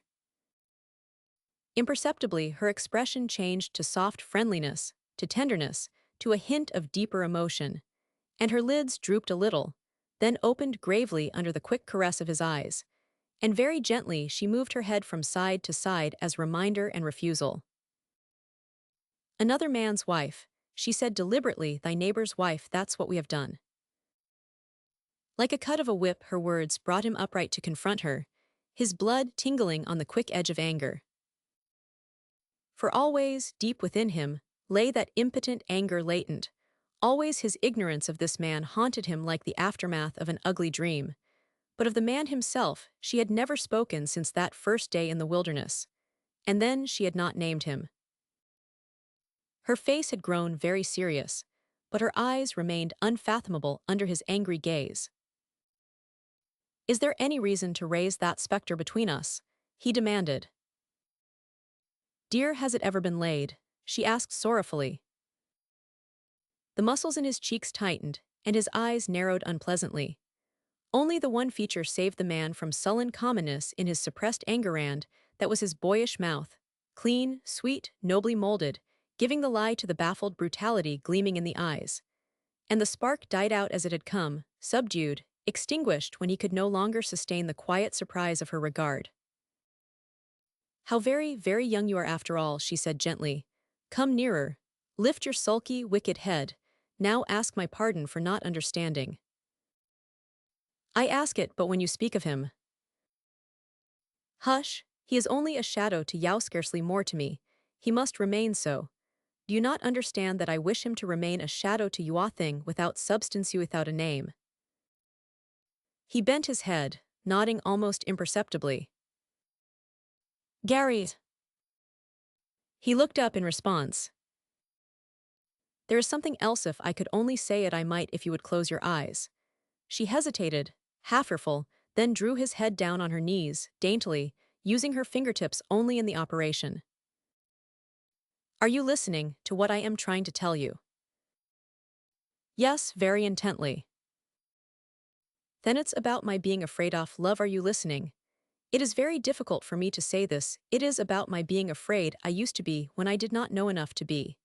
And now, Gary, when I am less ignorant than I was when I have divined enough of my unknown self to be a fraiderist, I am not.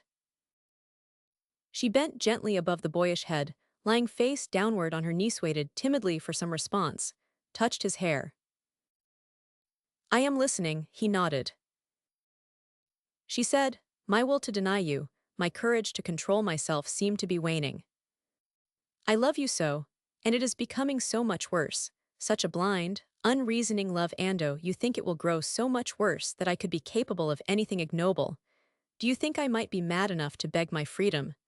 I do not know where it is leading me, dear. Do you? It is that which bewilders me, that I should love you so, that I should not be afraid to love you so. Hush, dear. Do not speak, for I shall never be able to tell you this if you speak, or look at me. And I want to ask you a question. May I? And will you keep your eyes covered? Yes. Then there are memories which burn my cheek. Shush. I do not regret them only. What am I changing into that I am capable of forgetting everything in the happiness of consenting to things I never dreamed of, like this, bending and laying her lips softly against his cheek? That was wrong. It ought to frighten me. But it does not. He turned, looking up into the flushed young face, and drew it closer till their cheeks touched. Do not look at me. Why do you let me drift like this?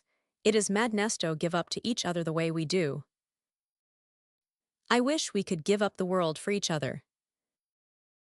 I wish so too. I would accept for the others. Do you suppose I would hesitate if it were not for them? They looked at each other with a new and subtler audacity. You see, she said with a wistful smile, this is not Sheila Cardross who sits here smiling into those brown eyes of yours. I think I died before you ever saw me, and out of the sea and the mist that day some changeling crept into your boat for your soul's undoing. Do you remember in Ingoldsby, the Sidevant daughter of the old Plantagenet line? They laughed like children. Do you think our love-tempted souls are in any peril? He asked lightly. The question arrested her mirth so suddenly that he thought she must have misunderstood. What is it, Sheila? He inquired, surprised. Gary, will you tell me something if you can? Then, what does it mean, the saying souls lost through love? Does it mean what we have done, because I am married? Would people think our souls lost if they knew? No, you blessed child. Well, how can? It's a lie anyway, he said. Nothing is lost through love. It is something very different they mean. Yes, she said calmly, something quite inconceivable, like Faust and the Scarlet Letter. I thought that was what they meant. Brooding over him, silent, pensive, clear eyes fearlessly meeting his, she drifted into guiltless retrospection. After all, she said, except for letting everybody know that we belong to each other, this is practically like marriage. Look at that honeymoon up there, Gary. If, somehow, they could think we are engaged, and would let us alone for the rest of our lives, it would not matter, except I should like to have a house alone with you. And she stooped, resting her cheek lightly against his, eyes vaguely sweet in the moonlight. I love you so, she murmured, as though to herself, and there seems no end to it. It is such a hopeless sequence when yesterday's love becomes today's adoration and tomorrow's worship. What am I to do? What is the use of saying I am not free to love you when I do? She smiled dreamily. I was silly enough to think it impossible once. Do you remember? You darling, he whispered, adoring her innocence. Then as he lay, head cradled on her knees, looking up at her, all unbidden, a vision of the future in its sharp-cut ominous desolation flashed into his visioned world without her. the endless stretch of time, youth with no meaning, effort wasted, attainment without desire, loneliness, arid, terrible days unending. It is too senseless.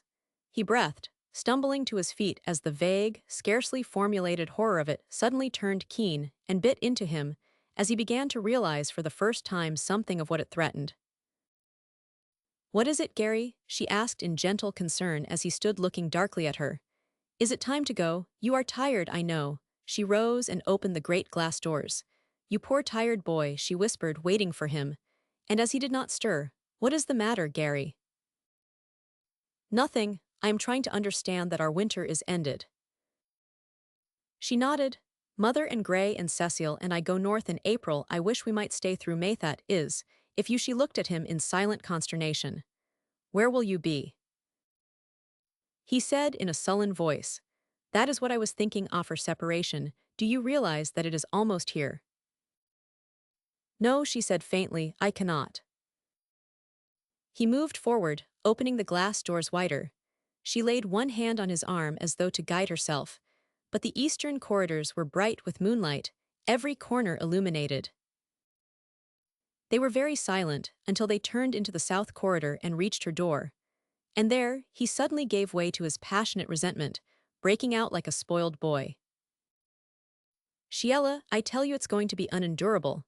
There must be some way out, some chance for us. I do not mean to ask you to do what you consider dishonorable. You would not do it anyway, whether or not I asked you. But do not ask me," she said, turning very white. "I do not know what I am capable of if I should ever see you suffer." "You could not do it," he repeated. "It is not in you to take your happiness at their expense, is it? You say you know how they would feel. I do not. But if you are asking for an annulment." "What do you mean, divorce?" "No, that is different." "But what?" "You dear," he said, suddenly gentle, "you have never been a wife, and you do not know it." "Gary, are you mad?" "Sheila dear, some day will you very quietly ask some woman the difference between divorce and annulment?" "Yis, if you wish. Is it something you mayn't tell me, Gary?" "Yes, I do not know. You sometimes make me feel as though I could tell you anything. Of course I could not, you darling." He stepped nearer. "You are so good and sweet, so utterly beyond evil or the vaguest thought of it." "Gary, I am not, and you know it." He only laughed at her. "You do not think I am a horrid sort of saint, do you?" "No, not the horrid sort." "Gary, how can you say such things when I am half ready now to run away with you?" The sudden hint of fire in her face and voice, and something new in her eyes, sobered him. "Now do you know what I am?" she said, breathing unevenly and watching him. "Only one thing keeps me respectable. I would go with you, I would live in rags to be with you. I ask nothing in the world or of the world except you.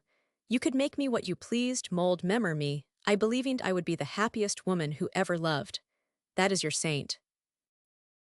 Flushed with her swift emotion, she stood a minute facing him, then laid her hand on the doorknob behind her, still looking him in the eyes. Behind her, the door slowly swung open under the pressure. His own self-control was fast going. He dared not trust himself to speak, lest he break down and beg for the only chance that her loyalty to others forbade her to take. But the new and deeper emotion which she had betrayed had awakened the ever-kindling impatience in him. And now, afire, he stood looking desperately on all he must forever lose, till the suffering seemed unendurable in the checked violence of his revolt. "Good night," she whispered sorrowfully, as the shadow deepened on his altered face. "Are you going?" "Yes, and somehow I feel that perhaps it is better not talkis me tonight. When I see you thy's way, Gary, I could find it in me to do anything. Almost good night." Watching him, she waited in silence for a while, then turned slowly and lighted the tiny night lamp on the table beside her bed. When she returned to the open door, there was no light in the hall. She heard him moving somewhere in the distance. "Where are you, Gary?" He came back slowly through the dim corridor. "Were you going without a word to me?" she asked. He came nearer and leaned against the doorway. You are quite right, he said sullenly. I have been a fool to let us drift in this way. I do not know where we are headed for, and it's time I 999. What do you mean, in soft consternation? That there is no hope left for Usand, that we are both pretty young, both in love, both close to desperation. At times I tell you I feel like a cornered beast, feel like showing my teeth at the world, like tearing you from it at any cost. I would do it too, if it were not for your father and mother. You and I could stand it. I would let you do it if it were not for them, she said. They looked at one another, both pale. Would you give up the whole moral show for me? He demanded. Yes. You would get a first-rate scoundrel. I would not care if it were you. There's one thing, he said with a bluntness bordering on brutality, all this is changing me into a man unfit to touch you. I warn you. What? I tell you not to trust me, he said almost savagely. With heart and soul and body on fire for Yaumad, for you I'm not to be trusted. And I, she faltered, deadly pale. You do not know what you are saying, he said violently. I begin to think I do, Gary, I am learning very fast. How can I let you go? The idea is, he said grimly, for me to go before I go insane and never again to touch you. Why? Peril, he said, I am just a plain blackguard, Sheila. Would it change you? What do you mean? Not to touch me, not to kiss me. Could you go on always just loving me? Because if you could not through the years that are coming, I had rather take the risk with you than lose you. He stood, head bent, not trusting himself to speak or look at her. Good night, she said timidly. He straightened up, stared at her, and turned on his heel, saying good night in a low voice. Gary. Good night, he muttered, passing on. Her heart was beating so violently that she pressed her hand to it, leaning against the door sill. Gary, she faltered, stretching out the other hand to him in the darkness. I do not care about the risk if you care talkus me. He swung round from the shadows to the dimly lighted sill, crossed it. For a moment they looked into one another's eyes. Then, blinded, she swayed imperceptibly toward him, sighing as his arms tightened and her own crept up around his neck. She yielded, resigning lips and lids and throat and fragrant hair, and each slim finger in caress unending. Conscious of nothing save that body and soul were safe in his beloved keeping, she turned to him in all the passion of a guiltless love, whispering her adoration, her faith, her trust, her worship of the man who held her.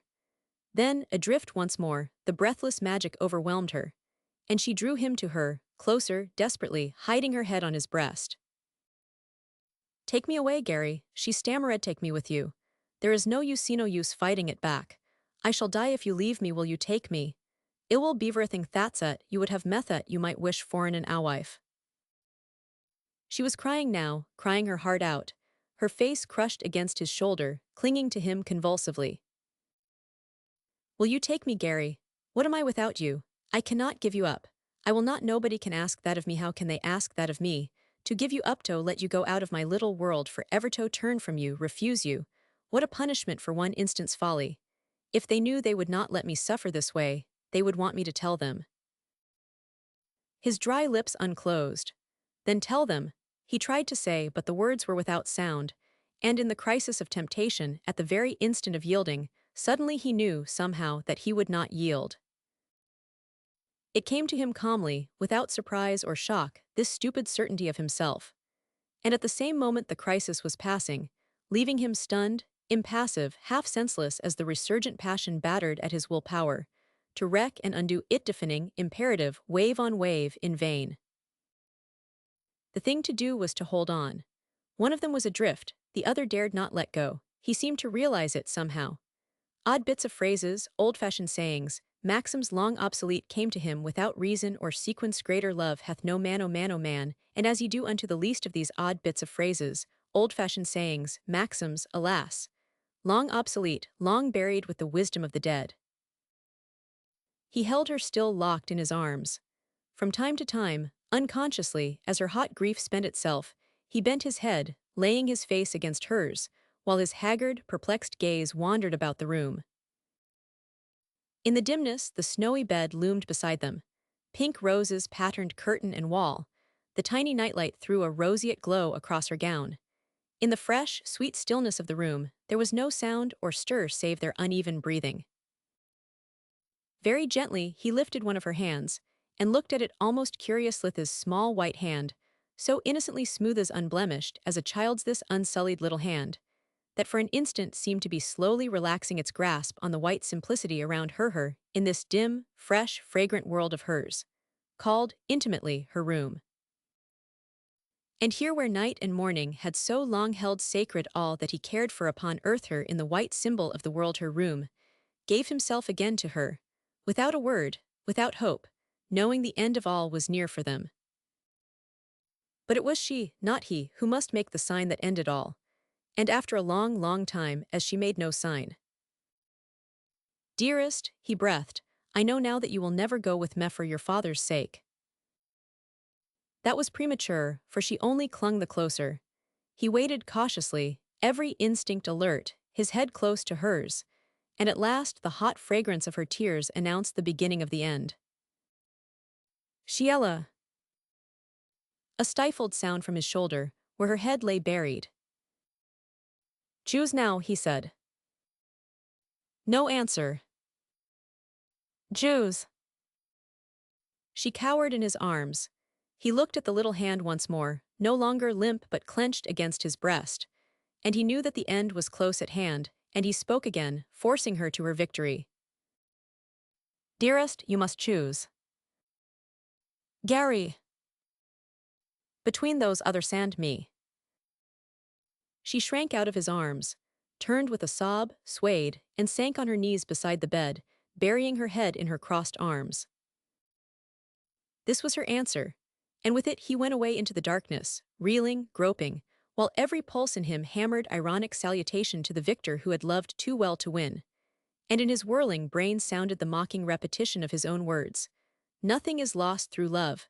Nothing is lost, nothing," flouting, taunting him who had lost love itself there on the firing line for a comrade's sake. His room was palely luminous with the luster of the night. On the mantel squatted a little wizened and gilded god peering and leering at him through the shadows, Malcourt's parting gift, ugliest of the 19. For, said Malcourt, there ought to be only 18 by rights unless further complications arise. And this really belongs to you, anyway. So he left the thing on Hamel's mantel, although the latter had no idea what Malcourt meant, or why he made the parting offering. Now he stood there staring at it like a man whose senses waver, and who fixes some object to steady nerve and brain. Far in the night, the voice of the ocean stirred the silenced ocean, which had given her to him that day in the golden age of fable, when life and the world were young together, and love wore a laughing mask. He listened. All the night was sighing with the sigh of the surf, and the breeze in the trees mourned, and the luster died out in thickening darkness as he stood there, listening. Then all around him through the hushed obscurity a vague murmur grew, accentless, sad, interminable, and through the monotone of the falling rain he heard the ocean very far away washing the body of a young world dead to him forever. Crouched low beside her bed, face quivering in her arms, she heard, in the stillness, the call of the sea, that enchanted sea which had given him to her that day, when time and the world were young together in the blessed age of dreams. And she heard the far complaint of the surf, breaking unsatisfied, and a strange wind flowing through the trees, then silence, suspense, and the world's dark void slowly filling with the dreadful monotone of the rain. Storm after storm of agony and doubt swept her. She prayed convulsively, at random, reiterating incoherence in blind, frightened repetition till the stupefying sequence lost all meaning. Exhausted, half senseless, her hands still clung together, her tear-swollen lips still moved to form his name, asking God's mercy on them both. But the end had come. Then fell prone, head buried in her tumbled hair. Yes, the end. She knew it. No understood what had happened, what must be. And knowing, she heard the sirene whispering their judgment, and the winds repeating it across the wastes. She raised her head, dumb, rigid, listening, and stared through the shaking window into obscurity. Lightning flickered along the rim of the world, a pallid threat above the seethed sea which had given them to one another, and left them stranded in each other's arms there on the crumbling edges of destruction. Her strained eyes divined, her straining senses comprehended. She cringed lower, aghast, swaying under the menace, then fell prone, head buried in her tumbled hair. In the morning, he left for the north and Portlaw's camp. Gray drove him to the station. Cecile, in distractingly pretty negligee, waved him audacious adieu from her window. "Sheila seems to be ill," explained Gray, as the motor car shot out into the haze of early morning. "She asked me to say goodbye for her. I say, Hamel, you are looking rather ill yourself. This climate is sure to get a white man sooner or later if he remains too long. But the north will put you into condition. You are going straight to Portlaw's camp on Luckless Lake." "Yes," said Hamel listlessly. "Well, we will be in New York in a week or two. You will surely look us up when you are in town, will not you? And write me a line about Acton and father want you." "Surely," nodded Hamel absently. And they sped on, the vast distorted shadow of the car racing beside them to the station. Chapter 19. The Line of Battle. Portlaw's camp in the southern foothills of the Adirondacks was as much a real camp as the pretentious constructions at Newport are real cottages. A modesty, akin to smugness, designates them all with heap-like humbleness under a nomenclature now tolerated through usage. And from the photographs sent him, Hamel was very much disgusted to find a big, handsome two-story house, solidly constructed of timber and native stone, dominating a clearing in the woods, and distantly flanked by the superintendent's pretty cottage, the guide's quarters, stables, kennels, coach-houses, and hothouses with various auxiliary buildings still farther away within the somber circle of the surrounding pines. To this aggravation of elaborate structures, Portlaw, in a spasm of modesty, had given the name of Camp Chickadee, and now he wanted to stultify the remainder of his domain with concrete terraces, bridges, lodges, and Gothic towers in various and pleasing stages of ruin. So Hamel's problem presented itself as one of those annoyingly simple ones, entirely dependent upon Portlaw and good taste, and Portlaw had none. He had, however, some 30,000 acres of woods and streams, and lakes fenced in with a 12-foot barrier of cattleproof, wire, partly a noble virgin wilderness unmarred by mandrills, partly composed of lovely second growth scarcely scarred by that vile spoor which is the price nature pays for the white-hided invaders who walk erect, when not too drunk, and who foul and smear and stain and desolate water and earth and air around them. Why Portlaw desired to cut his wilderness into a mincing replica of some emasculated British royal forest nobody seemed able to explain. While at Palm Beach, he had made two sage observations to Hamel concerning the sacredness of trees. One was that there are no trees in a Scotch deer forest, which proved to his satisfaction that trees are unnecessary. The other embodied his memories of seeing a herd of calf-like fallow deer decorating the grass under the handsome oaks and beeches of some British nobleman's park. Why Portlaw concerned himself at all with his wild, outworld domain was a mystery, too, for he admitted that he spent almost all day playing cards indoors, or contriving with his cook some new and succulent experiment in the gastronomical field. Sometimes he cast a leaden eye outdoors when his dogs were exorcised from the kennel. Rarely, and always unwillingly, he followed Malcourt to the hatchery to watch the stripping, or to the exotic pheasantry to inspect the breeding of birds entirely out of place in such a climate. He did like to see a fat deer, the fatter the better. He was accustomed, too, to poke his thumb into the dead plumage of a plump grouse when Malcourt's men laid out the braces, on which he himself never drew trigger, and which interested him only when on the table. He wanted plenty of game and fish on the place for that reason. He wanted his guests to shoot and fish for that reason, too.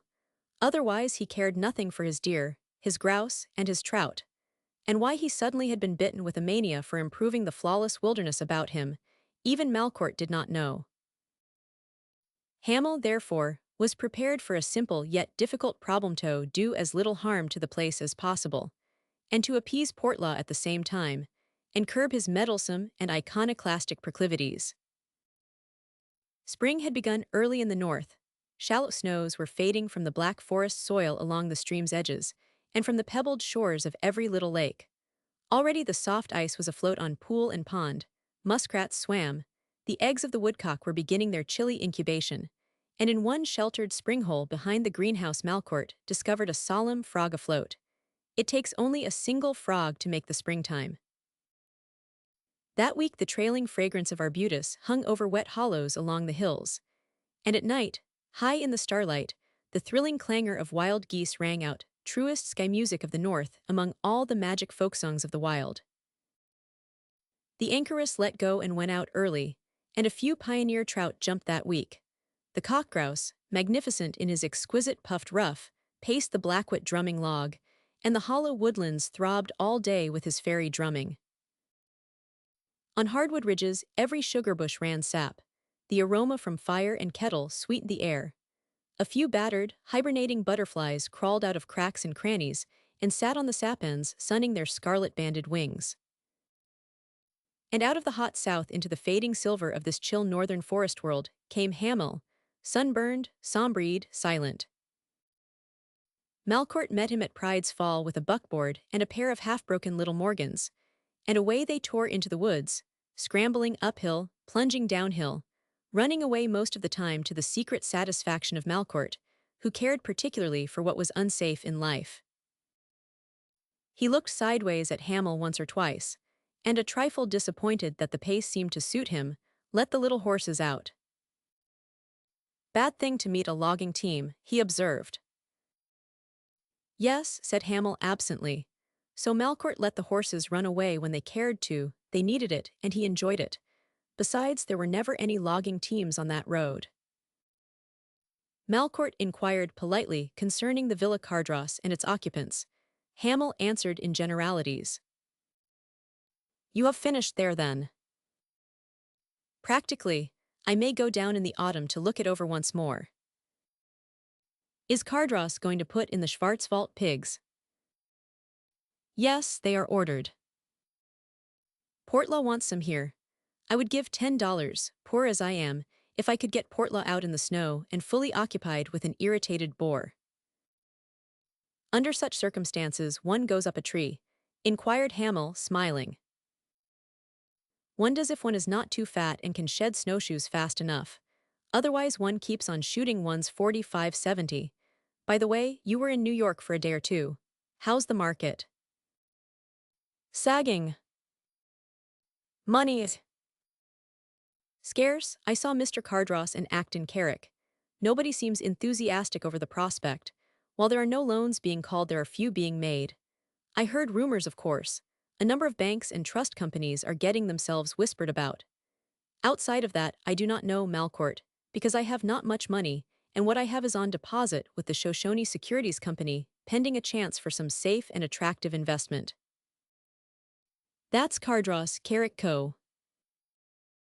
"Yes," and as they whirled into the clearing and the big, handsome house came into view he smiled. "Is this Camp Chickadee?" "Yes, and yonder's my cottage on Luckless Lake, a nice name," added Malcourt, "but Portlaw says it's safer to leave the name as it stands than to provoke the gods with boastful optimism by changing it to Lucky Lake. Oh, it's a gay region. Lake Desolation lies just beyond that spur, Lake Eternity east of us. Little Scalp Lake west, a fine bunch of names for a landscape in hell, but Portlaw will not change them. West and south the wet bones of the Sacandaga lie, and southeast you are up against the Great Vlaia and Frenchman's Creek, and Sir William's remains from Guy Park on the Mohawk to the Fish House and all that bally revolutionary tommyrot." And as he blandly drew in his horses beside the porch, "Look who's here. Who but our rotund friend and lover of all things fat, lord of the manor of Chickadee, which he has taught the neighboring dickabirds, who sit around the house, to repeat aloud in honor of." "For heaven's sake, Louis, how are you, Hamel?" grunted Portlaw, extending a heavily cushioned, highly colored hand of welcome. Hamel and Malcourt descended. A groom blanketed the horses and took them to the stables, and Portlaw, with a large gesture of impatient hospitality, led the way into a great, warm living room, snug, deeply and softly padded, and in which the fragrance of burning birch logs and simmering toddy blended agreeably in the sunshine. For luncheon, began Portlaw with animation, we are going to try a new sauce on that pair of black ducks they brought in. In violation of the laws of game and decency, observed Malcourt, shedding his fur coat and unstrapping the mail satchel from Pride's Fall.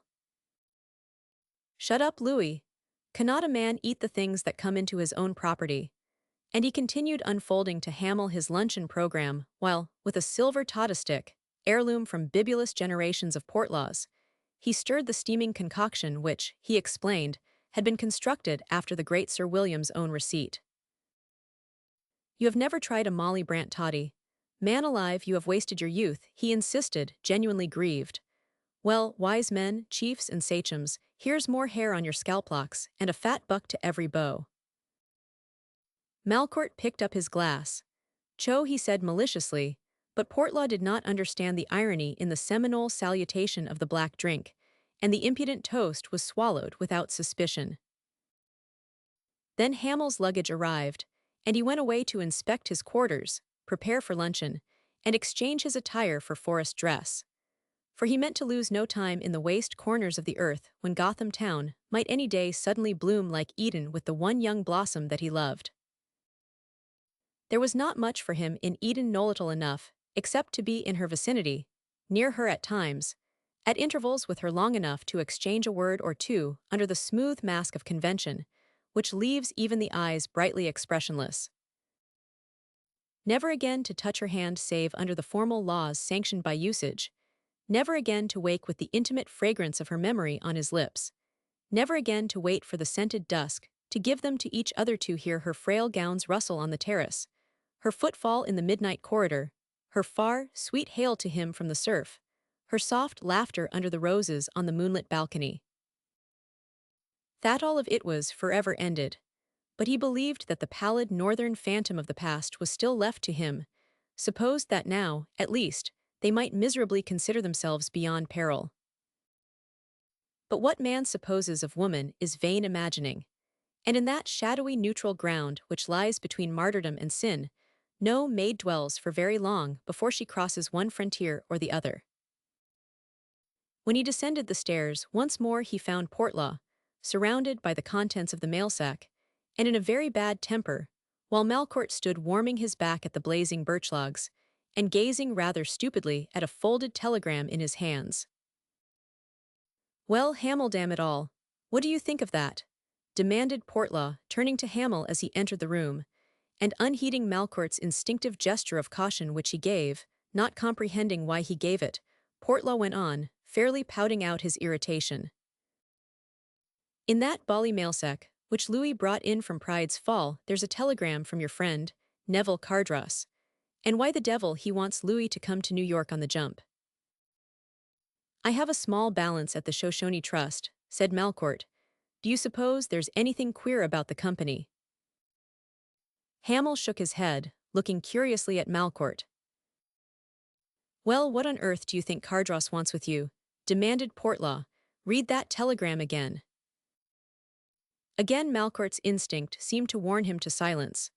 All the same, with a glance at Hamel, he unfolded the bit of yellow paper and read. Louis Malcourt. Superintendent Luckless Lake.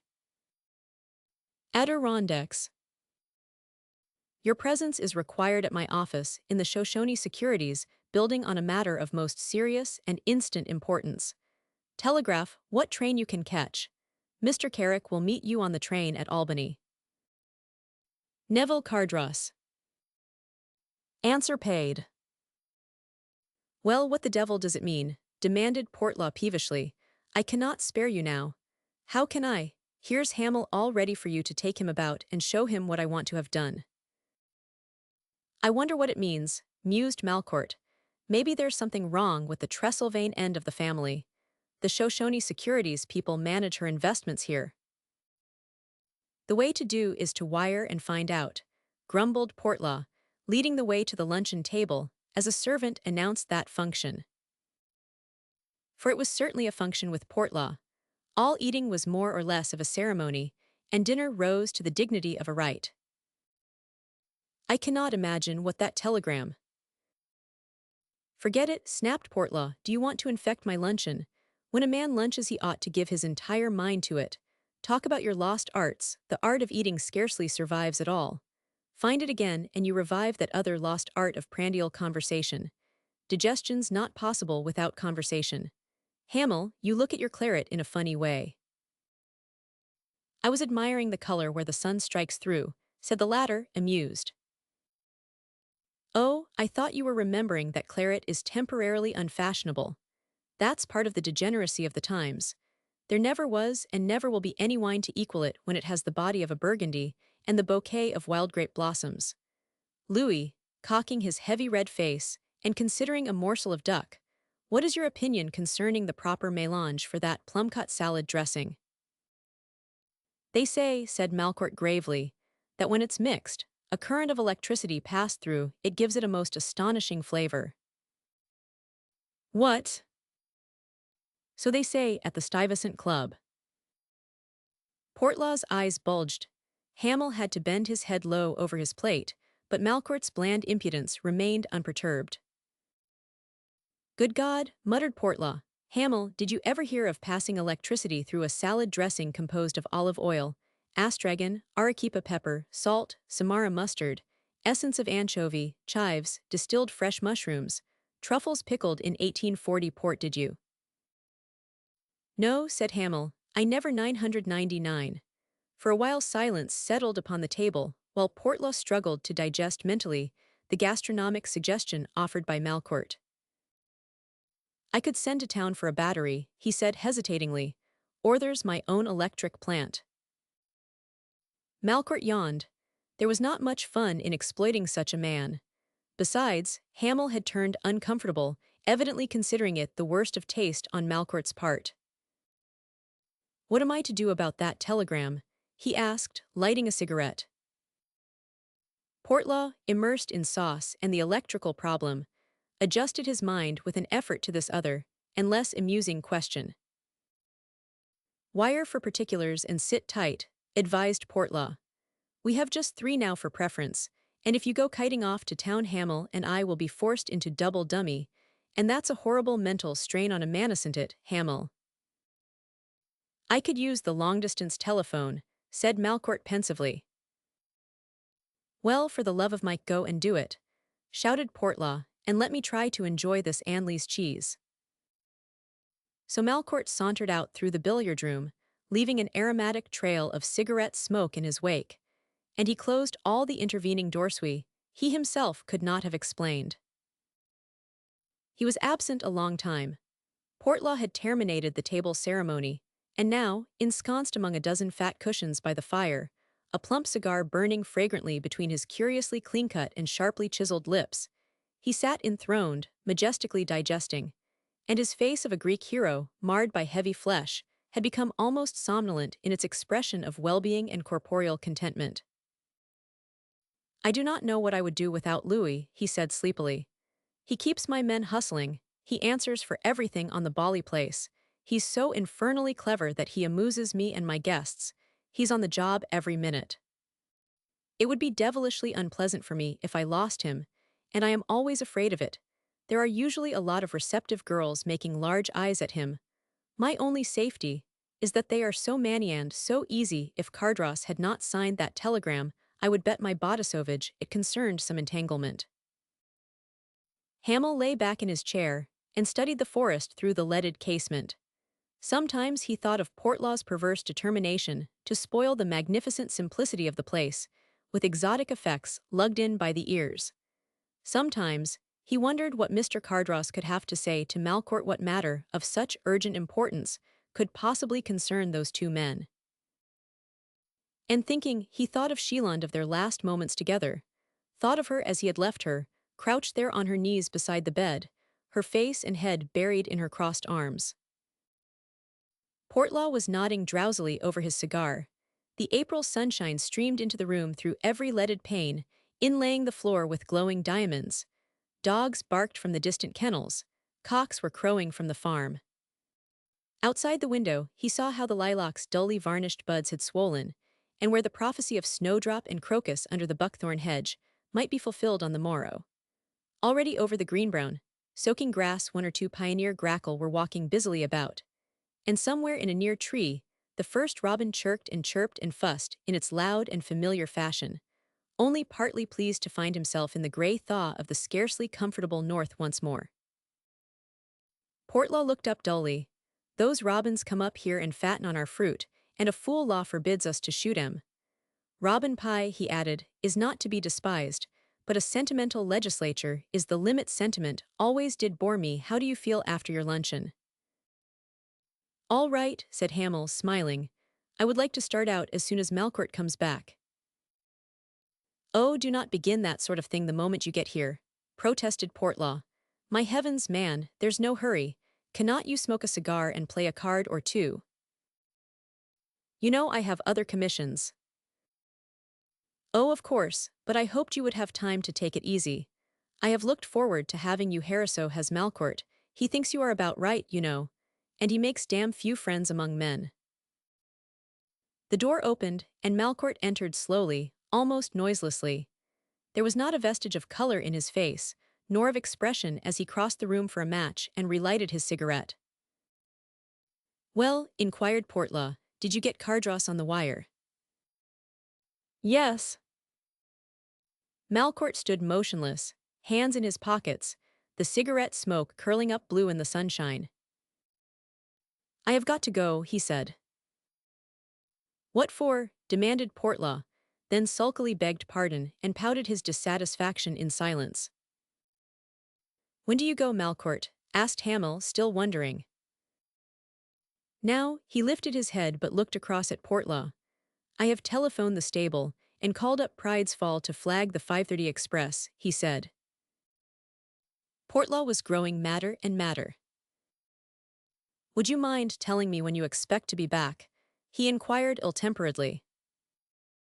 I do not know yet. Do not know, burst out Portlaw, hell's bells. Malcourt shook his head. Portlaw profanely requested information as to how the place was to be kept going. Malcourt was patient with him to the verge of indifference. There's nothing to blow up about. Hastings is competent to manage things. That conceited pup. Hastings understands, repeated Malcourt in a listless voice. I have always counted on Alexander Hastings for any emergency. He knows things, and he's capable, only do not be brusque. He does not understand you as I do, and he's fully your equalfully in every way. And then, the weariness in his tone was close to a sneer. He dropped his cigarette into the fire and began to roll another. Louis, said Portlaw, frightened. Well, what the devil is the meaning of all this? You are coming back, are not you? Malcourt continued to roll his cigarette, but after a while he spoiled it and began to construct another.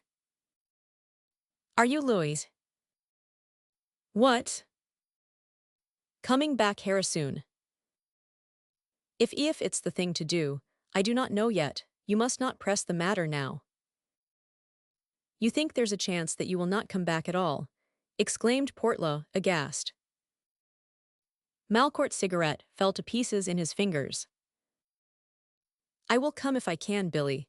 I tell you to let me alone, I do not know where I am coming out yet. If it's money you need, you know perfectly well.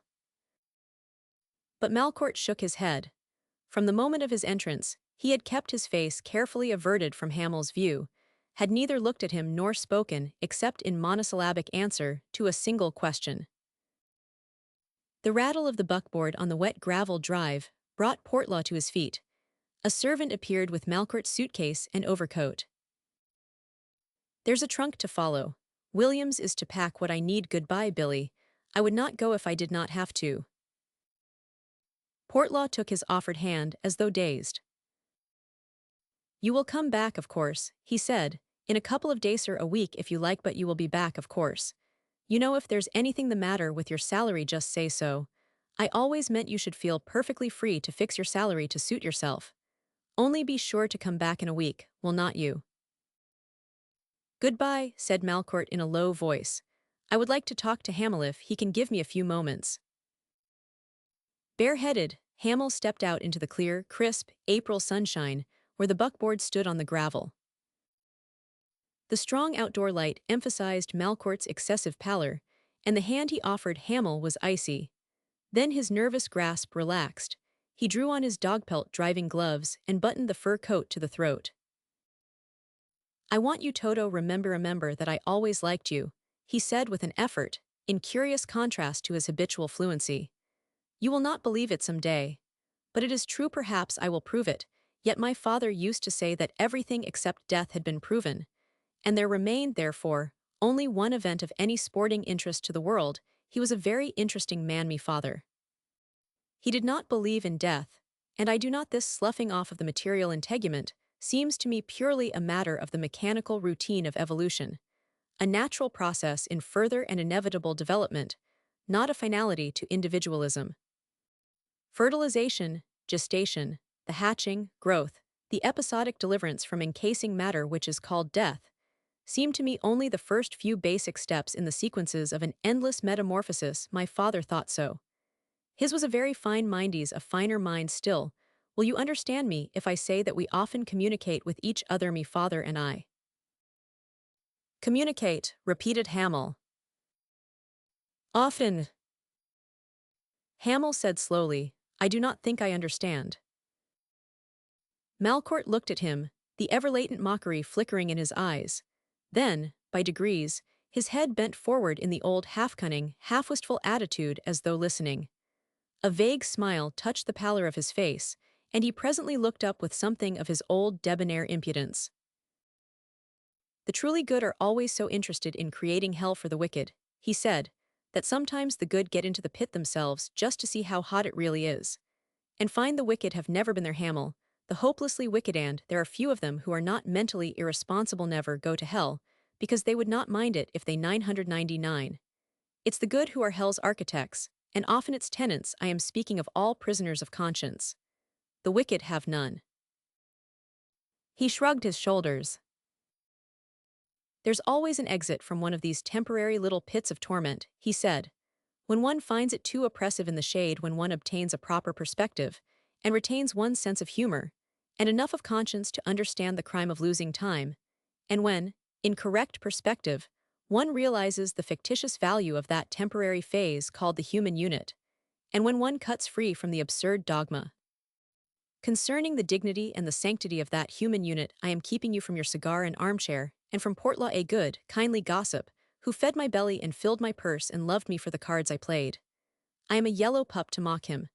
I am a pup anyhow, but Hamel, there is, in the worst pup, one streak not all yellow, and the very worst are capable of one friendship. You may not believe this some day, but it is true. Goodbye.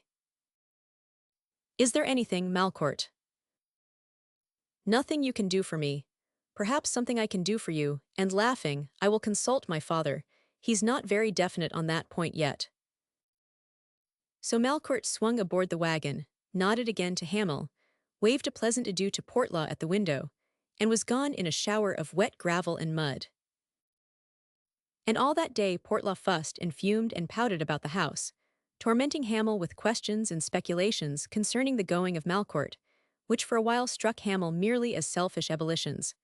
But later it came to him by degrees that this rich, selfish, overworked, overpampered, and revoltingly idle landowner, whose sole mental and physical resources were confined to the dinner and card tables, had been capable of a genuine friendship for Malcourt. Self-centered, cautious to the verge of meanness in everything which did not directly concern his own comfort and well-being, he, nevertheless, was totally dependent upon his friends for a full enjoyment of his two amusements, for he hated to dine alone and he loathed solitaire. Therefore, in spending money to make his house and grounds attractive to his friends, he was ministering, as always, to himself. And when he first took Malcourt for his superintendent, he did so from purely selfish motives and at a beggarly stipend. And now, in the 2 years of his official tenure, Malcourt already completely dominated him, often bullied him, criticized him to his face, betrayed no illusions concerning the absolute self-interest which dictated Portlaw's policy in all things, coolly fixed and regulated all salaries, including his own, and in short, matched Portlaw's undisguised selfishness with a cynicism so sparkling and so frankly ruthless that Portlaw gradually formed for him a real attachment. There was no indiscriminate generosity in that attachment. He never voluntarily increased Malcourt's salary or decreased his responsibilities. He got out of his superintendent every bit of labor and every bit of amusement he could at the lowest price Malcourt would take. Yet in spite of that, he really cared for Malcourt. He secretly admired his intellectual equipment, feared it, too, and the younger man's capacity for dissipation made him an invaluable companion when Portlaw emerged from his camp in November and waddled forth upon his annual hunt for happiness. Something of this Hamel learned through the indiscriminate volubility of his host, who, when his feelings had been injured, was amusingly naive for such a self-centered person. "That damn Louis," he confided to Hamel over their after-dinner cigars, "has kept me guessing ever since he took command here. Half the time I do not understand what he's talking about even when I know he's making fun of me. But Hamel, you have no idea how I miss him." And on another occasion, a week later, while laboriously poring over some rough plans laid out for him by Hamel, "Louis agrees with you about this improvement business. He's dead against my building Rheincastle ruins on the crags, and he had the impudence to inform me that I had a cheap mind. By God, Hamel, I cannot see anything cheap in trying to spend $250,000 in decorating this infernal monotony of trees. Can you?" And Hamel, for the first time in many a day, lay back in his armchair and laughed with all his heart. He had hard work in weaning Portlaw from his Rhine castles, for the other invariably met his objections by quoting in awful German, "Hast du das Schloss gesehen? Das Hohe Schloss am Meer," pronounced precisely as though the words were English. Which laudable effort toward intellectual and artistic uplift Hamel never laughed at, and there ensued always the most astonishing causerie concerning art that two men in a wilderness ever engaged in.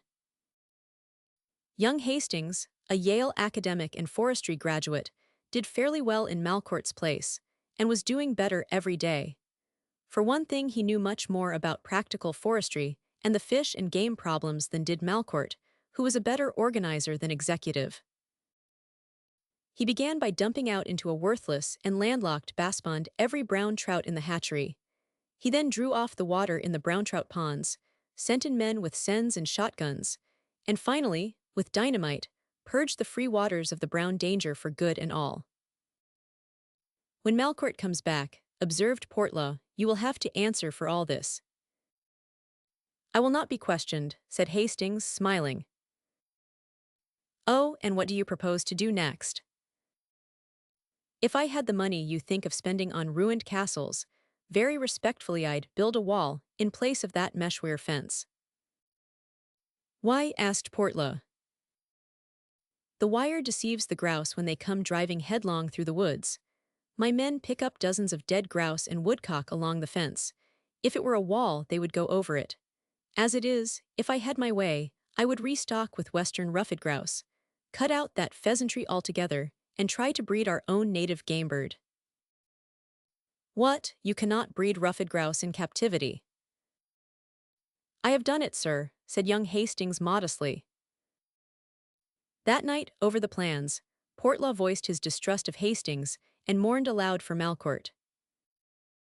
"That infernal Louis," he complained, waving his fat cigar, "has not written one line to me in a week. What the deuce is he doing down there in town? I will not stand it. The ice is out and Wayward and Kipe and Vetchin are coming up for the fishing, and Mrs. Scott perhaps is coming, and Miss Palliser, and I hope Miss Sidham. That makes our 8 for bridge, you see, with you and me. If Louis were here, I would have 3 others, but I cannot ask anybody else until I know." "Perhaps you will get a telegram when the buckboard returns from Pride's Fall," said Hamel quietly. He, too, had been waiting for a letter that had not come. Days were lengthening into weeks since his departure from the south, and the letter he taught himself to expect had never come. That she would write sooner or later he had dared believe at first, and then, as day after day passed, belief faded into hope, and now the colors of hope were fading into the gray tension of suspense. He had written her every day cheerful, amusing letters of current commonplaces which now made up his life. In them was not one hint of love, no echo of former intimacy, nothing of sadness or regret, only a friendly sequence of messages, of inquiries, of details recounting the events of the days as they dawned, and faded through the silvery promise of spring in the chill of the northern hills. Every morning and evening, the fleet little Morgans came tearing in from Pride's Fall with the big leather mailbag, which bore Portlaw's initials in metal, bulging with letters, newspapers, magazines for Portlaw, and now and then a slim envelope for him from his aunt, or letters, bearing the Palm Beach postmark, from contractors on the Cardross estate, or from his own superintendent. But that was all. His days were passed afoot in the forested hills, along lonely little lakes, following dashing trout brooks, or studying the United States Geological Survey maps, which were not always accurate in minor details of contour, and sometimes made a mockery of the lesser watercourses, involving him and his surveyors in endless complications. Sometimes, toward evening, if the weather was mild, he and Portlaw took their rods for a cast on painted Creek Noble trout stream, which took its name from the dropping autumn glory of the sugar bush where the water passed close to the house. Their lithe, wild trout struck tigerishly at the flies and fought like demons, boring Portlaw intensely, who preferred to haul in a prospective dinner without waste of energy, and be about the matter of a new sauce with his cook. Chapter 20. A New Enemy. One evening in April, returning with a few brace of trout, they found the mailbag awaiting them on the hall table, and Portlaw distributed the contents, proclaiming, as usual, his expectation of a letter from Malcourt. There was none, and too peevish and disappointed to even open the heterogeneous mass of letters and newspapers, he slumped sulkily in his chair, feet on the fender, biting into his extinct cigar. "That devilish Louis," he said, "has been away for several of the most accursedly lonely weeks I ever spent. No reflection on you. Hamel, oh, I beg your pardon. I did not see you were busy." Hamel had not even heard him. He was very busy with a letter, dozens of sheets of a single letter, closely written, smeared in place the letter that had come at last. In the fading light he bent low over the pages. Later a servant lighted the lamps. Later still Portlaw went into the library, drew out a book bound in crushed levant, pushed an electric button and sat down. The book bound so admirably in crushed levant was a cookbook. The bell he rang summoned his cook. In the lamplit living room, the younger man bent over the letter that had come at last. It was dated early in April, had been written at Palm Beach, carried to New York, but had only been consigned to the mails within 36 hours. "I have had all your letters but no courage to answer. Now you will write no more. Dirthies, my first letter to you, is also my last. I know now what the condemned feel who write in the hour of death. When you went away on Thursday, I could not leave my room to say good-bye to you. Gray came and knocked, but I was not fit to be seen. If I had not looked so dreadfully, I would not have minded being 99. You know that a little illness would not have kept me from coming to say good-bye to you. So you went away, all alone with Gray. I remained in bed that day with the room darkened. Mother and Cecile were troubled but could not bring themselves to believe that my collapse was due to your going. It was not logical, you know, as we all expected to see you in a week or two in New York. So they had Dr. Vernam, and I took what he prescribed, and nobody attached any undue importance to the matter. So I was left to myself, and I lay and thought out what I had to do. Dear, I knew there was only one thing to do. I knew whither my lover love was carrying me faster and faster spite of all I would said. What are words beside such love as ours? What would be my affection for Dad and Mother beside my love for you? Would your loyalty and your dear self-denial continue to help me when they only make me love you more intensely? There is only one thing clear in all this pitiful confusion. He whom they took and made their child cannot sacrifice them. And yet I would, oh Gary, I would for you. There was no safety for me at all as long as there was the slightest chance to sacrifice everything of everybody and give myself to you. Listen, on the second day after you left, I was sitting with Mother and Cecile on the terrace. We were quietly discussing the closing of the house and other harmless domestic matters. All at once there swept over me such a terrible sense of desolation that I think I lost my mind. For the next thing I knew I was standing in my own room, dressed for traveling with a handbag in my hand. It was my maid knocking that brought me to my senses. I had been going away to find you. That was all I could realize. And I sank on my bed, trembling, and presently fell into the grief-stricken lethargy which is all I know now of sleep. But when I woke to face the dreadful day again, I knew the time had come, and I went to Mother that evening and told her. But Gary, there is never to be any escape from deception, it seems. I had to make her think I wanted to acknowledge and take up life with my husband. My life is to be a living lie. As I expected, Mother was shocked and grieved beyond words and, dearest, they are bitterly disappointed. They all had hoped it would be you. She says there must positively be another ceremony. I do not know how Dad will take it, but Mother is so good, so certain of his forgiving me. It wrings my heart the silent astonishment of Cecil and Grayanne they're trying to make the best of it, and Mother, smiling for my sake, tender, forgiving, solicitous, and deep under all bitterly disappointed. Oh, Welsh can bear that better than disgrace. I have been crying over this letter, that's what all this blotting means. Now I can never see you again, never touch your hand, never look into those brown eyes again, Gary. Gary, never while life lasts. I ask forgiveness for all the harm my love has done to you, for all the pain it has caused you, for the unhappiness that, please God, will not endure with you too long. I have tried to pray that the pain will not last too long for you. I will try to pray that you may love another woman and forget all this unhappiness. Think of me as one who died, loving you. I cling to this paper as though it were your hand. But, dearest Goodby, Sheila Cardross. When Portlaw came in from his culinary conference, he found Hamel scattering the black ashes of a letter among the cinders. Well, we're going to try an old English receipt on those trout, he began cheerfully and stopped short at sight of Hamel's face. What's the matter? He asked bluntly. Nothing. Hamel returned to his chair and picked up a book. Portlaw looked at him for a moment, then, perplexed, sorted his mail and began to open the envelopes. Bills, he muttered. Appeals for some confounded foundling's hospitalal, the eternal junk my flesh is ere toned a letter from a lawyer let them sue and ahi. What the devil what they? Portlaw was on his feet, startled eyes fairly protruding as he scanned incredulously the engraved card between his pudgy fingers. Oh Lord, he bellowed, it's all up.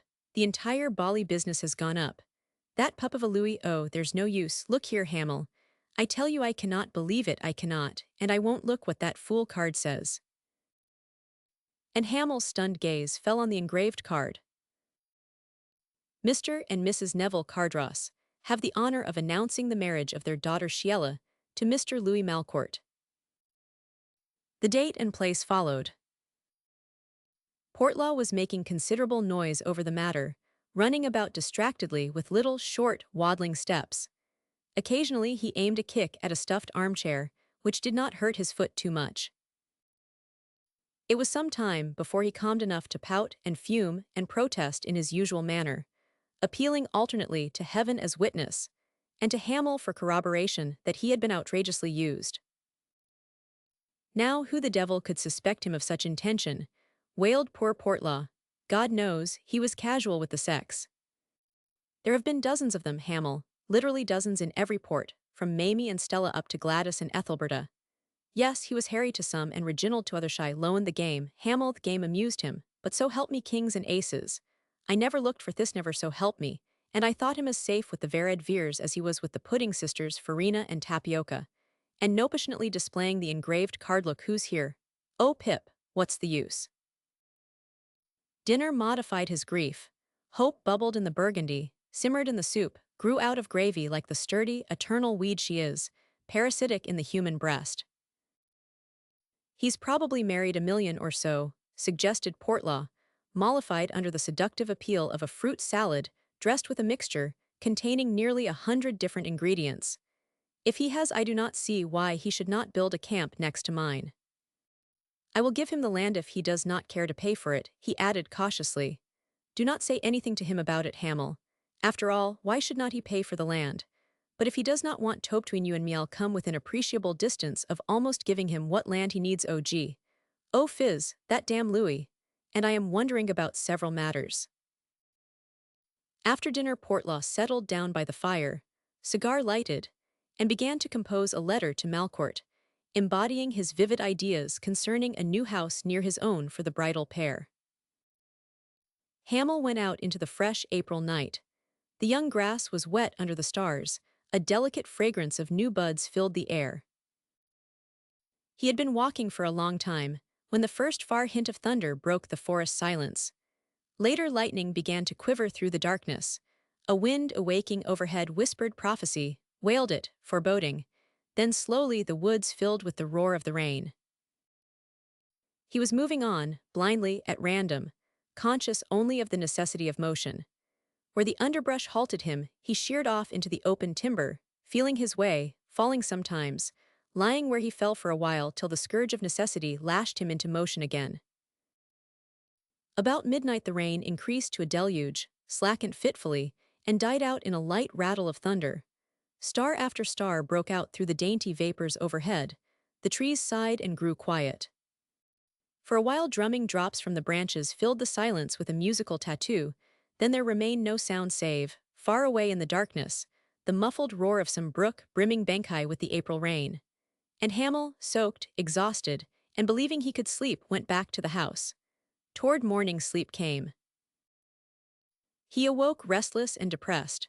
And the next morning he was not well, and not quite as well the next, remaining in his room with a headache, pestered by Portlaw and retinues of servants bearing delicacies on trays. He had developed a cold, not a very bad one, and on the third day he resumed his duties in the woods with Phelps and Baker, the surveyors, and young Hastings. The dull, stupid physical depression hung on to him, so did his cold, and he found breathing difficult at night. The weather had turned very raw and harsh, culminating in a flurry of snow. Then one morning he appeared at breakfast looking so ghastly that Portlaw became alarmed. It seemed to be rather late for that. Hamel's face was already turning a dreadful bluish-white under his host's astonished gaze, and as the first chill seized him, he rose from the table, reeling. I am sorry, Portlaw, he tried to say. What on earth have you got? Asked Portlaw in a panic, but Hamel could not speak. They got him to the gardener's cottage as a precautionary measure, and telephoned to Utica for trained nurses, and to Pride's Fall for a doctor. Meanwhile, Hamel, in bed, was fast becoming mentally irresponsible as the infection spread, involving both lungs, and the fever in his veins blazed into a conflagration. That is one way that pneumonia begins, but it ought not to have made such brutally quick work of a young, healthy, and carefree man. There was not much chance for him by the next morning, unless the following night when the oxygen tanks arrived. Portlaw, profoundly shocked and still too stunned by the swiftness of the calamity to credit a tragic outcome, spent the day in a heavily bewildered condition, wandering, between meals, from his house to the cottage where Hamel lay, and back again to the telephone. He had physicians in consultation from Utica and Albany. He had nurses and oxygen. He had Miss Palliser on the telephone, first in New York, then at Albany, and finally at Pride's Fall, to tell her that Hamel was alive. She arrived after midnight with Wayward. Hamel was still breathing, if it could be called by that name. Toward dawn a long-distance call summoned Portlaw. Malcourt was on the end of the wire. Is Hamel ill up at your place? He is, said Portlaw curtly. Very ill. Very. How ill? Well, he's not dead. Portlaw, is he dying? They do not know yet. What is the sickness? Pneumonia. I wish to heaven you were here. He burst out, unable to suppress his smoldering irritation any longer. I was going to ask you if you wanted me. You needn't ask such a fool question. Your house is here for you, and the servants are eating their heads off. I have not had your resignation, and I do not expect it. While we are in trouble, Mrs. Malcourt will come with you, of course. Hold the wires. Portlaw held it for a few minutes, then. Mr. Portlaw, scarcely audible. Is that you, Mrs. Malcourt? Yes. Is Mr. Hamel going to die? We do not know, Mrs. Malcourt. We are doing all we can. It came suddenly, we were caught unprepared. Suddenly, you say? Yes, it hit him like a bullet. He ought to have broken the journey northward. He was not well when he arrived, but I never for a moment thought. Mr. Portlaw, please. Yes. Is there a chance for him? The doctors refuse to say so. Do they say there is no chance? They have not said that, Mrs. Malcourt, I think. Please, Mr. Portlaw. Yes, madam. Will you listen very carefully, please? Certainly. Mr. Malcourt and I are leaving on the 10. You will please consult your timetable and keep us informed at the following station. Shave you a pencil to write them down. Are you ready now? Ossining, Hudson, Albany, Fonda and Pride's Fall. Thank you, Mr. Malcourt wishes you to send the Morgan horses, if there is any change in Mr. Hamel's condition, before the train leaves the Grand Central at 10. Let me know. I will be at the telephone station until the last moment. Telegrams for the train should be directed to me aboard the Seminolith private car of Mr. Cardross. Is all this clear?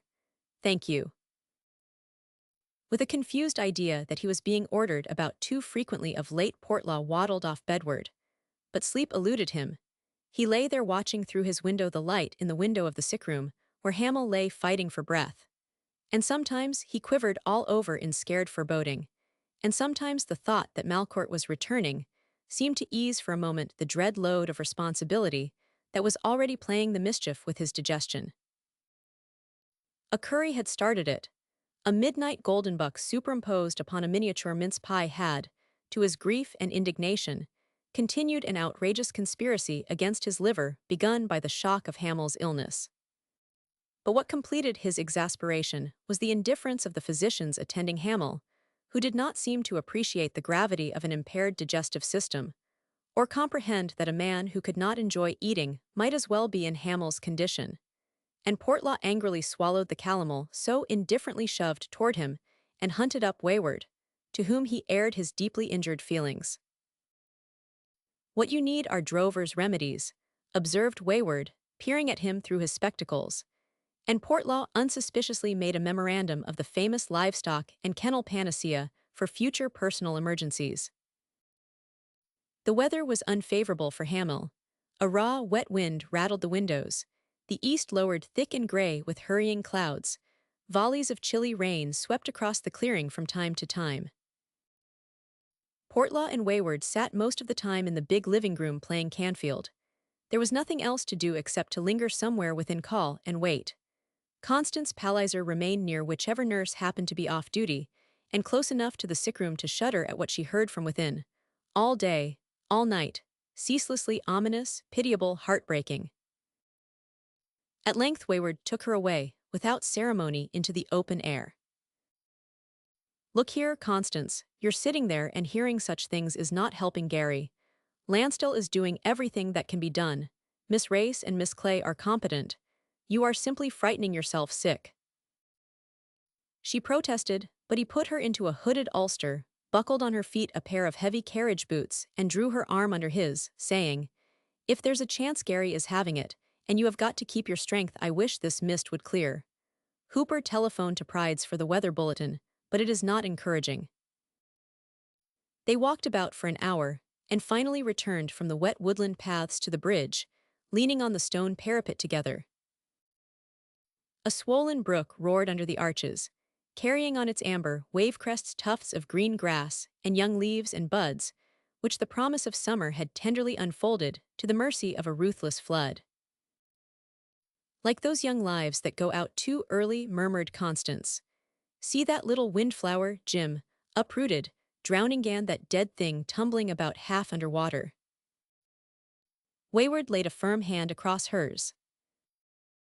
I do not mean to be morbid, she said with a pathetic upward glance, but Jim, it is too awful to hear him fighting for just a chance to breathe a little. I think he's going to get well, said Wayward. Jim, why do you think it? Has any? No, I just think it. Is there any reason? None except you. His voice within the last month or two had almost entirely lost its indistinct and husky undertone. The clear resonant quality, which had always thrilled her a little as a young girl, seemed to be returning, and now she felt, faintly, the old response awaking within her. It is very sweet of you to believe he will live because I love him, she said gently. Wayward drew his hand from hers, and, folding his arms, leaned on the parapet inspecting the turbid water through his spectacles.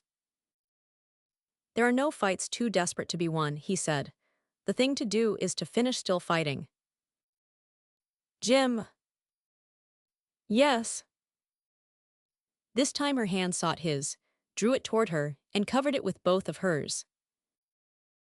Jim, she said tremulously, there is something I am horribly afraid that perhaps Gary is not fighting. Why? He asked bluntly. There was on an attachment. A what? An unfortunate affair. He was very deeply in love. Not ridiculously, I hope. I do not know what you mean he cared more than I have believed possible. I saw him in New York on his way here, and Jim, he must have known then, for he looked like death. You mean he was in love with that Cardross girl? Oh yes, yes. I do not understand the affair, but I tell you, Jim, the strangest part was that the girl loved him. If ever a woman was in love with a man, Sheila Cardross was in love with Gary. I tell you I know it. I am not guessing, not hazarding an opinion. I know it, and she married Louis Malcourt. And Jim, I have been so frightened, so terrified for Garisso, afraid that he might not care to fight. Wayward leaned there heavily and in silence. He was going to say that men do not do such things for women any longer, but he thought of the awful battle not yet ended which he had endured for the sake of the woman beside him, and he said nothing, because he knew that, without hope of her to help him, the battle had long since gone against him. But Gary had nothing to fight for, if what Constance said was true, and within him his latent distrust and contempt for Malcourt blazed up, tightening the stern lines of his sunburnt visage. Portlaw says that Louis is coming tonight, and that young Mrs. Malcourt is with him, he observed. I know what I was wondering, if there was any way we could use her, make use of her. To stir up Gary to fight. Yes, something like that. I am vague about it myself, if it could be done without anybody suspecting the Jim. I do not know. I am only a half-crazed woman willing to do anything for my boy. Certainly, if there's anything that might benefit Gary, you need not hesitate on account of that little beast Malcourt. She said in her gentle, earnest way, Louis Malcourt is so very strange. He has treated Virginia dreadfully. They were engaged, they must have been, or she could not have gone all to pieces the way she has. I cannot understand it, Jim. What's Louis coming here for? Mr. Portlaw begged him to come. What for? Oh well, I guess I can answer that for myself. It's to save Portlaw some trouble. You are very hard on people, every intolerant, sometimes. I have no illusions concerning the unselfishness of Billy Portlaw. Look at him tagging after the doctors and bawling for pills, with Gary lying there. He hustled him into a cottage, too. He was quite right, Jim. Gary is better off. So's William. Do not tell me, Constance. He's always been the same. He never really cared for anybody in all his life except Louis Malcourt. But it's a jolly, fat, good-humored beast and excellent company aboard the Ariane. He was silent a moment, then his voice deepened to a clear, gentle tone, almost tender. You have been rained on enough. Now come in by the fire and I will bring you the latest news from Gary. But when he returned to the fire where Constance and Portlaw sat in silence, the report he brought was only negative. A third doctor from Albany arrived at nightfall and left an hour later. He was noncommittal and in a hurry, and very, very famous. Chapter 21, Reinforcements. All day Portlaw had been telephoning and telegraphing the various stations along the New York Central Railroad, following the schedule from his timetable and from the memoranda given him by young Mrs. Malcourt. And now the big, double, covered buckboard and the fast horses, which had been sent to meet them at Pride's, was expected at any moment. At least, Portlaw confided with a subdued animation to Wayward, "We are going to have a most excellent dinner for them when they arrive. My Frenchman is doing the capons in Louis's style." "Somebody," said Wayward pleasantly, "will do you in the same style some day." And he retired to dress, laughing in an odd way. But Portlaw searched in vain for the humor which he had contrived somehow to miss. He also missed Malcourt on such occasions, Malcourt whose nimble intelligence never missed a trick. "Thank the Lord he's coming," he breathed devoutly. "It's bad enough to have a man dying on the premises without having an earthly thing to do. While he's doing it, I can see no disrespect to Hamel if we play a few cards now and then." His valet was buttoning him up when Malcourt arrived and walked coolly into his room. "Louis, damnation!" ejaculated Portlaw, purple with emotion. "Especially the latter," nodded Malcourt. "They tell me below that Hamel is very sick. Wait a moment, Mrs. Malcourt is in my house. She is to have it for herself. Do you understand?" "Yis." "All right, I take my old rooms here for the present. Tell Williams. Mrs. Malcourt has brought a maid and another trained nurse for emergencies. She wanted to, and that's enough." "Lord, but I am glad you have come," said Portlaw, forgetting all the reproaches and sarcasms he had been laboriously treasuring to discharge at his superintendent. "Thanks," said Malcourt dryly. "And I say, we did not know anybody else was here." "Only his aunt and Wayward." Malcourt cast a troubled glance around the room, repeating, "I did not understand that anybody was here." "What difference does that make? You are coming back to stay, are not you?" Malcourt looked at him. "That's supposed to be the excuse for our coming, certainly. I am your superintendent, back from a fortnight's leave to get married in, that's understood. And stepping nearer, there's hell to pay in town. Have you seen the papers?" "Not today's." "They are downstairs. Wormley, Hunter Blake have failedly abilities over 3 million. There's probably going to be a run on the Shoshone Securities Company. Andreas Hogg and Gumble Brothers have laid down on their own brokers, and the exchange has." "What?" "A nice outlook, is not it? Be careful what you say before Mrs. Malcourt.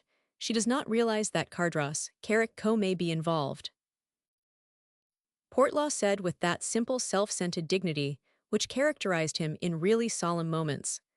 "Thank God, I am in an old-line institution and own nothing that can ever pass a dividend." "Even your hens pay their daily dole," nodded Malcourt, eyeing him. "Certainly, if they do not, it's a fricassee for theirs," chuckled Portlaw, in excellent humor over his own financial security in time of stress.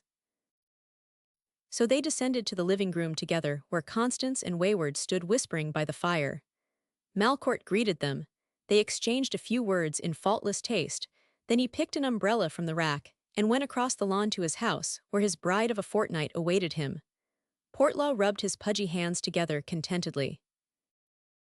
"Now that Louis is back," he said to Wayward, "this place will be run properly again."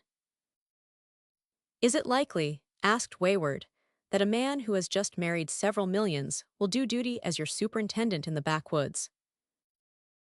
"Well," said Portlaw, with his head on one side, "do you know, it is extremely likely, and I have a vague idea that he will draw his salary with great regularity and promptness." "What are you talking about?" said Wayward bluntly. "I will tell you, but young Mrs. Malcourt does not know, and she is not to be told as long as it can be avoided. Cardross, Carrick Co. are in a bad way." "How bad?" "The worst unless the clearinghouse does something." "What?" "And it will not, mark my words. Wayward, the clearinghouse will not lift a penny's weight from the load on their shoulders. I know. There's a string of banks due to blow up. The fuse has been lighted, and it's up to us to stand clear." Oh, hush, whispered Constance in a frightened voice. The door swung open. A gust of chilly air sent the ashes in the fireplace whirling upward among the leaping flames. Young Mrs. Malcourt entered the room. Her gown, which was dark-and may have been black-set off her dead white face and hands in a contrast almost startling. Confused for a moment by the brilliancy of the lamplight, she stood looking around her. Then, as Portlaw waddled forward, she greeted him very quietly, recognized and greeted Wayward, and then slowly turned toward Constance. There was a pause. The girl took a hesitating step forward. But Miss Palliser met her more than halfway, took both her hands, and holding them, looked her through and through. Malcourt's voice broke in gravely. It is most unfortunate that my return to duty should happen under such circumstances. I do not think there is any man in the world for whom I have the respect and affection that I have for Hamel. Wayward was staring at him almost insolently. Portlaw, comfortably affected, shook his head in profound sympathy, glancing sideways at the door where his butler always announced dinner. Constance had heard, but she looked only at young Mrs. Malcourt. Sheila alone had been unconscious of the voice of her lord and master. She looked bravely back into the golden-brown eyes of Miss Palliser, and suddenly realizing that, somehow, this woman knew the truth, flinched pitifully. But Constance crushed the slender, colorless hands in her own, speaking tremulously low. Perhaps you will have a chance now. I am so thankful that you have come. Yes, her ashy lips formed the word, but there was no utterance. Dinner was announced, with a decorous modulation, befitting the circumstances. Malcourt bore himself faultlessly during the trying function. Wayward was moody, his cynical glance through his gold-rimmed glasses resting now on Malcourt, now on Sheila. The latter ate nothing, which grieved Portlaw beyond measure, for the salad was ambrosial and the capon was truly Louis XI. Later the men played preference, having nothing else to do after the ladies left, Constance insisting on taking Sheila back to her own house, and Malcourt acquiescing in the best of taste. The stars were out. A warm, sweet, dry wind had set in from the southwest. It was what we have prayed for, breathed Constance, pausing on the lawn. It was what the doctors wanted for him. How deliciously warm it is. Oh, I hope it will help him. Is that his cottage? Whispered Sheila. Yes, his room is there where the windows are open, they keep them open. You know, do you want to go in? Oh, may I see him? No, dear, only, I often sit in the corridor outside, but perhaps you could not endure it. Endure what? To hardo lastento his breathing. Let me go with you, she whispered, clasping her hands. Let me go with you, Miss Palliser. I will be very quiet, I will do whatever you tell me, only let me go with you. Miss Clay, just released from duty, met them at the door. There is nothing to say, she said. Of course every hour he holds out is an hour gained. The weather is more favorable. Miss Race will show you the chart. As Sheila entered the house, the ominous sounds from above struck her like a blow. She caught her breath and stood perfectly still, one hand pressing her breast. That is not as bad as it has been, whispered Constance, and noiselessly mounted the stairs. Sheila crept after her, and halted as though paralyzed when the elder woman pointed at a door which hung just ajar. Inside the door stood a screen and a shaded electric jet. A woman's shadow moved across the wall within. Without the slightest noise, Constance sank down on the hallway sofa. Sheila crept up close beside her, closer, when the dreadful sounds broke out again, trembling in every limb, pressing her head convulsively against the elder woman's arm. Young Dr. Lansdale came upstairs an hour later, nodded to Constance, looked sharply at Sheila, then turned to the nurse who had forestalled him at the door. A glance akin to telepathy flashed between physician and nurse, and the doctor turned to Miss Palliser. Would you mind asking Miss Clay to come back? He said quietly. Oh, has she gone to bed? Sheila was on her feet. I have brought a trained nurse, she said, the very best from Johns Hopkins. I should be very glad to have her for a few moments, said the doctor, looking at the chart by the light of the hall lamp. Sheila sped down the stairs like a ghost. The nurse re-entered the room. The doctor turned to follow, and halted short as a hand touched his arm. Dr. Lansdale. He nodded pleasantly. Does it do any good when one is very, very ill to see? The doctor made a motion with his head. Who is that young girl? He asked coolly. Mrs. Malcourt. Oh, I thought it might have been this Sheila he is always talking about in his delirium. It is, whispered Constance. For a moment they looked one another in the eyes. Then a delicate color stole over the woman's face. I'm afraid that my boy is not making the fight he could make, she whispered. Why not? She was speechless. Why not? And in a lower voice, this corridor is a confessional, Miss Palliser, if that helps you any. She said they were in love. Oh, are they yet? Yes. Oh, she married the other man. Yes. Oh. Young Lansdale wheeled abruptly and entered the sick room. Sheila returned in a few minutes with her nurse, a quick-stepping, cool-eyed young woman in spotless uniform. A few minutes afterward the sounds indicated that oxygen was being used. An hour later Miss Race came into the hallway and looked at Sheila. Mr. Hamill is conscious, she said. Would you care to see him for a second? A dreadful fear smote her as she crouched there speechless. The danger of infection is slight, said the nursing knew at the same instant that she had misunderstood. Did you think I meant he is dying? She added gently as Sheila straightened up to her slender height.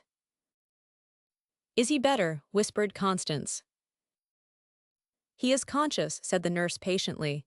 He knows, turning to Sheila, that you are here. You must not speak to him, you may let him see you for a moment. Come. In the shadowy half-light of the room, Sheila halted at a sign from the nurse. The doctor glanced up, nodding almost imperceptibly as the girl's eyes fell upon the bed. How she did it, what instinct moved her, what unsuspected reserve of courage prompted her, she never understood. But looking into the dreadful eyes of death itself there in the somber shadows of the bed, she smiled with a little gesture of gay recognition. Then, turning, passed from the room. Did he know you? Motioned Constance. I do not know. I think he washed him before he saw me. She was shuddering so violently that Constance could scarcely hold her, scarcely guide her down the stairs, across the lawn toward her own house. The doctor overtook and passed them on his way to his own quarters, but he only bowed very pleasantly, and would have gone on except for the soft appeal of Constance. Miss Palliser, he said, I do not know if you want the truth. You know all that I do. He is conscious, or was. I expect he will be at intervals now. This young lady behaved admirably. The thing to do is to wait. He glanced at Sheila, hesitated then. Would it be any comfort to learn that he knew you? Yes, thank you. The doctor nodded and said in a hearty voice, Oh, we have got to pull him through somehow. That's what I am here for, and he went away briskly across the lawn. What are you going to do? Asked Constance in a low voice. I do not know. Write to my father, I think. You ought not to sit up after such a journey. Do you suppose I could sleep tonight? Constance drew her into her arms. The girl clung to her, head hidden on her breast. Sheila, she murmured, you can always come to me. Always. For Gary's sake, listen, child. I do not understand your tragedy, his and yours. I only know you loved each other. Love and a boy's strange ways in love have always been to me a mystery, a sad one. Sheila, for once upon a time there was a boy, and never in all my life another. Dear, we women are all born mothers to men, and from birth to death our heritage is motherhood. Grief for those of us who bear, sadness for us who shall never bear, mothers to sorrow. Everyone, do you love him? Yes. That is forbidden you now. It was forbidden me from the first, yet when I saw him I loved him. What was I to do? Constance waited, but the girl had fallen silent. Is there more you wish to tell me? No more. She bent and kissed the cold cheek on her shoulder. Do not sit up, child. If there is any reason for waking you, I will come myself. Thank you. So they parted, Constance to seek her room and lie down partly dressed, Sheila to the new quarters still strange and abhorrent to her. Her maid, half dead with fatigue, slept in a chair, and young Mrs. Malcourt aroused her and sent her off to bed. Then she roamed through the rooms, striving to occupy her mind with the negative details of the furnishing. But it was all drearily harmless, unaccented anywhere by personal taste, merely the unmeaning harmony executed by a famous New York decorator, at Portlaw's request of faultless monotony from garret to basement. There was a desk in one room, ink in the well, notepaper bearing the name of Portlaw's camp. She looked at it and passed on to her bedroom. But after she had unlaced and hair unbound, stood staring vacantly about her, she remembered the desk, and drawing on her silken chamber robe, went into the reading room. At intervals, during her writing, she would rise and gaze from the window across the darkness, where in the sick room a faint, steady glow remained, and she could see the white curtains in his room stirring like ghosts in the soft night wind, and the shadow of the nurse on wall and ceiling. Dear, dear Dad and Mother, she wrote. Mr. Portlaw was so anxious for Louis to begin his duties that we decided to come at once, particularly as we both were somewhat worried over the serious illness of Mr. Hamill. He is very, very ill, poor fellow. The sudden change from the south brought on pneumonia. I know that you both and Gray and Cecil and Jessie will feel as sorry as I do. His aunt, Miss Palliser, is here. Tonight I was permitted to see him. Only his eyes were visible and they were wide open. It is very dreadful, very painful, and has cast a gloom over our gaiety. Tonight Dr. Lansdell said that he would pull him through. I am afraid he said it to encourage Miss Palliser. This is a beautiful place. She dropped her pen with a shudder, closed her eyes, groped for it again, and forced herself to continue. Mr. Portlaw is very kind. The superintendent's house is large and comfortable. Louis begins his duties tomorrow. Everything promises to be most interesting and enjoyable. She laid her head in her arms, remaining so, motionless until somewhere on the floor below a clock struck midnight. At last she managed to go on. Dad, dear, what you said to Louis about my part of your estate was very sweet and generous of you, but I do not want it.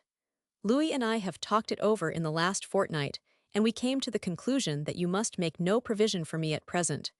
We wish to begin very simply and make our own way.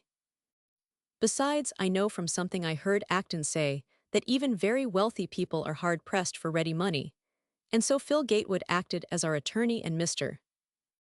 Kuyp's firm as our brokers, and now the Union Pacific and government bonds have been transferred to Colonel Vetchin's bank subject to your orderice that the term, and the 2 blocks on Lexington Avenue now stand in your name. And Kuyp, Van Dyne and Sicklin sold all those queer things for meth industrials. I think you call them, and I endorsed a sheaf of certified checks, making them all payable to your order. Dad, dear, I cannot take anything of that kind from you. I am very, very tired of the things that money buys.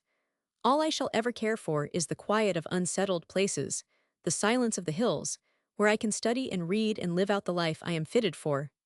The rest is too complex, too tiresome to keep up with or even to watch from my windows.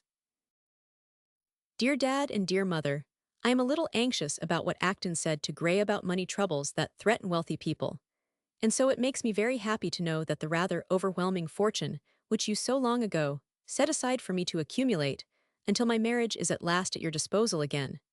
Because Gray told me that Acton was forced to borrow such frightful sums at such ruinous rates. And now you need borrow no more, need you? You have been so good to me, both of you. I am afraid you will not believe how dearly I love you. I do not very well see how you can believe it, but it is true. The light in Mr. Hamill's sick room seems to be out. I am going to ask what it means. Good night, my darling, too. I will write you every day. Sheila.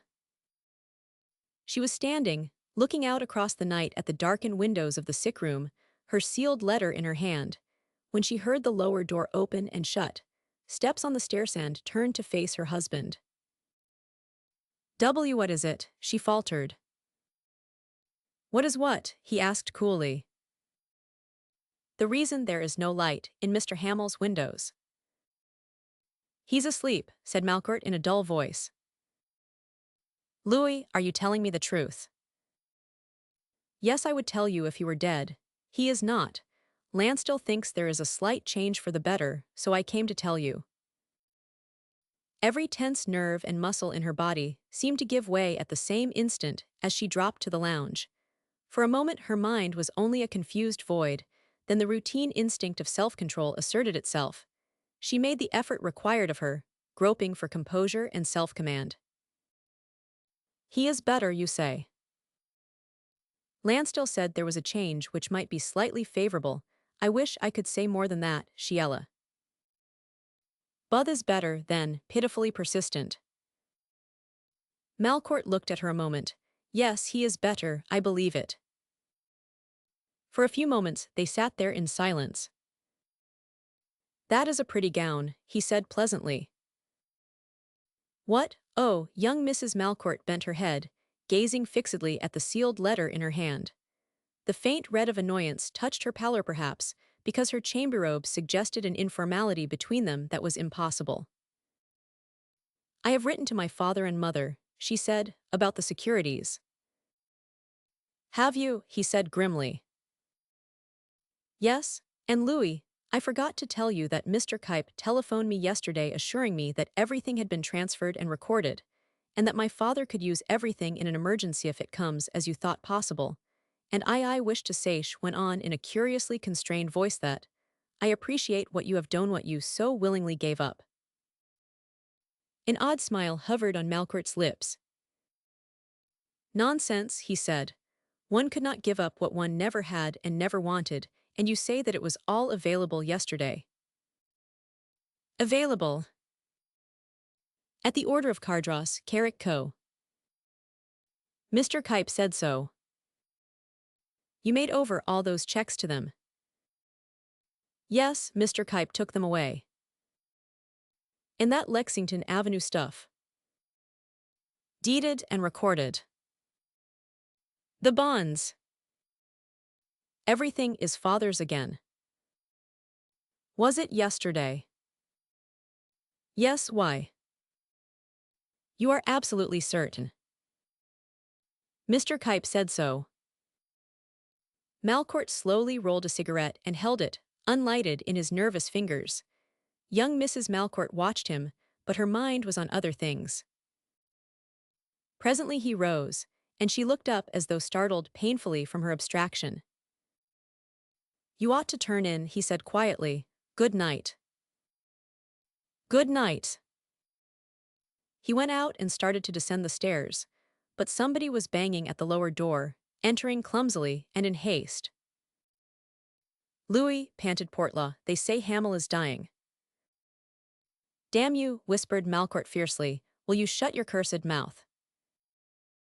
Then slowly he turned, leaden-footed, head hanging, and ascended the stairs once more to the room where his wife had been. She was standing there, pale as a corpse, struggling into a heavy coat. Did you hear? Yes. He aided her with her coat. Do you think you had better go over? Yes, I must go. She was trembling so that he could scarcely get her into the coat. Probably, he said, Portla does not know what he's talking about. Sheila, do you want me to go with you? No, oh hurry. She was crying now. He saw that she was breaking down. Wait till I find your shoes. You cannot go that way. Wait a moment. No. He followed her to the stairs, but... No, she sobbed, pushing him back. I want him to myself. Cannot they let me have him even when he is dying? You cannot go, he said. She turned on him, quivering, beside herself. Not in this condition, for your own sake, he repeated steadily. And again he said, for the sake of your name in the years to come, Sheila, you cannot go to him like this. Control yourself. She strove to pass him. All her strength was leaving her. You coward, she gasped. I thought you would mistake me, he said quietly. People usually do sit down. For a while she lay sobbing in her armchair, white hands clenched, biting at her lips to choke back the terror and grief. You cannot go, he said. As soon as your self-command returns, my commands are void, he said coolly. Nobody here shall see you as you are. If you cannot protect yourself, it's my duty to do it for you. Do you want Portlaw to see you, wayward? These doctors and nurses and servants. How long would it take for gossip to reach your family? And what you have done for their sakes would be a crime instead of a sacrifice. She looked up. He continued his pacing to and fro but said no more. After a while she rose. An immense lassitude weighted her limbs and body. I think I am fit to go now, she said in a low voice. Use a sponge and cold water, and fix your hair and put on your shoes, he said. By the time you are ready, I will be back with the truth. She was blindly involved with her tangled hair when she heard him on the stairs again, a quick, active step that she mistook for haste, and hair and arms fell as she turned to confront him. It was a sinking crisis. They got him through both doctors. I tell you, Sheila, things look better, he said cheerily. Chapter 22, The Roll Call. As in similar cases of the same disease, Hamel's progress toward recovery was scarcely appreciable for a fortnight or so. Then, danger of reinfection practically over, convalescence began with the new moon of May. Other things also began about that time, including a lawsuit against Portlaw, the lilacs, jonquils, and apple blossoms in Sheila's garden, and Malcourt's capricious journeys to New York on business concerning which he offered no explanation to anybody. The summons bidding William Van Buren Portlaw of Camp Chickadee, town of Pride's Fall, Horicon County, New York, to defend a suit for damages arising from trespass, trifling, the malicious diversion of the waters of Painted Creek, the willful and deliberate killing of game, the flooding of wild meadowlands in contemptuous disregard of riparian rights, and the drowning of certain sheep thereby, had been impending since the return from Florida to her pretty residence at Pride's Fall of Mrs. Alida Escott. Trouble had begun the previous autumn with a lively exchange of notes between them concerning the shooting of woodcock on Mrs. Escott's side of the boundary. Then Portlaw stupidly built a dam and diverted the waters of Painted Creek. Having been planned, designed, and constructed according to Portlaw's own calculations, the dam presently burst, and the escaping flood drowned some of Mrs. Escott's sheep. Then somebody cut some pine timber on her side of the line, and Mrs. Escott's smoldering indignation flamed. Personally, she and Portlaw had been rather fond of one another, and to avoid trouble incident on hot temper Alida Escott decamped, intending to cool off in the Palm Beach surf and think it over. But she met Portlaw at Palm Beach that winter, and Portlaw dodged the olive branch and neglected her so selfishly that she determined then and there upon his punishment, now long overdue. My lord, said Portlaw plaintively to Malcourt, I had no idea she would do such a thing to me, had you? Did not I tell you she would, said Malcourt. I know women better than you do, though you do not believe it. But I thought she was rather fond of me, protested Portlaw indignantly. That may be the reason she's going to chasten you, friend. Do not come bleating to me. I advised you to be attentive to her at Palm Beach, but you sulked and stood about like a baby hippopotamus and pouted and shot your cuffs. I warned you to be agreeable to her, but you preferred the beach club and pigeon shooting. It's easy enough to amuse yourself and be decent to a nice woman too. Even I can combine those things. Did not I go to that lawn party? Yes, and scarcely spoke to her, and never went near her afterward. Now she's mad all through. Well, I can get mad too. No, you are too plump to ever become angry. Do you think I am going to submit to? You will submit all right when they have dragged you 28 miles to the county courthouse once or twice. Louis, are you against me too? In a voice vibrating with reproach and self-pity. Now look here, William Van Buren, your guests did shoot woodcock on Mrs. Escott's land. They are migratory birds, confound it. And continued Malcourt, paying no attention to the interruption, you did build that fool dam regardless of my advice. And you first left her cattle waterless, then drowned her sheep. That was a cloudburst act of God. It was a dam burst, and the act of an obstinate chump. Louis, I will not let anybody talk to me like that. But you have just done it, William. Portlaw, in a miniature fury, began to run around in little circles, puffing threats which, however, he was cautious enough to make obscure, winding up with, "And I might as well take this opportunity to ask you what you mean by calmly going off to town every 10 days or so, and absenting yourself without a word of." "Oh bosh," said Malcourt. "If you do not want me here, Billy, say so and be done with it." "I did not say I did not want you." "Well then, let me alone. I do not neglect your business, and I do not intend to neglect my own. If the time comes when I cannot attend to both, I will let you know soon enough, perhaps sooner than you expect." "You are perfectly welcome to go to town," insisted Portlaw, alarmed. "I know it," nodded Malcourt coolly. "Now, if you will take my advice, you will behave less like a pig in this Scott matter. I am going to fight that suit."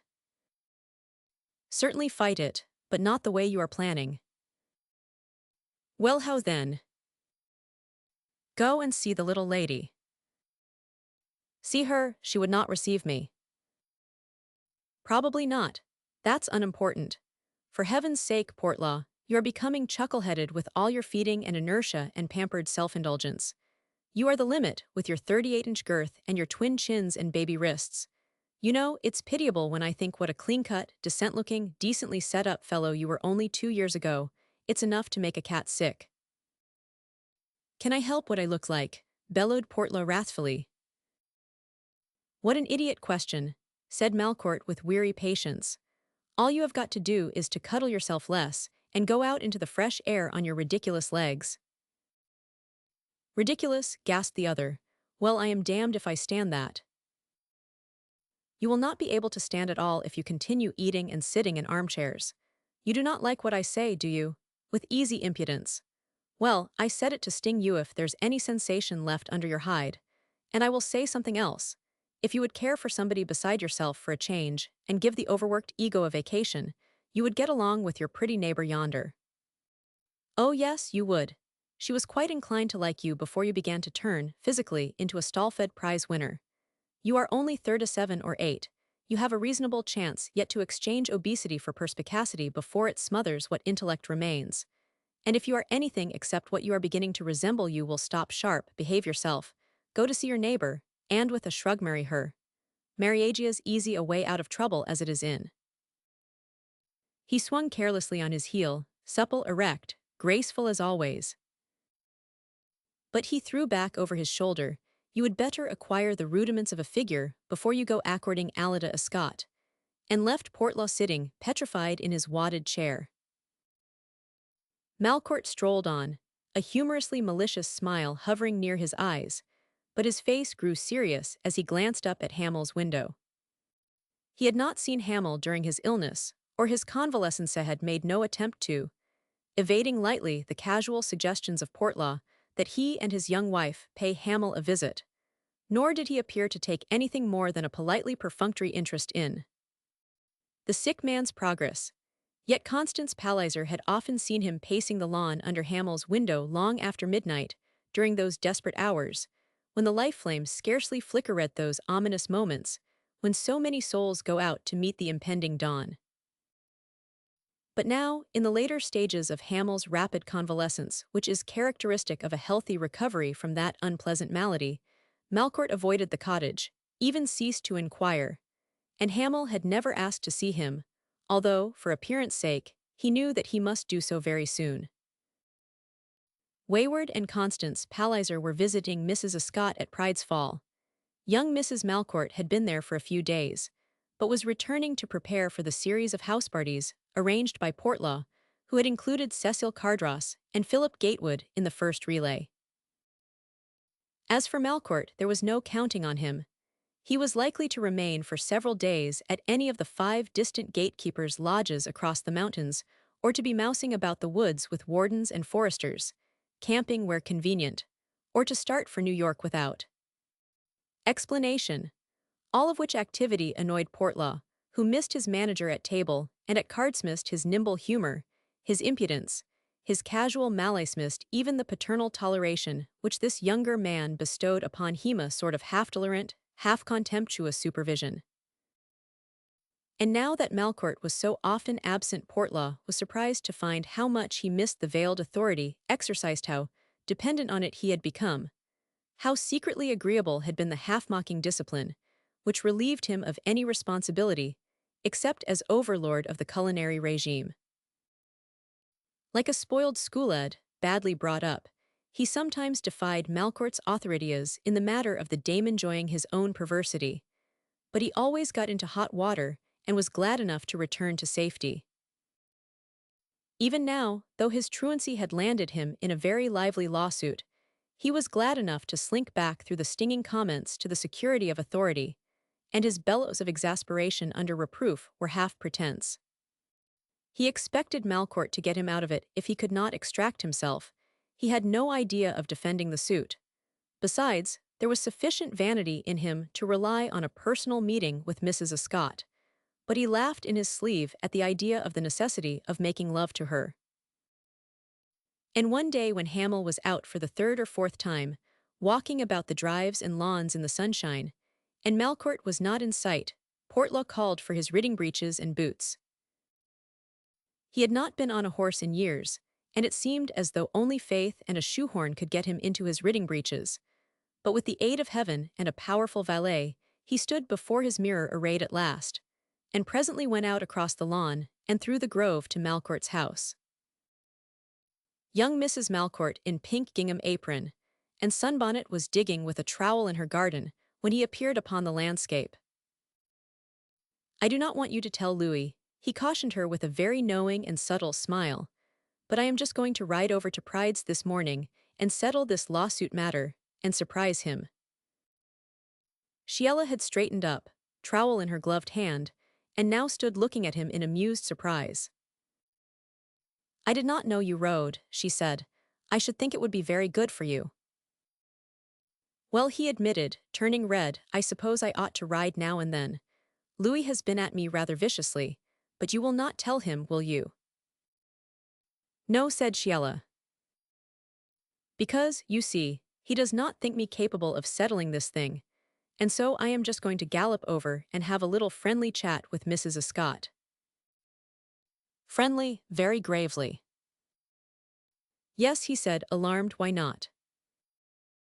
Do you think Mrs. Scott will receive you?" "Well, no," Louis said something of that sort. And then he added that it did not matter, but he did not explain what I was to do when she refused to see me. "Awkward, would you mind telling me what to do in that case, Mrs. Malcourt?" "What is there to do, Mr. Portlaw, if a woman refuses to receive you?" "Why, I do not know," he admitted vacantly. "What would you do?" Young Mrs. Malcourt, frankly amused, shook her head. "If Mrs. Scott will not see you, she will not. You do not intend to carry Pride's Fall by assault, do you?" But Louis said, "Mr. Malcourt knows quite well that Mrs. Scott will not see you." "Why? Ask yourself. Besides, her lawyers have forbidden her." But Portlaw's simple faith in Malcourt never wavered. He stood his ground and quoted him naively, adding, "You see, Louis must have meant something. Could not you tell me what he meant? I will promise to do it." "I suppose," she answered, laughing, "that he meant me to write a note to Alida Scott, making a personal appeal for your reception. He spoke of it, but Mr. Portlaw, I am scarcely on such a footing with her." Portlaw was so innocently delighted with the idea which bore Malcourt's stamp of authority that young Mrs. Malcourt found it difficult to refuse, and a few moments later, armed with a friendly but cautious note, he climbed laboriously aboard a huge chestnut hack, sat there doubtfully while a groom made all fast and tight for heavy weather, then, with a groan, set spurs to his mount, and went pounding away through the forest, upon diplomacy intent. Hamel, walking about the lawns in the sunshine, saw him come careering past, making heavy weather of it, and smiled in salute. Sheila, on a rustic ladder, pruning knife in hand, gazed over her garden wall until the woods swallowed rotund rider and steed. As she turned to descend, her glance fell upon Hamel, who was crossing the lawn directly below. For a moment they looked at each other without sign of recognition. Then, scarcely aware of what she did, she made him a carelessly gay salute with her pruning knife, clinging to the ladder with the other hand in sheer fear of falling, so suddenly unsteady her limbs and body. He went directly toward her, and she, her knees scarcely supporting her, mounted the last rung of the ladder and seated herself sidewise on the top of the wall, looking down at him, leaning on one arm. "It is nice to see you out," she said. As he came to the foot of the sunny wall, "Do you really feel as thin as you look?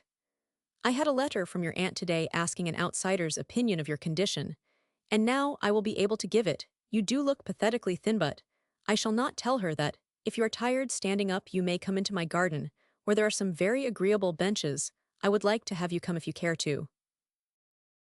She herself scarcely knew what she was saying. Smile, voice, animation were forced. The havoc of his illness stared at her from his sharp cheekbones, thin, bloodless hands, eyes still slow in turning, dull, heavy-lidded. "I thought perhaps you would come to call," he said listlessly. She flushed. "You did come once." "Yes." "You did not come again while I was conscious, did you?" "No." He passed his thin hand across eyes and forehead. She folded her arms under her breast and hung far over the shadow-dappled wall half-screened in young vine leaves. Over her pink sunbonnet and shoulders, the hot spring sunshine fell. Her face was in shadow. His, under the full glare of the unclouded sky, every ravage starkly revealed. And she could not turn her fascinated gaze or crush out the swelling tenderness that closed her throat to speech and set her eyes glimmering. The lids closed slowly. She leaned there without a word, living through in the space of a dozen pulse beats the agony and sweetness of the past, then laid her flushed cheek on her arms and opened her eyes, looking at him in silence. But he dared not sustain her gaze and took refuge from it in a forced gaiety, comparing his reappearance to the return of Ulysses, where Dame Art, that respectable old house frau, awaited him in a rocking chair, chastely preoccupied with her tatting, while rival architects squatted anxiously around her, urging their claims to a dead man's shoes. She strove to smile at him and to speak coolly. "Will you come in? I have finished the vines, and presently I am going to dig." Wait a moment, looking behind her, and searching with one tentative foot for the ladder. "I will have to let you in." A moment later she met him at the grill and flung it wide. Holding out her hand in welcome with a careless frankness not quite natural, nor was the nervously vigorous handshake, nor the laughter, light as a breeze, leaving her breathing fast and unevenly with the hue of excitement deepening on lip and cheek. So, the handshaking safely over, and chatting together in a tone louder and more animated than usual, they walked down the moist gravel path towed, through the extreme width of the path apart. "I think," she said, considering the question, with small head tipped sideways, "that you had better sit on this bench because the paint is dry, and besides I can talk to you here and dig up these seedling larkspurs at the same time." "Do not you want me to do some weeding?" "With pleasure when you are a little stronger." "I am all right now." He stood looking seriously at the bare flower bed along the wall, where amber shoots of peonies were feathering out into palmate grace, and older larkspurs had pushed up into fringed mounds of green foliage. She had knelt down on the bed's edge, trowel in hand, pink sunbonnet fallen back neglected, and with blade and gloved fingers, she began transferring the irresponsible larkspur seedlings to the confines of their proper spheres, patting each frail little plant into place caressingly. And he was thinking of her as he had last seen her on her knees at the edge of another bed, her hair fallen unheeded as her sunbonnet hung now, and the small hands clasping, twisting, very busy with their agonias, busy as her gloved fingers were now, restlessly in motion among the thickets of living green. "Tell me," she said, not looking back over her shoulder, "it must be heavenly to be out of doors again." "It is rather pleasant," he assented. Did Yuthi said you had dreadful visions? Did you? He laughed. Some of them were absurd, Shiela. The most abominably grotesque creatures came swarming and crowding around the bed faces, without bodies that grew while I looked at them, swelling to gigantic proportions. Oh, it was a merry carnival. Neither spoke. Her back was toward him as she knelt there very much occupied with her straying seedlings in the cool shade of the wall. Jonquils in heavy golden patches, stretched away into sun-flecked perspective, broken by the cool silver-green of iris thickets, and the white star-clusters of narcissus nodding under sprays of bleeding heart. The air was sweet with the scent of late apple bloom, and Lillekant Hamel, brooding there on his bench in the sun, clasped his thin hands over his walking stick and bent his head to the fragrant memories of Calypso's own perfumeth lilicoder of Chinaberry in bloom, under the southern stars. He drew his breath sharply, raising his head because this sort of thing would not do to begin life with again. "How is Louis?" he asked in a pleasantly deliberate voice. The thing had to be said sooner or later. They both knew that. It was over now, with no sign of effort, nothing in his voice or manner to betray him. Fortunately for him, her face was turned away, fortunately for her too. There was a few moments' silence. The trowel, driven abruptly into the earth to the hilt, served as a prop for her clenched hand. "I think Lucy's very well," she said. "He is remaining permanently, with Mr. Portlaw." "I think so. I hope it will be agreeable for Yaubos. It is a very beautiful country." She rose to her slender, graceful height and surveyed her work. "A pretty country, a pretty house and garden," she said steadily. "After all, you know, that is the main thing in this world." "What?" "Why, an agreeable environment, is not it?" She turned smilingly, walked to the bench and seated herself. "Your environment promises to be a little lonely at times," he ventured.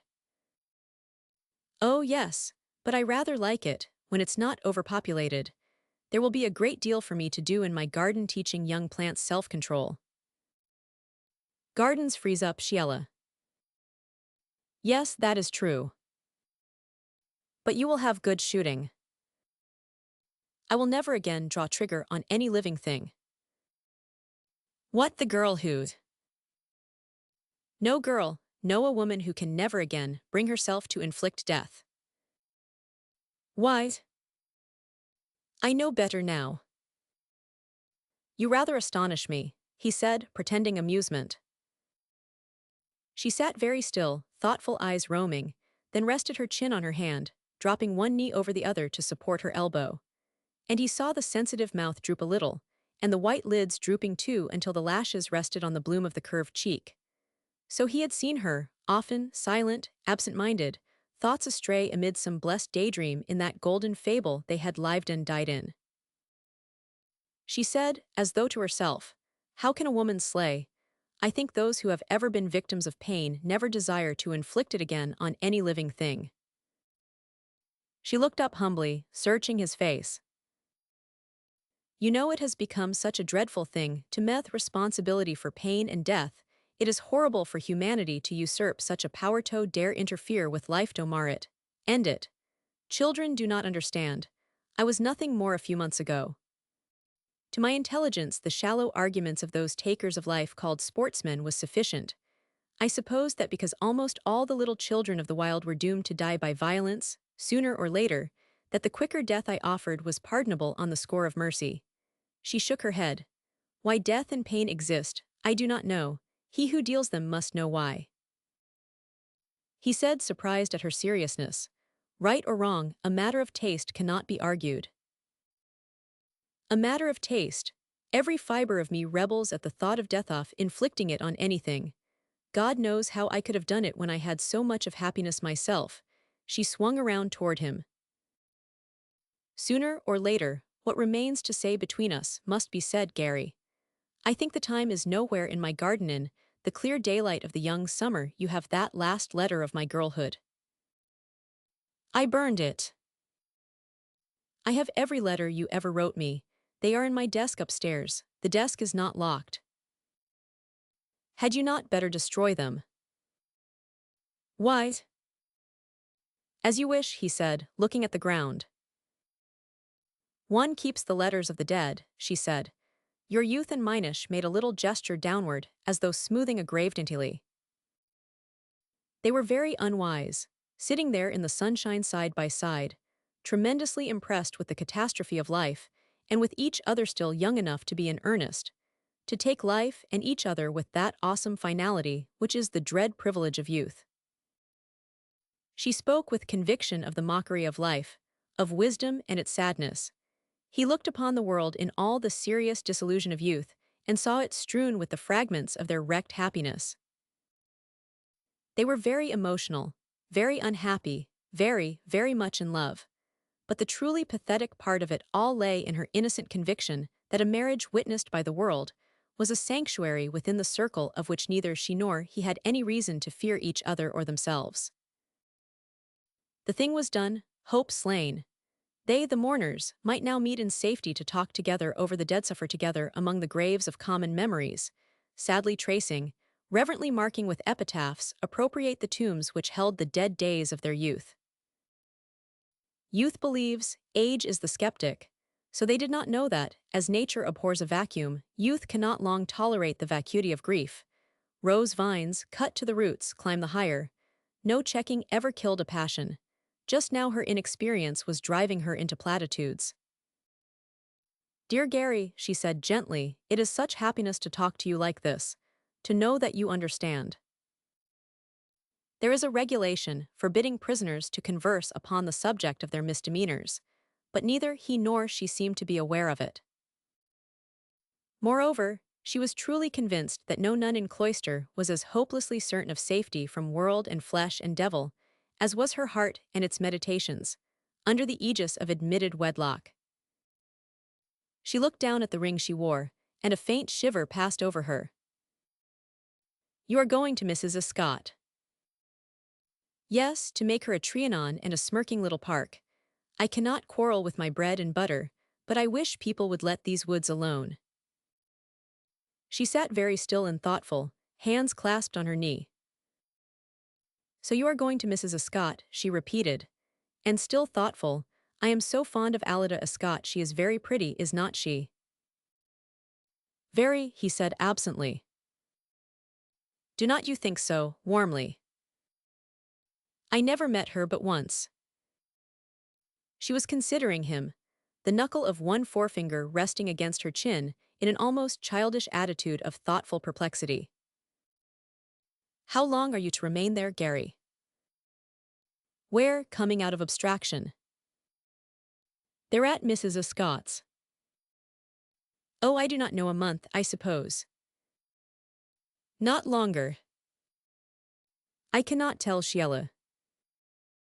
Young Mrs. Malcourt fell silent, eyes on the ground, one knee loosely crossed over the other, and her small foot swinging gently above its blue shadow on the gravel. Some details in the eternal scheme of things were troubling her already. For one, the liberty of this man to come and go at will, and the dawning perception of her own chaining. It was curious, too, to be sitting here so idly beside him, and realize that she had belonged to him, so absolutely remembering the thousand thrilling intimacies that bound them immortally Tojthran, now to be actually so isolated, so beyond his reach, so alone, so miserably certain of her soul's safety. And now, for the first time, she missed the pleasures of further exquisite trepidation that lay in unsaphatized blessed thrill of peril warning her to avoid his eyes, his touch, his lips. She glanced uneasily at him, a slow side gaze, and met his eyes. Her heart had begun beating faster, a glow grew in her veins. She closed her eyes, sitting there surprised not yet frightened. Time throbbed on. Rigid, motionless, she endured the pulsing silence while the blood quickened till body and limbs seemed burning. And suddenly, from heart to throat the tension tightened as though a cry, echoing within her, was being strangled. Perhaps you had better go, she managed to say. Why? She looked down at her restless fingers interlacing, too confused to be actually afraid of herself or him. What was there to fear?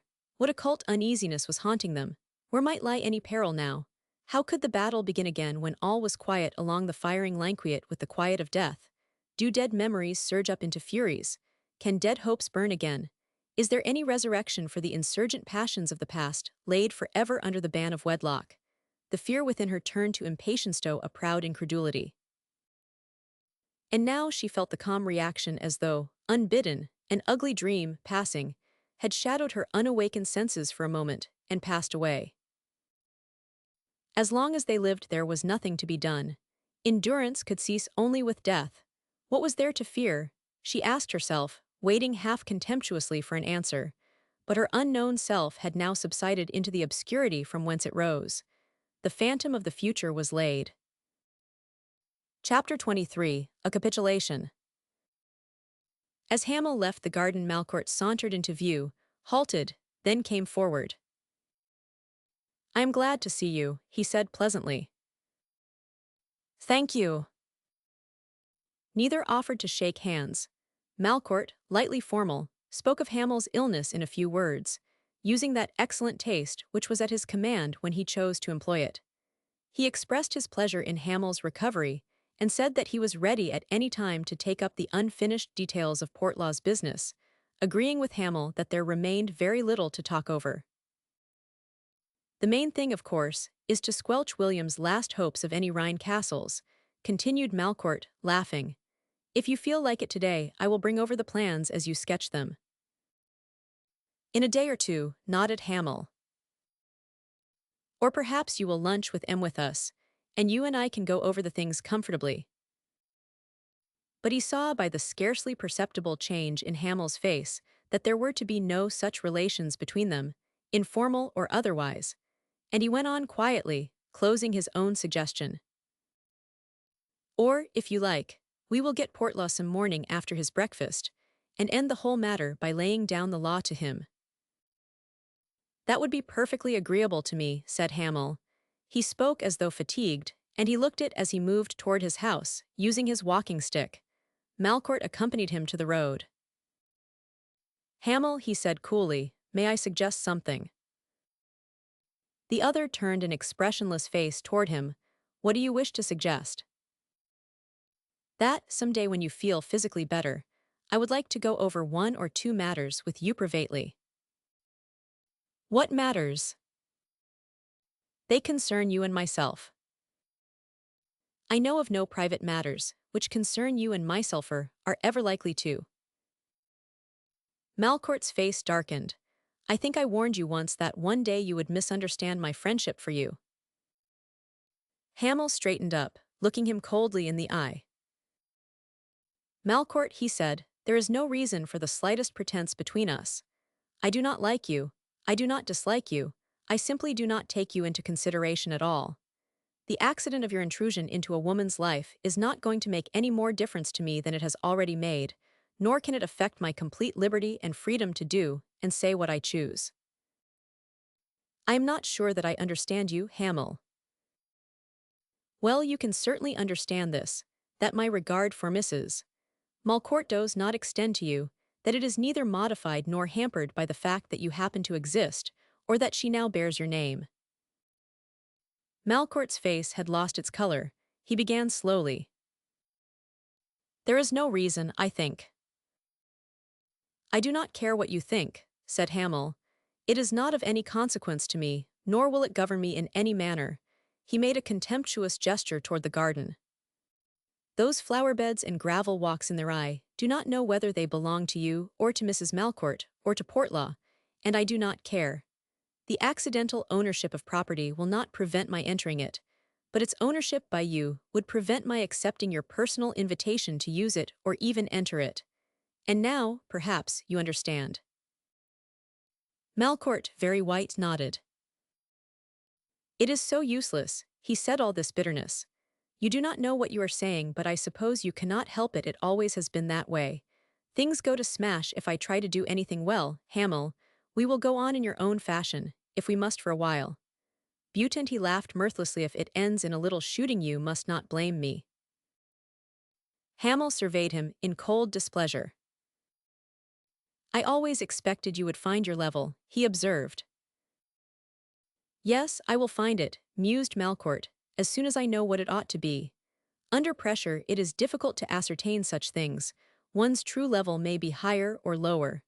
My father and I have often discussed this matter and the ethics of straight shooting. Hamel's eyes narrowed. If you mean that, as a threat began contemptuously, but Malcourt, who had suddenly assumed that curious listening attitude, raised his hand impatiently, as though silencing interruption. And long after Hamel had turned on his heel and gone, he stood there, graceful head lowered a little and partly turned, as though poetically appreciative of the soft twittering music, which the bluebirds were making among the falling apple bloom. Then slowly, not noticing Hamel's departure, he retraced his steps through the garden, head slightly inclined, as though to catch the murmur of some invisible companion accompanying him. Once or twice he nodded, a strange smile creeping over his face. Once his lips moved as though asking a question. No sound came from them, but apparently he had his answer, for he nodded assent, halted, drew a deep breath, and looked upward. "We can try that," he said aloud in his naturally pleasant voice, and, entering the house, went upstairs to his wife's apartments. Shiella's maid answered his knock. A moment later, Shiella herself, gowned for the afternoon, came to the door and her maid retired. "Do you mind my stepping in a moment?" he asked. She glanced back into her own bedroom, closed the door, and led the way to the small living room at the other end of the house. "Where's that maid of yours?" he asked. "Sewing in my dressing room. Shall I send her downstairs?" "Yes, it's better." So Shiella went away and returned shortly saying that her maid had gone. And then, with a questioning gesture to her husband, she seated herself by the open window and looked out into the sunshine, waiting for him to speak.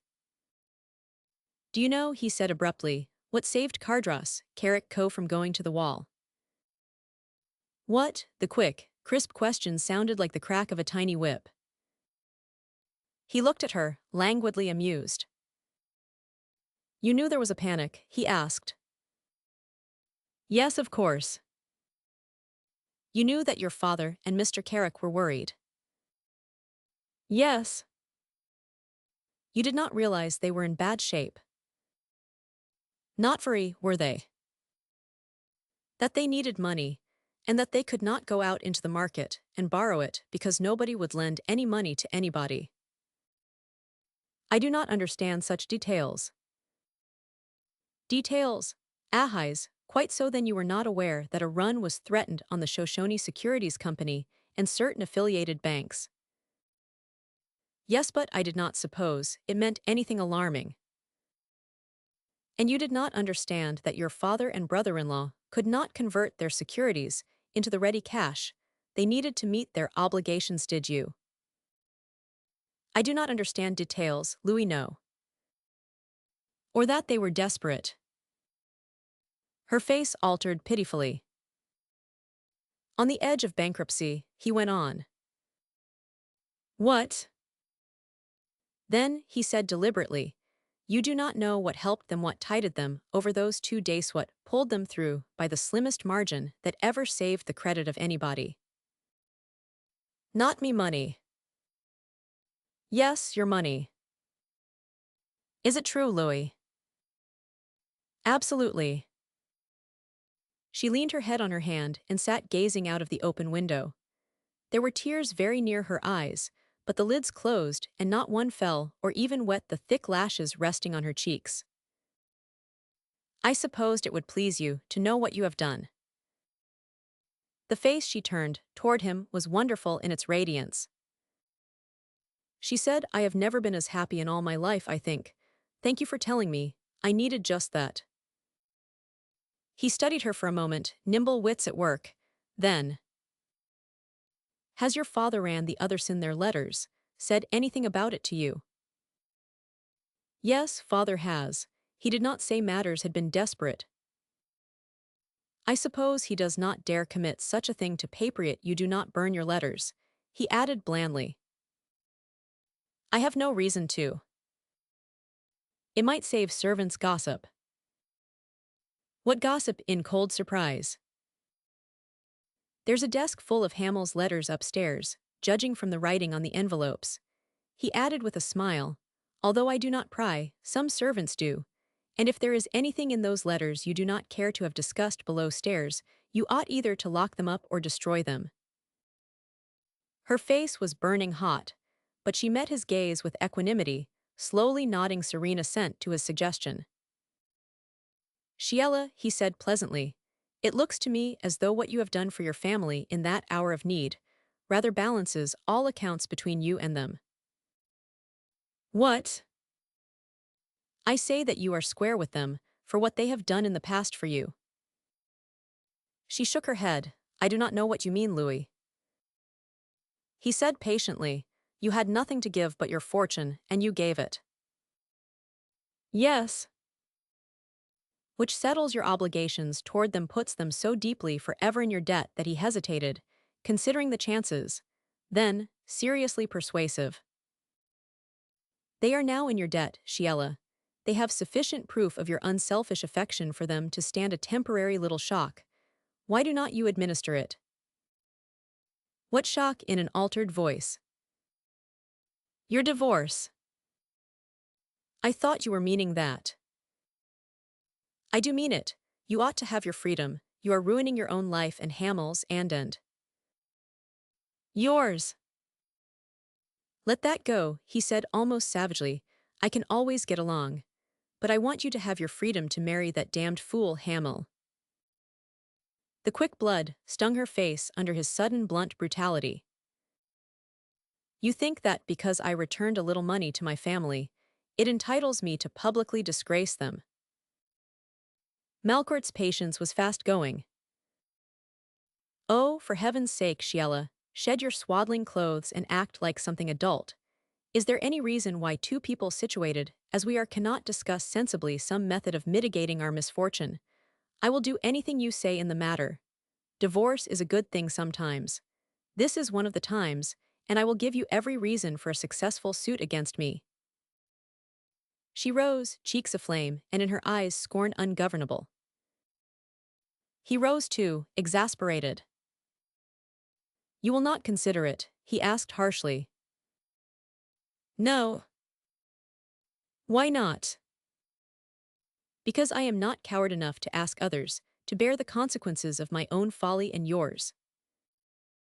You little fool, he said, do you think your family would let you endure me for 1 second if they knew how you felt, or what I am likely to do at any moment?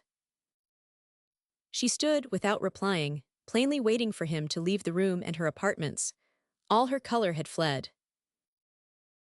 You know, he said, with an ugly glimmer in his eyes, I need not continue this appeal to your common sense, if you have not got any. I can force you to a choice. What choice? In leisurely contempt. He hesitated, then insolently, your choice between honest wifehood and honest divorce. For a moment she could not comprehend. Suddenly her hands contracted and clinched, as the crimson wave stained her from throat to brow, but in her eyes was terror unutterable. I beg your pardon, he stammered. I did not mean to frighten you. But at his first word, she clapped both hands over her ears, staring at him in horror, backing away from him, shrinking flat against the wall. Confound it, I am not threatening you, he said, raising his voice. But she would not hear another word, saw that no, and, with a shrug, he walked past her, patient once more, outwardly polite, inwardly bitterly amused, as he heard the key snap in the door behind him.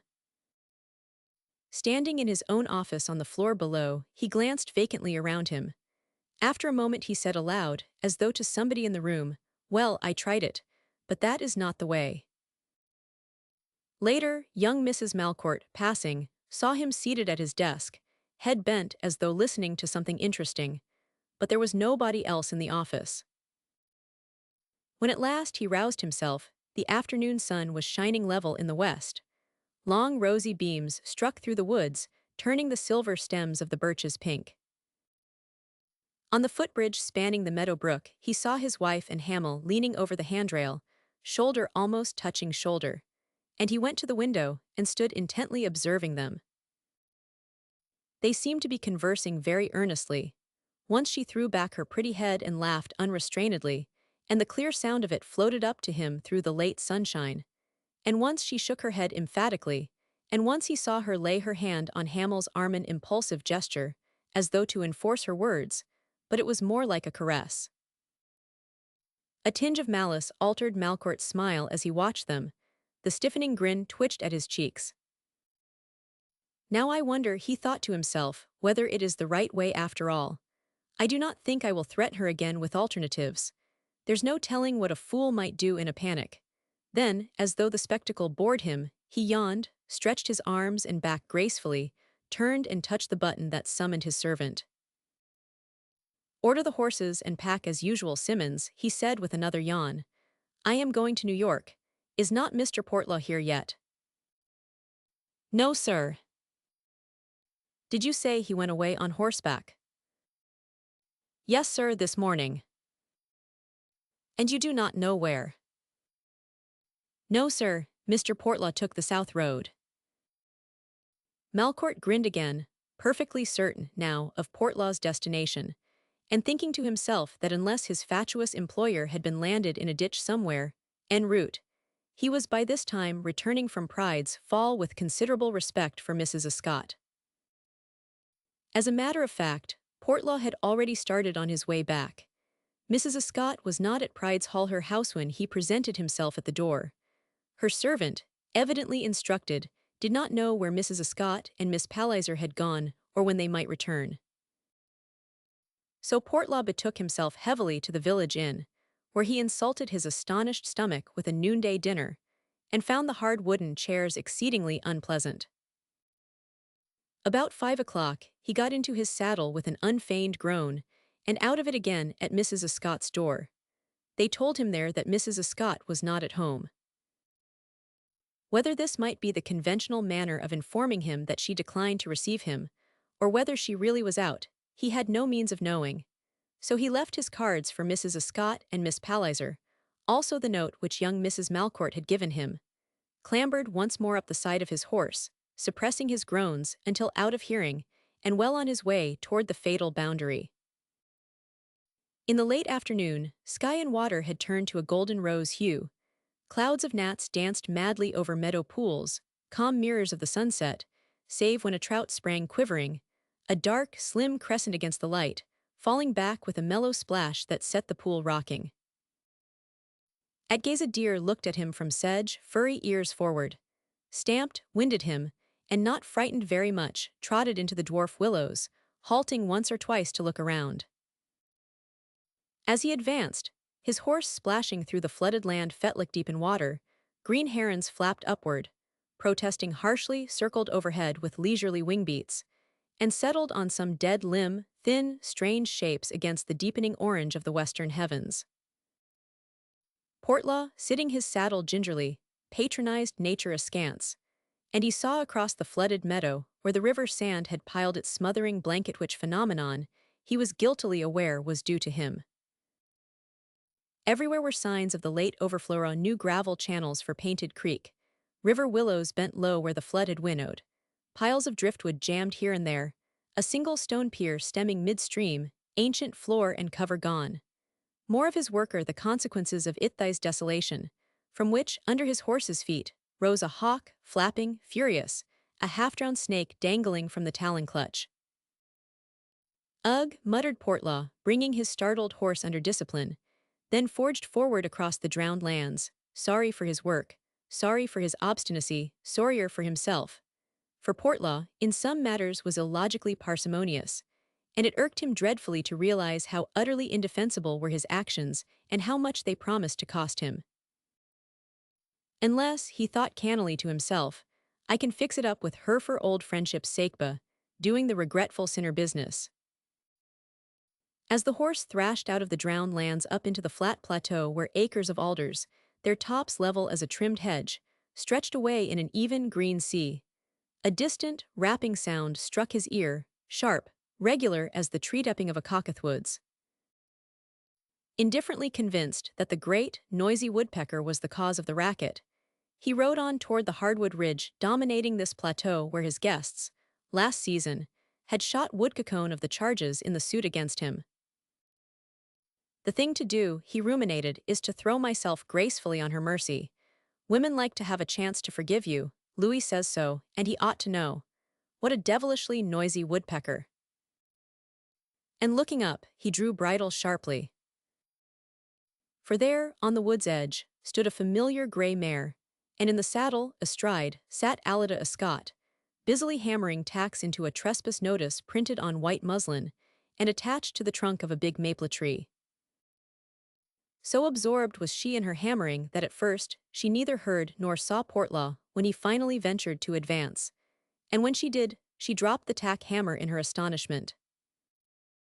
He dismounted, with pain, to pick it up, presented it, face wreathed in a series of appealing smiles, then, managing to scale the side of his horse again, settled himself as comfortably as possible for the impending conflict.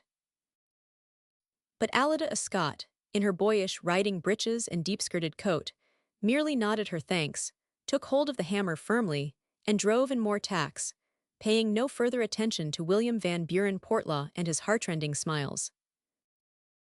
It was very embarrassing. He sidled his horse around so that he might catch a glimpse of her profile. The view he obtained was not encouraging. Alida, he ventured plaintively. Mr. Portlaw, so suddenly swinging on him that he lost all countenance and blurted out. I only want to make amends and be friends. I expect you to make amends, she said in a significantly quiet voice, which chilled him with the menace of damages unlimited. And even in his perturbation, he saw at once that it would never do to have a backwoods jury look upon the fascinating countenance of this young plaintiff. Alida, he said sorrowfully, I am beginning to see things in a clearer light. I think that light will grow very much clearer, Mr. Portlaw. He repressed a shudder and tried to look reproachful, but she seemed to be very hard-hearted, for she turned once more to her hammering. Alida, what continuing to drive tacks? After all these years of friendship it is perfectly painful for me to contemplate a possible lawsuit. It will be more painful to contemplate an actual one, Mr. Portlaw. Alida, do you really mean that Yaumi neighbor and friend are going to press this unnatural complaint? I certainly do. Portlaw shook his head violently and passed his gloved hand over his eyes as though to rouse himself from a distressing dream, all of which expressive pantomime was lost on Mrs. Escott, who was busy driving tacks. I simply cannot credit my senses, he said mournfully. You ought to try.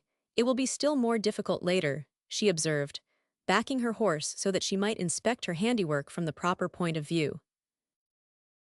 Portlaw looked askance at the sign. It warned people not to shoot, fish, cut trees, dam streams, or build fires under penalty of the law, and was signed Alida Escott. You did not have any up before, did you? He asked innocently. By advice of counsel, I think I had better not reply, Mr. Portlaw. But I believe that point will be brought out by my lawyer son Laswith, a brilliant smile your own counsel sees fit to discuss it. Portlaw was convinced that his hair was stirring under his cap. He was horribly afraid of the law. See here, Alida, he said, assuming the bluff ruffian in front which the alarm in his eyes made foolish, I want to settle this little difference and be friends with you again. I was wrong. I admitted of course I might very easily defend such a suit. But of course serenely undeceived as, you admit you are in the wrong you will scarcely venture to defend such a suit. Your lawyers ought to forbid you to talk about this case, particularly with a demure smile to the plaintiff. Alida, he said, I am determined to remain your friend. You may do what you will, say what you wish, yes, even use my own words against me. Beauty and virtue fairly exuded from every perspiring pore I will not retaliate. I am afraid you cannot, William, she said softly. Will not you forgive? He asked in a melting voice, but his eyes were round with apprehension. There are some things that no woman can overlook, she said. I will send my men down to fix that bridge. Bridges can be mended. I was not speaking of the bridge. You mean those sheep? No, Mr. Portla. Well, there's a lot I mean, that some little sand has been washed over your meadow. Good night, she said, turning her horse's head. Is not it the sand, Alida? He pleaded. You surely will forgive that timber-cutting gan the shooting of a few migratory birds. Good night, touching her grey mare forward to where he was awkwardly blocking the woodpath. Do you mind moving a trifle, Mr. Portla? About Authedon there, you know, at Palm Beach, he stammered, at that accursed lawn party. Yes, she smiled, but her eyes harbored lightning. It was so hot in Florida, you know how infernally hot it was, do not you, Alida? He asked beseechingly. I scarcely dared leave the beach club. Well, I thought I would just mention it. That's why I did not call on you. I was afraid of sunstroke. What? She exclaimed, astonished at his stuttering audacity. He knew he was absurd, but it was all he could think of. She gave him time enough to realize the pitiable spectacle he was making of himself, sitting her horse motionless, pretty eyes bent on his almost faultless though slight figure, smooth as a girl's, yet faintly instinct with that charm of ripened adolescence just short of maturity. And slowly, under her clear gaze, a confused comprehension began to stir in him, at first only a sort of chagrin, then something more, a consciousness of his own heaviness of intellect and grossness, of figureth fatness of mind and body, which had developed so rapidly within the last 2 years. There she sat, as slim and pretty and fresh as ever, and only 2 years ago he had been mentally and physically active enough to find vigorous amusement in her company. Malcourt's stinging words concerning his bodily unloveliness and self-centered inertia came into his mind, and a slow blush deepened the color in his heavy face. What vanity he had reckoned on had deserted him, along with any hope of compromising a case only too palpably against him. And yet, through the rudiments of better feeling awakening within him, the instinct of thrift still colored his ideas a little. I am dead wrong, Alida. We might just as well save fees and costs and go over the damages together. I will pay them. I ought to anyway. I suppose I do not usually do what I ought. Malcourt says I don't, said so very severely mortifyingly the other day. So if you will get him or your own men to decide on the amount. Do you think the amount matters? Oh, of course it's principle. Very proper of you to stand on your dignity. I am not standing on it now. I am listening to your utter misapprehension of me and my motives. I do not care for any damages. It is perfectly proper for you to claim them. If he added cautiously, they are within reason. Mr. Portla. What? He asked, alarmed. I would not touch a penny. I meant to give it to the schools. Here whatever I recovered, your misunderstanding of me is abominable.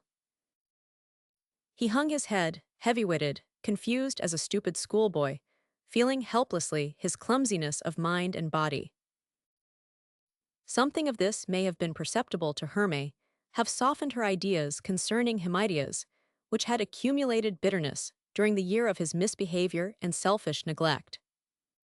Her instinct divined in his apparently sullen attitude the slow intelligence and mental perturbation of a willful, selfish boy, made stupid through idleness and self-indulgence.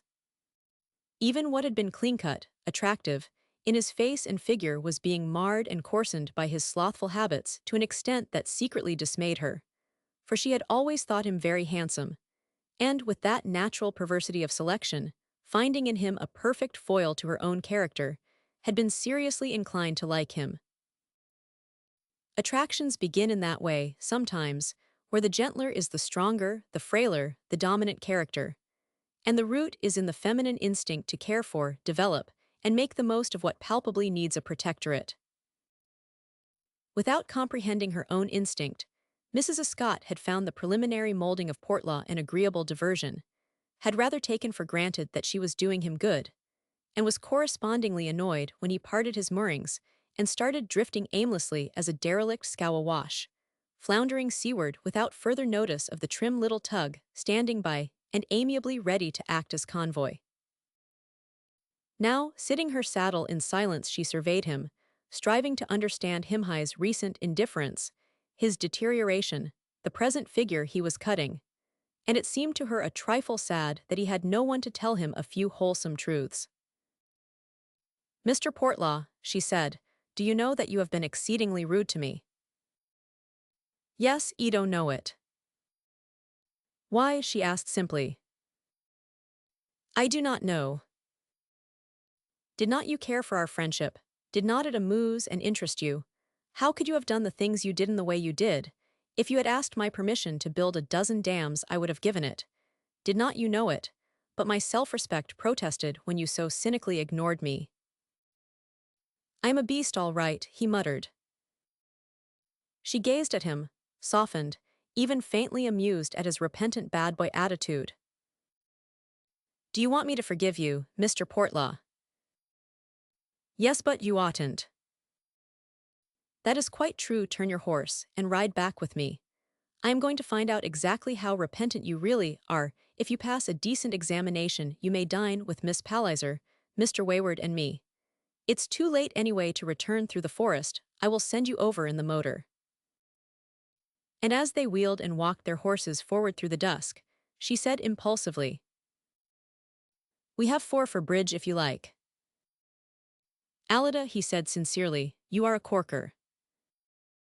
She looked up demurely. What she could see to interest her in this lump of a man heaven alone knew, but a hint of the old half-patient, half-amused liking for him, and his slow wits began to flicker once more. De gustibusales. Chapter 24, The School of the Recruit. When Portlaw arrived home late that evening, there existed within his somewhat ordinary intellect a sense of triumph. The weak usually experience it at the beginning and through every step of their own subjugation. Malcourt, having decided to take an express which stopped on signal at 6 in the morning, was reading as usual before the empty fireplace, and at the first glance, he suspected what had begun to happen to Portlaw. The latter bustled about the room with an air of more or less importance, sorted his letters, fussed with a newspaper, and every now and then Malcourt, glancing up, caught Portlaw's eyes peeping triumphantly around corners at him.